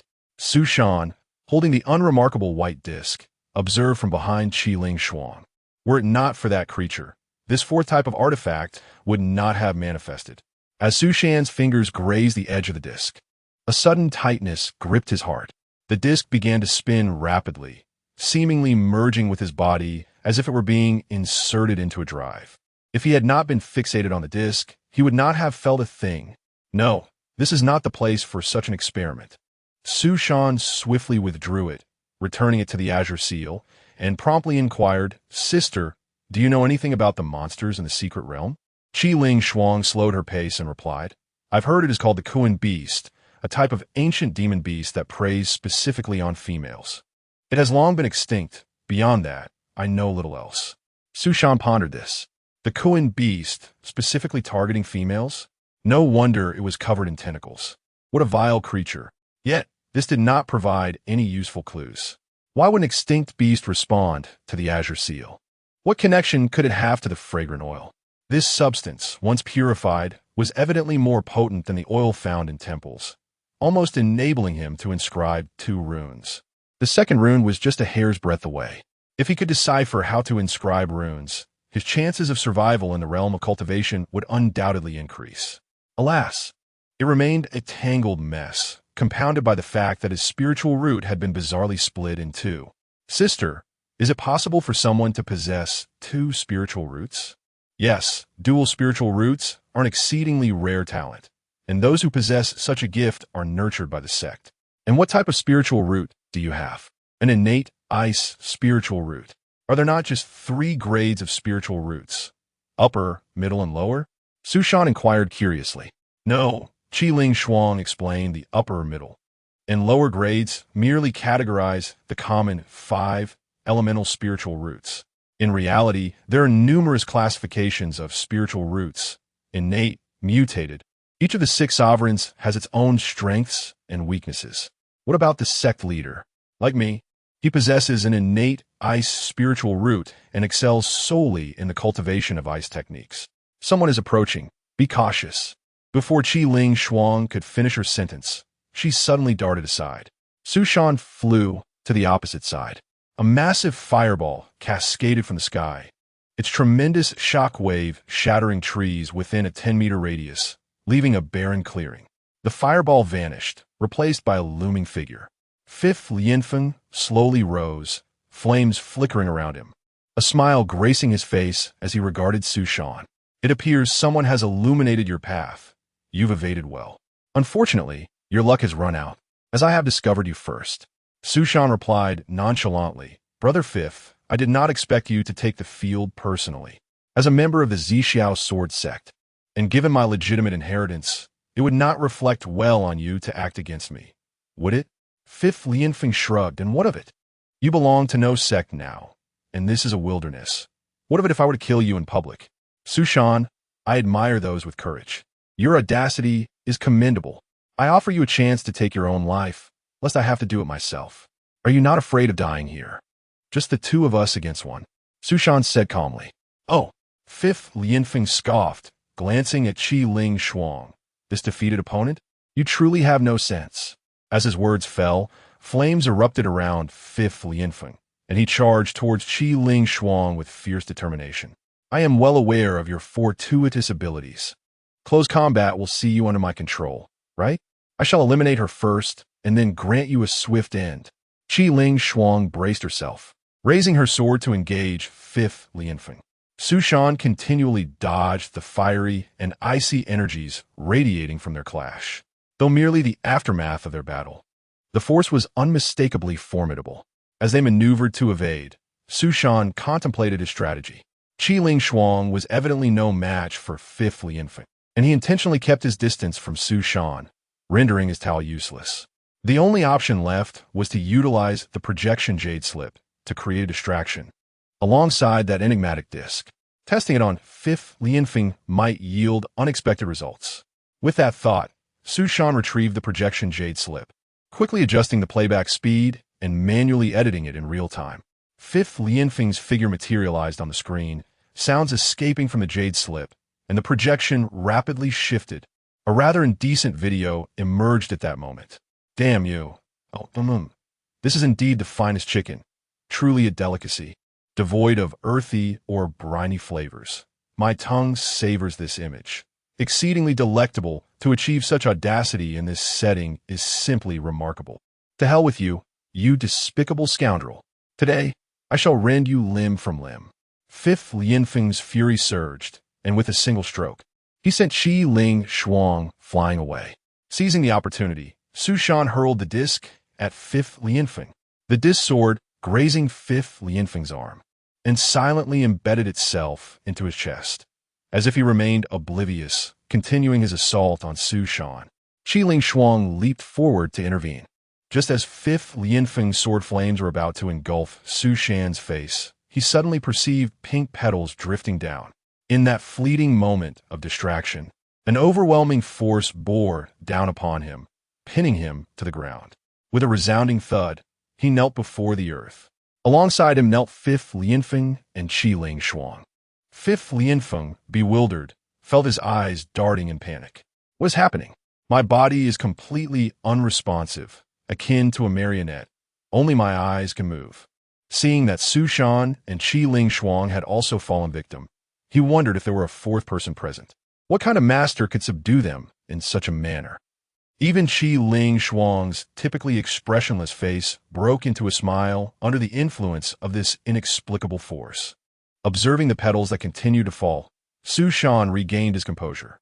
His spiritual energy was rapidly depleting, clearly due to the disc at work. But why on earth did this damned disc also control him? As the master, he had no authority. Instinctively wanting to retract it, he found no response. It could not be retrieved. Just as the three pondered how to escape this predicament, a force suddenly pulled them, causing them to slide forward until they were kneeling side by side. Before them appeared a phantom altar. Su Shan watched helplessly as his hands were raised involuntarily, his eyes twitching. Then he found himself speaking against his will. I beseech the heavens and the earth, the deities of the past, disciples Su Shan, disciples Fifth Lianfeng, disciples Qi Ling Shuang. Though we are of different surnames, we now become brothers, helping each other through adversity, united in purpose. Damn it, a brotherhood akin to the Peach Garden Oath. Has the disc inserted itself into the human body, directly immersing us in this dramatic scene? Is this a live performance? Is this the unique power of the disc? Fifth Lianfeng clasped his hands together, tears beginning to well in his eyes. To report to the state and bring peace to the people. What is happening? Why are we suddenly swearing brotherhood? Who the hell is messing with me? Chapter 63. The contrasting senior sister Su Shan made an effort to glance sideways at Qi Ling Shuang, but after a mere glimpse, he painfully shut his eyes. Beneath the flesh, she was still a woman, yet her demeanor and expressions had completely transformed into that of Zhang Fei. It was utterly unbearable to behold. Qi Ling Shuang clasped her hands and spoke, her voice now resonating with a newfound robustness, exuding a rough masculinity. The once impenetrable ice of her heart had been utterly shattered, leaving her emotions in disarray. She sought not to live together, but to perish together. Betrayal and ingratitude would invite divine retribution. Heaven and earth bear witness to this heart. The three of them sincerely bowed thrice before the illusory altar before rising to their feet, hand in hand, forming a circle as they stared wide-eyed at one another. Fifth Lianfeng turned to Su Shan and solemnly declared, "Elder brother, second brother, third brother, elder brother, second brother." Ha ha! The trio began to spin in place, their laughter echoing through the forest, startling a flock of birds into flight. Su Shan, feeling the depletion of his spiritual energy, was on the verge of tears. Was this plotline never going to end? Surely they wouldn't reenact the entirety of the romance of the three kingdoms. Fortunately, as this thought arose, after a few spins, the sensation of restraint suddenly vanished from their bodies. The three immediately leapt apart, forming a triangular standoff. Su Shan's mind raced as he instinctively retracted the disc, turning his back to Fifth Lianfeng and kneeling in a desolate space to offer his respects. He called out loudly, "Thank you, Master, for your timely rescue." Fifth Lianfeng and Qi Ling Shuang simultaneously gazed at his back, their hearts profoundly shaken. His master, who followed him in the shadows, was unexpectedly formidable. Even a cultivator at the transformation stage could not achieve such mastery. While they could control lower-tier cultivators with their spiritual power, the subtlety of this control was beyond reach. It seemed as though they genuinely wished to form a brotherhood, coupled with the nearly tangible illusion that had manifested. This was evidently akin to the legendary transformation of the ethereal into the corporeal. What terrifying realm did his mysterious master inhabit? Fifth Lianfeng cleared his throat and cautiously addressed Su Shan. He clasped his hands and said, "Thank you, Senior, for your mercy." Su Shan knelt on the ground, secretly relieved. Thankfully, he had managed to intimidate this fellow. Su Shan rose and turned to Fifth Lianfeng, saying, "Second brother, you may leave. Since my master has arranged this, he surely does not wish to harm you." "Who is your second brother?" Fifth Lianfeng retorted angrily before storming off. Su Shan shouted after him, "Second brother, are we not fighting anymore?" Fifth Lianfeng clenched his sword tightly, not looking back as he replied, I may forego pursuing the matter of inheritance personally. But that does not mean the Zixiao sword sect will relent. My fifth family will not allow our inheritance to be taken lightly. The elders pursuing you are all at the nascent soul stage. You'd best pray for your own fortune. With that, fifth Lianfeng's figure vanished completely. Su Shan turned to Qi Ling Shuang. Third sister. Do not call me third sister. Qi Ling Shuang exclaimed, her face pale as she retreated 2 steps, her hands frantically touching her own face. She felt as though she had grown a beard. If you have a powerful protector, why did you not speak of it sooner? Must you subject me to such humiliation? Qi Ling Shuang's brows furrowed in anger, her whole body trembling. You go your way. I shall return. Su Shan awkwardly rubbed his nose, unsure how to respond. Noticing his silence, Qi Ling Shuang's expression darkened as she grasped her flying sword and walked into the forest. Su Shan shook his head helplessly, summoning the disc back into his hands for a closer examination. What a treasure! This is undoubtedly a remarkable item. With sufficient spiritual energy, this thing could render one invincible. After using the disc, he could forcibly enact the plot and form brotherhoods with others. If he formed bonds everywhere, would he not have brothers all around? What difficulty would he face in the cultivation world? Finally, Qin Yin had provided him with a worthy tool. This item likely required some finesse in its use, perhaps based on the positioning of characters in the television drama. During the Brotherhood formation, he had been on the far left, embodying Liu Bei. If he had been on the right, he might have represented Zhang Fei.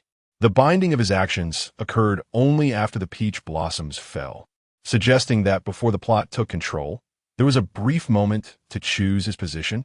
It should be so, but what if there were only 2 people present? How would the plot trigger then? Su Shan pondered deeply, glancing at Qi Ling Shuang's nearly disappearing silhouette before hurling the disc with fervor. One could only find out by testing it. After all, it wouldn't lead to death. The disc flew swiftly and stealthily, unbeknownst to him as it embedded itself into Qi Ling Shuang's back. She had been walking when suddenly her steps faltered and she leapt into the nearby trees. Su Shan stood still, in a panic, beginning to loosen his clothing. It had changed. This was no longer the romance of the 3 kingdoms. The plot produced by the disc was not fixed. Oh dear, this time it seemed the narrative was anything but conventional. Su Shan internally lamented, his hands still busy as he shed his garments one by one until only the final piece remained, pausing at the moment he bared his chest. Then he struck a pose. With such a splendid physique before you, you may not be moved on the first day, nor on the 10th.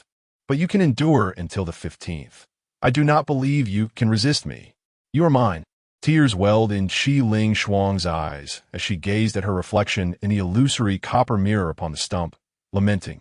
So young, so beautiful. Yet who is there to cast a glance my way? After speaking, Qi Ling Shuang rose and approached the edge of the woods, looking at Su Shan. He had altered his pose, vigorously swinging an axe to chop wood, exuding an air of swagger as he declared, Chop. I chop. Upon seeing Qi Ling Shuang approach, Su Shan swung his axe with a devilish smile, saying, Look, I'm making your heart flutter. You're captivated by my prowess. Qi Ling Shuang's cheeks flushed crimson, and she shyly hid behind a tree, muttering to herself, I shall not look again. If he discovers I am watching, it would surely overwhelm him. Yet, she soon turned back, peeking from behind the tree with longing in her eyes. I will only look today. Starting tomorrow, I shall not gaze upon him again. Su Shan glanced at Qi Ling Shuang, a lecherous grin spreading across his face as he hummed a little tune, her face like peach blossoms in the night rain. Cherry lips adorned in vermilion. Poor Su Shan cannot find sleep. Tears streamed down Qi Ling Shuang's beautiful eyes, her heart fluttering violently as her delicate voice rang out. It is not that the elder sister is too cruel, but that heaven is too unfeeling in a daze. Su Shan seemed to see an apparition of Qi Ling Shuang approaching. He spread his arms wide, hugging himself, beginning to touch and caress his own form, pouting at the air as if to kiss it. Su Shan's heart wept. Was this truly the drama I watched previously? How lewd the former plots had been. The contrast was indeed evident, unexpectedly alluring. But today it seemed he might perish at the hands of his own companions, given Qi Ling Shuang's temperament. It would not be surprising if she ended his life. After Su Shan twisted and turned, the narrative abruptly halted, and his consciousness returned to his body.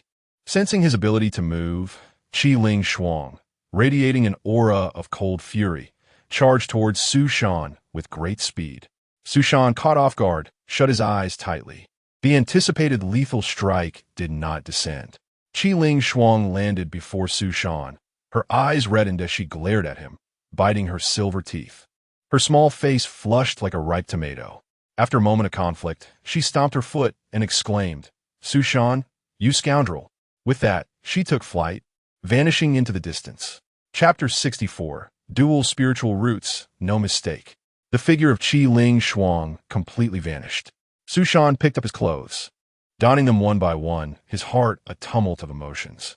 One cannot help but be influenced by the narrative, witnessing Qi Ling Shuang's earlier display. He could not deny that he was genuinely moved. He had fully immersed himself in the character, both physically and spiritually. This experience would take some time to fade. Once dressed, Su Shan retreated into the dense forest, navigating cautiously beneath the thick canopy of trees. He knew he could not afford to be hasty. The speed and noise of his sword would easily attract attention from above. It was unclear when he would escape the Bilual forest, so it was prudent to proceed slowly, formulating a plan before setting off. Now, he was utterly alone, with only the words of the fifth refinement blade echoing in his mind. Those pursuing him were all nascent soul cultivators. If captured, his fate would be all but sealed. Moreover, it was certain that the Zixiao sword sect was not the only force hunting him. Other sects were undoubtedly involved as well. The only item he had at his disposal was the light disc. However, the higher the cultivation level of the target, the more spiritual energy the item would consume.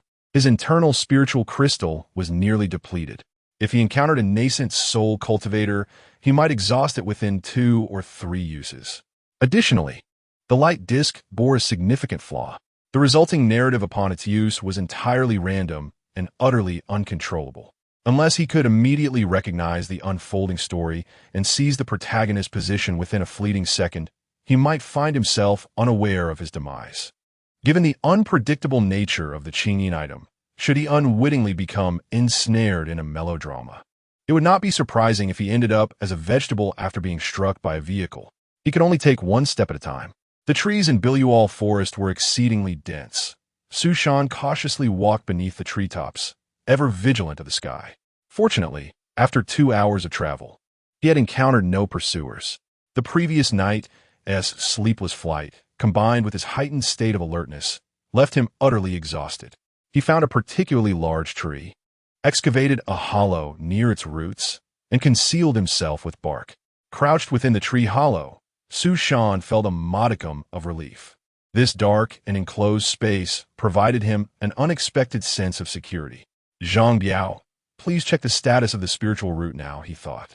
It was only now, in this moment of solitude, that he could ponder the absurdity of having his spiritual root torn asunder. Reflecting upon it, he found it rather outrageous. In his previous life, he had never encountered such a scenario in web novels. Spiritual roots could be severed. Yet, in the extraordinary presence of Zhang Biao, this peculiar occurrence seemed almost natural. Zhang Biao burrowed into Su Shan's back and peeked out, his expression tinged with a hint of apology. "Mr. Su, it remains in 2 segments." Su Shan sighed. "How long is each segment?" Zhang Biao extended 2 fingers to indicate. Su Shan observed the approximate length of 1 to 2 centimeters, feeling a pang of disappointment. Is it really that short?" Seeing Su Shan's distressed expression, Zhang Biao felt an even deeper sense of remorse. Although Mr. Su had instructed him to perform the act, it was still he who had caused the rupture. Mr. Su had bestowed upon him immense kindness, and severing his root was truly inexcusable, especially since he lacked the ability to remedy it. It's not even something to tie back." Zhang Biao stammered in his attempts to offer comfort. Actually, short roots can also be quite adorable. Please, spare me your words. If you can't offer anything worthwhile, then don't speak at all." Zhang Biao scratched his head, awkwardly shrinking down to sit beside Su Shan like a small figure. Su Shan closed his eyes, focusing on the flow of spiritual energy within him. After more than 10 minutes, he opened his eyes, a flicker of surprise glinting within. No adverse effects. Functionally, there is no loss whatsoever. Although the spiritual root has split into two, the experience remains indistinguishable from the pristine single root I once possessed. It seems this artificially created dual spiritual root might not be entirely detrimental. However, when compared to Zhang Biao's humanoid spiritual root, my innate root appears rather inconsequential. Mr. Su, are we being hunted? How long must we hide here? Should we not report to the authorities? Su Shan forced a bitter smile. I too wish to report it. But in this realm, there are no officials capable of addressing our plight. If I were to encounter misfortune, you must escape on your own.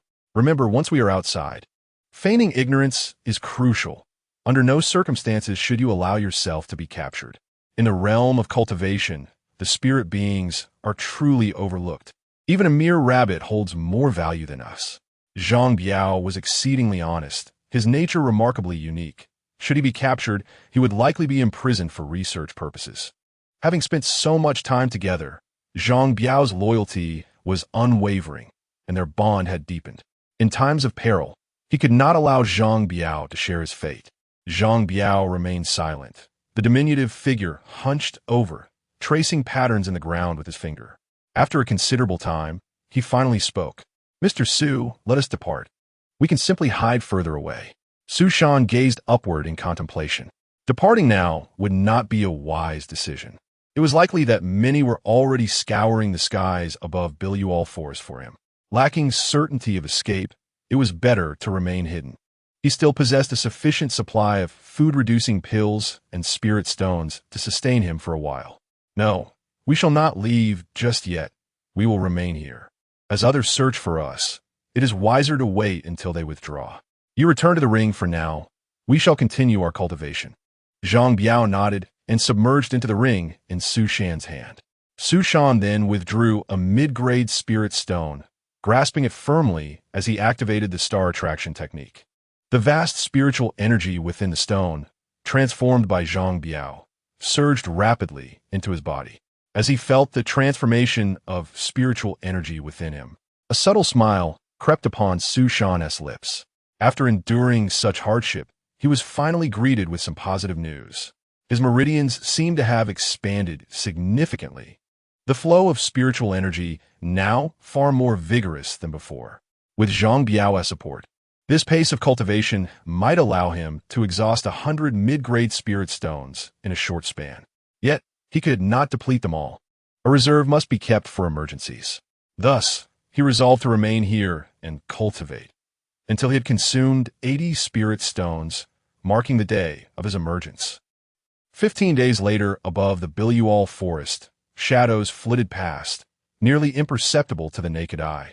Powerful auras radiated openly, sending the forest creatures fleeing in terror. Time passed unnoticed until 13 figures converged in the skies. The leader was an elderly man, his countenance dark as he addressed the remaining 12. Have we yet to locate him? The others shook their heads. The fluctuations of spiritual energy in Bilual Forest are too pronounced, and with a multitude of beasts, it is exceedingly difficult to track Su Shan, given his low cultivation. I suspect he is hiding somewhere within the woods. Otherwise, it is inconceivable that we have achieved nothing thus far. The Bilual Forest is vast. Continuing this search may yield no fruit. What if we set up a spirit search array? The elder pondered, setting up the array. It seems we have no other recourse. Upon finishing his thought, he surveyed his surroundings, a cold smile gracing his lips. Ladies and gentlemen, is it truly amusing to hide and seek? Why not emerge for a face-to-face encounter? As soon as his words fell, dozens of figures sprang forth from the depths of the forest.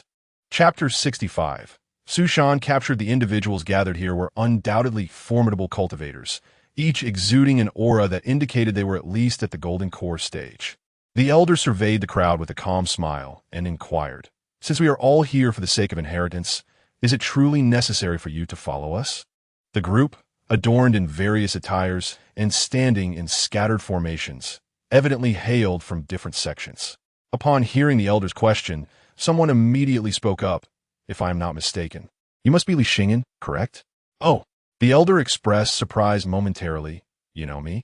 20 years ago, you were still serving at the Zhixiao Sword Sect, and we crossed paths once. The individual chuckled before openly mocking. I never imagined Elderly would retreat into the shadows and join the Passat Hall.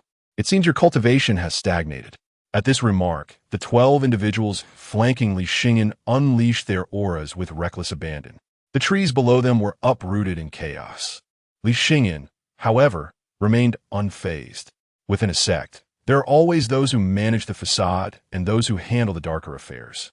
The Passat Hall of the Zhixiao Sword Sect is specifically designated for undertaking less honorable tasks, a practice common across all sections.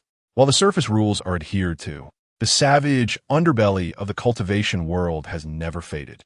Although the Passat Hall operates discreetly, it is no surprise that their notoriety has spread in the circles due to their frequent activities. Ah, I recall now. You are Qin Chi from the Tuayu sect. Li Xingyan pondered briefly before stating, while I am unaware of the sects to which the rest of you belong, I can assure you that the Zhixiao Sword Sect possesses no special methods for locating the inheritance. Therefore, following us is futile. Given that Su Shan has yet to show himself, it would be prudent for us to join forces and set up a divine search array. Once we have dealt with Su Shan, we can all compete for the inheritance based on our respective abilities. What say you? Elder Li's calculations are astute. You Zhixiao Sword Sect have dispatched 13 nascent soul cultivators to pursue a mere foundation establishment cultivator. With such an arrangement, who could possibly contend with you when Su Shan appears? Li Xingyan snorted coldly. At that time, you all may join forces. We shall compete fairly. If Su Shan continues to elude us, do you intend to scour the entire Biluo forest? The sects had long anticipated that others would dispatch their strongest members to vie for the inheritance. No one regarded Su Shan, a mere foundation establishment cultivator, as a threat. A nascent soul cultivator could easily extinguish him with a mere breath.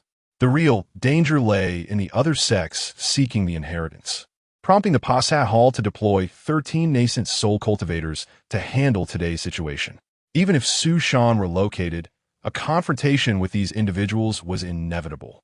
A matter of time. Setting up a divine search array across the vast expanse of Biluo Forest would undoubtedly strain one's mental faculties. Potential enemies could strike at any moment, launching ambushes. It was wiser to cooperate openly and engage in direct conflict afterward.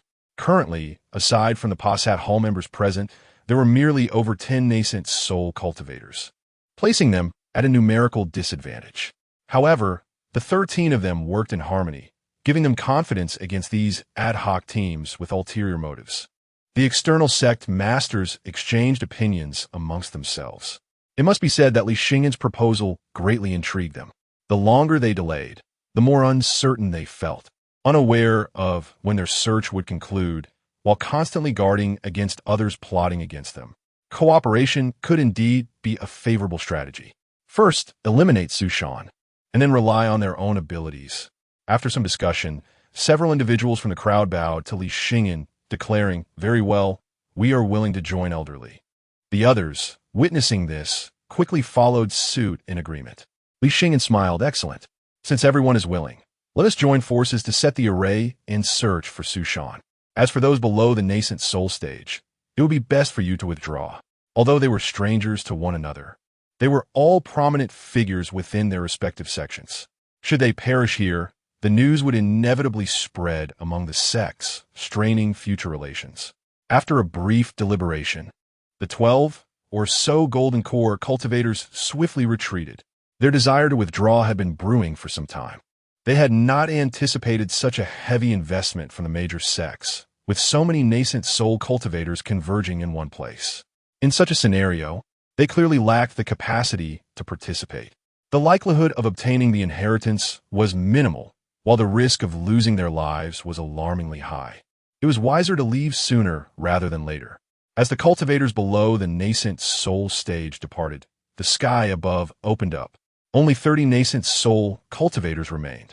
Li Xingyan soared to the center, proclaiming loudly, "Let's commence. I trust everyone is familiar with the divine search array. I will serve as the core of the formation, and I shall endeavor to expand the array to its fullest potential. The sooner we locate Su Shan, the sooner we can reach a resolution. Within the tree hollow, Su Shan opened his eyes and slightly shifted his shoulders. For over 10 days, he had been curled up inside this hollow. Even with his foundation establishment physique, he felt considerably uncomfortable. Yet, acknowledging the presence of formidable foes outside, he accepted his circumstances. Despite the confinement, these 10 days had not been wasted. He devoted half his time to cultivation and the other half to engaging with the projection jade slips for leisure. Though termed leisure, it was, in fact, another form of study. Beyond some frivolous videos, the majority of the content consisted of battle recordings left behind by cultivators. Su Shan silently observed the videos, contemplating and practicing in his mind. Each sect's techniques varied significantly, with unique strengths. Absorbing these diverse experiences would undeniably enhance his future combat capabilities. Having exhausted 80 spirit stones, it was time for him to emerge. Su Shan gathered his thoughts and cautiously opened a small gap in the tree bark outside. The sunlight was somewhat blinding. After a brief wait to adapt, he finally emerged from the hollow, inhaling the fresh air and feeling invigorated. After days of cultivation, he had gained a renewed understanding of Zhangbiao. The humanoid spirit root's terrifying potential. A piece of mid-grade spirit stone, when absorbed by his natural spirit root, took him 10 days to deplete. However, with Zhangbiao, he had absorbed 80 stones in just over 10 days. The efficiency was astonishing. He must secure a favorable contract for Zhangbiao in the future. After stretching his limbs, Su Shan set off in a determined direction. Yet at that moment, a sudden, overwhelming force surged from above. Without a moment's reaction, Su Shan was whisked into the air. A hand descended toward his face. Everything transpired in a flash. Su Shan stared blankly at the approaching hand, his thoughts still tethered to the ground. Just as the hand was about to crush his skull, a force from behind yanked him away. Then another immense power pulled him sideways. He found himself in midair, akin to a rag doll tossed between two groups of people, each vying for him. Once Su Shan regained his senses, he realized he was caught between two factions, one dressed uniformly, the other in a hodgepodge of attire. Li Xingyan glared at the opposing crowd, demanding, "What is your intent?" "Ah, nothing of consequence, elderly. Now that this lad has appeared, it is time for us to rely on our own abilities." Chapter 66. Slaying the Nascent Soul with Foundation Establishment Power. A chilling air of slaughter enveloped the forest. The two parties remained at standoff, with no one casting a glance at Su Shan, a figure as inconsequential as an ant, now exposed to the light of day, rendering any further attention unnecessary. Su Shan found himself in a vortex, cold sweat pouring from his body. What a stroke of misfortune.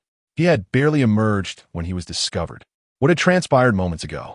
He had been yanked up without a chance to resist, leaving him to ponder the profound levels of these individuals.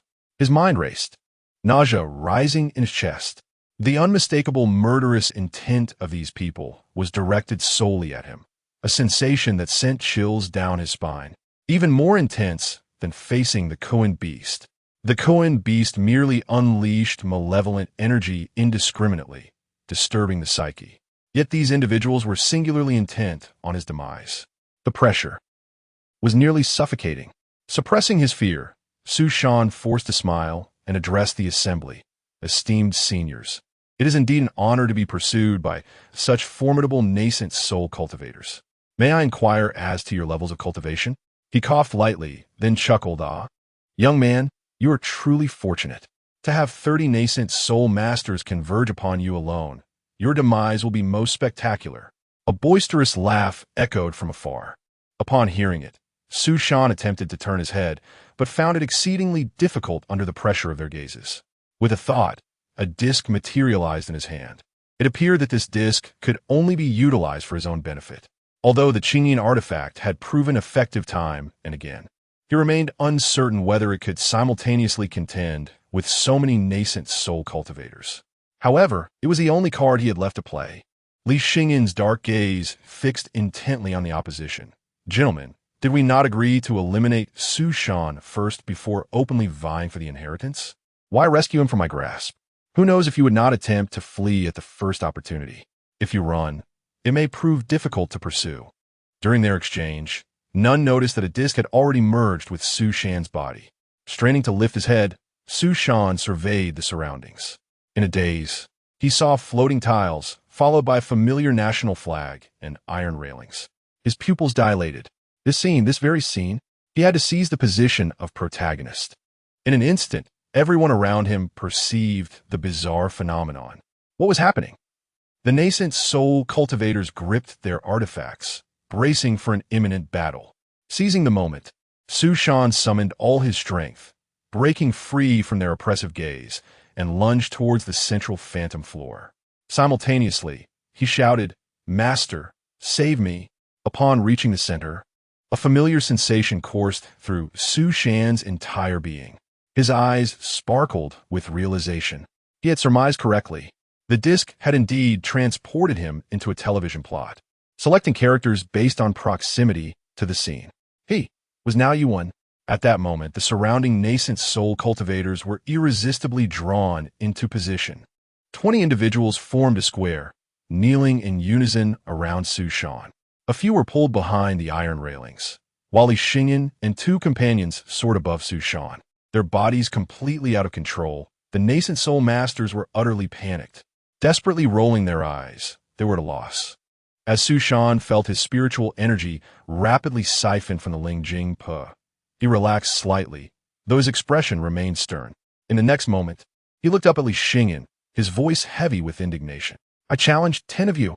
Upon hearing this, the formerly hostile nascent soul master, Chen Qi, hurried to Su Shan's side, his eyes betraying unease as he whispered, "You must be joking, do not do this.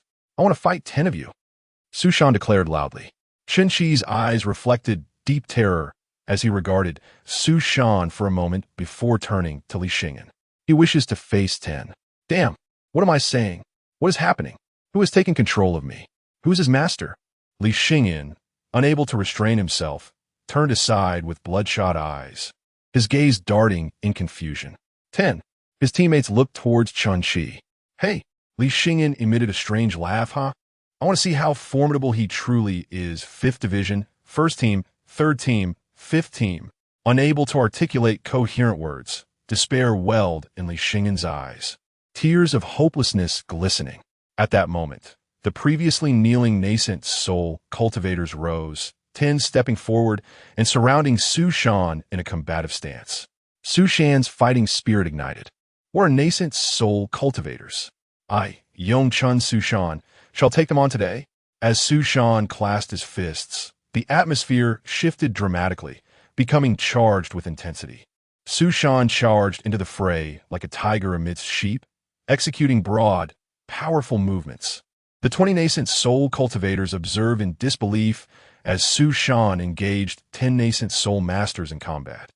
Devoid of techniques or artifacts, it resembled a brawl among mortals. Each strike was precise, landing with brutal impact, unpretentious yet effective. This very simplicity in battle struck terror into the hearts of the nascent soul experts. How could it be possible for someone to simultaneously control 30 nascent souls and have a foundation establishment cultivator so absurdly overpower 10 of them? What a formidable figure. Su Shan, the bearer of celestial luck, having a master of such caliber seems not entirely surprising. How reckless! Had they known better, they would never have pursued him so easily. They might face death today. Pessimism engulfed the hearts of the nascent soul masters. In midair, Su Shan continued to unleash his prowess, executing strikes, elbow jabs, and aerial punches. The immortal cultivators, at that moment, felt the weight of traditional Chinese martial arts. They were battered, each spitting blood, bones fractured, until only one remained. Su Shan executed a final move, locking the nascent soul cultivator's head between his knees. A series of rapid punches landed squarely on his opponent's face, leaving him bloodied and ultimately collapsing to the ground. The narrative abruptly halted here. The 10 nascent soul cultivators, rendered unconscious and grotesquely contorted, plummeted from the sky. Su Shan felt a surge of awe. Such a powerful artifact. The damage was undeniably real. If one perished within this plot, it could truly mean death. Transcending realms in battle was indeed invincible, yet the danger was equally high. He could not always seize the protagonist's position. Moreover, in scenarios involving the 8 trigrams, it would merely serve to annoy rather than yield significant results. Most critically, without the Lingjing Pa, he lacked the ability to utilize the disc. His Lingjing Pa had dwindled to the size of a soybean. The assembled cultivators emerged from their stupor, Li Xingyan trembling uncontrollably. It was impossible to fight. Su Shan's background was too profound. The inheritance could not be pursued. After a moment of contemplation, a heart-wrenching howl escaped Li Xingyan's lips. Retreat. The 20 intact, nascent souls scattered like birds and beasts, while the 10 on the ground hastily realigned their joints, fleeing without a backward glance. Chapter 67: Encountering a Formidable Foe Again. The overwhelming pressure surrounding Su Shan dissipated in an instant as the powerful adversaries fled in disarray. After pausing momentarily, Su Shan fixed his gaze and plunged into the forest, soaring through the air on his sword with remarkable speed. From the earlier events, it was evident that those pursuing him were not united. Given that the various sects had been effectively intimidated, his safety was undoubtedly heightened. With an imaginary, enigmatic mentor serving as a shield, he was fairly certain that this wave of pursuers would not hinder him any longer. Clutching the spirit stone tightly, he desperately urged his flying sword onward. The sheer might of the nascent soul cultivators had terrified him to the core. Were it not for the internal strife among those pursuers, he would have surely met his demise, without even a chance to resist or react. For the first time, he profoundly experienced the staggering disparity between cultivators. At present, his supply of spirit crystal essence was nearly depleted, reduced to the size of a mung bean. If another nascent soul practitioner appeared, he would be hard-pressed to endure. The storyline could only conclude when the absorption of spiritual energy ceased. Without the support of the spirit crystal essence, his own meager reserves of spiritual energy, coupled with his spiritual roots, would inevitably be exhausted, leaving him vulnerable to being consumed by the artifact. He had to escape as swiftly as possible during this fleeting moment. 17 consecutive days passed. Su Shan managed to endure, resting only an hour each day on average. Most of the time was spent soaring through the woods on his sword, occasionally taking to the skies to survey his surroundings. He encountered at least 20 ferocious beasts along the way. Fortunately, the powerful beasts seemed indifferent to him. Those that pursued were merely at the Foundation establishment level, and most could not even fly. When faced with flying foes, Su Shan would simply evade them within the forest, avoiding confrontation. The beasts retained their animalistic instincts, exhibiting a strong territorial awareness. Often, after traversing a distance, he could shake off their pursuit, and he navigated through several perilous situations with success. Although sword flight was the most universal spell in the cultivation world, the intensity of his journey, combined with the extreme mental strain, had left Su Shan profoundly fatigued. Even so, he persevered. In the current circumstances, he felt far less despair compared to when he faced the Qin beast. The harrowing struggle between life and death, along with the courage to perish alongside an invincible foe, still lingered within him.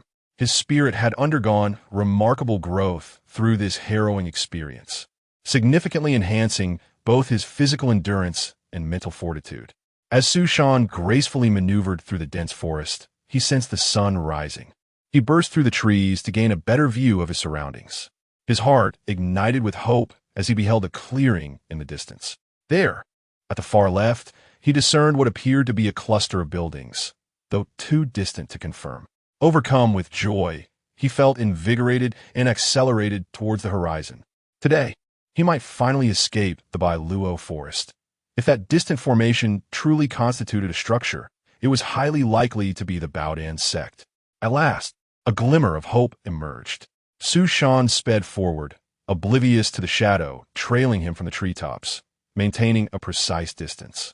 After half an hour, another figure emerged, and the two shadows began to parallel him.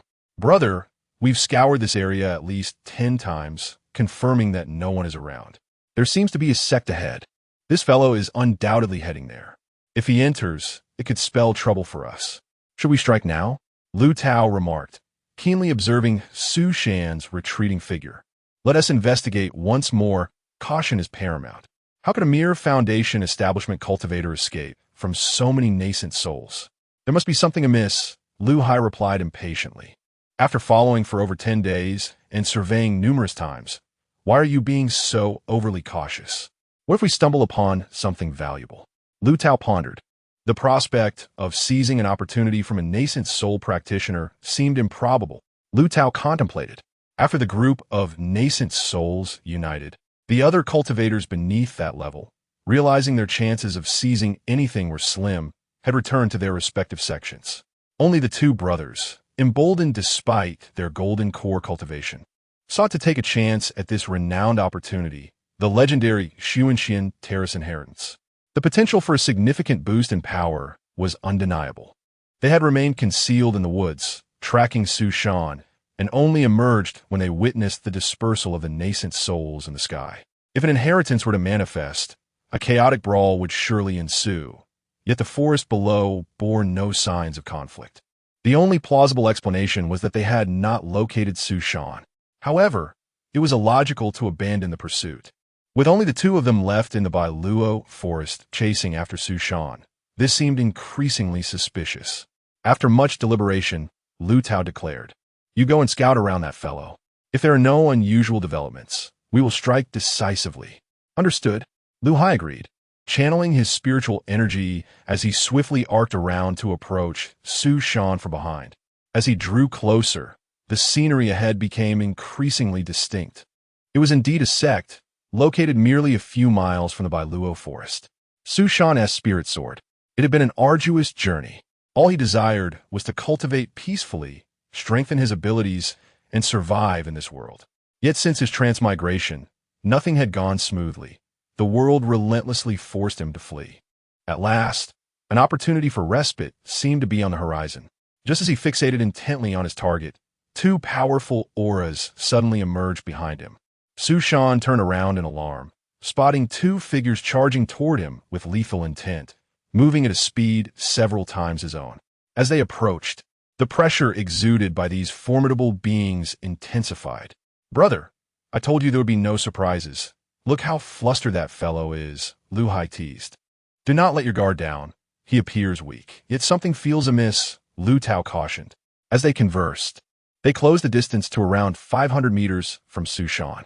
Suspended in midair, Su Shan's heart raced with unease. He could not discern their cultivation level, but they were certainly not nascent souls.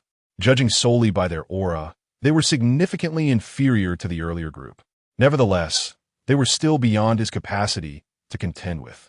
Once again, he was compelled to activate the artifact, fervently hoping the spirit crystal essence would endure. Ha! That kid is paralyzed with fear. He doesn't even dare to run. "Master, save me!" With Su Shan's desperate cry, Lu Hai and Lu Tao abruptly halted, scanning their surroundings warily. A sense of foreboding crept into Lu Tao's mind. Before he could ponder further, ethereal images began to materialize in the air. Su Shan fixated on the apparitions, panic rising within him. He beheld a room reminiscent of a modern hotel, with tightly drawn curtains and a disheveled bed. Was this a contemporary scene? He was utterly unfamiliar with this setting. In the next instant, all three were drawn into the room. Lu Hai found himself seated on the bed, Lu Tao at the foot, while Su Shan occupied the side, several paper bags lying beside him. Chapter 68. Arrival at Baodan's Sect. Lu Hai and Lu Tao were thoroughly panicked, displaying the typical behavior of those caught in a predicament, their eyes darting about. Lu Tao lamented inwardly. "Greed has led us to this. With such a formidable presence here, it is no wonder the nascent soul fled. They should have retreated at the first sign of trouble. Now, we are at the mercy of an unknown powerhouse utterly defenseless." The three of them sat on the bed. Lu Tao began to undress, soon finding himself bare-chested. Tilting his head to gaze out the window, Lu Hai had changed into a blue checkered pajamas. With their initial preparations complete, Su Shan was the first to act, directing a shrill tirade at Lu Tao. "You wretch! How can someone be as repulsive as you? Weren't you once fond of women? What has caused this shift in preference? Have you now taken a liking to men? How will you explain this to your mother? Did she raise you to prefer men?" Su Shan's heart was filled with disgust, feeling as if he had ingested something vile. It was as if he had transformed into a woman. What a bizarre situation. It was no longer even comparable to the movies or dramas. This felt more like content from a TikTok short video. The scene was increasingly absurd, with the content growing ever more chaotic. After venting, Sushan picked up a pink bag nearby and continued to complain like a scorned lover. Still engaged in skincare? Have you bought skincare products? Here, take this. He hurled a box of illusory cosmetics at Lu Tao. Terrified, Lu Tao's heart raced. An illusion. Such a powerful illusion. What on earth is happening? I can't comprehend a word he is saying. What is my master trying to accomplish? Behind him, Lu Hai suddenly lifted a pillow, playfully exclaiming, "Darling, say something." At that moment, the bizarre narrative paused and the bindings vanished. The three stood frozen, each too awkward to move, creating an exceptionally uncomfortable atmosphere. After a brief moment, Lu Tao bowed in an empty space, expressing, "Thank you, esteemed senior, for your mercy." Behind him, Lu Hai felt a mixture of anxiety and an unprecedented sense of novelty. He could not shake the feeling that his elder brother's silhouette appeared somewhat alluring. His mind was inexplicably affected. No, this cannot be. They are brothers. Lu Hai also bowed, surveying the surroundings, his heart racing as he said, "The younger generation was unaware of your presence, esteemed senior, and has committed offenses. I hope for your forgiveness." After speaking, both turned to Sushan, bowing respectfully. "Apologies, young brother, we take our leave." Sushan suppressed his feelings of resentment and said, "Wait." The two, already turning to flee, stiffened and turned back at his call. Lu Tao forced a smile that was more painful than tears. "Young brother, is there something else? I'm out of spirit stones. Could I borrow a few?" Sushan extended his right hand, rubbing his fingers together. So it was for spirit stones. The two sighed in relief, one producing a handful of spirit stones to hand over. "We were in a rush and didn't bring much. This is all we have. Do you have any healing pills?" Sushan inquired. Yes, they produced a few bottles of healing elixirs. "We only brought some for recovery. Is this satisfactory for you, young brother?" Sushan waved his hand nonchalantly. "All right, let's go. By the way, which sect do you belong to?" "The Zixiao Sword Sect." "Young brother, please extend our regards to your master. We shall part ways here." With that, the two cursed under their breath and swiftly departed in opposite directions. Damn it, we came out to seize the inheritance, and now we've been robbed. The most infuriating part is that we were toyed with. Now, both brothers feel an inexplicable discomfort looking at each other. The crisis averted, Sushan breathed a sigh of relief while assessing his inner state. The spiritual crystal essence had vanished, along with a significant portion of his internal energy. Fortunately, these two were not at the nascent soul stage. Otherwise, who knows what would have transpired? The device must never be used again. Its randomness is dangerously high, likely to lead to trouble.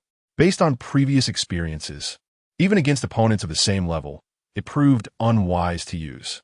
The energy consumption was far beyond expectations. He could only wait until his cultivation improved to consider it again. Clutching the spirit stones, Sushan turned and soared towards the distant sect.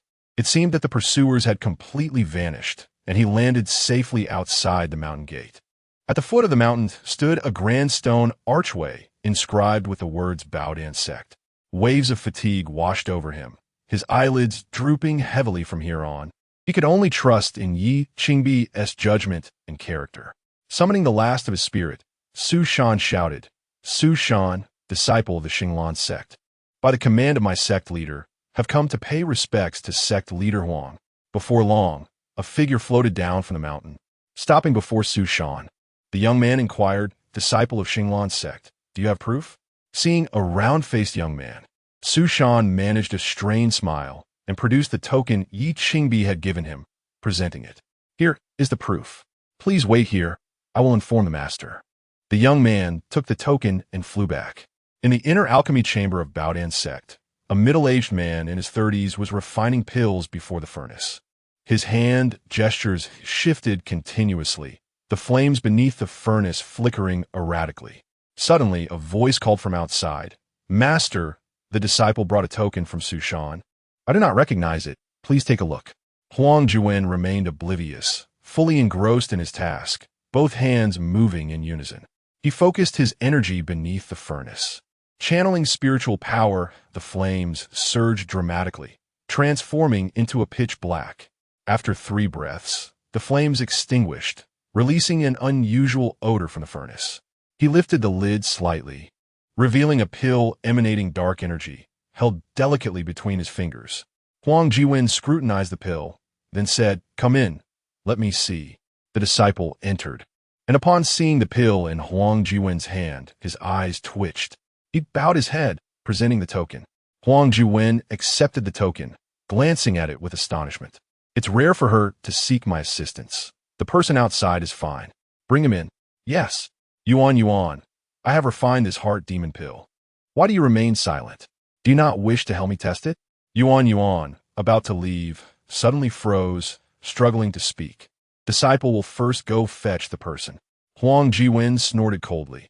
"How did I end up with such a cowardly disciple? It's only a matter of time. Why are you so afraid? Hurry up and return." 5 minutes later, Su Shan, along with Yuan, appeared in the alchemy chamber, observing Su Shan deep in slumber. Huang Jiwen felt a pang of frustration. How did he fall asleep? "Master, he was already asleep when I returned from the mountain," Yuan explained. Huang Jiwen bent down, placing his hand on Su Shan's pulse, channeling spiritual energy. Yuan cautiously asked, "Master, what is wrong with him?" After examining for a while, Huang Jiwen raised an eyebrow. "Strange. The meridians of a foundation establishment cultivator are unusually wide, yet he is riddled with internal injuries. No wonder he is in this state. Fetch the aptitude testing array. Let us assess him." Chapter 69. I cannot save you. Please leave.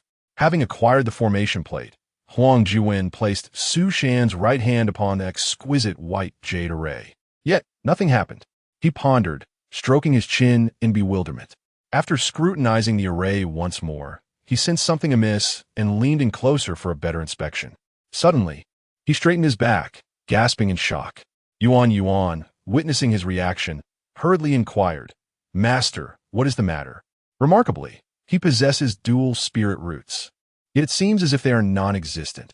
How peculiar, Huang Jiwen murmured to himself. To be frank, he had encountered many wonders in his time, but such an extraordinary situation was unprecedented. "Master, aren't dual spirit roots a sign of exceptional talent?" Yuan asked. "Indeed," Huang Jiwen nodded thoughtfully. "This circumstance suggests only one possibility. His spirit roots have been injured. It appears he seeks my assistance to resolve this issue.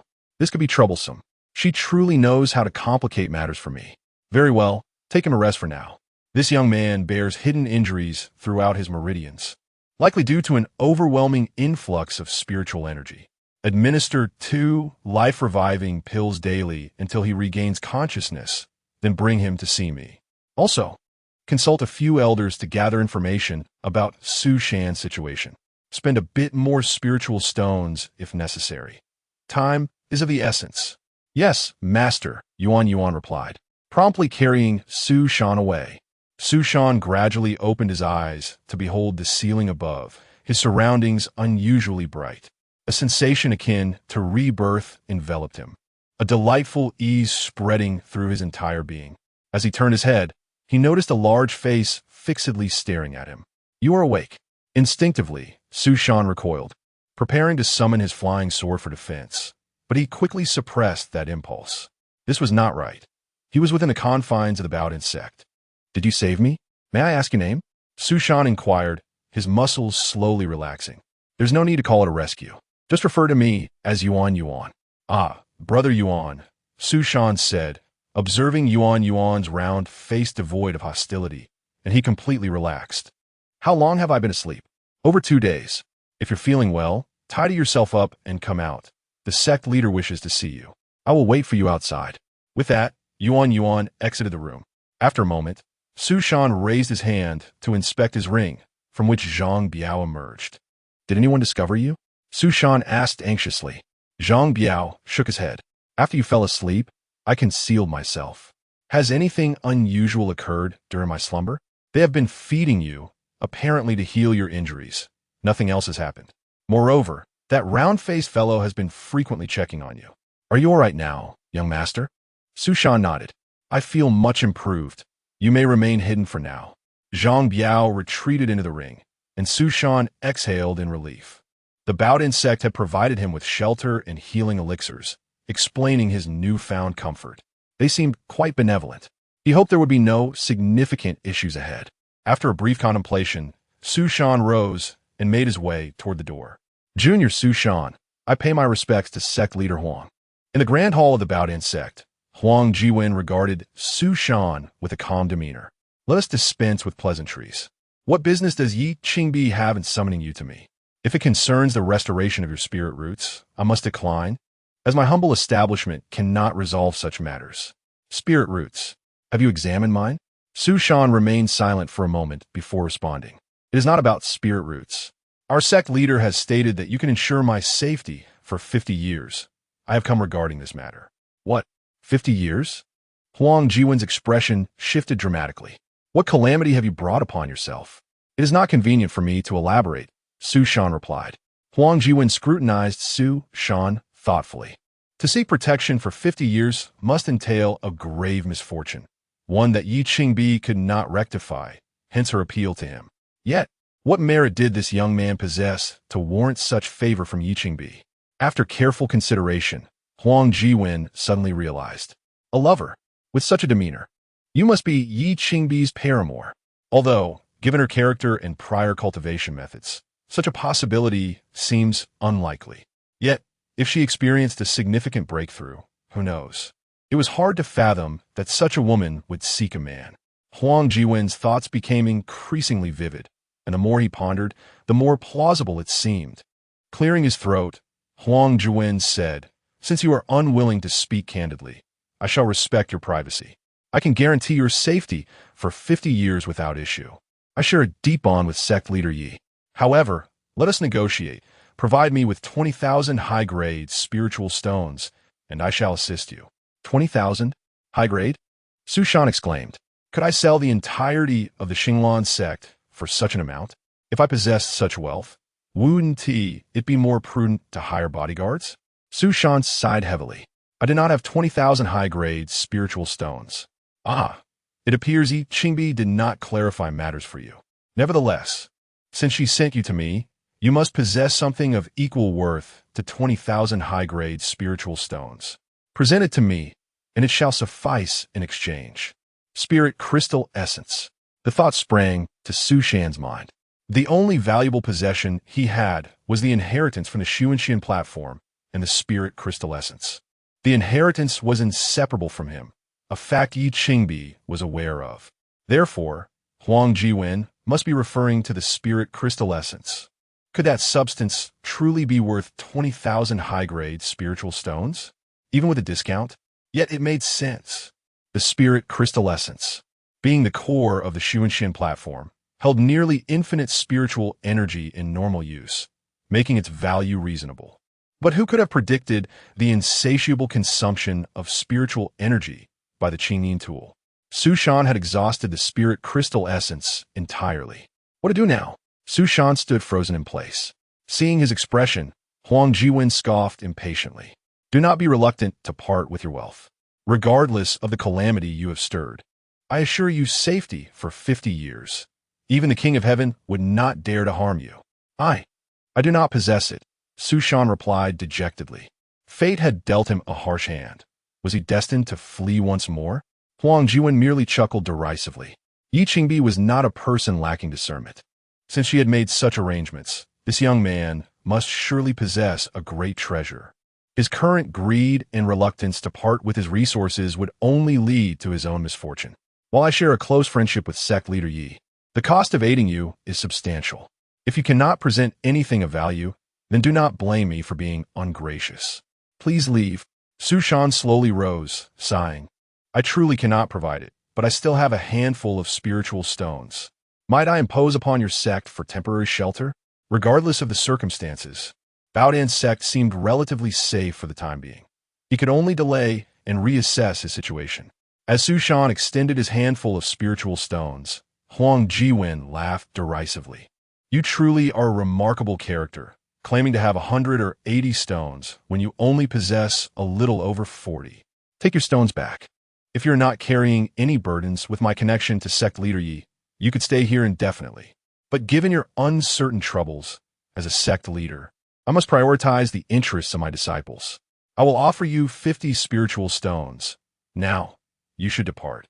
As Su Shan opened his mouth to respond, Yuan leaned closer to Huang Jiwen and whispered, "Master, it would be wise to keep him here for alchemical trials. Should any trouble arise, we can simply ask him to leave." Chapter 70. I am willing to attempt the elixir. Huang Jiwen cast a sidelong glance at Yuan. This indeed was a commendable proposal. In the realm of alchemy, sects typically employed trial elixir acolytes or hired impoverished rogue cultivators to test their concoctions. However, the Baodan sect was rather diminutive, having already subjected all its disciples to trials. Furthermore, the sect's location beside the Bailu forest rendered it seldom visited by rogue cultivators. Presently, the only willing candidate for testing elixirs was Yuan, a direct disciple, who had proven overly timid in previous attempts, requiring considerable persuasion to consume the elixirs. At this moment, with an elixir of utmost significance at hand, it would be prudent to let Su Shan give it a try. After a moment's contemplation, Huang Jiwen retrieved a vial of elixir, waving it enticingly before Su Shan. "Since you wish to stay at the Baodan sect, it is not out of the question. If you are willing to test this elixir for me, I shall consider it a service rendered to the Baodan sect, and I can grant you permission to remain here for 3 months. During this period, you may contemplate your options, and at any time, you may exchange spirit stones for 50 years of safety. What say you?" Su Shan hesitated.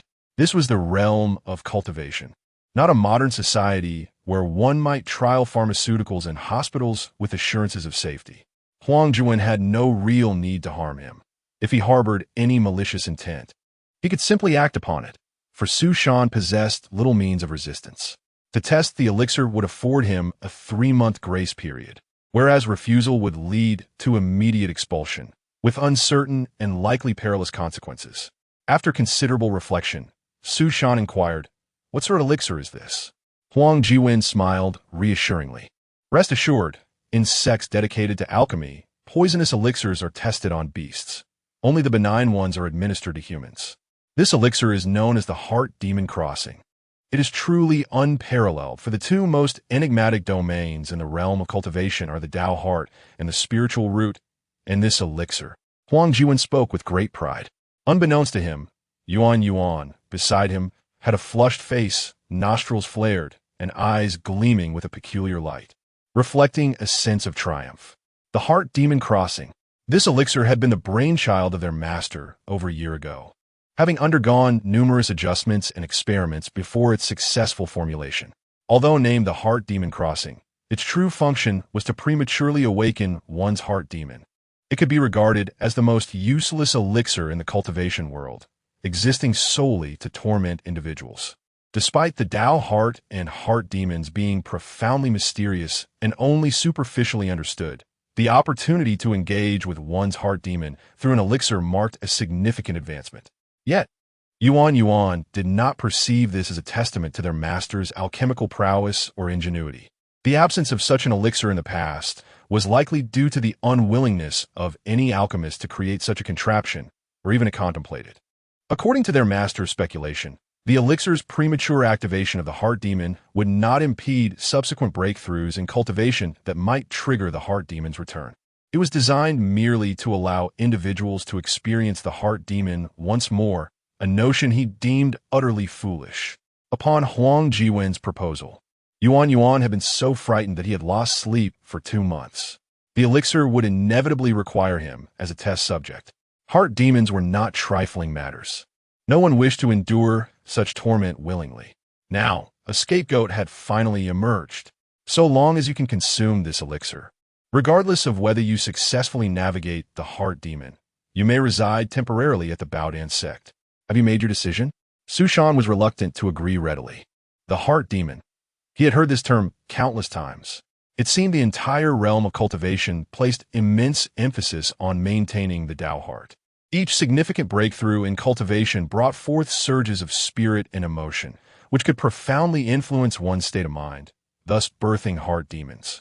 Yet, no one had ever elucidated to him what a heart demon truly entailed. Huang sect leader, What occurs when one encounters a heart demon? If one cannot endure it, what are the consequences? Is there a risk of death? Huang Jiwen replied, that varies from person to person. The heart demon manifests the deepest contradictions of the human psyche, often referred to as the heart's prison. It is an inescapable dilemma for every cultivator. The more intense the internal conflict, the more complex the heart demon becomes. By maintaining a focus on cultivating the Tao heart and fostering tranquility, one can mitigate the risk of succumbing to heart demons. They seldom result in death, but a failure in the crossing may lead to a decline in one's cultivation level, rendering future breakthroughs exceedingly difficult, and heart demons will inevitably re-emerge thereafter. However, nothing is absolute. I have heard of individuals who perish from heart demons, their energies spiraling out of control, leading to madness. But fear not, I will do my utmost to ensure your safety. There are indeed certain techniques to navigate the heart demon successfully. Huang Jiwen paced thoughtfully. The heart demon is a phantasmagoria birthed within a mind. Most individuals are drawn back to the moment of their deepest despair, while the heart demon will intensify this crisis, perpetually evolving. Crucially, memories and abilities will revert to the conditions of that time. However, if you leave yourself a significant reminder before confronting the heart demon, invoking this reminder during the trial may restore your memories and abilities, thereby enhancing your chances of overcoming the heart demon. What sort of reminder? Su Shan blurted out. Anything will suffice, an event, a treasured artifact, or a person, as long as it holds immense significance to you. The most effective method, however, involves using specialized artifacts designed specifically against heart demons, though I certainly lack such treasures here. This is merely the first point. The second is of utmost importance. If you can evoke memories during the heart demon, you must be acutely aware of the passage of time. From a moment you perceive the flow of time, approximately 1 hour later, your spiritual energy will deplete. At that point, it is not necessary to conquer the heart demon. You can simply withdraw from the experience.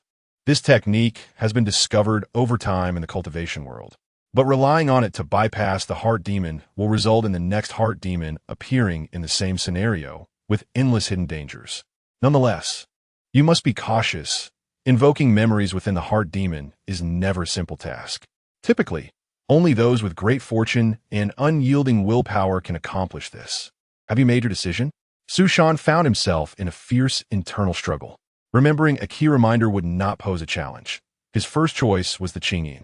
This artifact was evidently unique. Even at the Qi refining stage, he could clearly observe the Qin in his mind's eye, as it was inextricably linked to his very soul.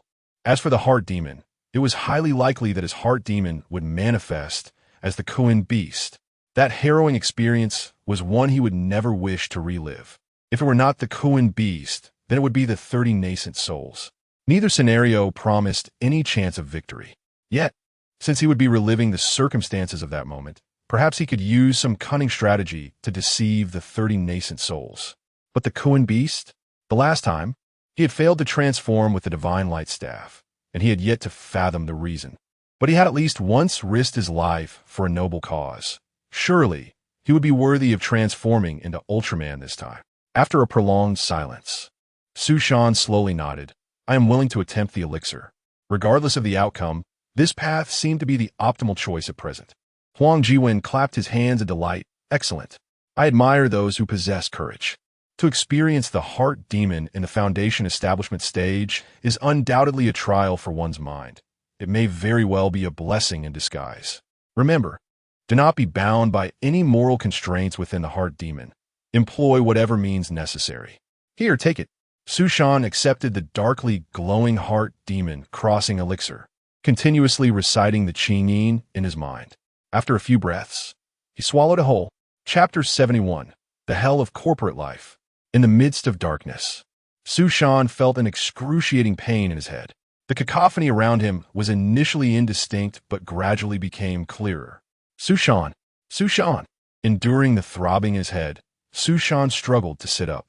Before him was a face contorted with rage, a middle-aged man in his 50s, unremarkable in appearance, sporting a beer belly and a receding hairline, with an employee badge dangling from his chest. Manager Lee? Su Shan's heart raced in alarm, and he hastily straightened up, a hint of fear lacing his voice. Li Ge, what is the matter? With a resounding crash, a stack of documents was hurled onto Su Shan's desk. Manager Lee, seething with anger, exclaimed, "What do you mean? What's the matter? You called a client yesterday, got completely wasted, and came to the office to sleep it off? You still haven't recovered. What do you intend to do about this? You've caused a significant mess for the company. A major client has fled. They're calling to threaten litigation against you and the company. I reckon you're simply ready to throw in towel." Employees in the office peeked out, eagerly watching Su Shan receive his reprimand. Awaking from a daze, Su Shan felt as though something was being drawn from his mind, causing his entire body to tremble.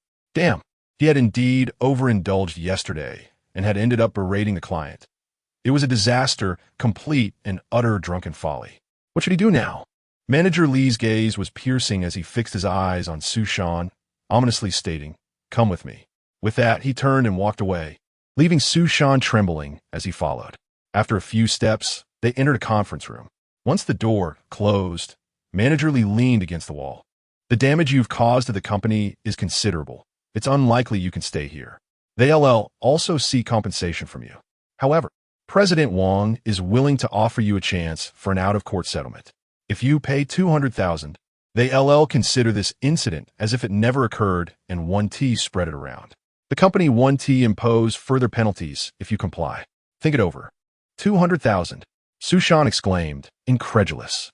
"Where on earth am I supposed to find that kind of money? He insulted me, and I retaliated. What harm has he suffered? You can't endure an insult. Is this your first day in the real world? If you're short on funds, ask your family. You've caused a severe blow to the company's reputation and lost a significant client. The fact that they're allowing you to settle for 200,000 is already a generous concession. Don't be ungrateful." I. Su Shan's skin prickled with anxiety as he stammered. "Then, can I just apologize to the client and resolve this?" Manager Lee scoffed. "Apologize? You've already left him with a swollen face and covered in shoe polish. How do you propose to apologize? Do you think President Wang is like you, a nobody? He has a reputation to uphold. Our general manager, L, is furious enough to want your head. You're being terminated today. By this afternoon, you must transfer the compensation to the client. Do you understand? Termination." Su Shan's mind spun in confusion. In this flourishing economy, where would he find another job? He had always valued this position, earning $8,000 a month. He had narrowly escaped layoffs during the pandemic. His parents were in poor health. 200,000 in compensation. Losing his job would be a blow too great to bear.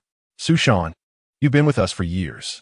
Although you've made a mistake, the company still wants to handle this with dignity, considering it a voluntary resignation on your part. Just accept it. There is no point in overthinking it," Manager Lee said indifferently. "It's just 200,000. Who doesn't he have 5 or 600,000 in savings these days?" "I don't." Su Shan cried out in desperation, then pleaded, "Li Ge, please help me think of a way. I'll do anything as long as I don't have to pay." Manager Lee shook his head with a smile. "Su Shan, you're an adult now. Don't you have any awareness of your situation? How can I help you?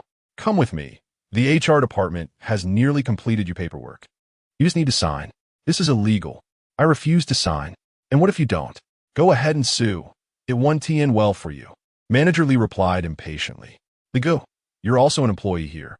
Is it enjoyable to make my life difficult? Is it enjoyable for you to keep whining? I'm here to do my job. You know the current job market and employment rates. As an adult, you must learn to take responsibility for your actions. Enough of this. Let us go to HR and get your signature." With that, Manager Lee pushed open the door and walked away, while Su Shan, dazed and lost, followed behind him. He had lost his job and was now facing a 200,000 compensation. What was he to do? How would he explain this to his family? He could barely afford next month's rent. Su Shan, like a hollow shell, arrived at the HR department. The personnel were busy stamping documents, the red seal thumping down on A4 paper. Su Shan murmured absently, "The blue seal, come on, just sign."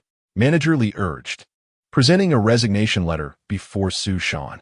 Su Shan stared blankly, his mind fixated on the seal in HR's hand, murmuring, "The blue seal, are you colorblind? Stop playing dumb and hurry." Manager Lee insisted.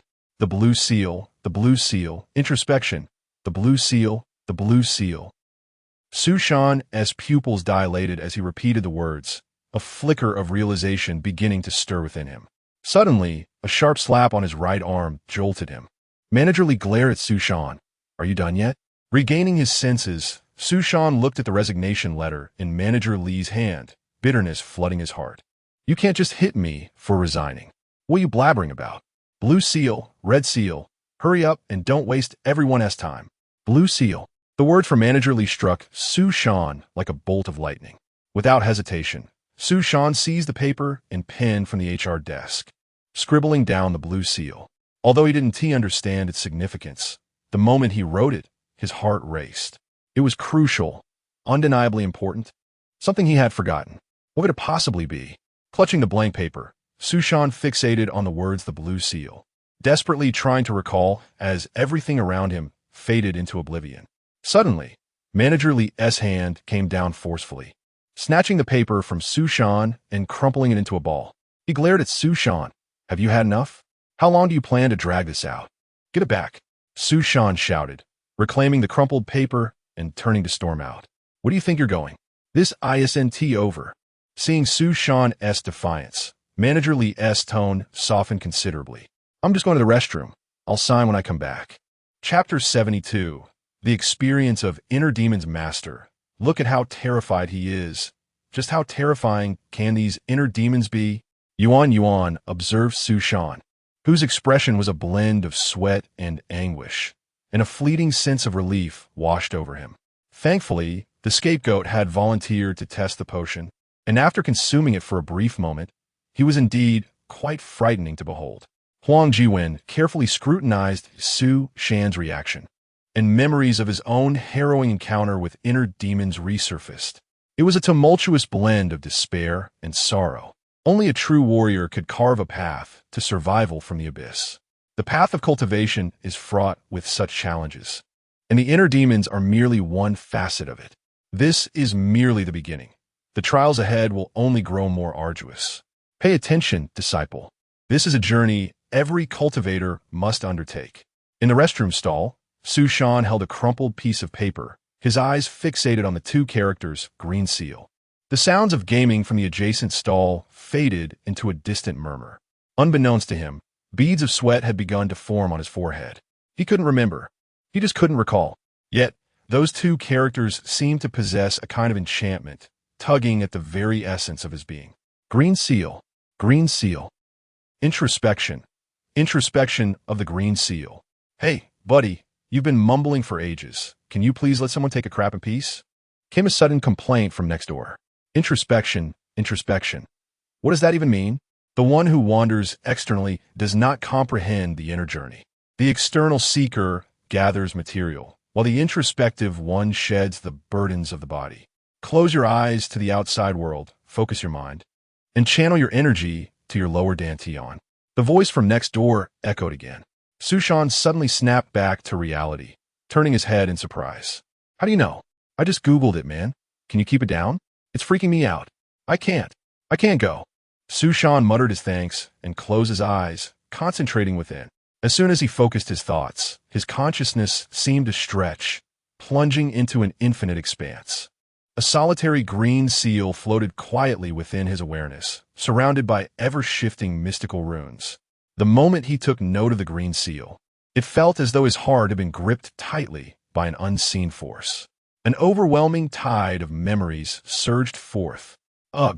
Su Shan hunched over the toilet, retching uncontrollably, his head throbbing as if pierced by needles. The Starfall sect, the secret realm, the Qin beast. Frantic images leaped forth, gradually becoming clearer and more pronounced. Once he finished vomiting, he closed the toilet lid and slumped onto it, staring blankly at the ceiling. The memories had returned. He remembered everything. He gazed at the green seal in his mind 3 times over. But now, was he within the realm of inner demons? Or was his mind unraveling?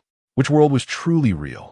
He distinctly recalled having dealt with a client just yesterday and later heading to the company.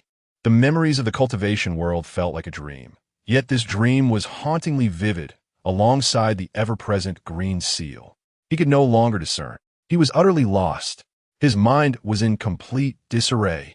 On one side lay a world he had inhabited for nearly 30 years, while the other was merely a few months of existence with no scientific rationale. Just the act of vomiting had left him exceptionally weak. Without spiritual power and a robust physique, the reality was undeniable. He was on Earth. Always had been. He had just been intoxicated, merely drunk, lost in the illusions of inebriation. But how could he explain the green seal? He was not drunk now. Su Shan turned and lifted the lid of the toilet tank, splashing water onto his face in a frantic attempt to regain composure. He needed clarity, a moment of calm to think. Moments later, he realized that splashing water was futile. Silently, he took out his phone and removed his pants. He had no choice but to forcibly engage the calm lever. May Brother Liu bless me. He opened a video, the default playback at 73, volume at 100. A thud had endured. Hearing the crude sound effects blaring, the person next door grimaced in disgust. Damn it, I can't believe this. Su Shan awkwardly lowered the volume. The last time he watched this video, he was still at home, and this foolish player still had memory functionality. Lowering the volume, he rewound the video to the beginning and began to calm his mind, gathering his emotions. Master, is this normal? In the grand hall of the Baodan sect, Huang Jiwen and Yuan Yuan exchanged glances in front of Su Shan, who sat cross-legged. The peculiar transformation occurring at the center captivated both master and disciple, plunging them into contemplation.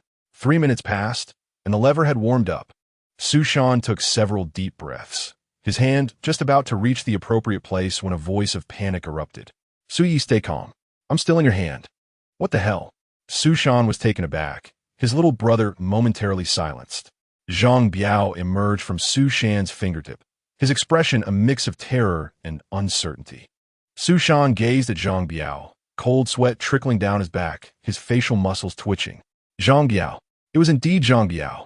He was, which meant this place was definitely not the real Earth. He must be trapped within the inner demons. The illusion of the inner demons was shockingly vivid. But why was Zhang Biao here too? The ring on his hand had vanished, yet he remained in the original position. What are you doing here? Why didn't you come out sooner? Su Shan hastily inquired as he pulled up his pants. I've always been here. Isn't it crowded out there? Su Yi, where are we? This place looks so strange. Zhang Biao scanned the surroundings anxiously. Suddenly, an angry shout came from next door. Damn. I'm completely done with you. Hiding like a coward while still being here. Couldn't you two find a hotel instead? A loud flush followed. In the restroom, doors swung open with a bang. He could actually hear that. Su Shan felt a wave of uncertainty wash over him. After a brief moment of contemplation, he said, Zhang Biao, return to my hand. He had too many questions. This wasn't the place for discussion. They needed to relocate. Zhang Biao hesitated, his cheeks flushing crimson. Su Yi, you keep wanting to do that. I can't even stay in your hand anymore. Can we change places? Less chatter, just get in. Zhang Biao reluctantly slipped back into Su Shan's fingertip. Su Shan pushed open the restroom door and headed towards the sink. The person next door was still washing his hands. Upon seeing Su Shan exit, he instinctively took a step back. Su Shan let out a nervous laugh, attempting to mask his embarrassment. I just heard you gaming. Hey, do you play Genshin Impact too? I'm playing Zelda. Wait, why are you alone? Where's your boyfriend? My phone went off just now. Su Shan casually replied while washing his hands, trying to maintain his composure. A phone? What brand has such good sound effects? The man received no answer and, finding the conversation dull, finished washing his hands and turned to leave. Su Shan scrutinized his reflection in the mirror. That once stunning visage had been reduced to merely handsome. At that moment, his mind grew increasingly lucid. He was undeniably within the realm of inner demons. Typically, he communicated with Zhang Biao through spiritual thoughts. The inner demons were a manifestation of the mind. Thus, the characters within could hear their conversations. As for why both the Green Seal and Zhang Biao could simultaneously invade the realm of inner demons, he could only conclude that these two entities were likely far superior to the inner demons. Both mysterious and unexpected, they could absorb incense oil. If he could decipher what the incense oil truly was, perhaps the mystery could be unraveled. Thinking about it now was futile. He needed to venture out in search of answers. Regarding the guy who had just reminded him of introspection, his claim of having searched it on Google seemed rather suspicious. No matter how formidable the inner demons were, it was impossible for them to connect to the Earth's internet. Sushan took out his phone and attempted to search for uplifting articles and videos. The loading failed. It remained stuck in the search. He entered a familiar number, and the cover image leaped into view. Indeed, it appears that the inner demons have extrapolated from the memories already residing in his mind. He would never peruse positive energy articles, and it would take him several minutes to locate a usable web page through a search. Yet here it is, appearing suddenly, devoid of any pop-up advertisements. Clearly something is amiss. He has unraveled certain insights. Sushan closed his eyes, inhaled deeply, and then exhaled with a gentle sigh. Although the room is filled with an unpleasant odor, Sushan's face broke into a long mist, profoundly contented smile. It felt authentic, warm, akin to the sensation of a wanderer returning home. You intend to dismiss me and demand a compensation of 200,000, do you? Is this what it means to confront one's inner demons? How exquisite. Chapter 73. The return of the bully emerging from the restroom. Sushan strode purposefully toward the office building. At this moment, his entire demeanor exhibited a dramatic transformation. No longer was he the meek and timid employee, continually thwarted by the constraints of modernity. Instead, he stood as Su Yi, a foundational cultivator who had endured numerous perils, teetering on the brink of life and death. With each step, he seemed to traverse great distances, exuding an aura of formidable power and an air of dominance, as if he had emerged from a different realm altogether. He hastened to the entrance of the company, glancing at the fingerprint scanner. After a moment's hesitation, he instinctively reached out to press it. Beep, clock in successful. His final clock in, a memento of sorts. Upon entering the office area and returning to his workstation, Sushan reclined confidently in his chair, crossing his legs atop the desk. He retrieved a pack of cigarettes from his pocket and borrowed a lighter from a neighboring desk. With a flick, the flame ignited, and he took a deep drag, savoring the rich aroma. His smoking posture rivaled that of Mr. Tree, and his attitude overshadowed that of Maguire. Sushan squinted, lost in the intoxicating embrace of nicotine. Delightful, he murmured, his eyes glazed over. As the smoke wafted through the air, a colleague beside him nudged him gently, whispering, "Brother Sean, why are you smoking? You're asking for trouble. I heard Manager L is furious." The speaker was a member of his team. Sushan let out a soft chuckle, still squinting, and leisurely replied, "Brother Sean has perished from now on. You may refer to me as Suyi." Suyi? The colleague chuckled awkwardly before returning to his desk. As the scent of smoke lingered, a female colleague in the open office could no longer contain herself and stood up, angrily exclaiming, "Who is it? The company forbids smoking, and now it's permeating everywhere." Sushan, unfazed, lit another cigarette, raising his hand high. "Apologies, I'm just having one last puff." Upon identifying the culprit, many voices rose in reproach. "Sushan, do you have no decency?" "Exactly. Mind your own business and stop disturbing others. What kind of behavior is this?" Sushan, leisurely puffing on 2 cigarettes simultaneously, retorted, "My apologies, everyone. However, by logic, shouldn't you all call me father? Surely, a father smoking isn't a crime, is it? Are you out of your mind? Get yourself checked." The colleagues were incensed, while Sushan continued to indulge in his haze, relishing the disorientation. His inner demons manifested in the workplace. He had thought it was the Qin beast and the nascent soul cultivation, but upon reflection, it was indeed rather pathetic. Yet, he had family here. They needed him, and without him, they would be lost. In the realm of cultivation, it was akin to one person feasting while the whole family starved. He had mentally prepared for the worst. As these thoughts swirled in his mind, a wave of melancholy washed over him. The office became increasingly chaotic, and a colleague beside him, unable to bear it any longer, urged him in a hushed tone, "Brother Sean, what are you doing? You're going to bring the boss down on us." "I'm considering inviting a few young models to try out," Sushan mused thoughtfully. "How much do you think it would cost to book a popular star?" Just as he contemplated, Sushan pulled out his phone to download a loan app. Humming a tune, "I have so many regrets, so many hopes, do you know?" Sushan, what are you doing? A loud voice boomed from the end of the office. Manager Lee, his face contorted with anger, strode towards him. Sushan set his phone down, wearing a nonchalant smile. Is it appropriate for you to call me Sushan? It's Suyi. Suyi? You must be out of your mind. Manager Lee warned ominously. If you continue like this, things will get complicated. Complicated? Sushan slowly stood, a smirk forming as he faced Manager Lee, and with a sudden motion, he overturned the desk. Fine, then let us not bother with it. The entire office stared at Sushan as if he were a jester. The desks lined up in a row spanned several meters.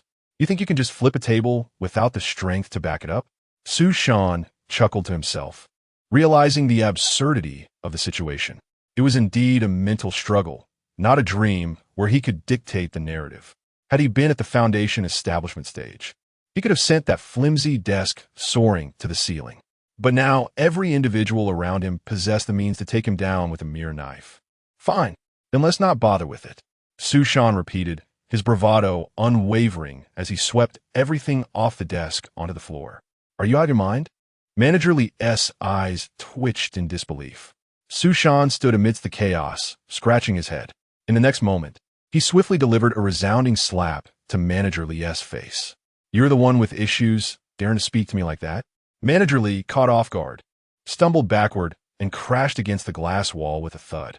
Sushan chuckled gleefully, his face alight with triumph. Oh, what a relief. I wanted to do that for ages. Manager Lee cradled his swollen face, staring at Sushan in disbelief. Sushan, have you lost your mind?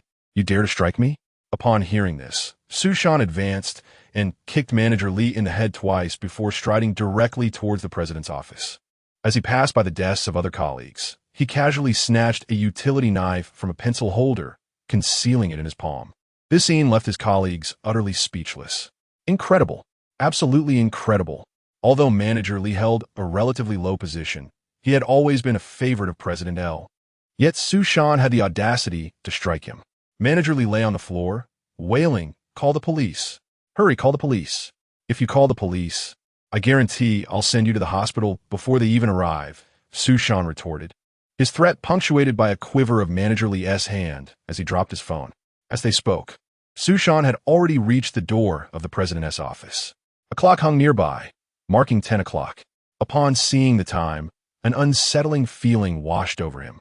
Realizing the hour, he knew he could only linger for 2 hours at most. However, 2 hours of indulgence would suffice. The outside world remained uncertain, and he couldn't overstay his welcome. With a forceful kick, he burst open the door to the president's office. The company's president and his secretary were both startled by the sudden intrusion. President L, in his 60s, stood at around 5'7", with a lean build and a receding hairline. Beside him was his secretary, a striking young woman in her 20s, with captivating features and long legs. Upon hearing the door crash open, both were taken aback. Seeing Sushan, President L immediately reprimanded, "Sushan, what do you think you're doing?" "Doing you?" Without a second thought, Sushan kicked the secretary aside and lunged at President L. He drew the utility knife, pressing its blade against the president's throat, his tone icy. "President L, we have matters to discuss. Today, we shall engage in a little role reversal, intimidating the boss to command the employees." Feeling the cold steel against his skin, President L trembled uncontrollably. "Sue, let us talk this out calmly. Please, don't tread the path of crime." Chapter 74. Distributing benefits. Sushan grasped General Liu's throat with one hand, lowering the knife to point at the secretary. "If you dare to leave, I will end your life first." The long-legged secretary, attempting to crawl away, froze in fear upon hearing Sushan's threat, trembling uncontrollably. At that moment, several colleagues had gathered at the doorway, watching the scene unfold. The knife returned to rest against General Liu's neck as Sushan calmly commanded, "Take out your phone and send a red envelope to the company group. I did not permit you to stop, so do not stop." All right. General Liu, drenched in sweat, fumbled for his phone and began to send the red envelopes to the group. Upon seeing the envelopes dispatched, Sushan erupted into a wild laugh, shouting towards the outside, "Brothers, Suyi is distributing benefits. Hurry and grab the envelopes." But let me make one thing clear. If anyone calls the police, General Lu's life will be on their conscience. Manager Li Shungrong, get in here. You have 20 seconds, or you will be responsible for General Lu's fate. Li Shungrong, hurry in. General Lu, sending red envelopes while desperately shouting, created an atmosphere in the public office that was both tense and thrilling, laced with a hint of joy. These red envelopes. Su Shan's character is commendable. Even in madness, he does not forget to secure benefits for his colleagues. Trembling, Li Shungrong entered the office. Witnessing Su Shan threatening General Lu with a knife made his heart race uncontrollably. Su Shan had truly lost his mind. This madman was not to be trifled with. Xiao Su, this is a bit extreme. We can resolve our issues. Just let General Lu go. Stop with the nonsense. I give you 5 minutes. Hurry to the McDonald's downstairs and buy me a meal. If you're late by even a minute, I will chop off one of his fingers. Su Shan's demeanor was fierce, all for the sake of a McDonald's meal. Is it really necessary? Li Shungrong's spirit was nearly shattered. But with his future in Su Shan's hands, he had no choice but to leave in a panic. Su Shan turned his gaze to the secretary, who was still sitting on the ground, her long legs crossed alluringly. Why aren't you wearing stockings? I didn't wear them today, the secretary sobbed.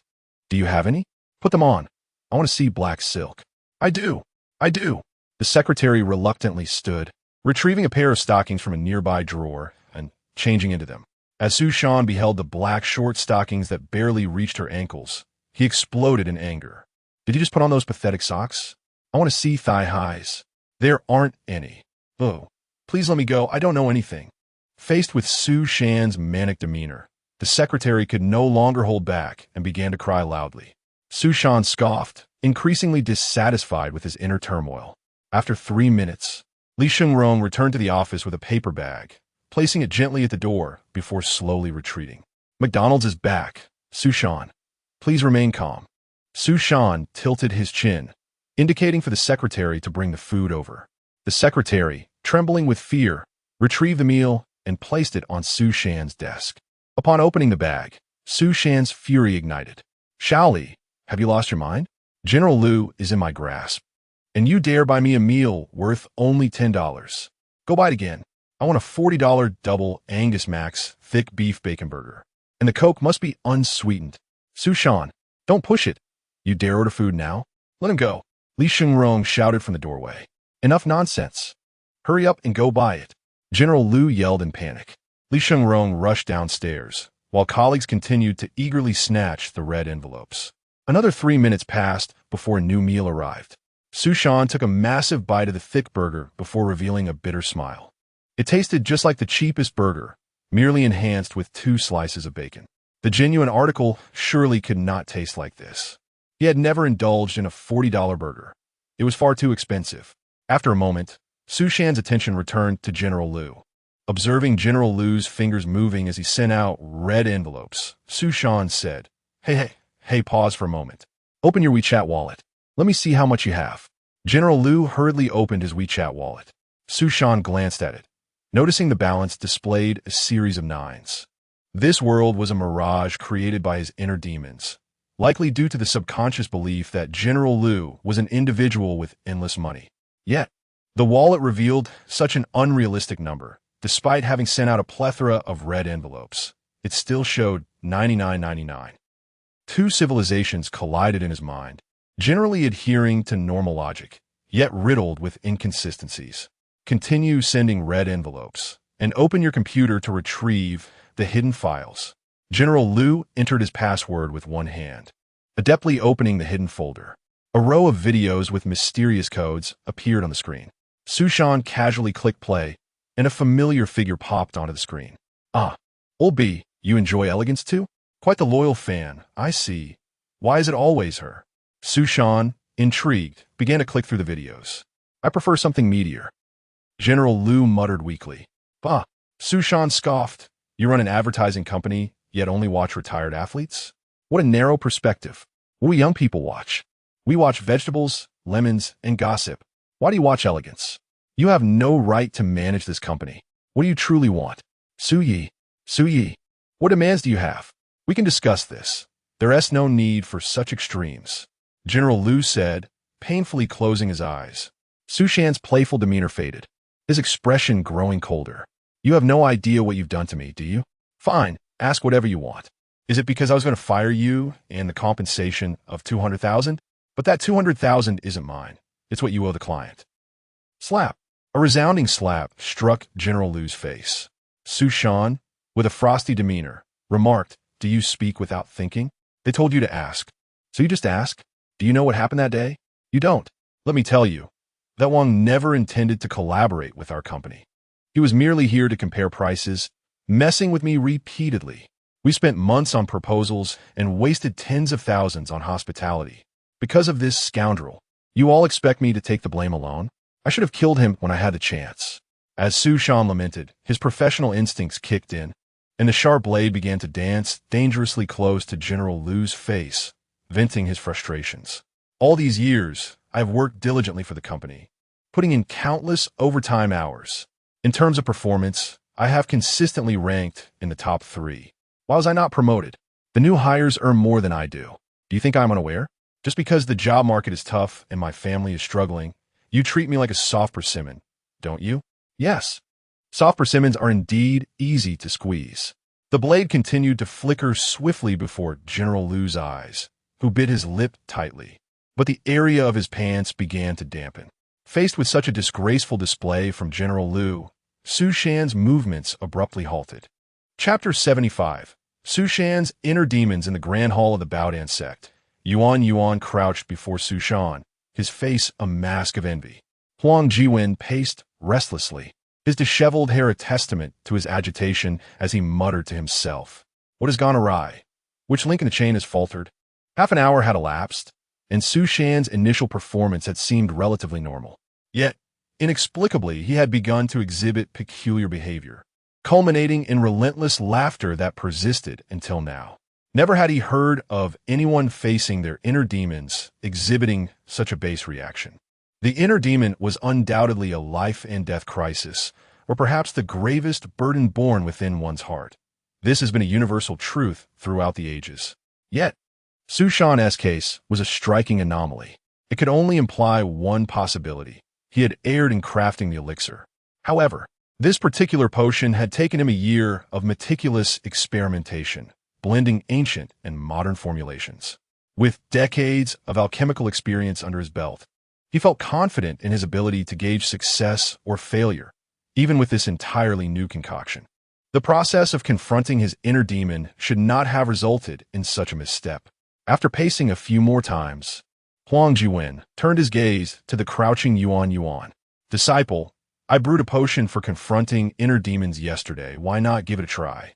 Yuan swallowed hard, intrigue bubbling within him. Observing Su Shan's unabashedly ecstatic expression, it was evident he was reveling in some extraordinary experience.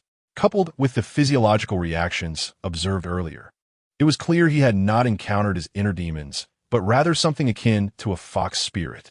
The potion had not only failed, but had astonishingly reversed its intended effects. Not tormenting, but rather a source of delight. Perhaps it was worth a try.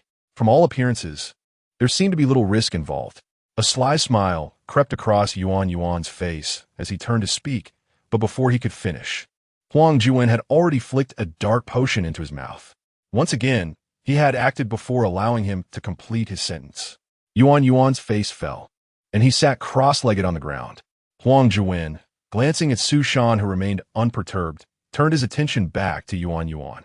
Moments later, Yuan, who had previously shown no signs of distress, suddenly began to tremble violently.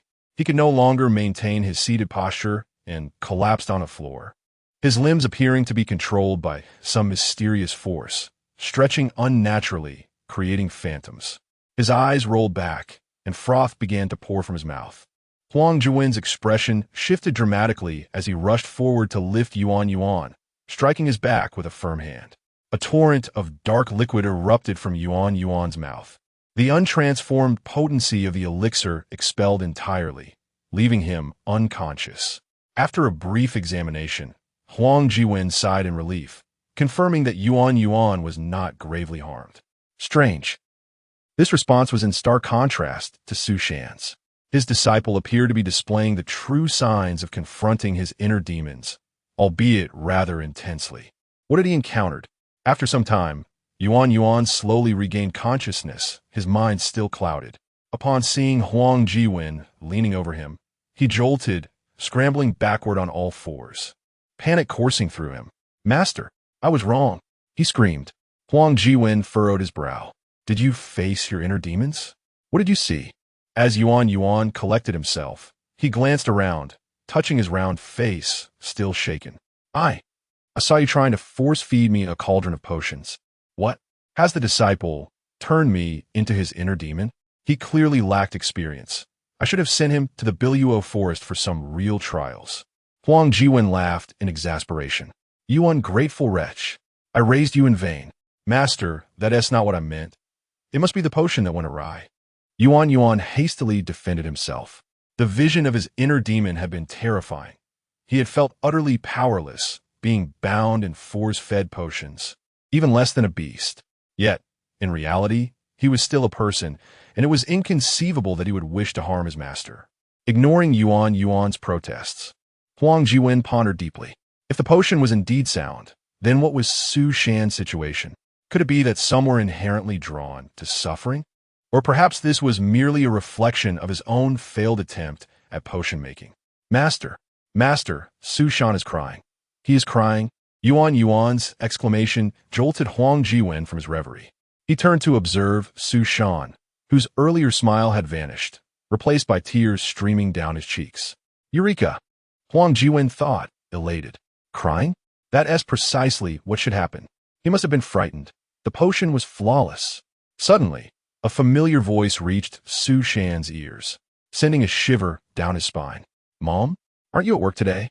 Tears streamed down his face as he clutched a knife to Mr. L, his other hand holding a phone. In front of him stood 3 armed personnel, all eyes trained on his reaction. It was during his lunch break that he thought to call home, wondering if everything was well. Your father has gone out. Everything is fine at home. No need to worry. How are you at the company? Hearing that gentle, patient voice, Su Shan wept freely. In that moment of concern, all his defenses crumbled. On Earth, he was merely a lowly employee, an ordinary office worker who would feel anxious even at the thought of traveling abroad. Yet, he had been thrust into a world that was barbaric and bizarre, filled with towering beasts and formidable practitioners wielding mysterious powers. In just a few months, he had not been afforded any time to adapt. All he could do was bury his fears deep within and contemplate survival. To return to the modern world within his inner demons filled him with an indescribable joy. Yet, when he saw Mr. L cowering in fear, his heart sank. He could not deceive himself. This was merely an illusion woven from his own consciousness. Even the videos on Mr. L's computer were likely just remnants of his unforgettable past. His experiences in the modern workplace had become trivial in comparison to his identity as a practitioner. He held no resentment towards anyone from his former life. The prior events were merely an attempt to fulfill desires he had once dared not pursue, to experience the warmth of home once more. Yet, it was this phone call that illuminated everything for Su Shan. He realized his true inner demon was the fear of never reaching that destination. 2 worlds lay before him, a chasm he could not bridge, no matter how much courage he summoned. Now, home was merely 1,000 miles away, a train ticket or a plane ticket sufficient to reunite him with the one he longed for. But the inner demons would not grant him that time. Once he acknowledged the ticking clock, only 2 hours remained. Even so, he felt a sense of fulfillment. To hear that voice, just a single utterance would suffice, even if it was merely a figment. With tear-filled eyes, Su Shan gazed at the clouds above, whispering softly, Mom, have you eaten? Xiao Shan, you're crying? Have you encountered some trouble? Please, share with the family, came the slightly anxious voice on the other end. Su Shan bit his lip, flipping the phone upside down, turning his head to stifle a sob. A hefty gob of mucus landed squarely on Mr. L's bald head, oozing down his already numb face. At this, the negotiator visibly relaxed, and the armed personnel quietly lowered their weapons. Mom, I've been promoted, Su Shan exclaimed, suppressing his emotions. My boss is right here. He wants to say a few words to you. The phone was handed to Mr. Liu's ear. He quickly adjusted his demeanor, addressing the caller, Madam. Mississippi Sushan has consistently excelled in his performance at our company. He has secured a significant client for us, making him our foremost contributor. Therefore, we have decided to promote him to manager with a monthly salary of $20,000. The company will also prioritize his development as a future leader. He expressed gratitude, acknowledging the caller's role in raising such an outstanding child who has made remarkable contributions to society. Isn't that so? The phone was on speaker, and the voice emanating from it was filled with unmistakable joy. And what about Manager Lee? He has been dismissed. Thank you, Mr. Liu. My son has always been honest and diligent. You can trust him to handle matters well. He is fortunate to have a leader like you. I will ensure he learns from you diligently. Listening to the somewhat humble voice on the phone, Sushan gritted his teeth, tears streaming down his face uncontrollably. The clock on the wall read 11:59. With each tick of the second hand, the distant city began to dissolve into nothingness. Time was running out. Sushan felt a deep pain in his heart as he took the phone. Mom, I'll be home in a few days. I can't talk right now. Oh dear, your leader has just recognized your potential. Why would you take a couple of days off? When will you return? Soon. Sushan's vision darkened, and when he opened his eyes, he found himself in the anxious gaze of Master Huang and his disciple. Master Huang was visibly tense. Sushan must have encountered an extraordinary situation. He was not in danger, but an unusual sadness seemed to envelop him. This particular inner turmoil must possess significant worth. How do you feel? What did you see? One more time. Chapter 76. The Elixir of True Understanding. Have you truly encountered your inner demons? Huang Jiwen inquired, his confusion evident. And you still wish to consume another? It is clear you have relished the experience. Sushan nodded slowly, his thoughts lingering on the confrontation with his inner demons, a hint of regret in his tone. Indeed, I face my inner demons, but it pertains to personal matters, and I cannot divulge further. I wish to challenge myself once more. Have you genuinely faced your inner demons? And you wish to attempt it again? Such an outrageous request was unheard of in his lifetime. Huang Jiwen exclaimed, how intriguing. You are quite the enigma. However, the materials required for that elixir are rather unique, and I currently lack them. I shall concoct another for you when time permits. Sushan expressed his gratitude and rose from the ground, the vivid scenes from the heart of his inner demons still resonating within him. He clenched his fists in silence, steadying his breath. I have vanquished the antagonists. I shall exact my revenge on those who could not defeat me. Huang Jiwen observed Sushan with keen interest. You have changed. Your aura has shifted. While you once appeared somewhat dispirited, you now seem invigorated. It appears you have derived some benefit from your encounter with your inner demons. Huang Zhongzhu, as per our previous agreement, I can reside in your esteemed sect for 3 months, correct? Indeed, I'm a man of my word, Huang Jiwen replied, handing him a jade slip. This is the elixir of true understanding, which contains numerous methods for alchemical cultivation. During your stay at the Baodan sect, you may utilize the alchemical chambers, though you will need to procure your own materials. The elixir of true understanding. You are even providing me with a method for alchemical cultivation? Sushan received the jade slip with surprise. Thank you, Huang Zhongzhu. I am immensely grateful. Huang Jiwen waved his hand dismissively. Ah, it is nothing. Let Yuan arrange your accommodations. Please make yourself comfortable. Should you wish for safety over the next 50 years, feel free to seek me out. With that, Huang Jiwen departed swiftly. Sushan resolved to hasten the crafting of another heart demon elixir. His performance was indeed remarkable. Come, Suxiong, let me show you around the mountain gate and arrange your lodging, Yuan said, leading the way. Sushan followed closely, pondering his situation. Yeqing Bai's discernment is indeed reliable. This master-disciple duo is quite commendable. As they traversed the Baodan sect, Sushan inquired, Yuan Xiong, what exactly is the elixir of true understanding that Huang Zhongzhu provided? Ahead, they approached the alchemical chambers, each room equipped with various alchemical furnaces of different grades.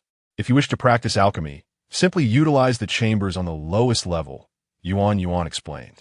As for the elixir of true understanding, every alchemist possesses a copy. It is not a rare item. It merely records the most fundamental and widely used formulas and techniques. such as the fasting pill and the detoxification pill.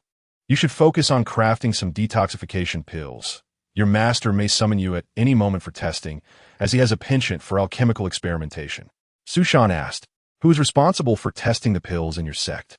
Yuan turned his face, filled with discontent, and pointed at himself.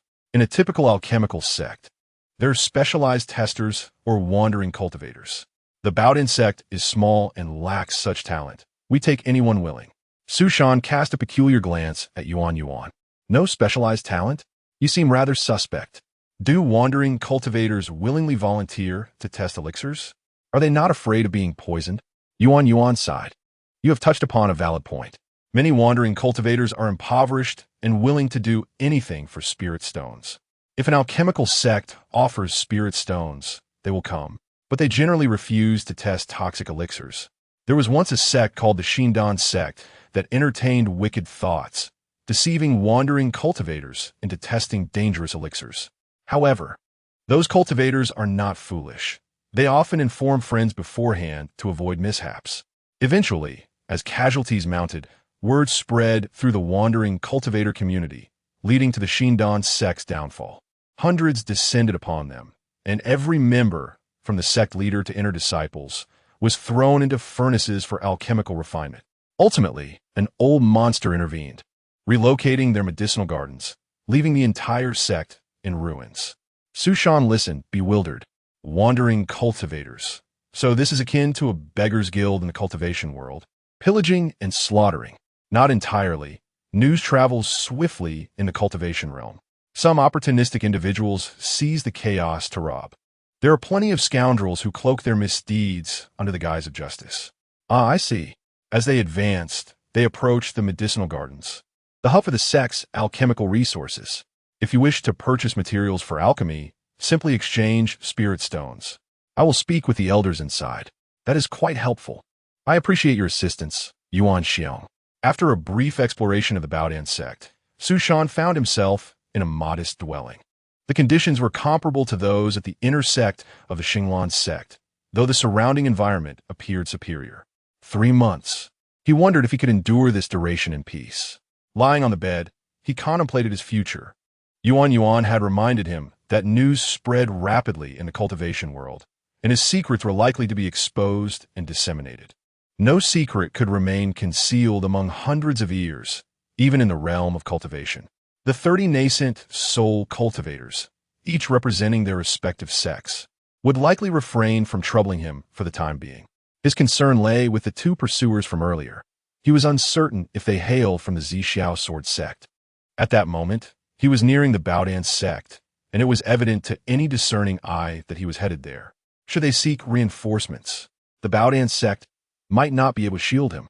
Although he could not fathom Huang Juwen's unwavering assurance of safeguarding him for 50 years, it was evident that this path was fraught with peril. He could hardly amass sufficient spirit stones to barter for his life within 3 months. He needed to devise a means to prolong his time and prepare adequately. At the very least, he must refine the inheritance of the Xuanxin platform, which would afford him a greater chance of survival. The crisis was far from resolved. With a sigh, Su Shan picked up the elixir of true understanding to study it. As he focused his mind, the principles, methods, and formulas for over 20 foundational elixirs flooded his consciousness. He examined them one by one. Fasting pill, detoxification pill, concealment pill, vitality pill, spirit restoration pill. All were auxiliary recovery elixirs of the yellow tier, none exceeding the 3rd grade. These elixirs seemed utterly useless to him, until he discovered the body refining pill, which sent a jolt through his body. The body refining pill. A 1st grade yellow tier elixir, with the primary ingredient being muscle strengthening grass. Consuming it expels impurities from the body in small amounts. Su Shan sprang upright, a new idea blossoming in his mind. Earning spirit stones. Perhaps he might still have an opportunity. Chapter 77. The Master's Order 7 days later. Huang Juwen stood solemnly in the alchemy chamber, flanked by 2 elders. Yuan stood dumbstruck to one side. With his head bowed, Huang Juwen toyed with the pill in his fingers before finally lifting his gaze to the elders, stating, "This matter must remain confidential. Not a word should be leaked." "Understood." The two elders replied before taking their leave. As soon as they departed, Yuan exclaimed, "Master, can we still keep Su Shan?" Just moments ago, the two elders had returned from investigating Su Shan, bringing back news that left Yuan utterly shaken. Su Shan, a foundation-building practitioner and wielder of divine fate, had been recognized by the Celestial Seeking platform for its legacy. He had triumphed in the 100-year competition of the Water Mirror Domain, outshining his peers and leading the Xinglan sect to victory. Each detail echoed in Yuan's ears, filling him with shame for his own mediocrity. While others lived such vibrant lives, he remained confined to the sect, merely refining and testing pills, feeling akin to a mere mutt. However, the issues surrounding Su Shan were evidently quite troublesome. The legacy of the Celestial Seeking platform was renowned throughout the Water Mirror Domain. With only his golden core perfection, if trouble arose, the Baodan sect would be unable to withstand the pressure. Master! Huang Jiwen appeared lost in thought, prompting Yuan to call out again. What is it? Huang Jiwen replied, indifferent. Su Shan. He possesses the legacy of the Celestial Seeking platform. Master, what should we do? Yuan's eyes held a deeper meaning. Su Shan could not be kept, but perhaps the legacy could be retained. Gulme. Let me share something with you. Huang Jiwen gestured for Yuan to come closer. As Yuan leaned in, he swallowed hard. Suddenly, with a swift motion, Huang Jiwen struck him across the face, sending him spinning. Master, why did you hit me? Yuan exclaimed, stunned. Huang Jiwen laughed coldly. Why do you think I struck you? Do not entertain any misguided thoughts in my presence. No matter how splendid the legacy may be, it belongs to the sword practitioners. And what connection does it have to you? My greatest disdain is for the sword. Instead of focusing on alchemy, you waste time on trivial matters. Yuan, feeling wronged, protested, but you cannot hit me. Huang Jiwen, raising his arm, pulled Yuan close and ruffled his hair, grinning wickedly. My good disciple, you have so many senior brothers in the sect. In terms of talent, you are merely average. Why do you think I chose you as my direct disciple? Perhaps because I can endure poison better. Yuan ventured. Absurd. Huang Jiwen gave him a light smack on the head. You still do not understand? I chose you simply because your passion for alchemy surpasses that of others. It's as simple as that. If you do not enjoy it, no matter how talented you are, I would not take you in. So, suppress those thoughts and dedicate yourself to learning alchemy. Dare to entertain other ideas, and I will expel you from the Baodan sect. The last sentence Huang Jiwen nearly shouted. Yuan, frightened, quickly pleaded, I was wrong, master, I was wrong. But I'm also considering the sect. What if someone comes to seize the legacy of the Celestial Seeking platform? Huang Jiwen scoffed. Then let them seize it. If I truly wish to protect Su Shan, I would like to see who dares to touch him. But how can we protect him? We don't even have the qualifications to participate in the 100-year competition. Yuan lamented. How had he not noticed this level of confidence in his master before? Observing Yuan's disheartened demeanor, Huang Jiwen felt a twinge of displeasure. In a moment of inspiration, he produced a jade token that glimmered with a vibrant green hue, exuding an extraordinary charm. Behold, what is this? Yuan gazed at the jade token, captivated by its exquisite beauty. It must be a masterpiece crafted by a renowned artifact master, an incredibly formidable treasure. Beautiful, exquisite, profound. It also emanates a grand aura, Huang Jiwen said, waving the token before his eyes. This is called the Master S Order. There are only 7 in existence across the realm, for have already been utilized, and the whereabouts of the remaining 2 are unknown. Master, this artifact must possess immense power, right? Yuan asked, drooling with excitement. Power? Huang Jiwen chuckled, putting the token away. It holds no true power. It is merely a decorative item. This token serves only as a testament, crafted by the ancient pavilion S Master. Those who use this token to establish a sect essentially sign a contract with the ancient pavilion, joining its ranks. Upon the establishment of a new sect, the ancient pavilion will, by their rules, protect it for 50 years from external threats.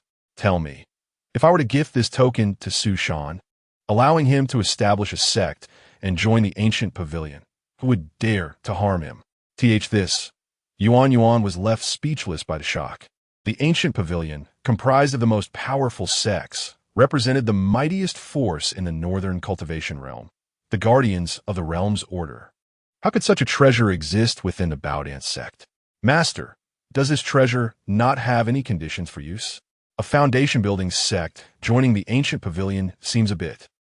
Huang Jiwen smiled. It is indeed quite peculiar. The first 7 Master S orders were each designated for specific individuals.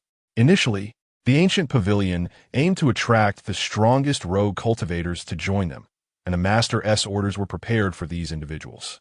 However, those formidable rogue cultivators, known for their free-spirited nature, did not refuse the ancient pavilion's invitation, but upon receiving the tokens, they sold them off, with the cheapest fetching 100 spirit stones. This became the greatest embarrassment for the ancient pavilion. When the tokens were distributed with great fanfare, there were no names attached, and now it is too late. Any sect can use them to join the ancient pavilion. As a thought crossed his mind, Huang Jiwen's smile widened. To join the ancient pavilion as a foundation-building sect and mingle with those ancient beings. Just imagine how amusing that would be. Ha ha! Listening to Huang Jiwen's raucous laughter, Yuan's mouth hung open in disbelief. Isn't this absurd? Surely the ancient pavilion would revise their rules? And how did you come by the Master S order, Master? Huang Jiwen's laughter subsided as he shook his head. Revise the rules? That would be slapping themselves in the face. Moreover, the sects that have already utilized the 4 Master S orders are all exceedingly powerful. It would not tarnish the reputation of the ancient pavilion.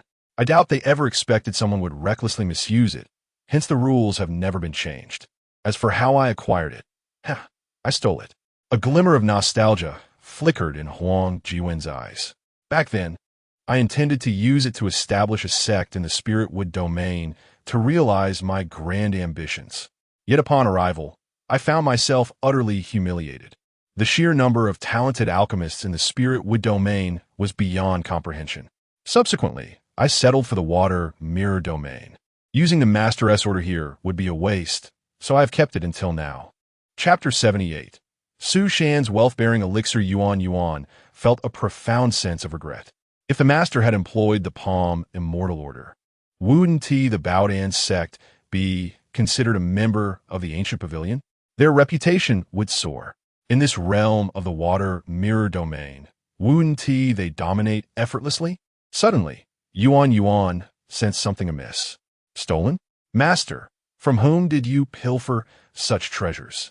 Surely there are those pursuing you for such thievery? Huang Jiwen chuckled softly, of course. There are pursuers and not a few. I stirred quite a bit of trouble in the Tianxin domain, and it was there that I first encountered Sect Master Yi. She saved me on several occasions, and during my flight, I also made the acquaintance of many wandering cultivators. Reflecting on that time, it was indeed a period of wild abandon. If only I could relive it. TSK. Observing Huang Jiwen's carefree demeanor, Yuan was rendered speechless. He murmured, "So you are indeed resolved to protect Su Shan, correct? I can't shake the feeling that granting him this treasure would be somewhat wasteful." "Who says I am determined to protect him?" Huang Jiwen retorted. "Despite my friendship with Sect Master Yi, such a precious artifact cannot simply be given away. Sect Master Yi would never come empty-handed. Thus, Su Shan must possess other valuable items besides his inheritance. If he cannot come to terms with it, he shall seek me out when he is ready." Yuan was about to speak again when Huang Jiwen interrupted. "Enough of your inquiries. This lad, Su Shan, has already demonstrated remarkable prowess in the foundational stage within the secret realms. He is undoubtedly a talent. You should engage with him more often. Your constant alchemical practice is not ideal. Employ your alchemical techniques and challenge him a few times." "Understood, Master. By the way, what has he been up to these past few days?" Yuan pondered briefly and replied, "He has been refining elixirs, spending most of his time concocting body-strengthening pills. However, I sense he is attempting to improve the formula, as he has purchased a considerable amount of flower essence honey and butterfly winggrass." "Flower essence honey? Butterfly winggrass?" Huang Jiwen stroked his chin thoughtfully. "The aroma of flower essence honey is exceedingly potent, yet its efficacy is practically non-existent. It is primarily used as an auxiliary material to mask the unpleasant odors of certain elixirs. As for butterfly wing grass, it is scarcely utilized, a mere wasteful spiritual herb. In large quantities, no elixir could possibly require these two ingredients in abundance. What a naive beginner. Very well, let him experiment. After all, he is using his own spirit stones. Besides alchemy, has he engaged in other activities? Cultivation. The remainder of his time is devoted to sword training. He practices late into the night, displaying remarkable diligence. However, the sword technique he employs is rather peculiar. Yuan's expression grew troubled. What is peculiar about it? Demonstrate it briefly for me, Huang Jiwen inquired. Yuan drew forth his flying sword, executing a series of thrusts into the air before sheathing it once more. Huang Jiwen stared, bewildered. Isn't that merely the thrusting technique? What is so special about it? Indeed, but that is the sole technique he practices. He even drew a target, with a flower depicted in the center. Yuan gestured, indicating a circle the size of a buttock. He only aims for the center, thrusting hundreds of times with each move. I specifically asked him about it. He claims this sword technique is called. What was it? Yes. The frantic thrusting of 3,000 strikes. The frantic thrusting of 3,000 strikes? When did such a crude name for a sword technique emerge in the cultivation world? And it consists of a single movement? Huang Jiwen pondered for a moment, the corners of his mouth twitching slightly. This lad is deliberately concealing his talents. Very well. When you have time, challenge him, and you will discern the gap in strength. Remember, do not mention today as matters to anyone. You may leave now. I must engage in alchemy. Disciple takes leave. Within the lower-tier alchemy chamber of the Baodan sect, an exceptionally potent floral fragrance permeated the air, tinting it a delicate pink hue. Su Shan had stuffed his nostrils with cloth strips, his hands deftly controlling the flames as he focused intently on the alchemical furnace. This marked the 8th day of his alchemical endeavors. Although he had undergone some rudimentary alchemical attempts at the Xinglan sect, the transition to practical application proved fraught with challenges. The foundational knowledge imparted by the Danjun by Jie was thorough, yet the practitioners of the cultivation world had a dismal grasp of quantification. He could only rely on descriptions and his own intuition to perceive the fluctuations of the flames and guide the influx of spiritual energy, each moment distinct. A slight misstep would render an entire batch of elixirs into waste. This was merely the most basic yellow-tier, first-grade elixir, and it took him 3 exhausting days to successfully concoct his first batch. The elixir's aura and quality were unimpressive, classified as inferior according to the standards set forth in the Danjun by Jie. However, having gained experience from the first successful batch, subsequent efforts began to progress more smoothly. With Zhang Biao's assistance, Su Shan's control over spiritual energy reached a remarkably refined level. By the 5th day, the success rate of the body-strengthening elixirs had soared to an impressive 50%. He had begun to experiment with various properties and combinations as described in the alchemical texts to improve the formula. The first ingredient, flower essence honey, the least conspicuous auxiliary material, emerged as the best choice. However, how to incorporate flower essence honey into the body-strengthening elixir posed a significant challenge. Once subjected to fire, flower essence honey would blend with other spiritual herbs, altering its fragrance to become soft, even peculiar. But this single ingredient was not sufficient. Su Shan searched diligently, and fortune smiled upon him as he discovered another unassuming substance, butterfly wing grass, a spiritual herb of a striking reddish-pink hue. Its internal spiritual energy was exceedingly weak, serving only to heal external injuries, and it too could only be used as an auxiliary material, ranking among the lowest tier of spiritual herbs. Yet aptly named, it was coated in a fine powder that could stain the air pink when stirred by the wind. This powder was utterly useless. Consuming it would yield only one peculiar effect. It would induce a light pink sweat. The challenge of merging these two ingredients with the body-strengthening elixir had plagued him for 2 days. For a novice like him, devising a new elixir formula was akin to scaling the heavens. The inherent properties of the herbs might be one thing, But their transformations during refinement and subsequent combination with other spiritual herbs could yield radically different results. Grasping these transformations proved exceedingly difficult given his scant experience. Yet just yesterday, Su Shan had discovered a solution, an exceedingly efficient one. The alchemical process had now reached its final steps. Su Shan dared not relax for a moment, meticulously controlling the flow of flames. After 10 seconds, a fragrant aroma wafted from the furnace. Su Shan withdrew his hands, exhaling in relief. One hand mixed the flower essence honey with a substantial quantity of butterfly wing grass powder, forming a small pellet.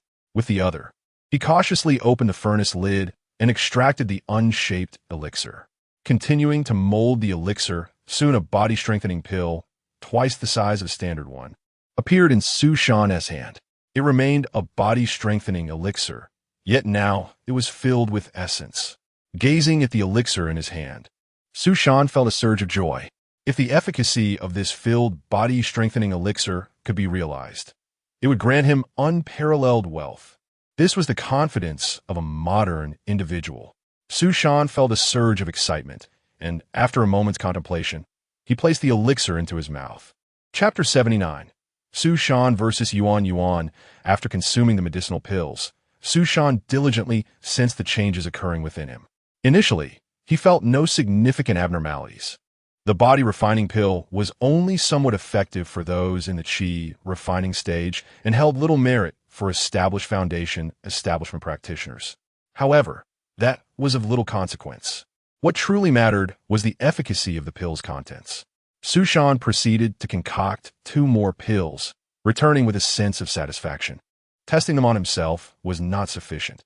He needed to allow the lower-tier disciples from the outer sect to try them in order to validate their effects. Tomorrow, he would refine more, ensuring there were enough for a few individuals to test. He was well aware of the character of the outer sect disciples. They would surely be overjoyed to consume the body-refining pills.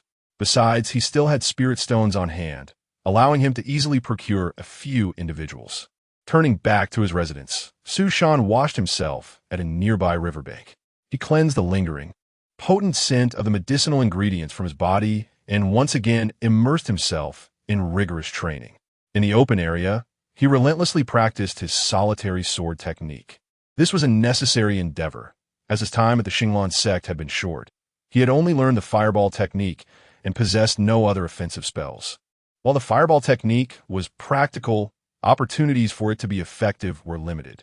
He continued to refine the white light inherited from his lineage with his spiritual power, estimating it would take another half-month to successfully refine it. For now, he could only practice the fundamental sword movements. The female cultivators would undoubtedly have no resistance to his prowess.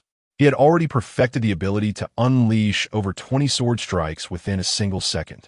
Should any female cultivator dare to challenge him, they would soon understand the meaning of insatiable appetite.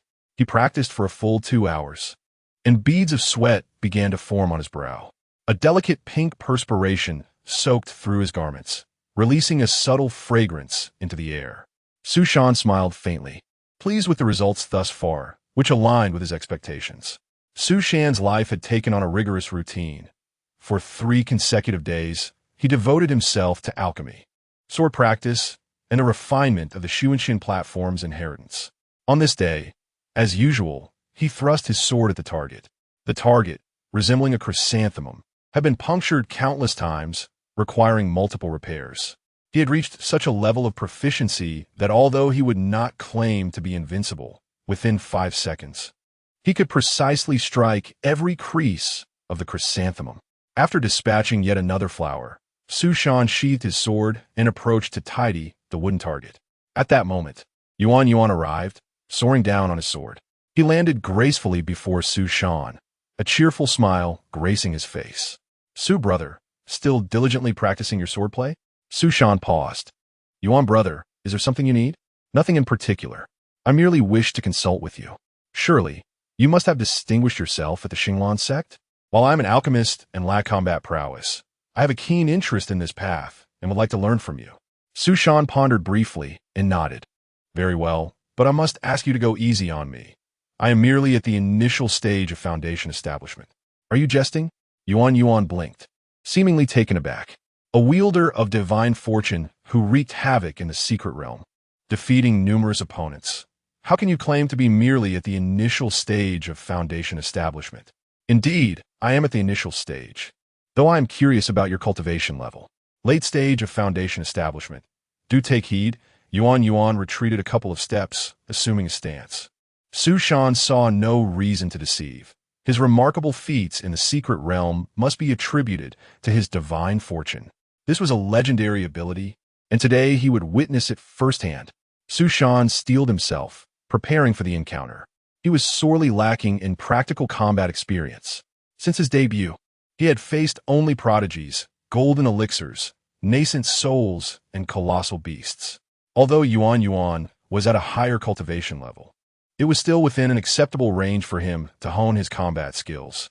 An opportunity too precious to pass up. Yuan picked up a stone, weighing it in his hand. When the stone hits the ground, we shall commence. With that, he hurled the stone into the air. Susan fos intenti, and as the stone struck the ground, he sprang forth like a startled rabbit, racing toward Yuan. Noticing Su Shan's approach, Yuan remained calm, simultaneously retreating while producing a pill from his hand. Upon crushing it, a cloud of gray mist surged forth, morphing into a tiger shape that lunged at Su Shan. Both sides moved swiftly, and with no room to evade, Su Shan unleashed his fireball technique. The fireball passed through the tiger, soaring into the sky. After a brief moment of dissipating, the tiger reformed, and Yuan adeptly manipulated it. Su brother, you likely lack experience fighting against alchemists. This formidable beast is crafted from the essence of medicinal power. Any contact will corrode flesh and blood. Your fireball technique is insufficient to disperse it. Quickly display your true abilities. Su Shan's performance was somewhat unexpected. He did indeed seem to possess only the ordinary capabilities of an initial foundation establishment practitioner. Yet he was stronger than the average practitioner. His earlier execution of the fireball technique was truly impressive, based on Yuan's skill level. He would not have cast it as rapidly as Su Shan did. In virtually no time, it was evident that Su Shan's mastery of the fireball technique was quite advanced. Upon hearing Yuan's words, Su Shan abandoned the idea of defeating the tiger and swiftly maneuvered closer to Yuan. As Su Shan advanced, Yuan revealed a red pill in his hand. With a flick of his wrist, it transformed into a faint red arrow that shot forth. The arrow struck Su Shan squarely in the chest. Yuan's smile widened, but then his expression faltered. Something was amiss? Why had the arrow's effects failed? Su Shan had managed to defend against it. In an instant, Su Shan closed the gap, his right hand stealthily retrieving an item from his storage bag. He hurled it toward Yuan's face. A great cloud of deep pink mist erupted, enveloping both of them. The powder of butterfly winggrass. Caught off guard, Yuan was blinded by the powder, which coated his entire face. Having prepared to defend against Su Shan's attack, he had not anticipated such a crafty trick. Su brother, you are truly despicable. This was supposed to be a duel. Yuan's words were cut short as he froze in place. A chilling sensation creeping up from his lower back. As the powder gradually settled, Su Shan stood proudly behind Yuan. The tip of his sword poised threateningly against Yuan's rear. Yuan had no doubt that should Su Shan make a move, it would result in a relentless barrage of 3,000 strikes. Su Shan had specifically trained for this, and he could not risk the chance of failing to react in time. I concede. Please remove your sword. Yuan's face darkened as he admitted defeat. I have never seen such a dirty trick. Su Shan, somewhat dejected, sheathed his sword. Yuan's alchemical techniques, indeed, differed from any recorded in the projection jade slips he had encountered. However, Yuan's combat experience seemed lacking, and his awareness during the battle was insufficient. His strength paled in comparison to Linyu, and his inexperience had allowed Su Shan to succeed in his ambush, a regrettable outcome. Su brother, your methods are rather underhanded. Yuan grumbled as he wiped his face. Su Shan offered no comment. You flatter me. Yuan brother, you arrived just in time. I was about to inquire where we might sell alchemical pills. I have concocted a few and would like to know if it is feasible to sell them. After a brief cleanup, Yuan Yuan replied, "Indeed, there's a marketplace about 50 miles from here called Qingshan Market. Many sects prefer to trade there, and it occurs once a month. We usually go there to sell our pills. However, given your unique circumstances, I will need to consult my master before confirming if you can join us. Then I must trouble you, Yuan brother." Su Shan clasped his hands in gratitude. Yuan Yuan examined him appraisingly, nodded, and then took off into the sky. Cough, cough, cough. As he departed, Su Shan bent down and coughed a few times, his expression tinged with discomfort. He had indeed fallen victim, as the red arrow striking his body felt akin to being assailed by a multitude wielding knives. Fortunately, it was merely the sensation of pain, which should subside after a brief respite. Brothers, let us postpone the last two pictures for a while. I reckon I need a couple of days to recuperate, as I feel an unsettling fluctuation of warmth and chill throughout my body. Chapter 80. The Fury of Huang Jiwen Master. I have already clashed with him. Yuan Yuangu respectfully reported to Huang Jiwen within a secluded hall. Huang Jiwen, preoccupied with a collection of spiritual herbs on the table, replied without raising his head. What was the outcome? A draw. You mean to say you reached a draw with him? Huang Jiwen could not help but lift his gaze. Su Shan's accomplishments were indeed commendable, and he was well aware of his disciple-esque capabilities, considering that an alchemist is typically not adept in combat. It was quite remarkable that he managed to achieve a stalemate with Su Shan. He only possesses the strength of the early foundation establishment stage. I am ashamed. Master, Yuan Yuan lowered his head in deep shame. Losing to someone at the early foundation establishment stage was indeed a blow to his pride, even if that person was an alchemist. Only at the early stage? Huang Jiwen frowned. But have you tested his heavenly luck divine ability? Yuan Yuan shook his head. However, during our confrontation, I noticed something peculiar.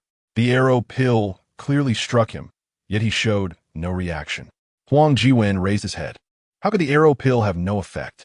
Perhaps there was an issue with your elixir. Let me see it.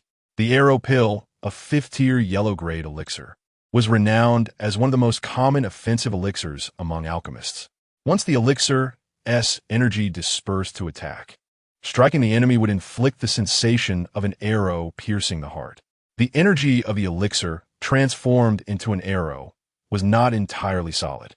Even if the opponent wore protective talismans, as long as the elixir's energy made contact, it could still induce immense pain. Not to mention a mere foundation establishment cultivator. Impossible that it had no effect. Huang Jiwen scrutinized the elixir that Yuan Yuan had just handed over. It appears to be of decent quality, though the refinement seems lacking. It shouldn't have been ineffective. Did you truly strike him? I absolutely hit him. I saw it clearly. Could it be that the elixir was indeed flawed? As the thought crossed his mind, Huang Jiwen flicked his middle finger. A beam of red light pierced into Yuan Yuan's body. By the heavens! Yuan Yuan collapsed to the ground, his limbs twitching uncontrollably, foam escaping his mouth. Master, save me. Wasn't the elixir refined quite well? There should be no issues. Huang Jiwen pondered, casually tossing another elixir into Yuan Yuan's mouth. Gradually, Yuan Yuan's convulsions subsided, and he rose with an expression full of resentment. Gazing at Huang Jiwen, Master, next time you test an elixir on me, could you at least give me a heads up? Pathetic. You can't even endure a little pain. How will you survive in the future? Do you really wish to linger by the mountain gate for a lifetime? Huang Jiwen paced thoughtfully, beginning to contemplate. This Su Shan fellow, despite possessing dual spiritual roots, even struggles to have his aptitude measured with an array plate. The arrow pill had no effect on him either. Perhaps this is a unique trait of those with heavenly luck divine ability. By the way, how has Su Shan been performing these past few days? Yuan Yuan hesitated. As usual, though occasionally he wanders to the outer sect. It seems he gets along quite well with the outer disciples. However, I heard from a fellow disciple observing him that Su Shan often visits the restroom. Huang Jiwen was greatly perplexed. He goes to the outer sect, and then frequently to the restroom? What is this peculiar behavior? It seems he just squats by the restroom entrance, doing nothing else. When others come out, he slips inside. Yuan Yuan said, puzzled. Master, do you think he might have some peculiar hobby, sneaking in there? How disgusting. Huang Jiwen expressed his disdain. Is he peeping on others while they relieve themselves? Surely not. Regardless, I'll go there myself. If he continues such antics, I will have him expelled from the Baodan sect immediately. The more Huang Jiwen thought about it, the more revolted he felt, shuddering as he strode towards the door. After taking a few steps, Huang Jiwen paused. By the way, where is he now? Yuan thought for a moment. At this time, he usually just finished practicing his swordsmanship and should be back in the alchemy chamber. Oh, and Master, he mentioned that he has successfully refined some elixirs and wants to accompany us to the Qingshan market to sell them. Understood. Huang Jiwen, having heard this, soared directly toward the alchemy chamber. In the alchemy chamber, Su Shan was diligently refining a body-tempering pill, as focused as ever, the flames in his hands shifting constantly. Leaning against the door, Huang Jiwen closed his eyes, absorbing the sounds within. At times nodding, at times shaking his head. He noted that while Su Shan clearly lacked experience, his control over spiritual energy was surprisingly refined. The mastery over flames was not something one could achieve without considerable practice. It was evident that his dual spiritual roots bestowed him a certain aptitude. However, in some aspects, he was frustratingly foolish. After waiting for several minutes, a batch of elixirs was successfully refined. Su Shan retrieved the elixir paste and began rolling the pills. Just then Huang Jiwen pushed the door open. Su Shan turned, slightly surprised. Master Huang? Huang Jiwen, visibly displeased, stared at the alchemical furnace. Who taught you to roll pills with your hands? Do you think all the spiritual herbs are being refined at the bottom of the furnace? What else can I do? They can't just float up. Can they? Su Shan replied, puzzled. Have you never learned to manipulate objects with spiritual energy? Huang Jiwen glared at him. The herbs are meant to be refined within the furnace, not just at the bottom. The foundational texts of alchemy don't even bother to record such basic knowledge. If your elixirs are too rudimentary, that would explain why you can't succeed. Elixirs above the third tier of the yellow grade require proper refinement. Rolling them by hand will greatly diminish their efficacy. They must be formed within the furnace. As Huang Jiwen began to lecture in detail, Su Shan sat on the ground feeling somewhat embarrassed. It was no wonder that many of his refining methods differed from the foundational texts. He had burned several elixirs recently, and now he realized the problem lay here. His time in the field had been too short, and too many events had transpired, leaving his understanding of alchemy exceedingly shallow. He was still exploring the manipulation of spiritual energy, which was significantly different from sword flight. A flying sword is inscribed with runes, facilitating its use by cultivators, while ordinary items do not possess such features. Finally enduring until Huang Jiwen finished his lecture, Su Shan sincerely said, I have learned much, Master. If it weren't for your apparent talent, I wouldn't bother to guide you. Have you only been cultivating for a few months? How can you be so ignorant of these fundamentals? It is simply a waste of your innate gifts. Huang Jiwen scolded, casting a glance at the half-wrapped elixirs in Su Shan's hands. What are you doing? Huang Jiwen stared blankly. Refining elixirs, Su Shan replied. I know you are refining elixirs, but who taught you to wrap fillings in your pills? I taught myself. Huang Jiwen looked at the honey essence and butterfly wing powder scattered on the ground, his breathing quickening. You are mixing those two ingredients into the body-tempering pill? Yes. Is there a problem? What is the purpose? Su Shan hesitated a moment before deciding to be honest. After all, he would have to reveal this sooner or later, as it was the elixir he intended to sell. It allows one to produce fragrant pink feces. A moment of silence enveloped the air. The next second, Huang Jiwen erupted in fury, seizing the still-hot furnace and smashing it against the wall of the alchemy chamber. Pointing furiously at Su Shan, he exclaimed, What the hell is the purpose of this? Is this how you refine elixirs? This is an utter disgrace to the art of alchemy. Get out of my sight, as far away as you can. I believe my elixirs are quite good, Su Shan said, feeling a tightness in his chest, still holding onto the filling. Huang Jiwen's expression darkened. The art of alchemy was his very life. To have someone so brazenly toy with it was something he could never accept. Enough. You clearly have no understanding of alchemy. Do not mess around here, Huang Jiwen sighed, closing his eyes in despair. While I may not possess a profound understanding of alchemy, I am certainly more attuned to the market than Master Huang. I intend to exchange this elixir for 50 years of safety and security. Chapter 81. A bet Huang Juwen opened his eyes, nearly amused to the point of laughter at Su Shan. To exchange something so worthless for the Changxian Ling? If word got out, he'd become the greatest laughingstock in the cultivation realm. A mere low-grade body-refining pill. Something that wouldn't even catch a glance if it fell to the ground in the inner sect. Now it had been tampered with, gaining a useless effect. Su Shan actually fantasized that it could secure his safety for 50 years. Huang Juwen scrutinized Su Shan, gradually coming to a realization. This little pretty boy. All his skills devoted to this nonsense, even embellishing waste? No wonder he could become Yi Qingbi's consort. Did he think everyone else cared for such trivial matters? Which cultivator doesn't he consume the fasting pill? Did it require this? Pink, fragrant concoction? How disgusting. You know nothing about the market. I've sold pills for decades. Do you think you know better? Huang Jiwen scolded. Su Shan had already refined the pills and stood to face Huang Jiwen.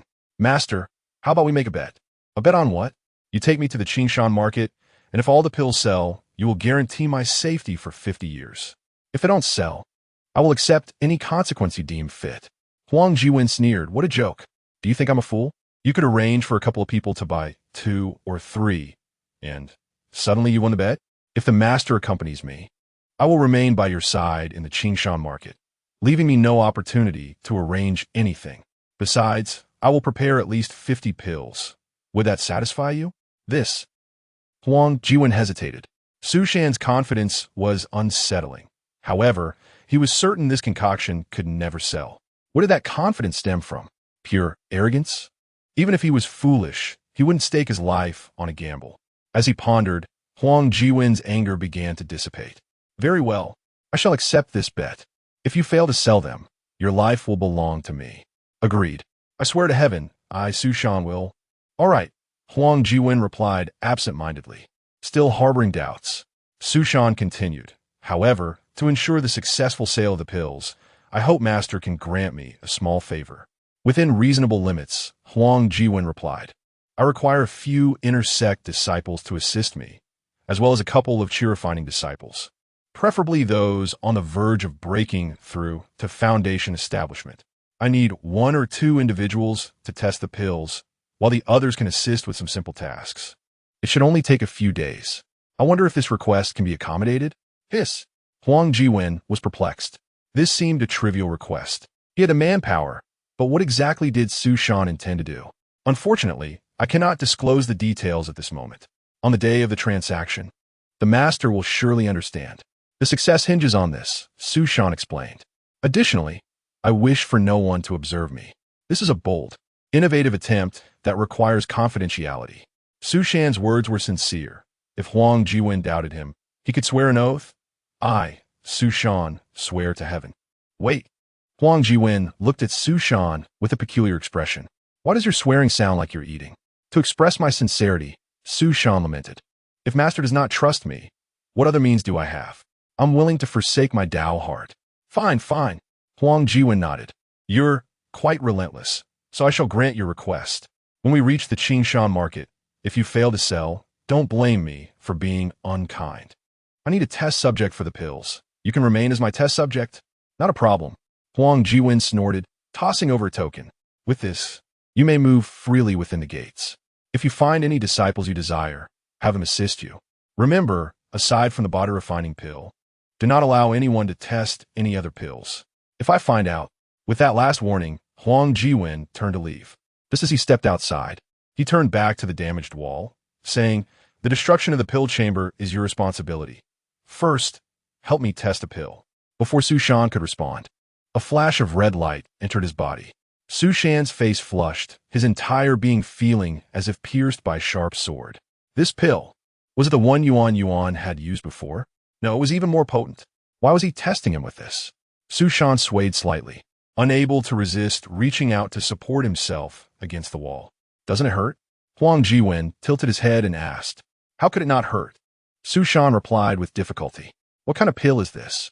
This is an arrow pill designed to penetrate the body with pill energy. Mine is a top-grade arrow pill. And you, without uttering a sound, can endure this? Why cultivate swordsmanship when you could focus on body refinement? Huang Juwen exclaimed, astonished, then broke into a smile. Truly a promising candidate for testing pills. After the Qingshan market, you can remain in the Baodan sect and enjoy life. With that, Huang Jiwen laughed heartily and left. Sushan broke into a sweat. Damn, Huang Jiwen seemed decent, but his personality was a bit eccentric. He didn't even give a heads up before testing the pills. The current pain was far from the agony of tearing apart spirit roots, thanks to his prior training. After a few minutes, the pain gradually subsided. Sushan took a deep breath, straightened his posture, confidence shining in his eyes. His mood was now buoyant. He had initially intended to request Huang Jiwen's assistance with manpower, and now it was even more convenient. As a transmigrator, his greatest advantage lay in the knowledge from his past life. The fate of a transmigrator depends not only on personal efforts, but also on the broader environmental changes. A transmigrator who merely conforms to local customs is destined to be a failure. Native thinking can never triumph over the original inhabitants. The collision of two worlds is bound to spark a myriad of new ideas. In the cultivation realm, market development is woefully slow compared to modern times. The opportunity for victory lies therein. With assistance at hand, he felt confident, estimating the chance of success at about 80%. Chapter 82. The Sharp Gold Pavilion. Huang Juwen is a man of his word. After agreeing to the wager, he indeed did not seek out Sushan again. Sushan's life returned to tranquility. He practiced swordplay, concocted elixirs, and honed his lineage, occasionally taking some time to lead the inner disciples in clandestine activities in desolate areas. As time passed, the date of the Qingshan market approached. True to his promise, Huang Juwen arrived and led Sushan to the market, accompanied by Yuan Yuan. During their journey, Sushan gazed at the surrounding scenery and inquired, Master Huang, how long will the Qingshan market last? Huang Jiwen replied, it occurs once a month, lasting a full day and night. Such places exist among various sects, and many wandering cultivators come here to trade. Establishing long-term cooperation here would be most advantageous. Sushan, today is the moment of revelation. Do you wish to back out now? Sushan shook his head with a smile. I shall not waver. I am utterly confident. The young man, unaware of the vastness of the world, seems intent on experiencing a harsh reality today. Huang Juwen scoffed and quickened his pace. An hour later, the trio arrived at the outskirts of the Qingshan market. Huang Juwen cautioned, we cannot fly here. We must walk below. Sushan nodded and looked down, inspecting the scene. Although the Qingshan market was referred to as a market, it appeared quite formal. A long and wide street stretched north and south, lined with shops on either side, each displaying signs that indicated ownership. The further south they traveled, the sparser the shops became, almost desolate. Yet, there were evident signs of past activity, suggesting that stalls had once operated here. Currently, the Qingshan market was not too crowded, and Sushan followed closely behind Huang Jiwen, observing the shops. The names of the establishments indicated that they primarily dealt in finished elixirs, talismans, and magical artifacts. Unsure of the prices, he noted he still possessed several medium-grade spirit stones.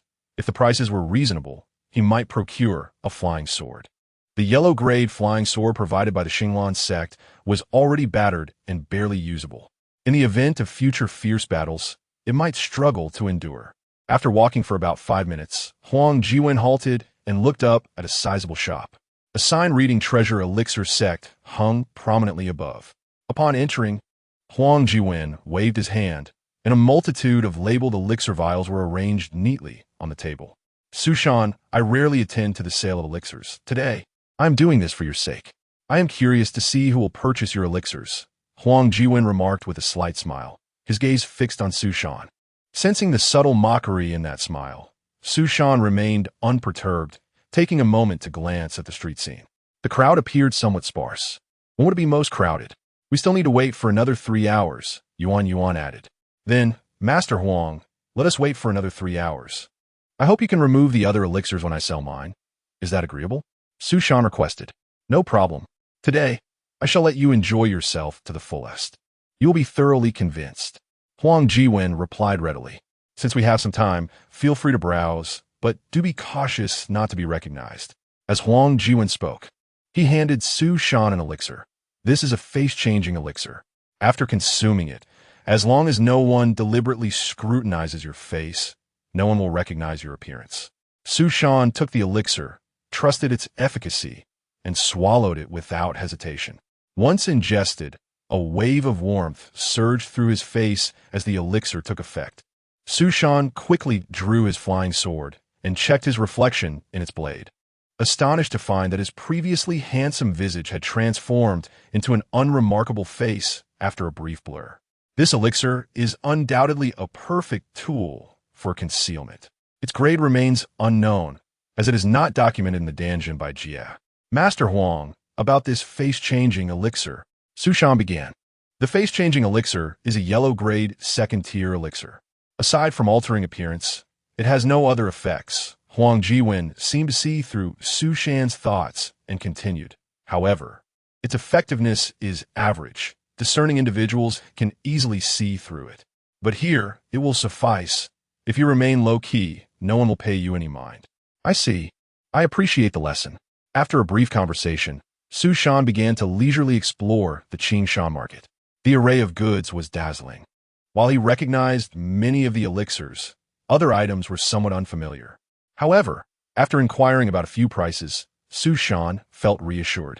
With his financial resources, he could likely afford a few items from the Qingshan market, and acquiring a new flying sword should not pose a problem. After circling the street a couple of times, Su Shan finally stopped in front of a building not far from the Treasure Elixir Sect shop.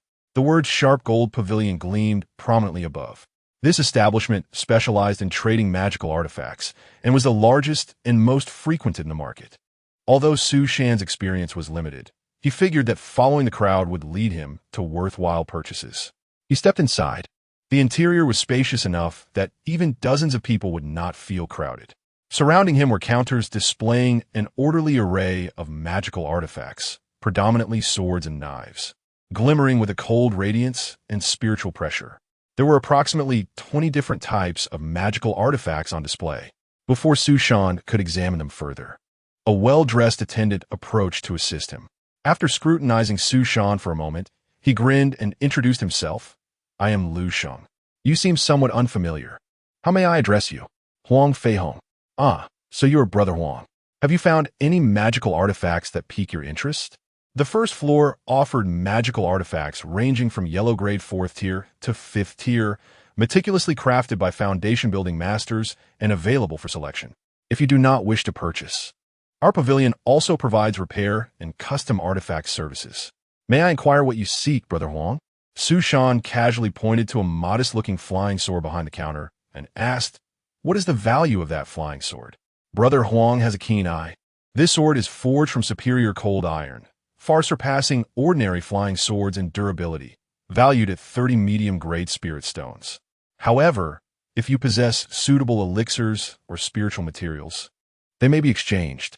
Su Shan then pointed to another sword, a pale red blade. And what about that one? Indeed, Brother Huang has exquisite taste. This sword is named Flame Burst, forged from the fiery stones of the extreme sun. Its hilt can release fireballs, making it a challenge to defend against in battle. Although it is only a 4th-tier artifact, it rivals 5th-tier artifacts in overall quality, priced at 150 medium-grade spirit stones. Su Shan shook his head and turned to leave. There was no need to look further. Everything he casually pointed out was prohibitively expensive, far beyond his means. Lu Sheng, noticing his hesitance, maintained his smile and said, do you find the prices too steep, Brother Huang? However, the quality of artifacts at the Sharp Gold Pavilion is unparalleled within the Qingshan market, offering exceptional value. What about the cost of repairing artifacts? Su Shan inquired, intrigued by his demeanor. That depends on the condition of your artifact. May I take a look? Su Shan produced the flying sword from the Xinglan sect and handed it over. Chapter 83. The heartbreaking sword. Lu Sheng gazed in astonishment at the battered flying sword handed to him by Su Shan. Never had he encountered such a wretched weapon. Could this thing even be functional? Is it reparable? Su Shan replied, indeed. For 10 medium-grade spirit stones, I can enhance it as well. Lu Sheng responded with conviction.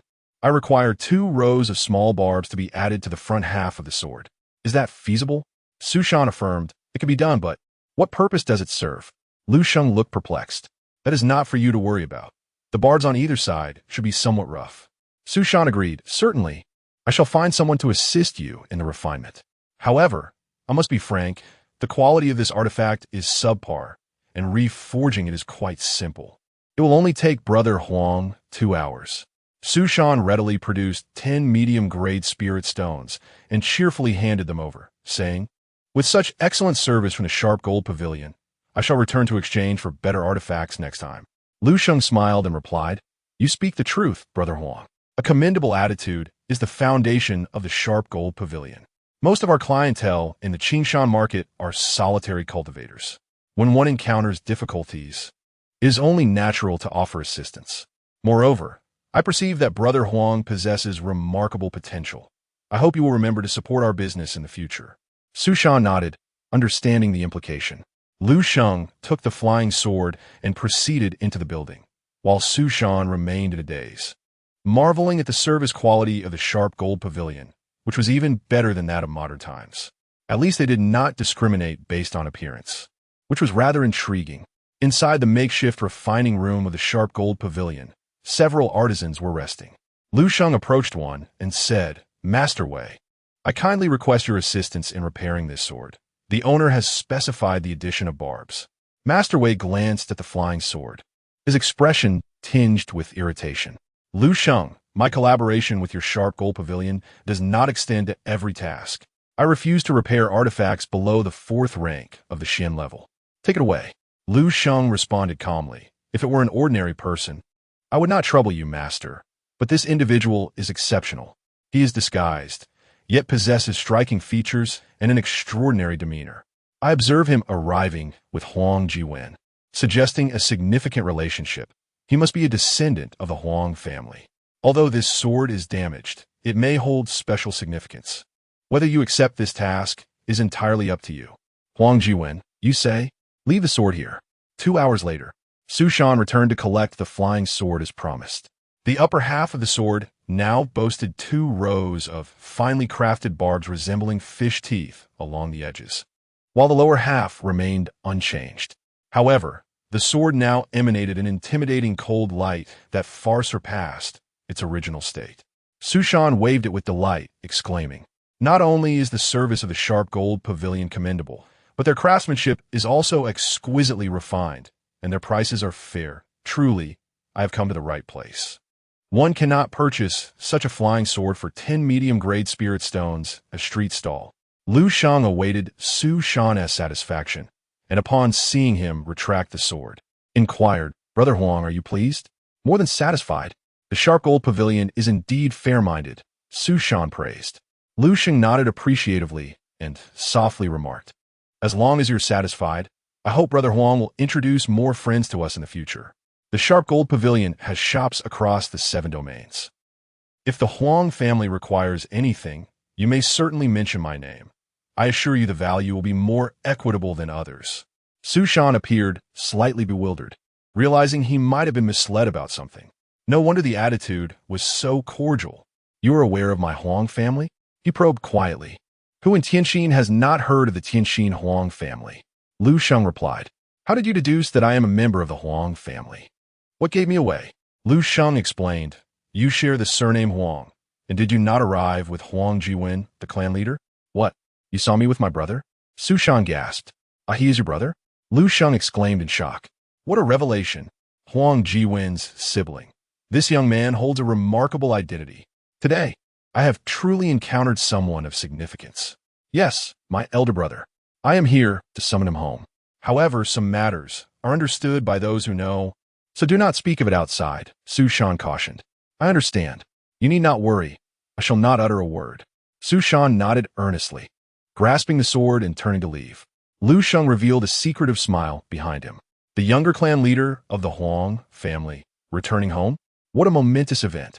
It seemed that Tianxin domain was about to witness a resurgence of excitement. Upon returning to Huang Jiwen's side, Su Shan stole several glances at him. The Tianxin Huang family was evidently a prominent family in the Tianxin domain. Huang Jiwen's status was undoubtedly exceptional, and today he had unexpectedly benefited from it. What are you staring at? The sun is nearly set. Are you selling that pill or not? Huang Jiwen urged. Yes, yes. Please wait, clan leader Huang. Su Shan, realizing it was a private matter for Huang Jiwen, refrained from further inquiries. Regaining his composure, he turned his attention to the table and asked clan leader Huang, could you store your pills and display only mine? Fine. Huang Jiwen waved his sleeve, collecting the pill bottles from the table. Su Shan then produced his own pills, carefully arranging them. However, these pills were not merely in bottles. They were encased in exquisite small boxes adorned with the words Treasure Pill Sect, exuding a subtle fragrance. Huang Jiwen scoffed, decorating excrement. What use is that? Do you think cultivators will be swayed by such flashy trinkets? No one would even look at them. Su Shan neatly arranged the boxes and cleared his throat, declaring, I am about to begin selling. Please remain calm, gentlemen. Remain calm? Do you see anyone paying attention to you? Huang Jiwen rolled his eyes. Very soon, everyone will look over. Su Shan replied with exceptional composure as he retrieved his projection jade slip. Since his arrival in this world, this had been his true lethal weapon, the so-called inheritance of the immortal seeking platform. Though he was uncertain of its nature, paled in comparison to the jade slip in front of him. After a brief moment of preparation, Su Shan raised his right hand and infused it with spiritual energy. A cacophony of discordant sounds reverberated throughout the Qin market. In the sky, the image of Lin Yu, posing alluringly, instantly captured the attention of all. Su Shan wore a mischievous grin. I apologize, junior sister Lin Yu. I shall borrow your likeness. As the controversial short video played in the sky, the cultivators in the Qin market began to converge towards the Treasure Pill Sect shop. The crowd below erupted in raucous chatter. Oh my heavens, when did the Qin market start selling such things? The world is in decline, truly in decline. Dressed so modestly and yet engaging in such behavior? Just a meal, and she dares to be so provocative? Yuan licked his lips, alternating his gaze between the sky and Su Shan. No wonder he is the bearer of destiny. He possesses such treasures. Huang Jiwen stared in disbelief at the spectacle above, his mouth twitching uncontrollably. Ultimately, he shut his eyes, clenched his fists tightly, and veins bulged on his forehead. The Treasure Pill Sect. Beneath the lewd imagery hung the sign of the Treasure Pill Sect. What a shameless woman. Why must she be so brazen over a meal? He thought. Where did he acquire such material? Very well. So this is how you sell pills, is it? If I do not sell today, I shall return and feed you the pills myself. Chapter 84. The first advertisement in the cultivation realm. As the crowd gathered increasingly, it became evident to the majority that the video was emanating from the booth of the Baodan sect. Many pressed closer to Su Shan, eager for a clear view. A portion of the onlookers gazed at the elixirs before Su Shan, inquiring, is that an aphrodisiac? How much is it being sold for? Huang Jiwen's complexion shifted from crimson to ashen, a buzzing sensation filling his mind, waves of profound regret washing over him. Why had he ever agreed to this wager with that young man? This was no longer merely a matter of winning or losing. It was akin to having his reputation trampled into the ground. Could the Baodan sect ever recover its standing after this? Undeterred, Su Shan continued to loop the suggestive video until the crowd had swelled to a point of congestion. With a shift of his spiritual energy, the luminous screen above responded accordingly. The previously captivating scene of Lin Yu transformed abruptly into a grand hall setting. What is this? Replay it. I was just getting into it. The crowd protested. I just arrived. I haven't finished watching yet. Play it again. As the enchanting display faded away, the streets filled with the clamoring of cultivators. Su Shan, oblivious to their discontent, proceeded to showcase a new video. Gradually, the scene shifted to reveal 2 rows of individuals within the grand hall. At the forefront stood a woman, accompanied by an elderly man who appeared to be in disguise. Before the woman stood a disheartened young man. After a brief moment, the elder spoke with an air of arrogance. Tang Shan, I have come today to annul our engagement. Given your qualifications, you once had the right to marry my young daughter from the Shao family. However, 2 decades have passed, and you have yet to advance to the foundation establishment stage. Thus, the engagement is hereby terminated. Tang Shan turned. Panic etched on his face as he looked at the woman. Yin, are you? The family's wishes are my own, Xiao Yin retorted disdainfully. In an instant, Tang Shan's eyes blazed with resentment, despair filling his heart as he lamented, Fine, fine, fine. Since you have chosen to forget the past, from this moment forth, our bond is severed. 30 years in the East, 30 years in the West. No, not 30 years. Are you still unsatisfied? If you can defeat Xiao Yin today, the engagement stands. Do not say I did not grant you an opportunity, the elder interjected. Very well. Do not blame me for being ruthless. The video continued with fervor, and below, a chorus of derision erupted. How shameless! And he still wishes to marry her. Wouldn't he that just invite humiliation? This is quite amusing. Who created this? Which Xiao family is so audacious? Isn't this absurd? How can someone in the Qi refining stage compete with one in foundation establishment? Huang Juwen, however, began to contemplate deeply this method of marketing. He had never encountered anything like it before. The effectiveness was undeniable. In terms of capturing attention, the results were exceptional. As the screen above unfolded, the crowd had transitioned from the interior to the arena outside. Xiao Yin and Tang Shan stood opposed, devoid of any trace of emotion in their gazes. Suddenly, Tang Shan murmured, Xiao Yin, you have chosen your own demise. I shall hold you accountable for this. At this, the audience erupted in outrage. How petty! If I were a woman, I wouldn't stand for it either.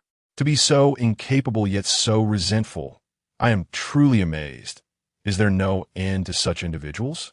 Huang Juwen's expression darkened, suppressing the urge to eliminate Su Shan. Yet he continued to observe the unfolding drama. Enough with the pleasantries. Let us commence. With the elder's command, both participants sprang into action. Xiao Yin summoned her flying swords, 5 or 6 glimmering blades soaring into the air, aimed at Tang Shan. Unfazed, Tang Shan deflected them with his bare fists. With a flourish of his arms, multiple fireballs materialized behind him, spiraling toward Xiao Yin, creating a massive fiery vortex in midair. Gasps of astonishment filled the crowd. Foundation establishment against Qi refining. These two are nothing alike. What foundation establishment cultivator can manipulate 6 flying swords with such finesse? And Tang Shan, who has ever heard of fireball techniques being perfected to such an extent? Even Huang Jiwen was taken aback. He recognized the disciples on screen. They were indeed from the Baodan sect.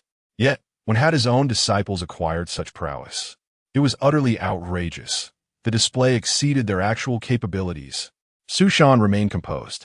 The only ones aware of the truth were he and the actors still present at the Baodan sect. The two on stage lacked such skill. Concealed beneath the arena were individuals manipulating the flying swords and fireballs. It was merely a cinematic production, employing special effects and choreographed movements. The duel was a spectacle to behold, captivating the audience with every exchange. The gathering included many cultivators whose realms surpassed foundation establishment. Yet witnessing such a thrilling and breathtaking battle between a foundation establishment and a Qi refining cultivator was indeed a first. For 2 to 3 minutes, the duel encapsulated the quintessence of both the cultivation realm and modern action films. Finally, Tang Shan began to falter, and seizing the moment, Xiao Yin delivered a powerful strike that sent him reeling to the edge of the arena. As Tang Shan stood precariously at the brink, blood spewed from his mouth. Just when the audience presumed the confrontation was nearing its conclusion, Tang Shan erupted into maniacal laughter. Xiao Yin, you have forced my hand.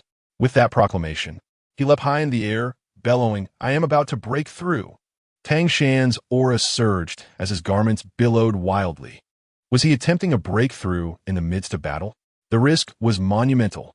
The audience was electrified. Such opportunities were exceedingly rare. Could a dramatic turn be in the offing? If Tang Shan could hold his ground against Xiao Yin during the Qi refining phase, a successful breakthrough to foundation establishment could very well reverse the outcome. The spectators were entranced, entirely oblivious to the prolonged suspension of Tang Shan in midair. Concealed within his garments was a specially designed harness containing a flying sword. Tang Shan roared, reminiscent of a scion transforming. Each cry resonated with the audience, stirring their emotions. Was Xiao Yin daft, waiting for his breakthrough? A discordant voice broke through the crowd. Following that, Xiao Yin sprang into action. She soared towards Tang Shan on her flying sword. Still caught in his breakthrough, Tang Shan, buoyed by his rising momentum, mocked. "You are too late. Today I shall avenge my past grievances." With those words, Tang Shan's aura intensified even further. The crowd in Qin Shan City fell silent, eagerly awaiting the moment of Tang Shan's successful breakthrough. At long last, that moment arrived. Tang Shan unleashed a final, thunderous roar. Then, an array of sounds erupted from his body, as countless impurities expelled forth. His overwhelming aura splattered Xiao Yan with a face full of mud, black and yellow. Silence enveloped the arena. A heavy, ominous shadow descended upon the hearts of all the spectators. Chapter 85. The Fragrant Divine Pill. The atmosphere above the Qingshan market grew increasingly bizarre. Su Shan observed the unfolding absurdity, while others gazed into mirrors. The act of breaking through is inherently a private matter, often approached with considerations of safety. However, the process of cleansing one's meridians is also an integral part of it. After all, it is indeed indecorous, leaving one in a state of dishevelment, with impurities expelled from the body. Nevertheless, this was merely a trivial concern. One could simply clean up afterwards. Everyone experiences it similarly. Yet, when exposed to the public eye, the onlookers felt their hearts plummet, involuntarily recalling their own experiences. Was my breakthrough truly like this? Did I emit such ghastly sounds?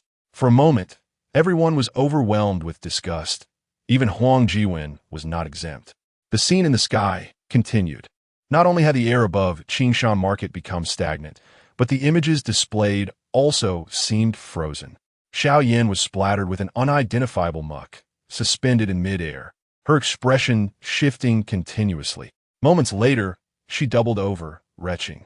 The vomit floated down, while Tang Shan appeared equally pallid, sticky, and filthy, hanging in the air in a state of utter disarray. An elder from the Xiao family erupted in fury. Shameless. To break through in such a public manner. Are the disciples of the Qin sect resorting to such despicable tactics? An elder from the Qin sect, shamed and furious, reprimanded Tang Shan. Tang Shan, you disgrace the sect. From this day forth, you are no longer a disciple of the Qin sect. Tang Shan, eyes vacant, suddenly plummeted from the sky. He felt his knees with a loud thud, tears tracing muddy paths down his face. With a fierce strike upon the arena, he wept with regret, lamenting, "I'm sorry. I truly lack the qualifications to marry Xiao Yan." The Qingshan market remained eerily silent. The crowd wore expressions of utter revulsion. What is this? Disgusting, utterly revolting.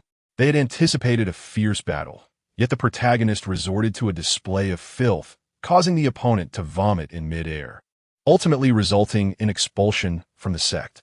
Is this truly a scene unfolding in reality? Observing the anticipated outcome, Su Shan allowed a smirk to creep upon his lips. The narrative in the sky continued to unfold. Tang Shan knelt on the ground, the camera slowly panning to his back. The image transitioned to gray, accompanied by the sound of snowflakes, as the melancholic tune of "Where is the Promised Happiness?" played softly. The forlorn silhouette added a touch of desolation. Time seemed to freeze within the scene.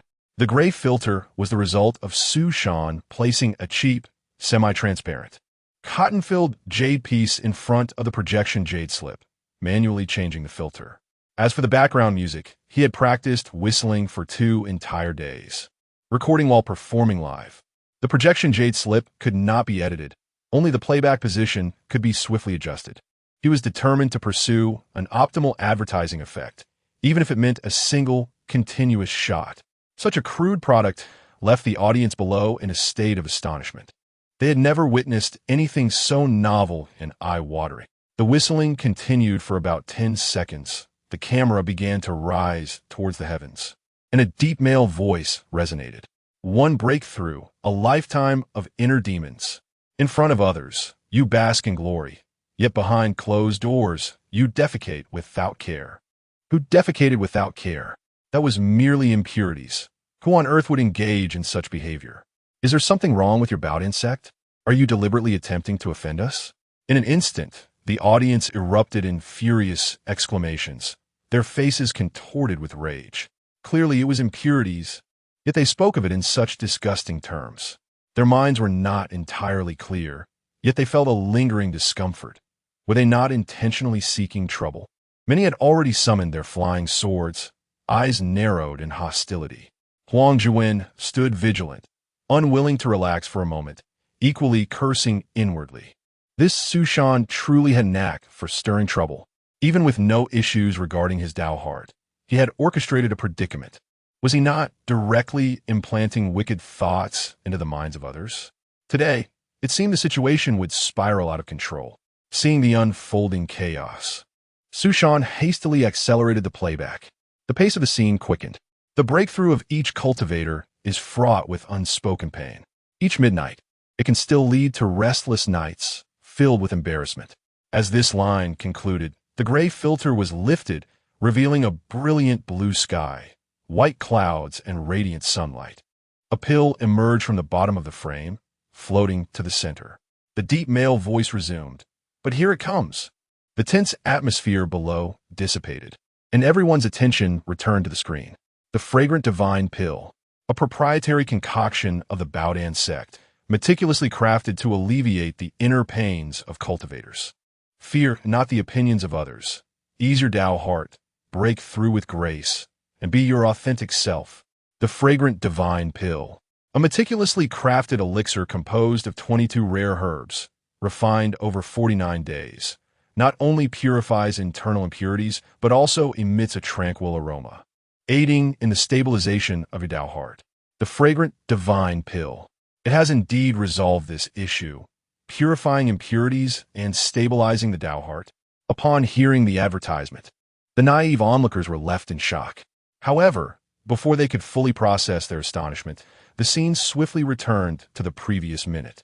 Tang Shan was seen retreating to the edge of the arena, blood spilling from his mouth, followed by a thunderous shout. "I'm about to break through." He soared high into the air, his momentum swelling. As the audience puzzled over the replay, an elder from the Qin sect flicked his finger. A pill shot into Tang Shan's mouth with a swift motion. The sound effect, of course, was provided by Su Shan's vocalization. Xiao Yan, wielding her sword, charged towards Su Shan once more, while Tang Shan shouted continuously in the air, just as before. Just when the audience presumed the foul display would be repeated, Tang Shan erupted in a cloud of pink mist, enveloping both of them. The scene shifted to below the arena, where the Xiao family members and the Qin sect disciples stood entranced, eyes closed in rapture. 3 seconds later, the mist dissipated, revealing a man and woman locked in an embrace mid-air. Close-up shot. Xiao Yan, eyes closed, a trace of tears at the corners, inhaled the fragrance emanating from Tang Shan. "Shangu, are you unhurt? It's not that I'm unwilling to marry you, but I am being coerced by my family. Now that you have broken through to foundation establishment, I shall be with you, even unto death." The camera slightly rose, revealing Tang Shan, elegant and poised, holding the enchanting woman, incredulously stating, "Yen, are you?" At that moment, the elder of the Xiao family below extended his thumb, beaming with delight. "Well done. You are truly the worthy son-in-law of the Xiao family. You have passed the test. But why was your breakthrough to foundation establishment so effortless? And how do you emit such a refreshing and calming fragrance?" Facing the camera, Tang Shan declared with righteous fervor, "Because I used the fragrant divine pill from the Baodan sect." The scene returned to the sky. The resounding male voice proclaimed, "The fragrant divine pill. After undergoing 109 quality inspections, it holds no toxic side effects. Developed in accordance with the most advanced alchemical theories and ancient prescriptions, embodying the wisdom of the ancients and the significant innovations of modern alchemy. Crafted exclusively in a ground-level alchemical furnace, it is designed to ensure that every breakthrough is free from the worries of inner demons, allowing you to live a renewed life. Regular use enhances its effects.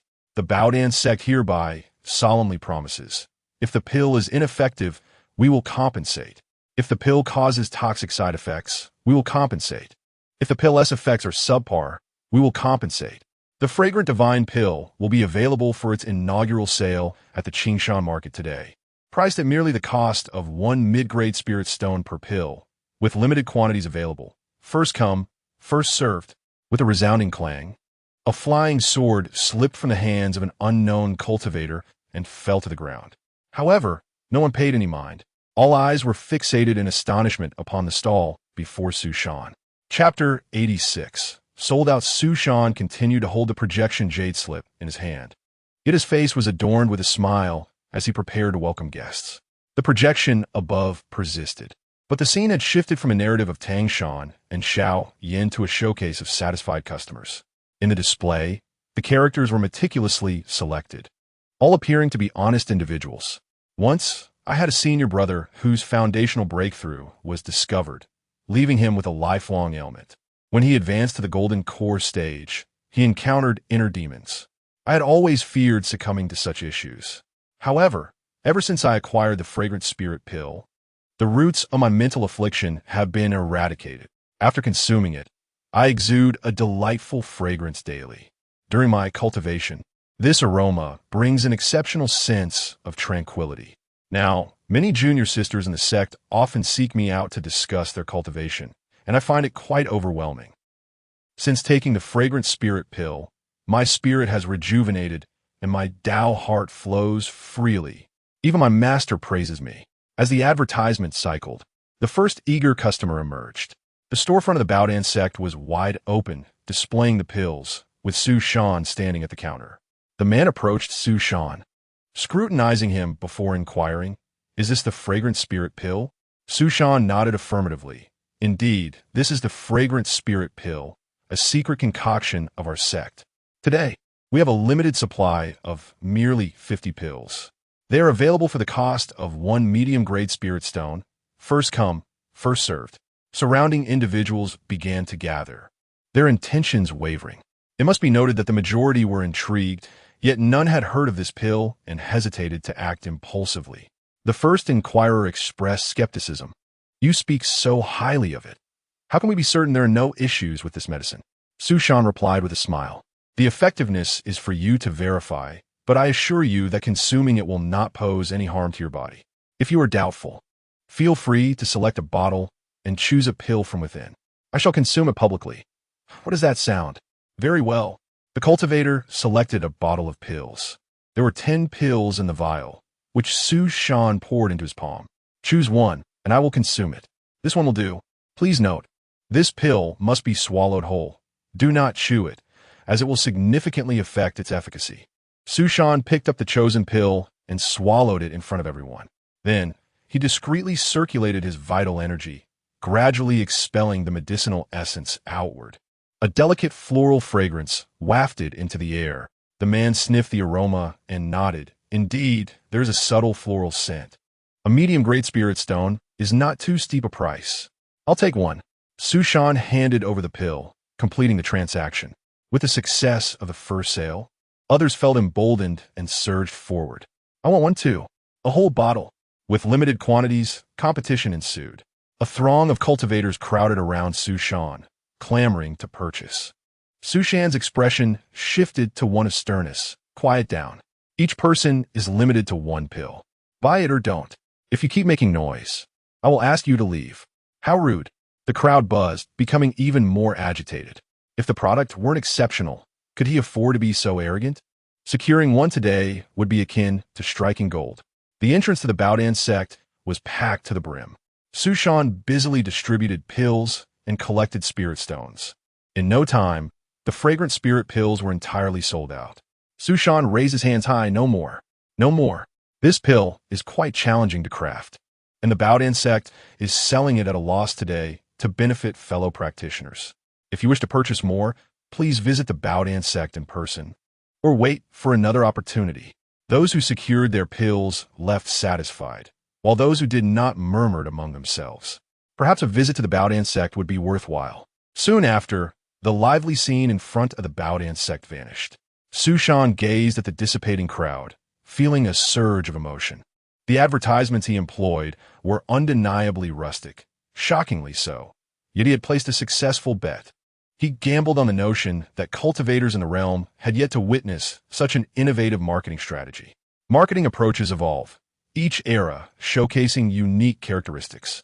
As a modern individual, he could hardly appreciate such advertisements, having transcended that phase.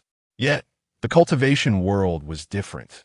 These individuals resembled those who had never encountered television, unscathed by the pitfalls of false advertising. Others relied on the accumulation of reputation for business. They either offered substantial value or pursued a niche market. Openly scamming was still a rarity. Regardless, today was undoubtedly a resounding success. Su Shan gleefully counted the spirit stones in his possession, entirely oblivious to the chaotic state of Huang Jiwen and Yuan Yuan beside him. The master and disciple duo stood by, bewildered, witnessing such a novel approach to selling pills for the first time in their lives. Others might be oblivious, but they were well aware that Su Shan had been deceiving everyone from the beginning. He was shamelessly using the Baodan sect's name to mislead. One piece of low-grade spirit stone could purchase 5 body refinement pills, yet he sold them for the exorbitant price of 1 medium-grade spirit stone. What nonsense was this fragrant spirit pill? It was concocted from 22 spirit herbs, which was an outright fabrication. The primary ingredient was irrelevant. The body refinement pill itself only required 4 types of herbs, which Huang Jiwen could easily refine. He could produce a whole batch in a day. If someone were to uncover the truth behind this deception, the Baodan sect would be utterly ruined. Master, is Su Shan deceiving us? Silence. Yuan Yuan trembled as he was about to inquire, only to be silenced by Huang Jiwen's hand over his mouth, who then pulled him into the room. Closing the door and windows, Huang Jiwen glared at Su Shan menacingly. You have landed us in a grave situation. Are you trying to roast me over an open flame? You can trick them for a moment, but can you deceive them for eternity? What if those who bought the pills notice something amiss? Su Shan, unfazed, chuckled, sect leader. The pills have already been sold. Does that mean our wager is in my favor? Favor? You're cheating. How dare you involve my disciple in such a scheme? Huang Jiwen's forehead throbbed with anger. Speak. What shall we do next? If you cannot provide me with a satisfactory answer, I shall throw you into the furnace. There are not 22 types of spirit herbs in the pills. Our Baodan sect does not possess an earth-grade pill furnace, nor do we have any ancient recipes, or 109 quality tests. If someone comes knocking, how will you explain this? Sect leader, please remain calm. The Baodan sect has shown us kindness. How could I bring trouble upon our sect? Su Shan quickly soothed Huang Jiwen's rising temper, then whispered, Sect leader, this could be easily resolved. We always have herbal residues in the pill chamber, right? Just mix some residues into the pills while crafting them. That will suffice for the 22 types. The furnace issue is even simpler. Who will scrutinize our pill furnace? That is a closely guarded secret within the sect. Even if someone does, we can simply name the furnace an earth-grade one. Our medicinal efficacy is genuine. Who will concern themselves with the furnace? Chapter 87. The new cultural invasion of the cultivation realm, what of quality inspection and ancient methods? Isn't it true that we can dictate the narrative? This isn't deception. It's marketing. I assure you, every claim made is genuine. No one will find a single flaw. If there happens to be a skeptic, simply ask them if they find it fragrant. Indeed, that holds some merit. However, this elixir is too simplistic. A more skilled alchemist would easily discern its nature. Anyone could concoct it. Su Shan nodded earnestly. True, but this is merely an introduction. I am confident that with the Master S level of alchemical prowess, you can certainly develop new elixirs based on this concept, incorporating herbal residues to obscure the truth, ensuring that no one can replicate it. And what if someone does attempt to replicate it? Is it not the case that on the streets, merchants sell whatever others are selling? Yet, how is it that some can grow their businesses and stand out? It all hinges on sales strategy. The quality and efficacy of the elixir are merely foundational. How we operate subsequently will determine our scent. During the preparatory phase, I meticulously crafted a detailed marketing and grassroots strategy. If you, Master, are willing to trust and strictly implement this plan, I believe that even with similar competing products, our Baodan sect S brand will dominate. Having spoken, Su Shan produced a stack of materials from his storage pouch. He had spent several days preparing this, tailored specifically for the environment of the cultivation realm and designed to complement the sales of the fragrant spirit pill. Huang Juan was momentarily taken aback before hastily accepting the proposal from Su Shan, examining it closely. After more than 10 minutes of scrutiny, when he finally looked up, his gaze was one of astonishment, as if beholding a monster.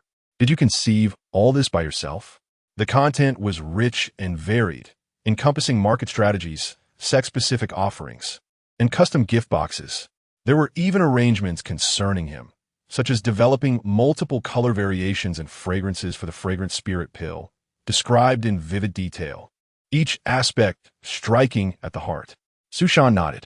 This plan, while encompassing general marketing, fundamentally targets the opponent's mindset. Having spent considerable time in the cultivation realm, I have gained a profound understanding of the Taoist heart and the concept of inner demons. These cultivators are overly fixated on the so-called Taoist heart, primarily due to the explosive growth of both their physical and spiritual states following a breakthrough. The more powerful they become, the more chaotic the information they receive from the external world, making them susceptible to psychological issues. Thus, they constantly strive to maintain a stable mindset and cultivate their inner peace. In modern terms, this is akin to emphasizing mental health. The fewer emotional burdens and fluctuations one harbors, the better. By addressing this, many matters become extraordinarily manageable. Huang Juan continued to delve into the promotional plan, reviewing it twice again before looking up, somewhat perplexed. You assert here that impurities following a breakthrough will affect the Taoist heart. Is that true? Where did you hear this? Su Shan replied softly, Master, does it matter where I heard it? What is crucial is that only those who succeed can set the trends. We possess the capability to transform this into common knowledge, enabling everyone to embrace a new cultivation method. After all, prior to a breakthrough, consuming a fragrant spirit pill is hardly a troublesome affair. Huang Jiwen was taken aback, gazing at Su Shan in disbelief. This is a forceful distortion of established norms. Su Shan whispered with a devilish undertone, Master, consider what our Baodan sect is truly about. What do? We refine and sell elixirs. And what are elixirs? They are medicine. Medicine that cures ailments. Now tell me, who do we sell this medicine to? To the sick? Huang Jiwen responded uncertainly. Precisely. Su Shan clapped his hands. Our alchemical sect is akin to a medical clinic. How do we compete with larger establishments? If there are no patients, how do we sustain ourselves? What shall we live on? What shall we do? In the absence of demand, we shall create it. If there are no patients, we will manufacture patients. In the cultivation realm, everyone has ailments, but only we possess the remedy. If Baodan sect is not the foremost sect in the alchemical world, who truly is? The realization struck Huang Jiwen like a thunderbolt. Of course, why did I not think of this before? If this succeeds, we need not toil in selling elixirs. They will come begging to purchase. Regaining his composure, Huang Jiwen wiped his face and inquired, However, there are risks. This strategy is undoubtedly brilliant, but what if? What if it gets exposed? Wouldn't Baodan sect become a target? Cautious as ever, the master raised a valid concern. I have already prepared for the worst-case scenario. We will establish a secondary location, and if trouble arises, we can simply relocate, changing the sect's name as well. We can abandon the Baodan sect title and rebrand as the Divine Elixir sect, effectively severing ties with the previous matters. By that time, we will have profited immensely. The sect will return to its rightful path, and we can operate as we please. The only change will be an abundance of spirit stones. Marvelous. Huang Juwen beamed with a look of reverie, as if envisioning himself as the foremost figure in the alchemical realm. Turning to Su Shan, he spared no praise. Su Shan, I misjudged you before. You are undoubtedly a genius in alchemy. Were it not for your burdens, I would have taken you as my direct disciple. Yuan, bewildered, was at a loss. His master had wholly succumbed to Su Shan's influence, heading down a path of moral ambiguity. Master, are you serious about taking Su Shan as your direct disciple? Yuan weakly protested. Su Shan shot him a sidelong glance. Where's the deception? Humans are inherently creatures of concept. Nations and sects are but constructs. If everyone is deceived, then no one is deceived. Well said. You have revealed the truth. No wonder you are a genius. Huang Jiwen exclaimed. Yuan, learn from this. If you possessed even half of Su Shan's acuity, I would find contentment in my life. Isn't this morally questionable? Why should I learn this? Yuan cried out in grievance, feeling utterly isolated. Morally questionable? Su Shan scoffed, retrieving a fragrant spirit pill from his storage pouch. He opened the window and called out to a passing cultivator, friend, while selling elixirs earlier, I accidentally overlooked a fragrant spirit pill. Would you like it? Oh, what good fortune. And a medium-grade spirit stone, correct? I'll take it. Indeed, here is your pill. Thank you. You're too kind. Until next time. As Su Shan closed the window, he turned to Yuan nonchalantly. See, he even expressed gratitude to us. Huang Jiwen applauded with a smile, clearly aligned with Su Shan's perspective. Noticing his attitude, Su Shan took a deep breath and asked, Master, regarding our wager. You have won. However, you must thoroughly explain this plan to me when we reconvene for further discussion. Certainly. Chapter 88. Unlocking the Legacy of the Seeking Immortal Platform and Returning to the Baodan Sect. For 3 days, Su Shan and Huang Jiwen engaged in clandestine discussions within the sect.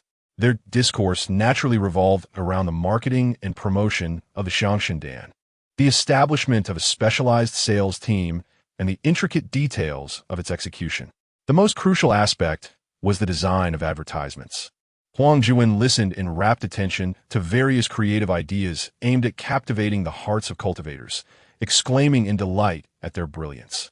Before hastily retreating to the alchemy chamber to concoct an advanced version of the Xiangshandan, Su Shan refrained from inquiring about the outcome of their wager, having already formed a certain understanding of Huang Jiwen's character.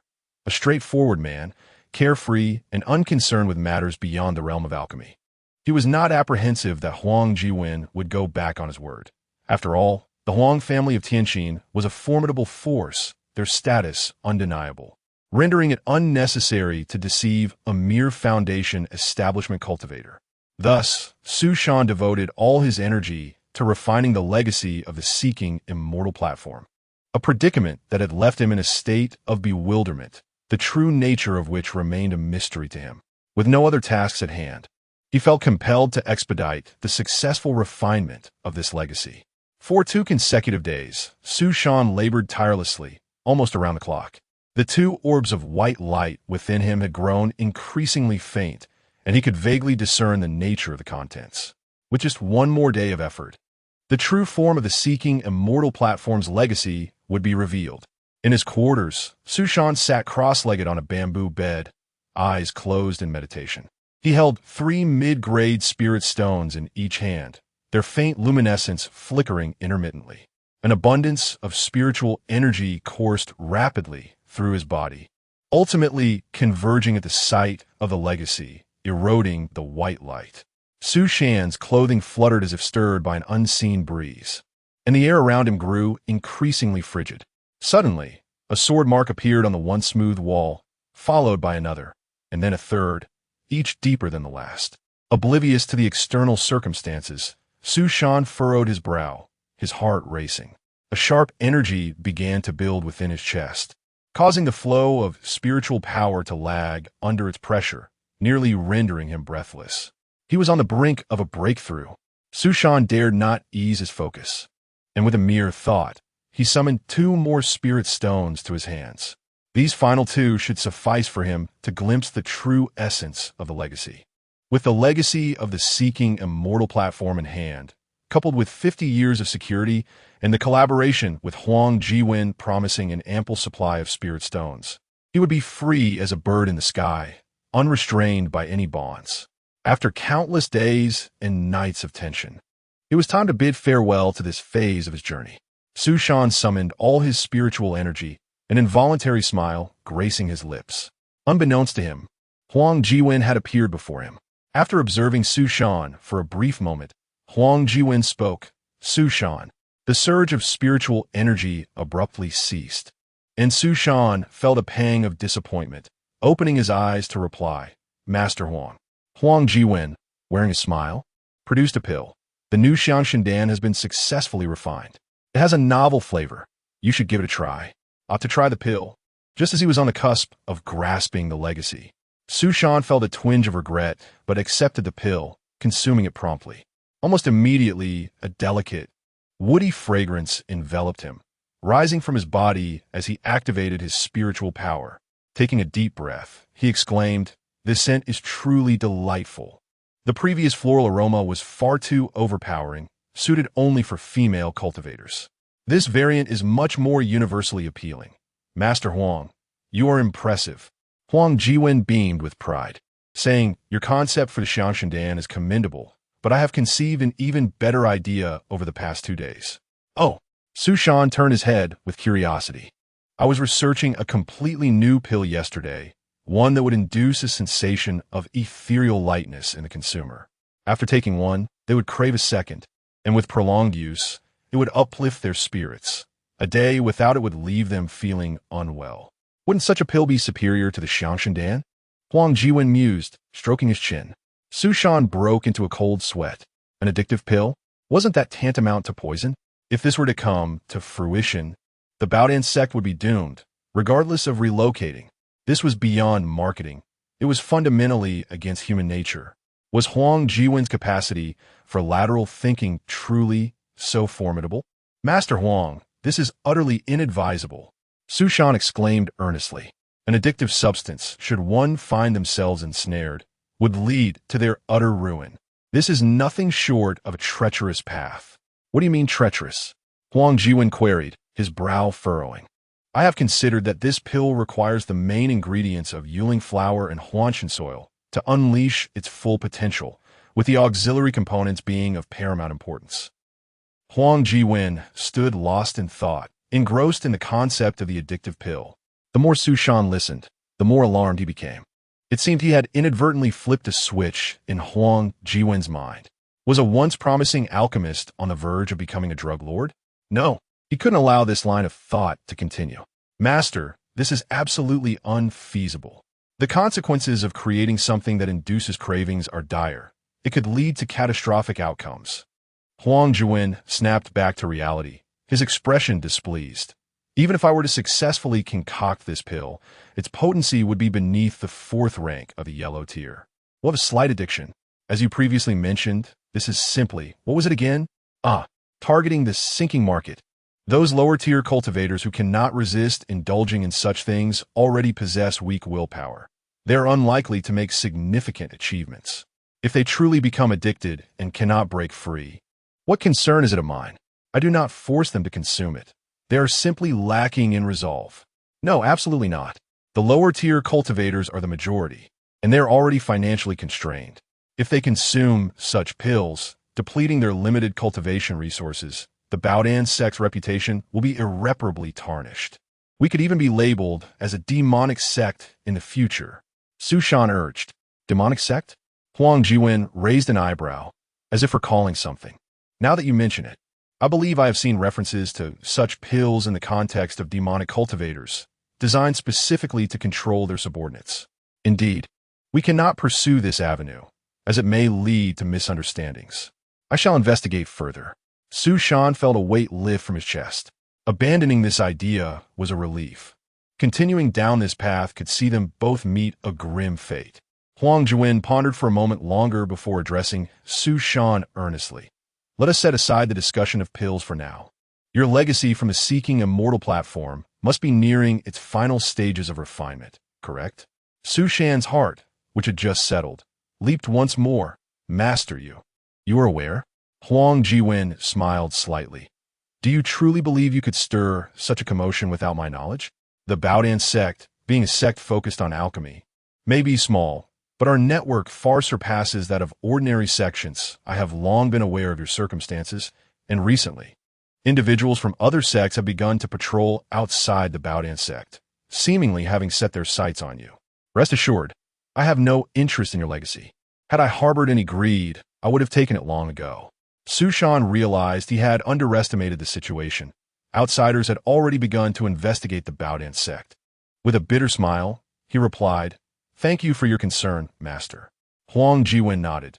"The legacy within you is beyond your current capabilities to refine. While the initial stages may have progressed smoothly, it is this final push that proves most arduous. Allow me to lend you my assistance. Breathe deeply and concentrate." Chapter 89. It would be best if you abandoned this inheritance with that. Huang Jiwen raised his right hand, forming a sword gesture, and began to tap several acupoints on Su Shan's chest, infusing them with spiritual energy. Each tapped acupoint felt a peculiar swelling sensation, prompting Su Shan to sit cross-legged once more, resuming his familiar practice of circulating spiritual energy. As he did so, the acupoints that Huang Jiwen had touched erupted with spiritual force, sending pulses toward the inheritance of the Xuanxin platform. Amidst the waves of spiritual energy, the white light quietly shattered. At the moment of its shattering, Su Shan felt an inexplicable sword energy pushing against his chest, which subsequently burst forth, piercing through the wall before him. Huang Jiwen approached the wall, his expression grave as he caressed the large hole created by the sword energy.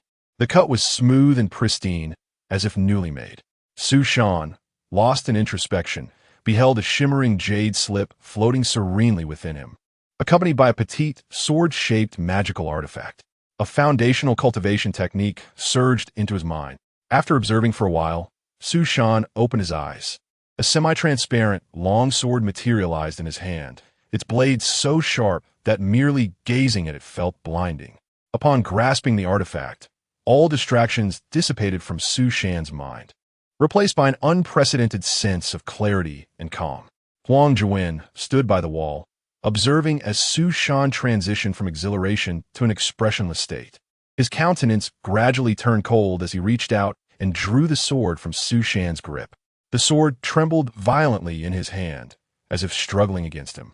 The two appeared to be in silent standoff, one man and one sword locked in a battle of wills. After a full minute, Huang Jiwen flicked his wrist downward, and the translucent sword plunged straight into the ground. Su Shan remained transfixed, watching Huang Jiwen's actions. The moment the sword slipped from his grasp, his mind returned to chaos. A multitude of emotions surfacing within him, causing a sense of discomfort. The sensation of clarity and composure was indescribably enchanting. "Master Huang, if I am not mistaken,"